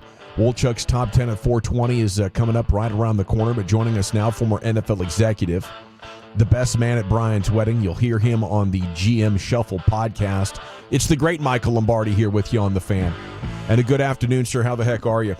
I'm doing great, thank you. How are you guys? You recovered? Everything good? That storm was a bad one last week. Yeah, we've had some storms. Fun one, man. We've had some disappointing Cowboys football. A big question here this week, sir, is Niners, one of your former teams, kind of vulnerable. Are they down enough the Cowboys could actually beat them? Oh, I think it'll be a close game, yeah. I mean, look, the Niners have really struggled. They went from being one of the most explosive offenses when they were in base personnel with McCaffrey, Ayuk, Kittle, Debo, and then you sprinkle in, Jennings and whomever else they want to put on the field. They were fast, and now they're slow as can be. They have no explosiveness. And if they can't get the run game going, which they should be able to against Dallas, it makes it really hard. I thought Purdy played one of his worst games going back to when he played against Baltimore at home on, I think it was Thanksgiving night. That was the time he played poorly. This is a team that is typical of teams that go to the Super Bowl and lose. They have a lot of injuries. They don't have the same drive, the same motivation that they had. I think they're tired. And I think yesterday they really were never in that game. It might have been 14-12, but the Kansas City Chiefs defense was just way too superior to the 49er offense. So, hey, look, this is against two teams that used to be really good that aren't as good anymore. What are some of the issues you've been seeing with the Cowboys? A lot was made with Troy Aikman's comments about the route running at receiver. Mike McCarthy said, I don't really agree with the choice of words there from Troy. But what are some of the things out of the bye week? I mean, can you even do much in the bye week to correct all their problems? Well, you should be able to do a lot. You got to self-scout the hell out of it, right? You got to sit down in a room and say, why are we 31st in red zone offense? Why are we 31st in red zone defense? I mean, that's the number one thing they got to do. Forget about the route running. They got to figure out how to get the ball in the end zone and keep the other team from getting it in the end zone. That's the way you win games. Look, everybody's got an opinion on what's wrong with the Cowboys. I said it last offseason. Everybody laughed at me. I don't think they're as talented as the media has made them out to be. They've got some really talented players, but they've got some huge concerns in both lines, especially a defensive tackle. They're not very big at linebacker. People can run the football. Look, you know, Mike Zimmer didn't become a bad coach overnight, right? They can coach. They know what they're doing. They just can't seem to get it with the personnel. You know, three things happen to a football team. And, you know, I've said this and I wrote about it in Gridiron Genius. Football teams are like going to the veterinarian. They don't talk to you.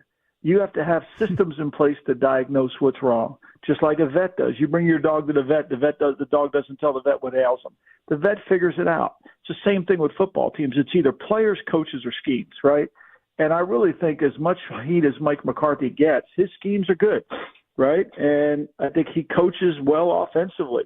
But I just don't know if they have enough, and especially when they have a clutch. They don't have a running game, which kills them. You know, look, Goff threw the ball 25 times. Goff's on this incredible three-game streak where he's not throwing any incompletions. He hasn't thrown the ball more than 25 times in a game because they can balance it. Look, I know this. You can't run the football and score points. I get that, right? Mm-hmm. But what the running game does for you is control the game. You get control of the football game when you can run it. And then it allows you to make big plays down the field in terms of play-action pass. The Cowboys have no run game. They never are going to be in control of the game, ever. And because they can't run the ball effectively, they don't have as much explosiveness down the field. Those are two things that go hand in hand. So, look, I think that's the problem offensively. And then defensively, I think it's really a talent issue. They have no tackles. Their corner situation isn't as good as it's been. And when they can't play from in front, right? Right. Okay, so last year they led the National Football League in 124-point differential at halftime. Most important stat in all of football, first half-point differential. They were number one in that category. This year they're behind in a half. So teams can keep running the ball. Last year they ran the ball on the Cowboys, just nobody paid attention to it. In the 5 losses, they gave up massive amount of run yards in those games because they weren't playing from ahead.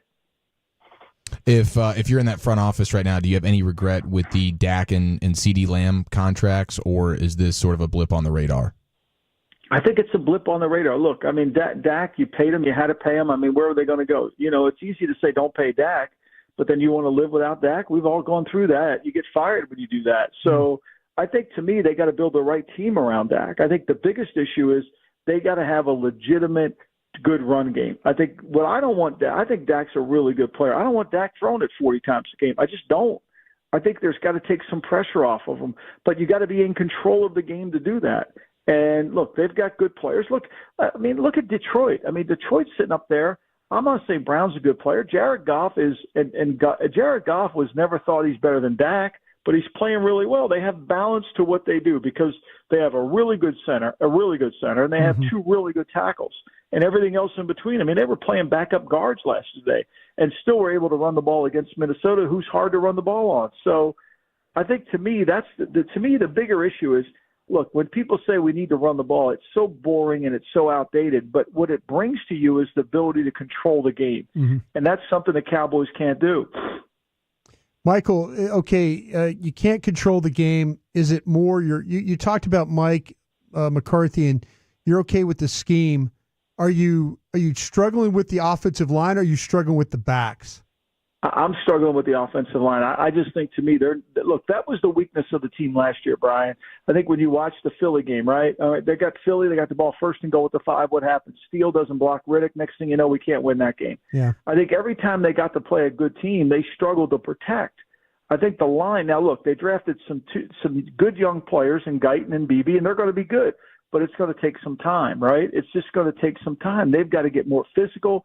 They've got to be able to control the line. I think the back needs to help them as well. I think Zeke's a short yardage back. I mean, I think Jerry sees Zeke something different than I see Zeke. I think Zeke would be a good finisher on the goal line. Dowdle is a good player. Is he elite? I don't think so. Look, I think there's a combination of things, but they've got to be able to be more physical up front. There's no question about that. Mike Lombardi here with you in the G-Bag Nation, home of the Cowboys. So this year, it's kind of a lost cause probably, unless you get some sort of a miracle. But when you talk about the talent, like how bad off are these Cowboys in the medium to long term as far as this standard they've created for the last 10 years? It feels like they're losing touch with it. Yeah, well, I do think they have. I mean, I think Will McClay does a good job. They find players, right? And they're going to have to, but they're picking down there in the bottom of the first round. They take Macy Smith, and somewhere in the 20s. You're not going to hit on all those picks. I mean, and I think the draft is going to get weaker and weaker as we move along because of NIL. I think these kids are going to stay in school, so the back end finding guys in the 4th and 5th round are going to be a lot harder because they're going to be seniors in the 4th and 5th round. They're not going to be juniors or redshirt sophomores that come out because they're getting paid too much money to be a 5th round pick to stay in school. So there's no sense in leaving. I mean, would you leave the frat house and have it all the free time to come make it your job? Of course not. I mean, why not stay at one of those campuses and have as much fun as you could have? So I think the draft's going to get watered down. You're going to have to be really good at finding players in between the margins, right? And I think that's what they didn't do this offseason, whereas Washington didn't sign any marquee free agents, but they took a lot of the players that really helped Dallas last year. They're not elite players. I'm not sitting here saying they signed, but they signed some really good players that helped their team, and I think that's ultimately what can do. I mean, whether it's Frankie Louvu, whether it's Jeremy Chin. I mean, they took Armstrong. They took a lot of guys. They took Fowler. They took guys that can help them. Not that they're elite, don't get me wrong, but they certainly can help them, and it gives them depth, which you need. Michael, I'd love to pick your brain kind of on the team building philosophy, because that's, I think, a big issue that we've had with Jerry and the Cowboys. They're very draft and develop, which is awesome. But from what you just pointed out with what Washington just did, not so much active in when it comes to free agency, and then the trades are kind of few and far between here. When it comes to the excuse of, okay, we've paid the quarterback, we've paid CeeDee Lamb, all the cap limitations, how real is that when it comes to constructing the front office, and what do you think about the way the Cowboys do it? Well, look, you made choices, right? I mean, you decided to pay CeeDee Lamb. That's a great choice. You decided to keep Brandon Cooks at his number. You could have probably swapped out Cooks for Derrick Henry. You made a choice, and that's a choice you make. Right, that's kind of the way you construct your team. That's kind of what everything is in terms of personnel. So for me, I think you've got to be able to find guys that can come in and be really good players that nobody else had, and I think they've done that before. Right? They found guys that could come in and help them down. Look. I mean, Detroit gets Tim Patrick on their team, who was basically cut by Denver. He comes in, he's averaging 16 yards a catch. He's helping them. We did it all the time in New England. There's two programs you have to run, right? You got to have a program where you're drafting and developing, and you're developing young players. But then you have to have what I call the junior college program, where you got guys that can come in and play. We learned this from Joe Gibbs. This is probably Belichick learned more from watching Joe Gibbs than he did anybody. Joe Gibbs would never, ever play a young player. He had this kid, Ray Brown, from Arkansas Pine Bluff, who was a tight end in college, right? Ray Brown was really talented, but they moved him into offensive line. They redshirted that guy for 2 years. They signed veterans off the street. They let the veterans kind of get him through. And then when Ray Brown was ready to play, they had a really good player. And so that's how you develop players. You understand where your team is. You find veterans to bridge that gap for just a little bit. And then you develop the young players. If you ask the young guys to play right away, they're just not ready to play. Michael, if this job comes open for the Cowboys, is it an inviting job for somebody to take? Well, I mean, look, they have a quarterback. That's one of the main things that makes a job attractive. Do you have a quarterback, right? Right. I mean, do you have a quarterback that you think you can win with? And they've obviously won. Now, they haven't won any playoff games with them, but you can win a game with them. They have won a playoff game, but you know what I'm saying. They haven't won a big one. So for me, I think that makes it attractive. You got incredible facilities. You're in a state that has tax-free. You're not paying any taxes on it. You could go down and help solve the JFK murder if you come into town there. That makes it attractive as well. So, yeah, I think it's a hell of a job. All right, let me ask you this then. Does your friend would he accept this job? Would Coach Belichick look at this job? I can't speak for him, Brian. I think a lot of it would have to come between conversations between Jerry and him. I mean, I think Bill's one of the great listeners of all time. And I think, to me, he's never been a dictator. I've said this to you off air. I mean, he's never been, this is my way or no way. He's a great listener. Now, you got to bring some juice to you. You can't throw change-ups at him because he'll hit him out of the park. Right. You better bring some heat, and you better bring some understanding of what's going on in pro football if you're going to try to get him to convince him to do something. So, look, I can't speak for him. I know that he's working his tail off in studying the league. He's doing all these media gigs. I work with him every Monday and Tuesday up at NFL Films, and he's on top of the game. He's on top of the players. And I think, to me, what happened in New England is it wasn't really fair. Guy wins 6 Super Bowls. He gets kicked to the curb for Gerard Mayo, who really has never coached. But that's the owner's prerogative. That's what they can do now. Yeah, and a final question on that, because you have relationships with Bill and with Bill Parcells. Could it be better than what they had with Bill Parcells here? Well, I think, look, Bill has great respect for Steve, and I do know that, and he has great respect for Jerry. And Bill's not saying Parcells isn't, but I think, to me, again, it comes down to listening and understanding. I think Bill always wants to have certain people around him that know who he is. One thing about my relationship with Belichick, if I said, Bill, this guy fits the program, that's all I would need to say. There's no more conversation, right? Because we both know what the program represents. I think that's the hard challenge, is to get people to understand what he's looking for. Michael, we're almost at the 1-year anniversary of the Texas Rangers World Championship Parade, where our guy, Brian Broaddus, had himself a day. We saw him go buck wild for the first time ever from our perspective. It was boozing, it was dancing, it was having a great time. And Red beans and rice, I hope. There's Mardi Gras Brian on full display. He hit the Chinese buffet afterwards. So I don't think there was red beans and rice that day. But I don't know what is that the Broaddus that you grew in love when you guys were hanging out together? I've never even seen that one, but I would love to. But look, one thing about Brian, when you have a friend like Brian, you got a great friend. So whatever Brian it is, whether it's Mardi Gras Brian, whether it's LSU Brian, whether it's Red Rice and Beans Brian, you got a hell of a guy. Amen. All right. Thank you, brother. Yeah, he wasn't going crazy at the wedding day? The shimmies? No, he was pretty good. I mean, we were all going crazy, but he was pretty much under control. He was doing good, which is, kind of surprising, but it was fun. We all had a blast. I still remember it. It was a hell of a day. His rebellious side's starting to really come out these days, Michael. So hopefully we'll keep him contained. Hey, we get old, man. It's tough now when you get older. I mean, even Springsteen said that the other day, last night on TV. He said, "Shoot, I used to be able to sleep till 2:00. Now I can't sleep past 8:30. It's called getting old, man." Michael Lombardi, GM Shuffle Podcast. Thank you so much for your time. Thank you, guys. There he goes. Thank you, Mike. Top 10 at 420 is coming up next. Bully, what do you got? It's a big day for you, Gavin. It is National Back to the Future Day. I've got the top 10 old movies that have actually aged well. What's an older movie that you still watch today and you're like, damn, that holds up? That's next in the nation. I'd like to chat.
Uber Eats has Lola V products? I gotta remember that. Well, you know, they say in order to remember something, you have to forget something else.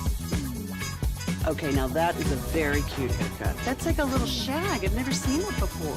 Well, I mean, of course you have. It's the Rachel. Oh, is that your name? No, I mean like your name. No, I'm Jen. My name's Jen. Right, but I just mean like this is your haircut. But that's hair on your head. I'm not saying this is your hair. Okay, freak me out.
Yeah, buddy, welcome back. You know it's time for Woolchuck's Top 10 at 420 every day at this time. Segment's brought to you by Cars for Kids. Donate today, carsforkids.org. It's brought to you by the Frankels. Life's unpredictable. Accidents happen. Franklin Frankel, the go-to attorneys for car and truck wrecks and DFW. If you or a loved one's been in an accident, contact the Frankels. Get a free consultation, 214 or 817-333-3333. jump to frankelfirm.com. Here he is, Zach with an H. You're Wooly Bully. Thank you very much. Going to get into the top 10 here. Top 10 best movies that have aged well when it comes to, I'd say probably like 15-plus years, 20-plus years. They still holding up today. We do have a flex, though. We got a Week 9 flex in the National Football League. Get ready, boys. I love a good schedule flex. San Francisco, Dallas? It's not San Francisco, Dallas. I would have appreciated that. Would have loved to not play on Sunday Night Football where the world is watching, and maybe we could have gotten a better game on then. It's Week 9. Indianapolis at Minnesota. Ooh. That game is going to move to Sunday Night Football on NBC. Jacksonville and Filthy is going to now move up to 3:05 on CBS. So they're getting rid of the Eagles and the Jags, and they're sliding in the Colts and the Vikings. Yeah, it's not like a huge win in the trade. Does that move the needle at all? It's definitely a better game. You've got Vikings now who are competing for first place in their division, and surprisingly, the Colts are 4-3 and also looking like they're going to be competing for a playoff spot as well. So you have the Jags, who are one of the worst teams in the league, and the Eagles, who are also tough to watch. It went from bad game to somewhat compelling. Right. Even though, They have Minnesota and Indy. Okay. Yeah, I mean, it's not like you're snapping your fingers. It's not a dumpster fire. Yeah. It's not like I'd rather watch Minnesota Indy in prime time. Yes, for sure. No, this is a win for NBC. But it's not like, holy crap, it's Houston and Green Bay. Right, you always envision the flex switch being like, hey, we have a bad matchup, and we're now going to turn it into a star-studded game of the week, get baby. your popcorn ready kind of game. Put a rule in here where, like, because they allow Fox and CBS to save a game. Yeah, no, you have to let them save. Which is hurting, right? So you're not going to get the primetime game that you probably would like to see, because CBS is then saying, no, we want to keep X game, and Fox is saying we want to keep X game. But should we just try and make it to where we're getting the best game on primetime? Yeah, I would just say just be better when it comes to putting this thing together before the season. Like, how many times do we have to see the Giants? I think we got the Giants on Sunday Night Football this week. The Steelers. Yeah, Steelers. What before the season made you think that the Steelers or the Giants were going to be fun teams to watch? You have the Colts. You have the Colts and Sunday. Well, you had the Jaguars. Excuse me. You had the Jaguars in Sunday Night Football. It's like that was your preseason thought. Like this is probably going to work out for us. We're going to put the Jaguars in there. Maybe they're actually going to be a good team. I mean, for like the one game that they get, but yeah, it's just hard. Like coming into the season, people probably didn't think Minnesota was going to be any good. I know I didn't. Now look at them. They just lost their first game. Yeah. They might be having second thoughts about Dallas right now. Yeah. But the thing about Dallas is they always pull. So you never really have to worry about Dallas, because even though Dallas is not playing well right now. But is it the best game? No, it's not. It's the same thing with the New York market and the Giants. I mean, well, if the goal was ratings, then it probably is still the best game. Tom Brady's done, 4 games so far this year? I know, it stinks. And 3 of them have been blowouts, right? I finally got my first. He did Cleveland week 1, and then he's done Saints. He did the Saints game. Detroit. You're thinking like a football guy, though. Think like a TV executive, Brian. Then you're closer to what the NFL is all about. I'm into the flexing for the primetime window. I love it, and I think that we should just it's good. Steal whichever the best game is you want. You guys, let me ask you this, okay, and be honest. Do you always watch the primetime game? Yes. No. What do you mean? Like at night? The Sunday night game. I will always watch at least a portion of it. If the game turns out to be bad, like you watch last Monday night, Night Football. Yes, I will always watch a portion of the game. Waiting all day for a Sunday night, bro. If I don't hear that song on Sunday night, my Sunday night doesn't feel complete. That lady gets $1 million a week for that. Sure does. Worth she films penny. it all in one day. So during football season, there's no negotiating with the fam. It's just this is Sunday night and this is Monday night.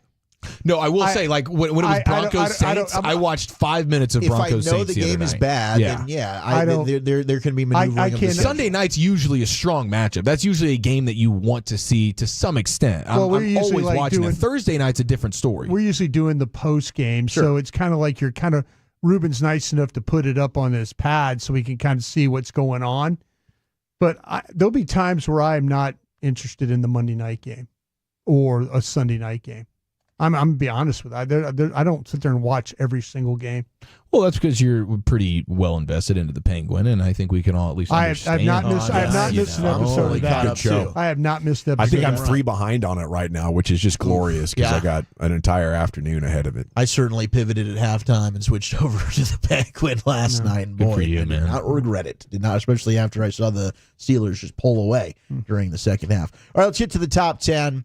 Top 10 movies that are older, that have aged really well, and that are still good to this day. 877-881-1053. This is in honor of Back to the Future Day. They get their own national day.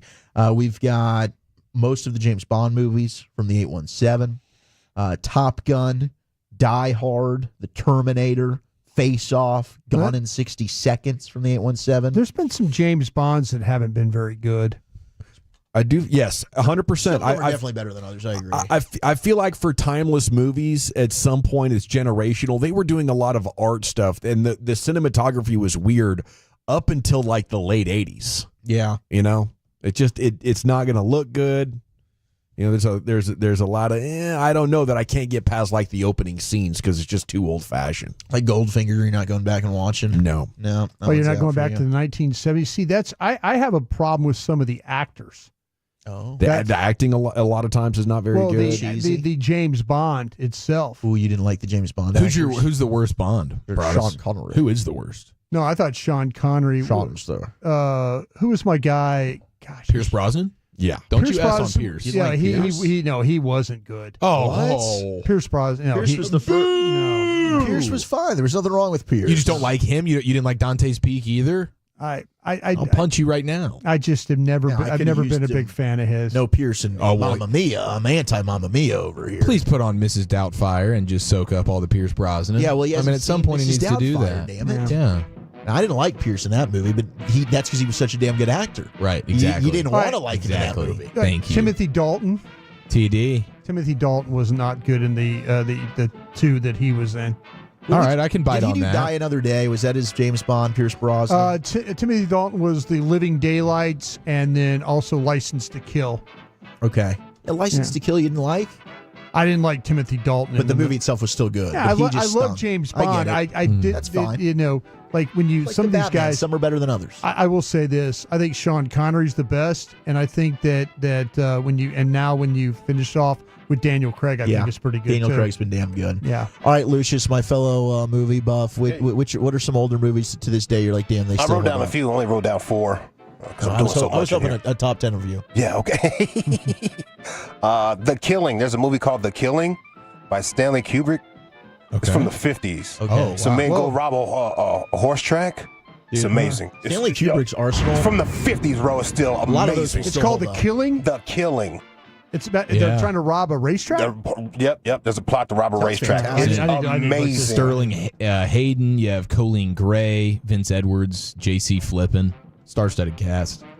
Citizen Kane, of course, still holds up, in my opinion. Yeah, that's very good. Eraserhead, if you've never seen that movie, that's a wild one. Eraserhead is a wild one. That's an old movie, but it holds up.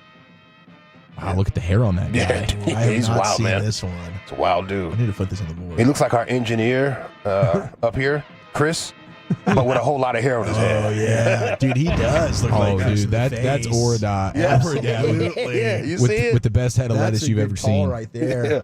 And, of course, The Godfather. Yeah, The Godfather's still timeless. Yeah. Absolutely. I wonder what LeBron's favorite quote is from that movie. I do too. Really from the whole series.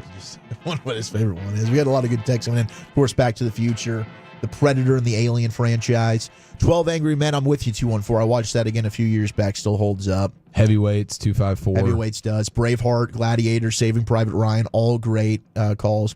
I saw on this, this time 30 years ago, Pulp Fiction, Forrest Gump, and Shawshank Redemption were all in theaters at the same time. Oh, what? Wow. How spoiled were we? Shawshank won the Academy Award that year, didn't it? I believe so, yes. That year was just unbelievably stacked. Are you kidding? That's one of those weekends. All 3 of those still hold up to they're classics, some of the best ever. That's one of those weekends where you pull a triple header on a Saturday. Yeah. By yourself. Just you got a bunch go back and do it you again. got a bunch of Zin, you got a bunch of cheeseburgers in your hoodie pocket. Go half a gunny, ready to go. Mad Dog style. Yeah, Maybe Mad Dog style. Yeah. I like that. Be the way to go. Honorable mentions, we've got Dazed and Confused. Mm-hmm. Number 10 here is Kelly's Heroes, which I cannot say that I saw. Oh, it's an excellent movie. Okay, it's got a lot of good excellent. love here. Yeah, it's got an unbelievable cast of actors. It's ranked as one of the best 70s comedy movies of all time. We watched a couple it was a war movie. It is. It's a war comedy though. Apparently. Okay. A womedy. It's a womedy. War comedy. That's tough to pull off. The Glorious Bastards kind of has a little bit of that in it. Yeah, a little bit. We watched a couple in senior year film class. American Graffiti, 1962, where I first fell in love with Spirit in the Sky by Norman Greenbaum. Nice. And then The Seven Samurai, which is a 1950s film, silent film for like 8 hours. It took us 2 or 3 weeks to get through this thing. 8 hours. And somehow it was totally amazing. Really?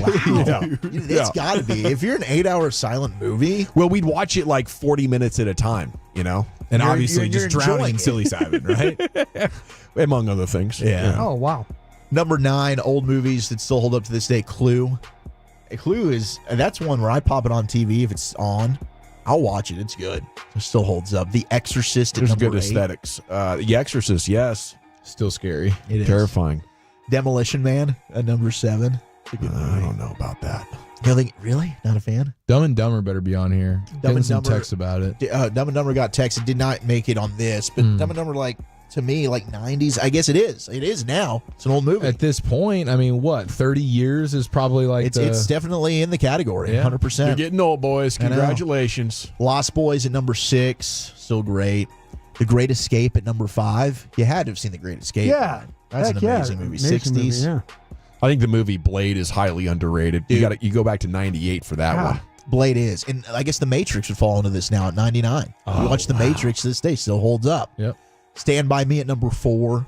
100%. Yeah, it's a great movie. The Fifth Element, number 3. I don't think I've seen it. I never. I've saw that seen one scene. pieces of it, but I mean, What you screaming for? the Chris Tucker outfit in that movie, bro. Yeah, he's a radio host. Oh my gosh. Number 2 is Jurassic Park.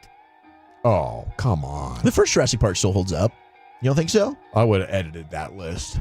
Probably. For sub It that was one still out a for novelty. Con Air or something. The first Jurassic Yeah. Park, I think, is still good. All the sequels, Okay. spare me. Number 1, though, is Back to the Future in terms of best older movies that still hold up to this day. I do think the entire trilogy of Lord of the Rings, which got texted in, still holds up. It's incredible. Bill and Ted. Oh, Bill and Ted. American History X. Oh my gosh. Put your mouth on the curb. Oh my, dude. I've never. I'll Put your never. mouth on that curb. I'll never forget the first time I saw that. That was the first of many. Silence of the Lambs, absolutely. That movie will still freak you out at 214 texting in. My Cousin Vinny, great film. Goonies. Oh yeah. My Cousin Vinny is Few Good Men. hysterical. Star Wars. Breakfast Club. So many good ones. Tombstone. Breakfast Club, absolutely. Still holds up. All the Rockies. Let's go. Well, thank you, Wolchuk. Thank you. A terrific top 10 for the ages is in the books, and we're heading now for a G-Bag Nation Presents You Make the Call. Sounded like you had a pretty crazy weekend, Wolchuk. Yeah, we got to relive the Bobby Will argument. And what would you do if your friend did this to your couch? That's next. Okay, if your friends break your windows, you're going to want to call Window Nation. Go to windownation.com. Give them a call at 866-90-NATION. Window Nation is the star of window replacement. They're else to remember that Uber Eats has groceries. No, that's absurd. Hey, remember when you used to be Pepper Lady? Pepper Lady? Wasn't it Cinnamon Sisters? Basil Babes. Saffron Squad? Nutmeg Maidens? Pre-curb? No, Nutmeg Maidens? I just said that. Was it Spice Girls? Doesn't sound right. Was it Saffron Squad?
Uber Eats has lower fee products? I gotta remember that. Well, you know, they say in order to remember something, you have to forget something else.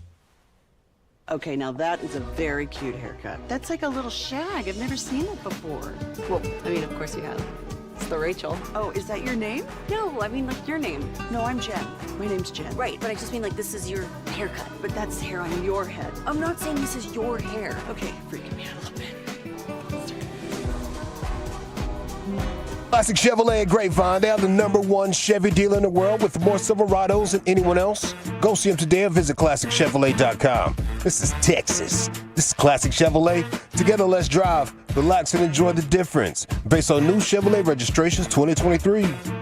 Thank you, Lucius. Welcome back, Nation. Football's finest coming up at 5 o'clock. It's time now for a G-Bag Nation Presents. You make the call. Here's Wolchuk.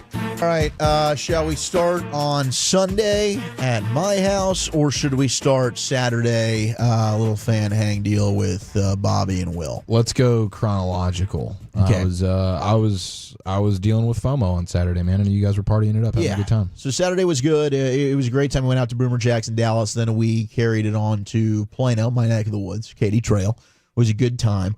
While we were at Boomer Jacks, and shout out to Peyton, he was out there, Alec Medford, even though I thought they hated each other. Maybe they were fighting. I can't confirm or deny that. Sean was there with his wife. Bobby came out late. Will came out late. Sandler was out there. And then I came out there with baby girl and wifey as well. And only the third time your baby's been at a bar, right? It's restaurant. So that's why we were able to pull that one off. But it might be the fourth time, Eric. I don't know who's counting. They decided to go have a little beef, Bobby and Will, about Shedeur Sanders going #1 overall. This morning, they kind of revisited this. I've cut this into parts. Here's part one. Jared is explaining this Will versus Bobby fight that took place. It was a flawed argument because... And he said Shedeur's going to go 1. Yeah, Will said Shedeur's going to go 1, which he very well might. Probably not. But he probably is going to be a top 10 pick. Yes. You were arguing what scouts were saying. Will was arguing what's going to happen in reality. No, he's been arguing that for 2 years he has been the #1 pick and that everybody has known it, and anybody saying otherwise was wrong. Okay, so... I didn't hear that. That's not what I heard from Will. Look, it doesn't matter. But yeah, you guys got out of hand. The fact that this went to the level that it did... Fight. The fact that it got to this level, and Bobby I thought was going to smash the shot glass. He was like banging the shot glass. He was like twitching. Yeah, and so Bobby did what Bobby does. You know, he's ordering the double shots of the vodka, and I think he had 2 of those. He says he added a single shot as well. My goodness. He was definitely angry. The 2 of them are going at it. Will's point is that, you know, just because some personnel guy tells you that, they can be stupid. I do think Shedeur probably is going to end up being the top quarterback taken. So they're feuding over this, and I'm a little bit worried about Bobby. Maya says, like, hey, I'm just going to take the baby home when we decide to switch and go to another place because she's getting a little bit fussy. She can't sleep because Bobby and Will are just yelling at each other. So now we go over. Salute to Maya for being the adult. She was fantastic. Yeah. Wife was great. She was, I mean, she handled the whole situation perfectly. So she takes the baby home. I ride with Bobby to Katy Trail. I'm thinking everything's okay. Well, we get to Katy Trail. Next thing you know, Bobby leaves about 5 minutes into this, and this is why Sean is annoyed at Bobby. The reason I wrote double standard in my notes, you are the king troll. You get such a high off of getting under anyone's skin, but when Will does it back to you and he gets under your skin, you can't take it. Like, you deliver it and you get up and leave and try to mess up guys' day out. Did you see, first off, did you see when Wolchuk tried to draw me offsides? I was going, Stafford's so much better. That's trolling. Where I go, this but doesn't even... What guys no. do, just disagree. Right, Bobby, I just sat here and listened for 5 effing minutes. No, Let me finish talking. No, that's a bogus. That is what he's about to do it again. That is what guys do. We hang out. We give each other a hard time. We you know, like, that's what is wrong with what Wolchuk said? Nothing. Nothing. Exactly is my point. My point is that didn't draw me off sides because it's so badly trolling. You're trying to get me. The issue is when Will has a genuinely bad point that he's like, who cares? Hold it. Who cares? Me. I can't stand when people are wrong. I can't. Who cares? I can't. Like, you have to, and it's enough for you to leave? It's enough for you to roll out? Again, there was a whole deep context here of just, I was already tired, clearly. I had to go home and, like, sleep and knock that out. Not my fault. I mean, somebody's got to provide because the wife doesn't work. So there's that aspect of it. There's, I needed to go home and have an argument with Kristen, and I also was just not thrilled with Will, and so it was multi-pronged, and I'd also been drinking, and so that made me mad. So I needed to go home and have an argument with my wife after I'd already been fighting with Will. Now, Will that whole clip from top to bottom. It's amazing. I mean, Sean talking about his notes, his double standard notes from Guys Day. Like he's taking notes about Guys Day. It's unreal. Don't ruin the sanctity of Guys Day out. And which I is thought a fair as soon as I'm driving with Bobby, everything's fine. As soon as we got to Katy Trail, I'm thinking this is okay. Yeah. Then I turned around and he's left. Now, Will's right. Will had texted me and said what really set him off. He was talking about Mel Kiper. And Mel Kiper and other mock drafts who talk to scouts and executives have also mocked him top 5. Bobby goes, oh, who does Mel talk to? And Will said, more people than you do. Oh. And that's what set it off. That's what set off the argument. Now Bobby's ticked off. Okay, well, part 3 of this exchange this morning, Sean just absolutely loses it on Bobby. We didn't stop talking. Right. We didn't not meet up because of it, because it was a sports fight. Right. It was a troll. It was an obvious troll. Okay. It's when it's a bad take. It's when it's a bad take. But you're not the king of sports. It doesn't You're newer to this than Will. What he Will was has saying- more skins on the wall than you do. He was. Will's Get him, been around in Rico. sports talk longer than you. So to become the arrogant ass emperor of sports talk radio and takes. That's not the point. That is the point. No, it's a point about It is what's the right or point. wrong. No, God, it's a point about what's right or wrong. About just what does value mean when it comes down to who's plugged in one way, who's plugged in another way, and just the idea of like what is the actual value of the player. That's what it's about. You act like a little dump with that, this. Peyton. We're not allowed to call people that. Go ahead, dump it. I don't care. I just hate. I want you around, and I obviously enjoy your company. It's just always a belt down. It's always some type of belt down. And the alcohol starts flowing way too much. It's freaking maddening, and I'm like, I don't want to not have Bobby around, but it's always like this is psycho behavior. Oh, my, Pretty psycho much. behavior. Yeah. Now, Sean did circle back just a couple minutes later, and he apologized because the B word triggers Bobby. And I've learned this from experience. I called him a B word because I didn't really believe that he got that triggered. No, he does. That's fighting words right there. So Sean did apologize for getting so heated. But this is great now because I'm reliving this on the air. I've got both Will and Bobby simultaneously texting me. Oh, this is great. F them. That's not what happened. That's not what I said. They're still clearly not over it. Yeah. But, hey, what do you do when your friends are doing this at the bar with each other and we got a belt down happening? I don't know. You hope one leaves. You go to another part of the bar. Maybe like try to get them to actually fight.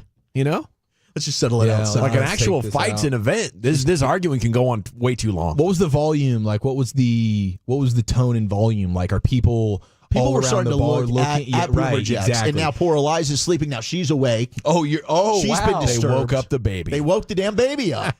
Whiskey Will and Bourbon Bobby, you think, no. That's tornadic activity. Yeah, that's loud. Yeah, Those that's are run two- for cover. yeah, That's those are board up huge. your windows. And to Will's point, like, they'll try and have a conversation. Then Bobby just gets louder. Yeah. He just gets louder. So now you can't make your point. And from experience in a bar We were down arguing there, over sports. Yes. When we all went to that Yes. dinner, we went at that dinner in Oxnard, the more he started drinking, him and Jane, how loud they got. Yeah. Man, Dawson and I were down at that end of the table. It got to the point, they were like yelling at each other.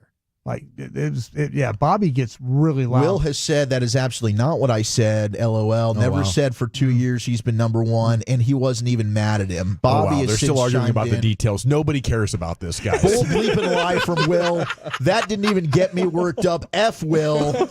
So the two of them are still going at it. Now, I carried Cam that Ward over. might be the number one pick. Cam Ward? C-Dub. Hey, Miami. Cam Ward's another quarterback we need to throw into the conversation. I'm taking yours and back off my first That's it. round I'm pick. out of here. Brian said Cam Ward. Forget about it. Yeah, Screw go everybody. the scouts can be wrong sometimes, we never know. We never know. The source off between Mel Kiper via Will Chambers and It's amazing. and Bobby there. It's But just I do love the term incredible. belt down, which we're going to have to use now. Belt for down's good. eternity. Yes, that's a great line. It's more good. people than you do. I'd say Will won it. That was a knockout blow. So yesterday, it was just phenomenal, man. I had a couple of buddies over to watch Red Zone. I'm trying to soak in and that's a good time. Yeah, enjoy a Red Zone Sunday. Hey, shout out to that host too. By the way, I was watching Red Zone too. My man, nonstop. Scott Hansen. Oh my God, He's the man. How much is he getting paid? Not enough. A whole bunch of millions. I think his contract's up. Yeah, he's in a contract Contract is year. I bet he's like sponsored by Folgers Coffee or something like that, because my man is on one, dog, the whole time. Yeah. Yes. As long as he doesn't have Sham's agent, this dude is going to absolutely end up crushing it. He says he goes home after that and eats like a half-gallon ice cream. Oh, that's my guy. He I just love that, man. That's amazing. Plops down and just Good for like, you. that's when he eats. And he says, I have a half-gallon of ice cream. Just And he sitting goes there. 7 straight hours of It's amazing, no dog. bathroom. It's amazing. Yeah. Okay, Let's go to this game. Let's go to that game. Let's go to this game. And he gives you all the info. Like, It's incredible. oh, my God. Yeah. And he I doesn't got over talk. I'm glad you brought up the bathroom, though. I got a Scott Hansen net worth at $2 million, but it ain't enough. The salary in the low 6 figures. Yeah. That's crazy. Oh, that's No, we that's need gut-wrenching. to triple He that. needs a new agent. We need to triple that. They're probably like, what? You're only working 7 hours a day. What's the big deal here? Yeah. He probably jumped at the red zone gig and like just wanted that security of like a 5-year deal. And That's now exactly what they're thinking. he's been dominating the whole time. Yeah. And now it's like, okay, now it's time to pay up. Now I mean, it he is. chased off Siciliano, didn't he?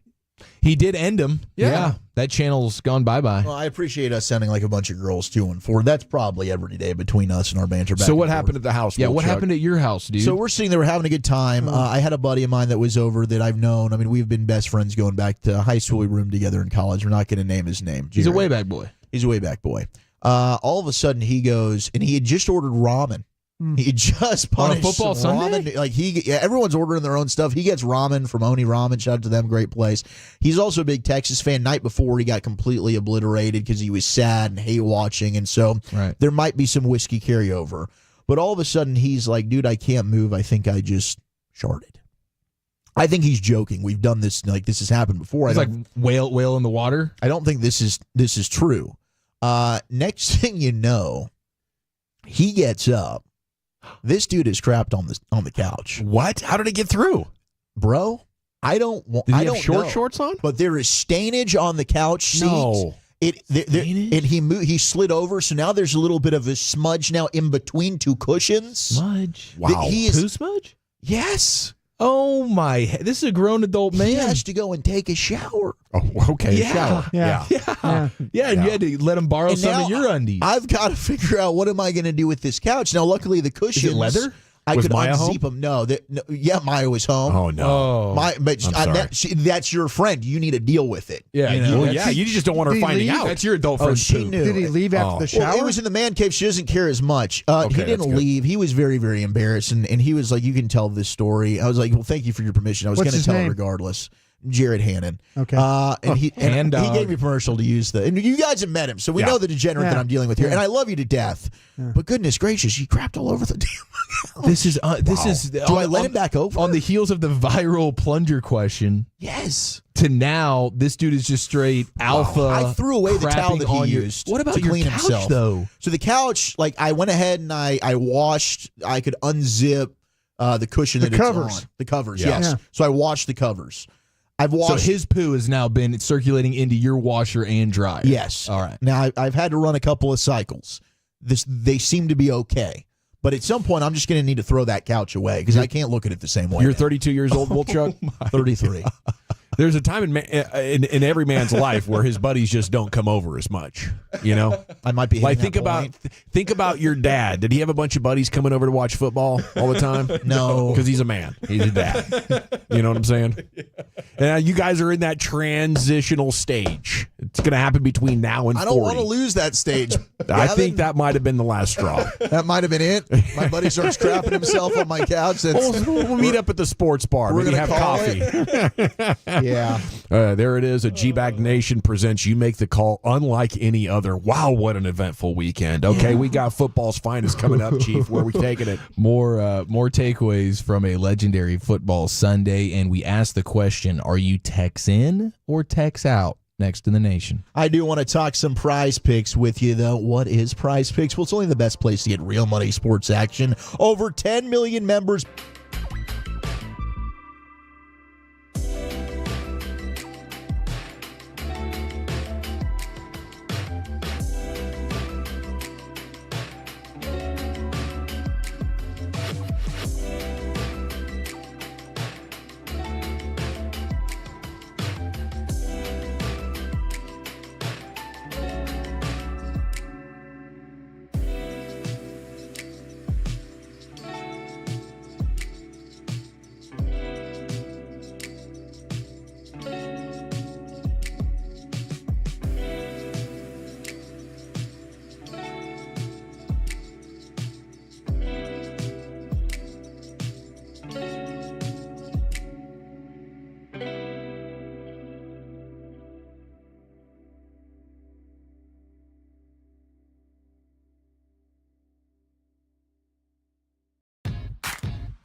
true that you've got to forget something else to remember that Uber Eats has groceries? No, that's absurd.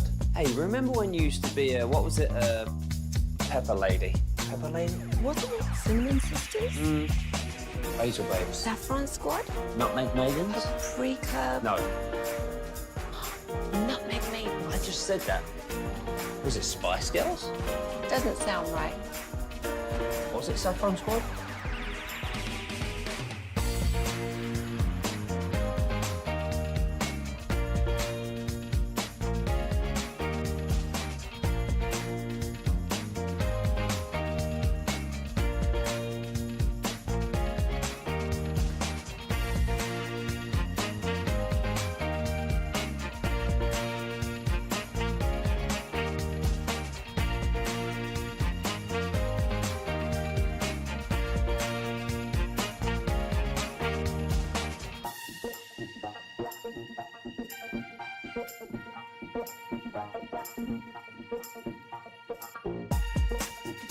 One Dallas-Fort Worth, an Odyssey sports station. From our Highly Mazda of Arlington and Hearst studios, you're rolling with the G-Bag Nation on 105.3 The Fan. Hour 4, G-Bag Nation on 105.3 The Fan. We're 20 minutes away from the expressway. We're going to go commercial free to the top at that point. LA Live's coming up at 5:40. Here's the Chief with an edition of the finest. All right, off air, Dawson just called the Kevontae Turpin quote of the year, so it's at least a nominee. Yeah. And I believe we should get to that in the expressway there, Dawson, because my gosh, that's pretty strong. Now, we do need to address the fake Ballsack 247 sports rumor that's circulating right now. The Quinn Ewers? The Quinn Ewers. They have a graphic. This is 247 Sports breaking news. They must have somebody, social media guy, who is a little prankster, because he just put out a photo of Quinn Ewers and put in the graphic, breaking news, Texas quarterback Quinn Ewers will sit out the rest of the season to prepare for the NFL draft. Now, that, of course, is not true. It has been debunked in many different places over the course of the last maybe hour or so. But that's a credible source, 247 Sports, dipping their toes in ball-sacking waters. Wow. It's disheartening. It really is. Not even April Fool's Day. And this is what Steve Sarkisian has. This is what he's welcomed into his facility. So this is on you, Sark. But 247 Sports also, come on now. We expect better out of you. Yeah, that's pretty pathetic. You're supposed to be legit. Come on. Don't do that. You think I'm getting ball sacked on this Jaden Hardy extension? The thing is, dude, these Twitter checks are going out, and they are massive if you get the engagement. Are they? Yeah, no question. Yeah, no question. This is a win. This is a win for 247 Sports, at least to some extent, at least in the short term. You know, you get some viral dollars perhaps out of this. It's throwing dollars. money in the kitty with everybody paying for the check mark and all the advertising coming in, and now it's starting to get distributed. And for the top creators, the top engagements, you can get a nice little bag. Okay, so takeaways from a football Sunday: Packers beating the Texans. The Texans, I think, have real issues, man. You text in, you text out. I think I'm overall text out. I certainly don't agree that they are like I would pick them in a game in a playoff scenario versus the Chiefs, like I believe Bobby and Jared alleged they both would do this morning. But they have big-time issues, and part of it is Stephon Diggs. We talked about the rivalry between him and Jair Alexander. We did, and that showed up before the game even started. Before the game even starts, tempers begin to flare at Lambeau with new Texans receiver Stephon Diggs and Jair Alexander. And the quotes from Stephon Diggs here are pretty amazing. After the game, he was asked about it, and asked about the pregame altercation, and his quote was, "I don't give an F if I'm by myself or with a million. I'm never the bigger person. I ain't letting S go. They picked it up or whatever, but I ain't with the football tough guy S." So that is the quote from Stephon Diggs after the game, having no care in the world or remorse, putting his name on, "I'm never the bigger person. I ain't letting S go." So at least he's open and honest about it. But D'Amico Ryans is like, hey, we can't be chirping like that. Things like that can't happen. All those different deals. But I do wonder if there's any any buyer's remorse there on Stephon Diggs with D'Amico Ryans, and because he's not making a difference for them. I mean, yesterday Jair Alexander shuts him down for no catches and no yards when he guarded him. You know, it's just like one of those things. Whatever your baggage is, you know, you're taking it with you. It's not your employer. It's not your spouse. It's not your whatevers. It's you. You know, you're bringing all that energy and creating the relationship dynamic. So if you think it's going to all be good across the way, you know, if it's your pattern of behavior, it's just going to pick up and be somewhere else. Mm-hmm. You know, I bet. You know, our guy in Buffalo is, you know, pretty excited to be seeing this today. You know, probably laughing pretty good. Oh, yeah, especially after Amari Cooper first game. Boom, here I am. I don't even know the play, but let me just catch a touchdown for you. That was an awesome moment yesterday where Amari Cooper's looking over at the rookie Keon Coleman right before the snap with his hands up like, what am I supposed to do here? And I'm guessing Keon Coleman just tells him, like, just go catch the touchdown, dude, because that's the play call. Vertical route. Yeah, just run the go. Get vertical and catch the ball, please, because you dropped your first one when Josh threw it to you earlier today. But it was definitely a nice start overall there for Amari Cooper and company with the Bills, especially for guys like me and Broadus who had the Bills on the Survivor. It was good. Now, never a doubt. I'm not here for the Texans offense, and Bobby Slowick, the shine has worn off. Oh, he's hurting people. No, not after a game. This is. I mean, we talked about this going into the off season and into this season, where last year he was a perpetual hand the ball off for no gain on first down, do it again on second down, and then throw the ball C.J. Stroud and save us. And that worked a lot last year. It's worked more often than it hasn't this year. They're sitting at 5-2. But you go up against a legit team, and that's not a Green Bay pass rush that's in any way scary. They're having to blitz to create pressure at every turn, and you're getting your quarterback killed. You're handing the ball off. Let me look at some of these numbers here, because it's kind of just crazy the amount of times he just handed the ball off on 1st and 10 and got nothing with it. 10 first and 10s in their final 3 drives. They had 10 first and 10s. Wow. And they ran 9 out of those 10 times. Oh, my goodness. And because they couldn't throw the ball, dude. Right, because they can't protect their quarterback, because their pass protection is awful, because they don't know how to identify which guy's coming, because their coaching is not very good. The Cowboys are the same way. We can talk about bad offensive lines all day, and nobody's got an overly great one. A couple of teams have good lines. For the most part, everybody's having to coach their way around an average at best offensive line. The Cowboys can't do it. The Texans haven't proven to do it. And it's crazy that Cliff Kingsbury and the Commanders are. Yep. It's like, hey, Jaden Daniels, Marcus Mariota, whatever it is, we don't have anybody that's really respected on the offensive line, but we will find ways to protect our quarterback. And so somebody can do it. You know, some guys can do it, some guys can't. Shanahan's never really had great offensive linemen outside of Trent Williams. 4 out of the 5 are usually just okay. He protects his quarterback. How does your coach help you? Slowick has not proven to be able to do that. And yesterday, C.J. Stroud couldn't continue to bail them out. So, and on the flip side, Jordan Love is a roller coaster, dude. But that touchdown he had to Tucker Kraft was for the most part, I thought he played pretty well, but the interceptions are.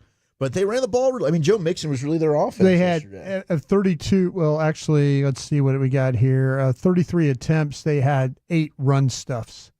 So they got stuffed for no gain on 8 of the 32 runs that they had in that game yesterday. Yeah, completed 10 passes for 86 yards. Yeah. I mean, they had nothing going. Yeah. And honestly, they had nothing Jair going. Alexander decided, Stephon Diggs, you're not beating me. He was guarding Tank Dell in the second half of that game. Well, Nico Collins is hurt, right? And Nico Collins is hurt. Yeah, Nico Collins is hurt. And Tank Dell didn't have a catch the whole game. Skunked, bagel. Faced a lot of neutral box in that game, too. 7 neutral boxes, 7 defenders in the box. And they saw that 68% of the time in that game. And they got 3 run stuffs out of that. So, yeah, this guy ran the ball in neutral box 17 times for 90 yards.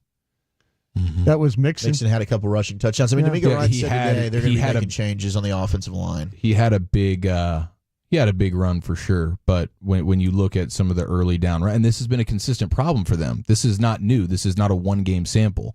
This is plenty of time now where Bobby Slowick is handing the ball off and going nowhere on the first 2 downs of the drive, and then asking C.J. Stroud to do something awesome. And I think C.J. Stroud is awesome, but it doesn't look like Bobby Slowick is really the type of super genius. He's not doing the things that LaFleur's doing. He's not doing the things that Ben Johnson certainly is doing, or his own guy Kyle Shanahan. So it's a tough deal to be in right now for Houston. If you take away the big run from Mixon, it's like 3 yards an attempt. Totally. 3.2 yards an attempt. It's exactly what it is. And that's a lot that's to frustrating. I mean, I could see wanting to continue to run on first down a good amount of time to make the defense think there's at least a 50-50 chance they're going to run. But if you're doing it 9 out of 10, you're just leaving a huge opportunity out there. Yeah, and then that results in now you're 4 of 13 on third down. Yeah, because you're just sitting. So you have to take all 3 chances to make the chunk play. You can't say, well, let's try to get a little bit, and then go for the chunk play. It's got to be, let's go for 15 yards. Let's go for 15 yards. Let's get a bigger one, Mm-hmm. And the math supports that. There's nothing in the math that says establishing the run is going to wear out the defense. And while you're getting 3 yards per attempt, they're suddenly going to get tired. They're kicking your ass, not the other way around. We have, let's see, I thought Jared Goff yesterday. I mean, Jared Goff is in the MVP conversation. Dude's been absolutely fantastic. That was an awesome game.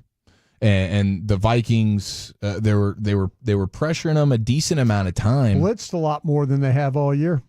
Yeah, that was their deal. Got a defensive score. Yeah, they went after a lot more blitzing in this game than they have in the previous game. We always talk about Jared Goff being a different quarterback when under pressure. And yesterday, when pressured, which was on over 50% of his dropbacks, he's 10 of 11 for $164 and 2 touchdowns. It's like, geez, dude. And this year, it almost seems like he's turned a page as it pertains to the pressure stuff, because that's been his whole career. And now he's averaging a league high almost 12 yards per attempt when pressured this season. Are they giving him hot routes? I mean, what's the deal there? That's that crossing stuff, man. They do a great job of hitting all that inside, that in breaking routes and stuff like that. I'll pull up what they have, but against this, to your question or your point, he was 13 of 15. Did you say it on the blitzes for 163? No, he killed him on the blitz. Yeah. But I think it's just when he's under pressure. Now it's like, okay, now the pressure is there, and you're still being able to be dialed. Yeah, that's the most impressive part. I think a part of the reason why they're so good against the blitz too is because they pick it up a lot of the time. Their offensive line is good. Their protections are strong. That touchdown play to Amon-Ra St. Brown, the design of that, the jet motion guy is picking up the blitzer from that side. And Harrison Smith is on the same side of the guy that's going in motion, and he's confused. He should actually just go ahead and blitz now. But now he's left in no man's land doing nothing, and they pick it up for the most part, and the one guy that gets the pressure there a little bit, not that bad, and Goff, boom, touchdown, money. He was perfect, 158.3 against pressure yesterday. He was 10 of 11 for 164, 2 touchdowns. Yeah, the dude's been. And that was 52% of his wrong this year so far. He's a different guy. You look at scheme, you look at the quality of the guys he's throwing it to, and then maybe experience. Yeah. Oh, yeah. It's a combination of factors. Like you have maybe the best play caller, you have maybe the best offensive line, you have a litany of skill guys. I mean, Michael Lombardi's coming on here talking about Tim Patrick. Yeah. He's like your 5th or 6th option on pretty much every Raymond play. was like their number 2 receiver, and I don't know that you could pull a lot of general fans are not going to know who the hell Khalif Raymond is. No. He's number got 11. 3 receptions, 4 receptions for Gibbs, I think 3 for David Montgomery. The running backs are getting involved in the receiving game too. Yeah, it is. It's a well-oiled machine right there as it pertains to what Detroit's got going on. And that run by Jahmyr Gibbs, my gosh, yes, was that. I mean, there were so many amazing plays throughout the sport yesterday. The Mahomes runs were phenomenal. We had 4 great returns. Yeah, you had great returns. The opening kickoff in Cleveland with the Bengals starting 7-0 in the first 12 seconds of that game. But Jordan Love's throwing ridiculous plays. The Jahmyr Gibbs run, the move he put on whoever the heck that safety was, I mean, it was at one of those jaw-dropping type of move. So yesterday's football was a ton of fun. Brock Bowers now on pace to break Puka Nakua's rookie receptions record. The tight end from Georgia, despite the Raiders being borderline unwatchable, the dude is really, really awesome. And also wanted to mention, we talked about this last week, and for the life of me, I can't understand it. Apparently, Tua is expected to come back this week. Yeah. And they asked him about the Guardian cap. Okay. Yes. And he said, of course. No. He said, no. Follow up, why? It's a personal choice. So he's going, my body, my choice, and he is not wearing the extra protection over his brain when he clearly has a brain that's at high risk. And he says there's risk in any and everything. I'm willing to play the odds. That's it. So That's his perspective on it. I can't even imagine how the NFL would allow that. Like, dude, you have to wear what's the personal decision I don't here? know. The pushback I've gotten on social media, because I shared some of his quotes earlier, was they've got helmets that are supposedly better than anything that Guardian cap's going to do if he smacks his head on the I don't know if that Guardian cap's going to do anything. Well, what's the point of the Guardian I thought he had a cap, then? specialty helmet anyway. Yeah, and it's why, clearly why, not why, working. why are we doing the Guardian cap stuff? If the Guardian caps, it's still just another layer of possible protection. This all goes back to Deion Sanders: look good, feel good, play good. Exactly. I think for the NFL, they're trying to avoid liability. So if we have to retire a guy that's had 5 or 6 concussions, or however many Tua has had, right? Mm-hmm. Now you got to go, right? And how many players are under that, that number? I don't know what the concussion numbers are, but I think they don't want it to be like, no. If you're getting concussions, you got to stop playing football. Yeah, it's a touchy deal, because it's not necessarily even about the number of times that it's happened to it, because there's guys that have had that number of. It's just the devastating nature of his, where he is totally KO'd. I mean, some guys get concussions and you're like, was he concussed? Yeah. He walked himself off, whatever. Turns out, he had a concussion. With Tua's, immediately he's got a concussion, and now we're having bigger questions here about the status of this person's health as his fingers are crossed up and he's stuck in his arms. And when he gets cussed, it's a DeMar Hamlin kind of night. It's a totally different. We're all stopping down and we're putting him on the stretcher and we're hoping to get a thumbs up from him on the way out. So what do you do if he wants to play? You go to him and his agent and saying, "Hey, what can we do here? We don't want to force you out." At the very least, you're wearing a gosh dang Guardian cap, bro. The NBA forced out Chris Bosh for a heart issue. That's a good point. And the NFL, he's going to end up playing, not this Sunday, but the Sunday after. And if you're the Dolphins right now, the players, you're like, holy cow, maybe we can save our season if he's going to play and he plays well, right? Or are they that banged up elsewhere that it's not even doable? Well, I think they're definitely they only have a chance if he's there. That's for sure. We're going to hit the expressway, go commercial free to the top. LA Live's coming up here in about 20 minutes. We'll get you all the top stories of the day, including Cavante Turpin's quote on what he thinks about Troy Aikman talking wide receivers. That's coming up next right here. G-Bag Nation, the Fan. More G-Bag Nation, less commercials. We go commercial free all the way to the top of the hour. Coming up next, right here on the Fan and the Odyssey app. Hey, Tolos, RJ Choppy here. I want to tell you about QC Kinetics and what they've done here in the Metroplex. Let me tell you, it is...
Uber Eats has Lola V products? I gotta remember that. Well, you know, they say in order to remember something, you have to forget something else. Okay, now that is a very cute haircut. That's like a little shag. I've never seen it before. Well, I mean, of course you have. It's the Rachel. Oh, is that your name? No, I mean like your name. No, I'm Jen. My name's Jen. Right, but I just mean like this is your haircut. But that's hair on your head. I'm not saying this is your hair. Okay, freaking me out a little bit.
Do you think it's true that you've got to forget something else to remember that Uber Eats has groceries? No, that's absurd.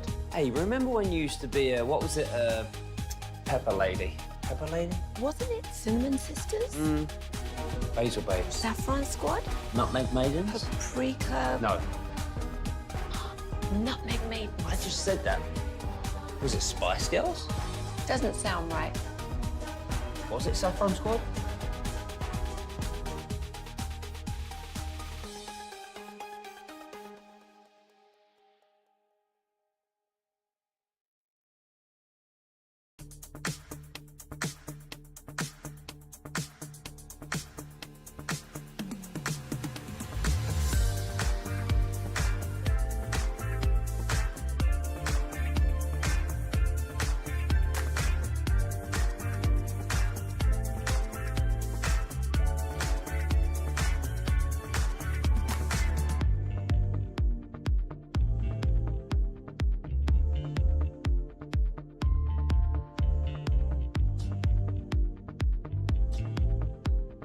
I don't know, but to me, I wouldn't be taking shots at Troy like that. It is Show some weird damn respect. to take shots at legends, you know. But what if these guys think they are legends already? They haven't done a damn thing.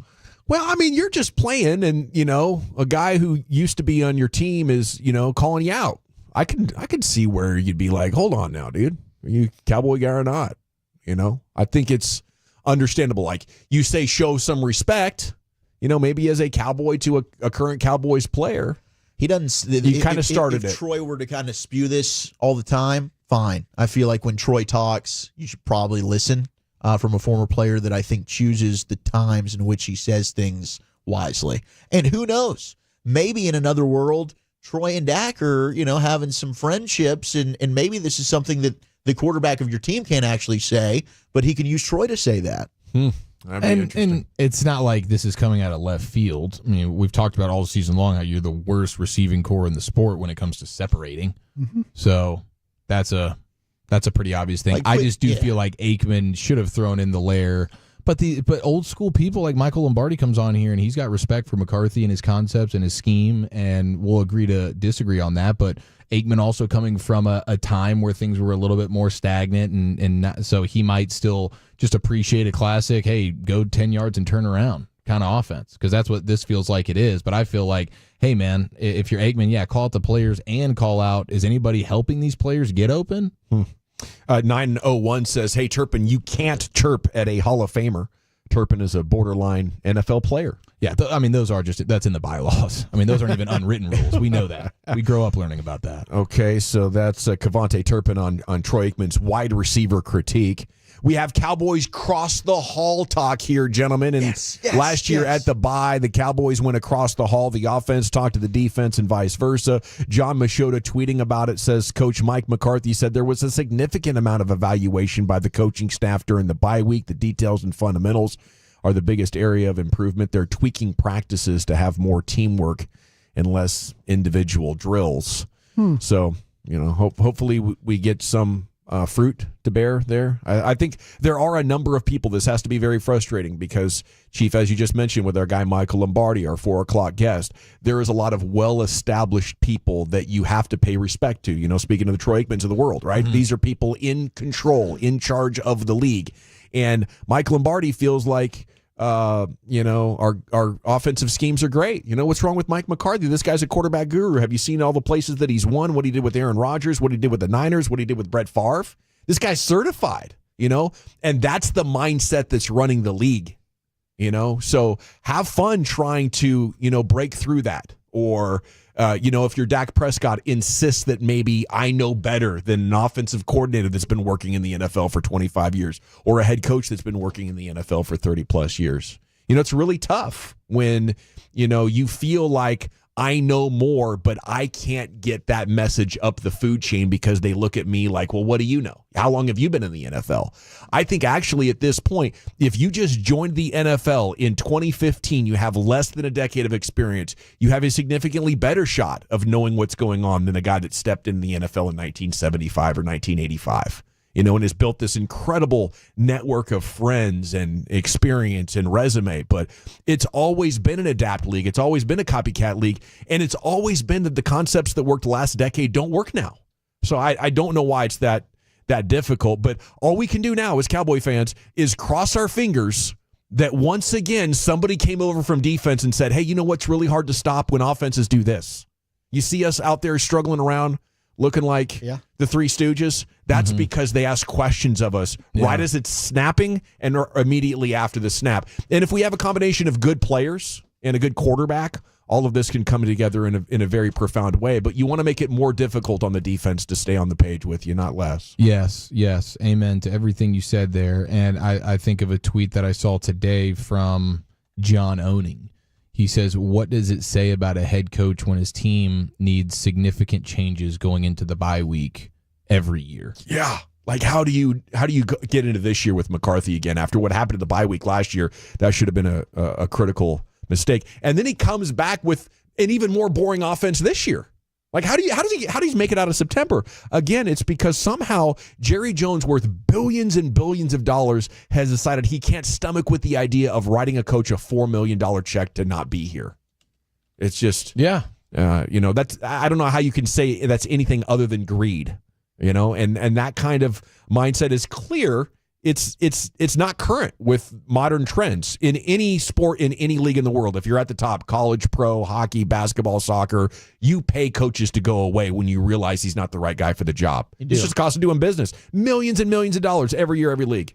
Cowboys have decided, like, the pride, I don't know if it's I can't stand paying somebody for work that's not being done, or I don't want to admit I made a mistake hiring you. It's one of those two things. It's pathetic. Yeah. Yep. Calvin Watkins with a tweet here. Micah Parsons on his health. Good. Rehabbing, doing everything I possibly can to get back on the field. Playing versus San Francisco. It's still in the air. Obviously, there's more than just me. I got to clear it with Britt, the coaches, the head coach. They want to make sure, obviously, there's so many more games left and I come back for the best results. Sometimes it's not always the players in the people, the higher paid grade, that ultimately make the decision. That's from Micah Parsons on where he's at. Does it sound like he's going to play to you, Brian? I don't think so. I think he's going to be with Britt Brown all week. We'll see, but it's got that vibe to it. The way he's talking about it right now, it sounds like that he's going to be with Britt, and every week it'll be the question. Every day, the question will be asked, but he'll be with the rehab group. We'll get to Friday, and then he'll probably be listed as out. Okay. Well, yeah. I think reading between the lines, you can kind of see, maybe Mike is setting us up for that. It seems really, really difficult to beat San Francisco already. 5-point spread. It seems like it's screaming to bet on the Niners, but maybe that's an outdated thought on who these Niners are with their injuries, with what they've lost. Maybe 3-4 is actually their record, and they had about a 2.5-3 year run at the top, but maybe that's worn off now. Okay, Boise State star Ashton Genty out of Frisco asked which NFL teams he'd like to play for. His answer, Chiefs. You know what I'm saying. Be a Super Bowl contender every year. Come on. That's the right answer right there. Bravo, Ashton. He continues. Dallas Cowboys. I'm not saying they're not a good fit. I'm not saying that at all. I'm from Frisco. Played in Frisco. I played in the practice stadium. I would be a hometown hero. Hometown hero, baby. Let's go. If I went there. I know happy that'd make you, Woolchuck. He's Emmett Smith Part 2, right? About the same measurements. Never said that.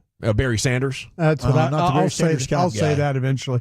I just hope he's as good as Bijan Robinson myself. Mm-hmm. Mike McCarthy, that we already got to that, doesn't agree on Troy Aikman's assessment of their wide receivers. He had some pretty funny ways of mentioning it. You can look it up if you'd like. 49ers on the schedule now, though. They have lost Brandon Ayuk to go on with Christian McCaffrey. That was confirmed, last hour? It's a torn ACL for the 49ers wide receiver. So they're going to be leaning on Ricky Pearsall, rookie. Yeah, I wonder if that'd be a team that maybe now wants to try and go make a move at the deadline for a receiver. I don't know if their finances can pull that off, but would you go get a rental there in Deontay Johnson? If you're the Niners, you got to start considering that kind of stuff. How awesome would this be, though, if that championship window is ending? They got to pay Brock Purdy. They struggled. Now they're in more of a irregular NFL, salary cap type of management. And MRI did reveal Browns quarterback Deshaun Watson's season-ending rupture of his Achilles. The team announcing today, Kevin Stefanski said his team's 21-14 loss to the Bengals on Sunday. It appeared Watson had already suffered a season-ending injury. I think that's a blessing because it gives you a clear jumping-off place. Mm-hmm. Like, okay, we got to start making plans now. We're not going to rehab him. We're going to find our next quarterback because we're going to suck this year and next year with the salary cap that we got to take. Maybe the year after that, we're going to be in a prime position to take our next quarterback, and it's clear it's not Deshaun Watson. Mavs launched the subscription streaming service. And initially, it's going to be powered through the NBA's next-gen platform inside the NBA. You want to get that app. It is going for $125 a season or $14.99 a month. A Mavs-specific app called Mavs TV is going to launch during the season. Mavs TV also is the name of the franchise, is branding its entire inaugural regional broadcast operation, which will replace Bally's. So you're going to get used to Mavs TV, and a $124 a season, not too bad. No. Get all the games. Ensure you've got it all. Install the app on your phone. Mm-hmm. People are doing whatever it takes to get their live sports content. And of course, the big announcement: Brian Damaris going to jump in there with a guy Chuck Cooperstein as Brad Davis made his retirement official. Salute to him. It's a hell of a run. Yeah, going to miss him. Time now to go into the Pimp Cup where Lucius Alexander has some LA Live. Let's get into some Monday, Friday vibes in the LA Live right into the great Rick James. All right, you squares. It's time to smoke. Fire up this phone. It'll make you dance to some of everything. Everybody get high. They say, why go out for hamburger if you have steak at home? Right. Yeah, well, what if your steak has a f***ing attitude problem? How about that? What if it does? Nobody talks about that part. That's right. Nobody talks about if your steak got an attitude problem, bro. Oh, Lucius, you're so lucky. You don't know how I live my life, dog. I'll run it back one more time. They say, why go out for hamburger if you have steak at home? Right. Yeah, well, what if your steak has a f***ing attitude problem? That's all I'm saying. That's all I'm saying. This is LA Live for Monday, October 21st, 2024. It is a Monday, Friday edition of LA Live. Shout out to the now disbanded Dallas group, PPT for that name. Monday, Friday vibes in LA Live is just where I go over some of the things I've seen over the weekend. I went to the fair again, both days, Saturday and Sunday. I'm going to miss you. I tried some different foods this time for Broadus. Yes. I tried the Cajun crab tamales. What'd you think? They were great. They were great. They were great. Okay, so it's this regular tamale masa, the outside with the crab filling, right? Yep. That's it? Okay. Then I had the deep fried lobster tail, which was like 70 tickets. You need to use those tickets. I had a whole lot of tickets. Even though your tickets transfer over, I was like, I'm going to get rid of some. I'm tired of looking at them. Is that a butter dip? Yeah, it's all of that. It's crunchy. It's God, good. it sounds good. That does sound amazing. They take 11 care with it. They did. And I was out there watching the college games. It was amazing. Big screens. Yeah. A lot of Texans and stuff like that. See any of the fights that popped off?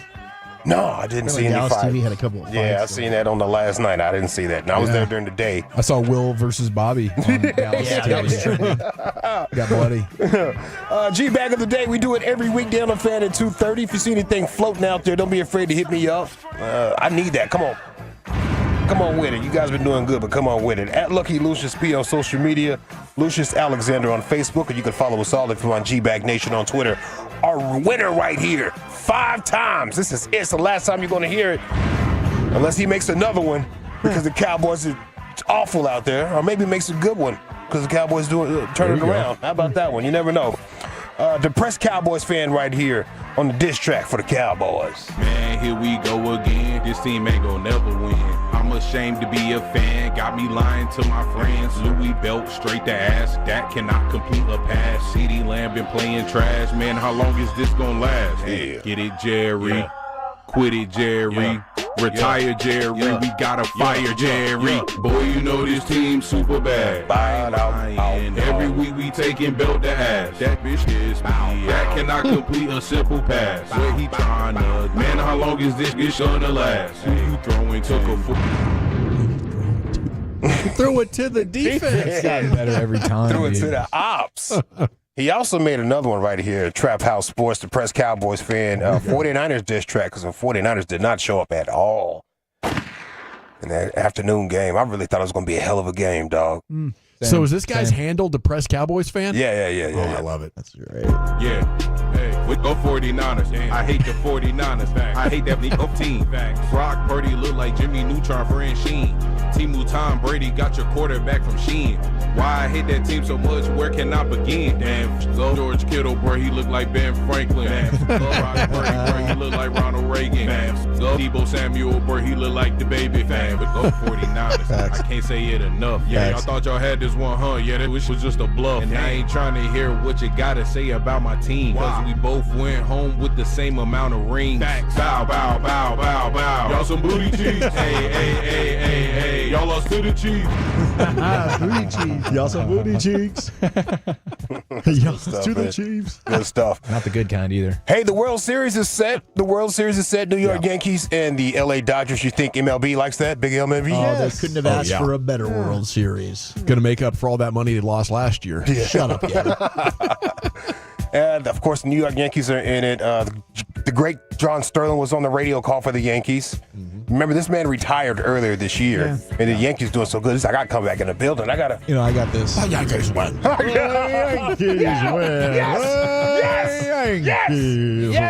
Yes. Do you think he made some legendary calls last night? There are a few people that said yes, he was in his bag, and there's other people that say it's straight trash. Can you see the ball?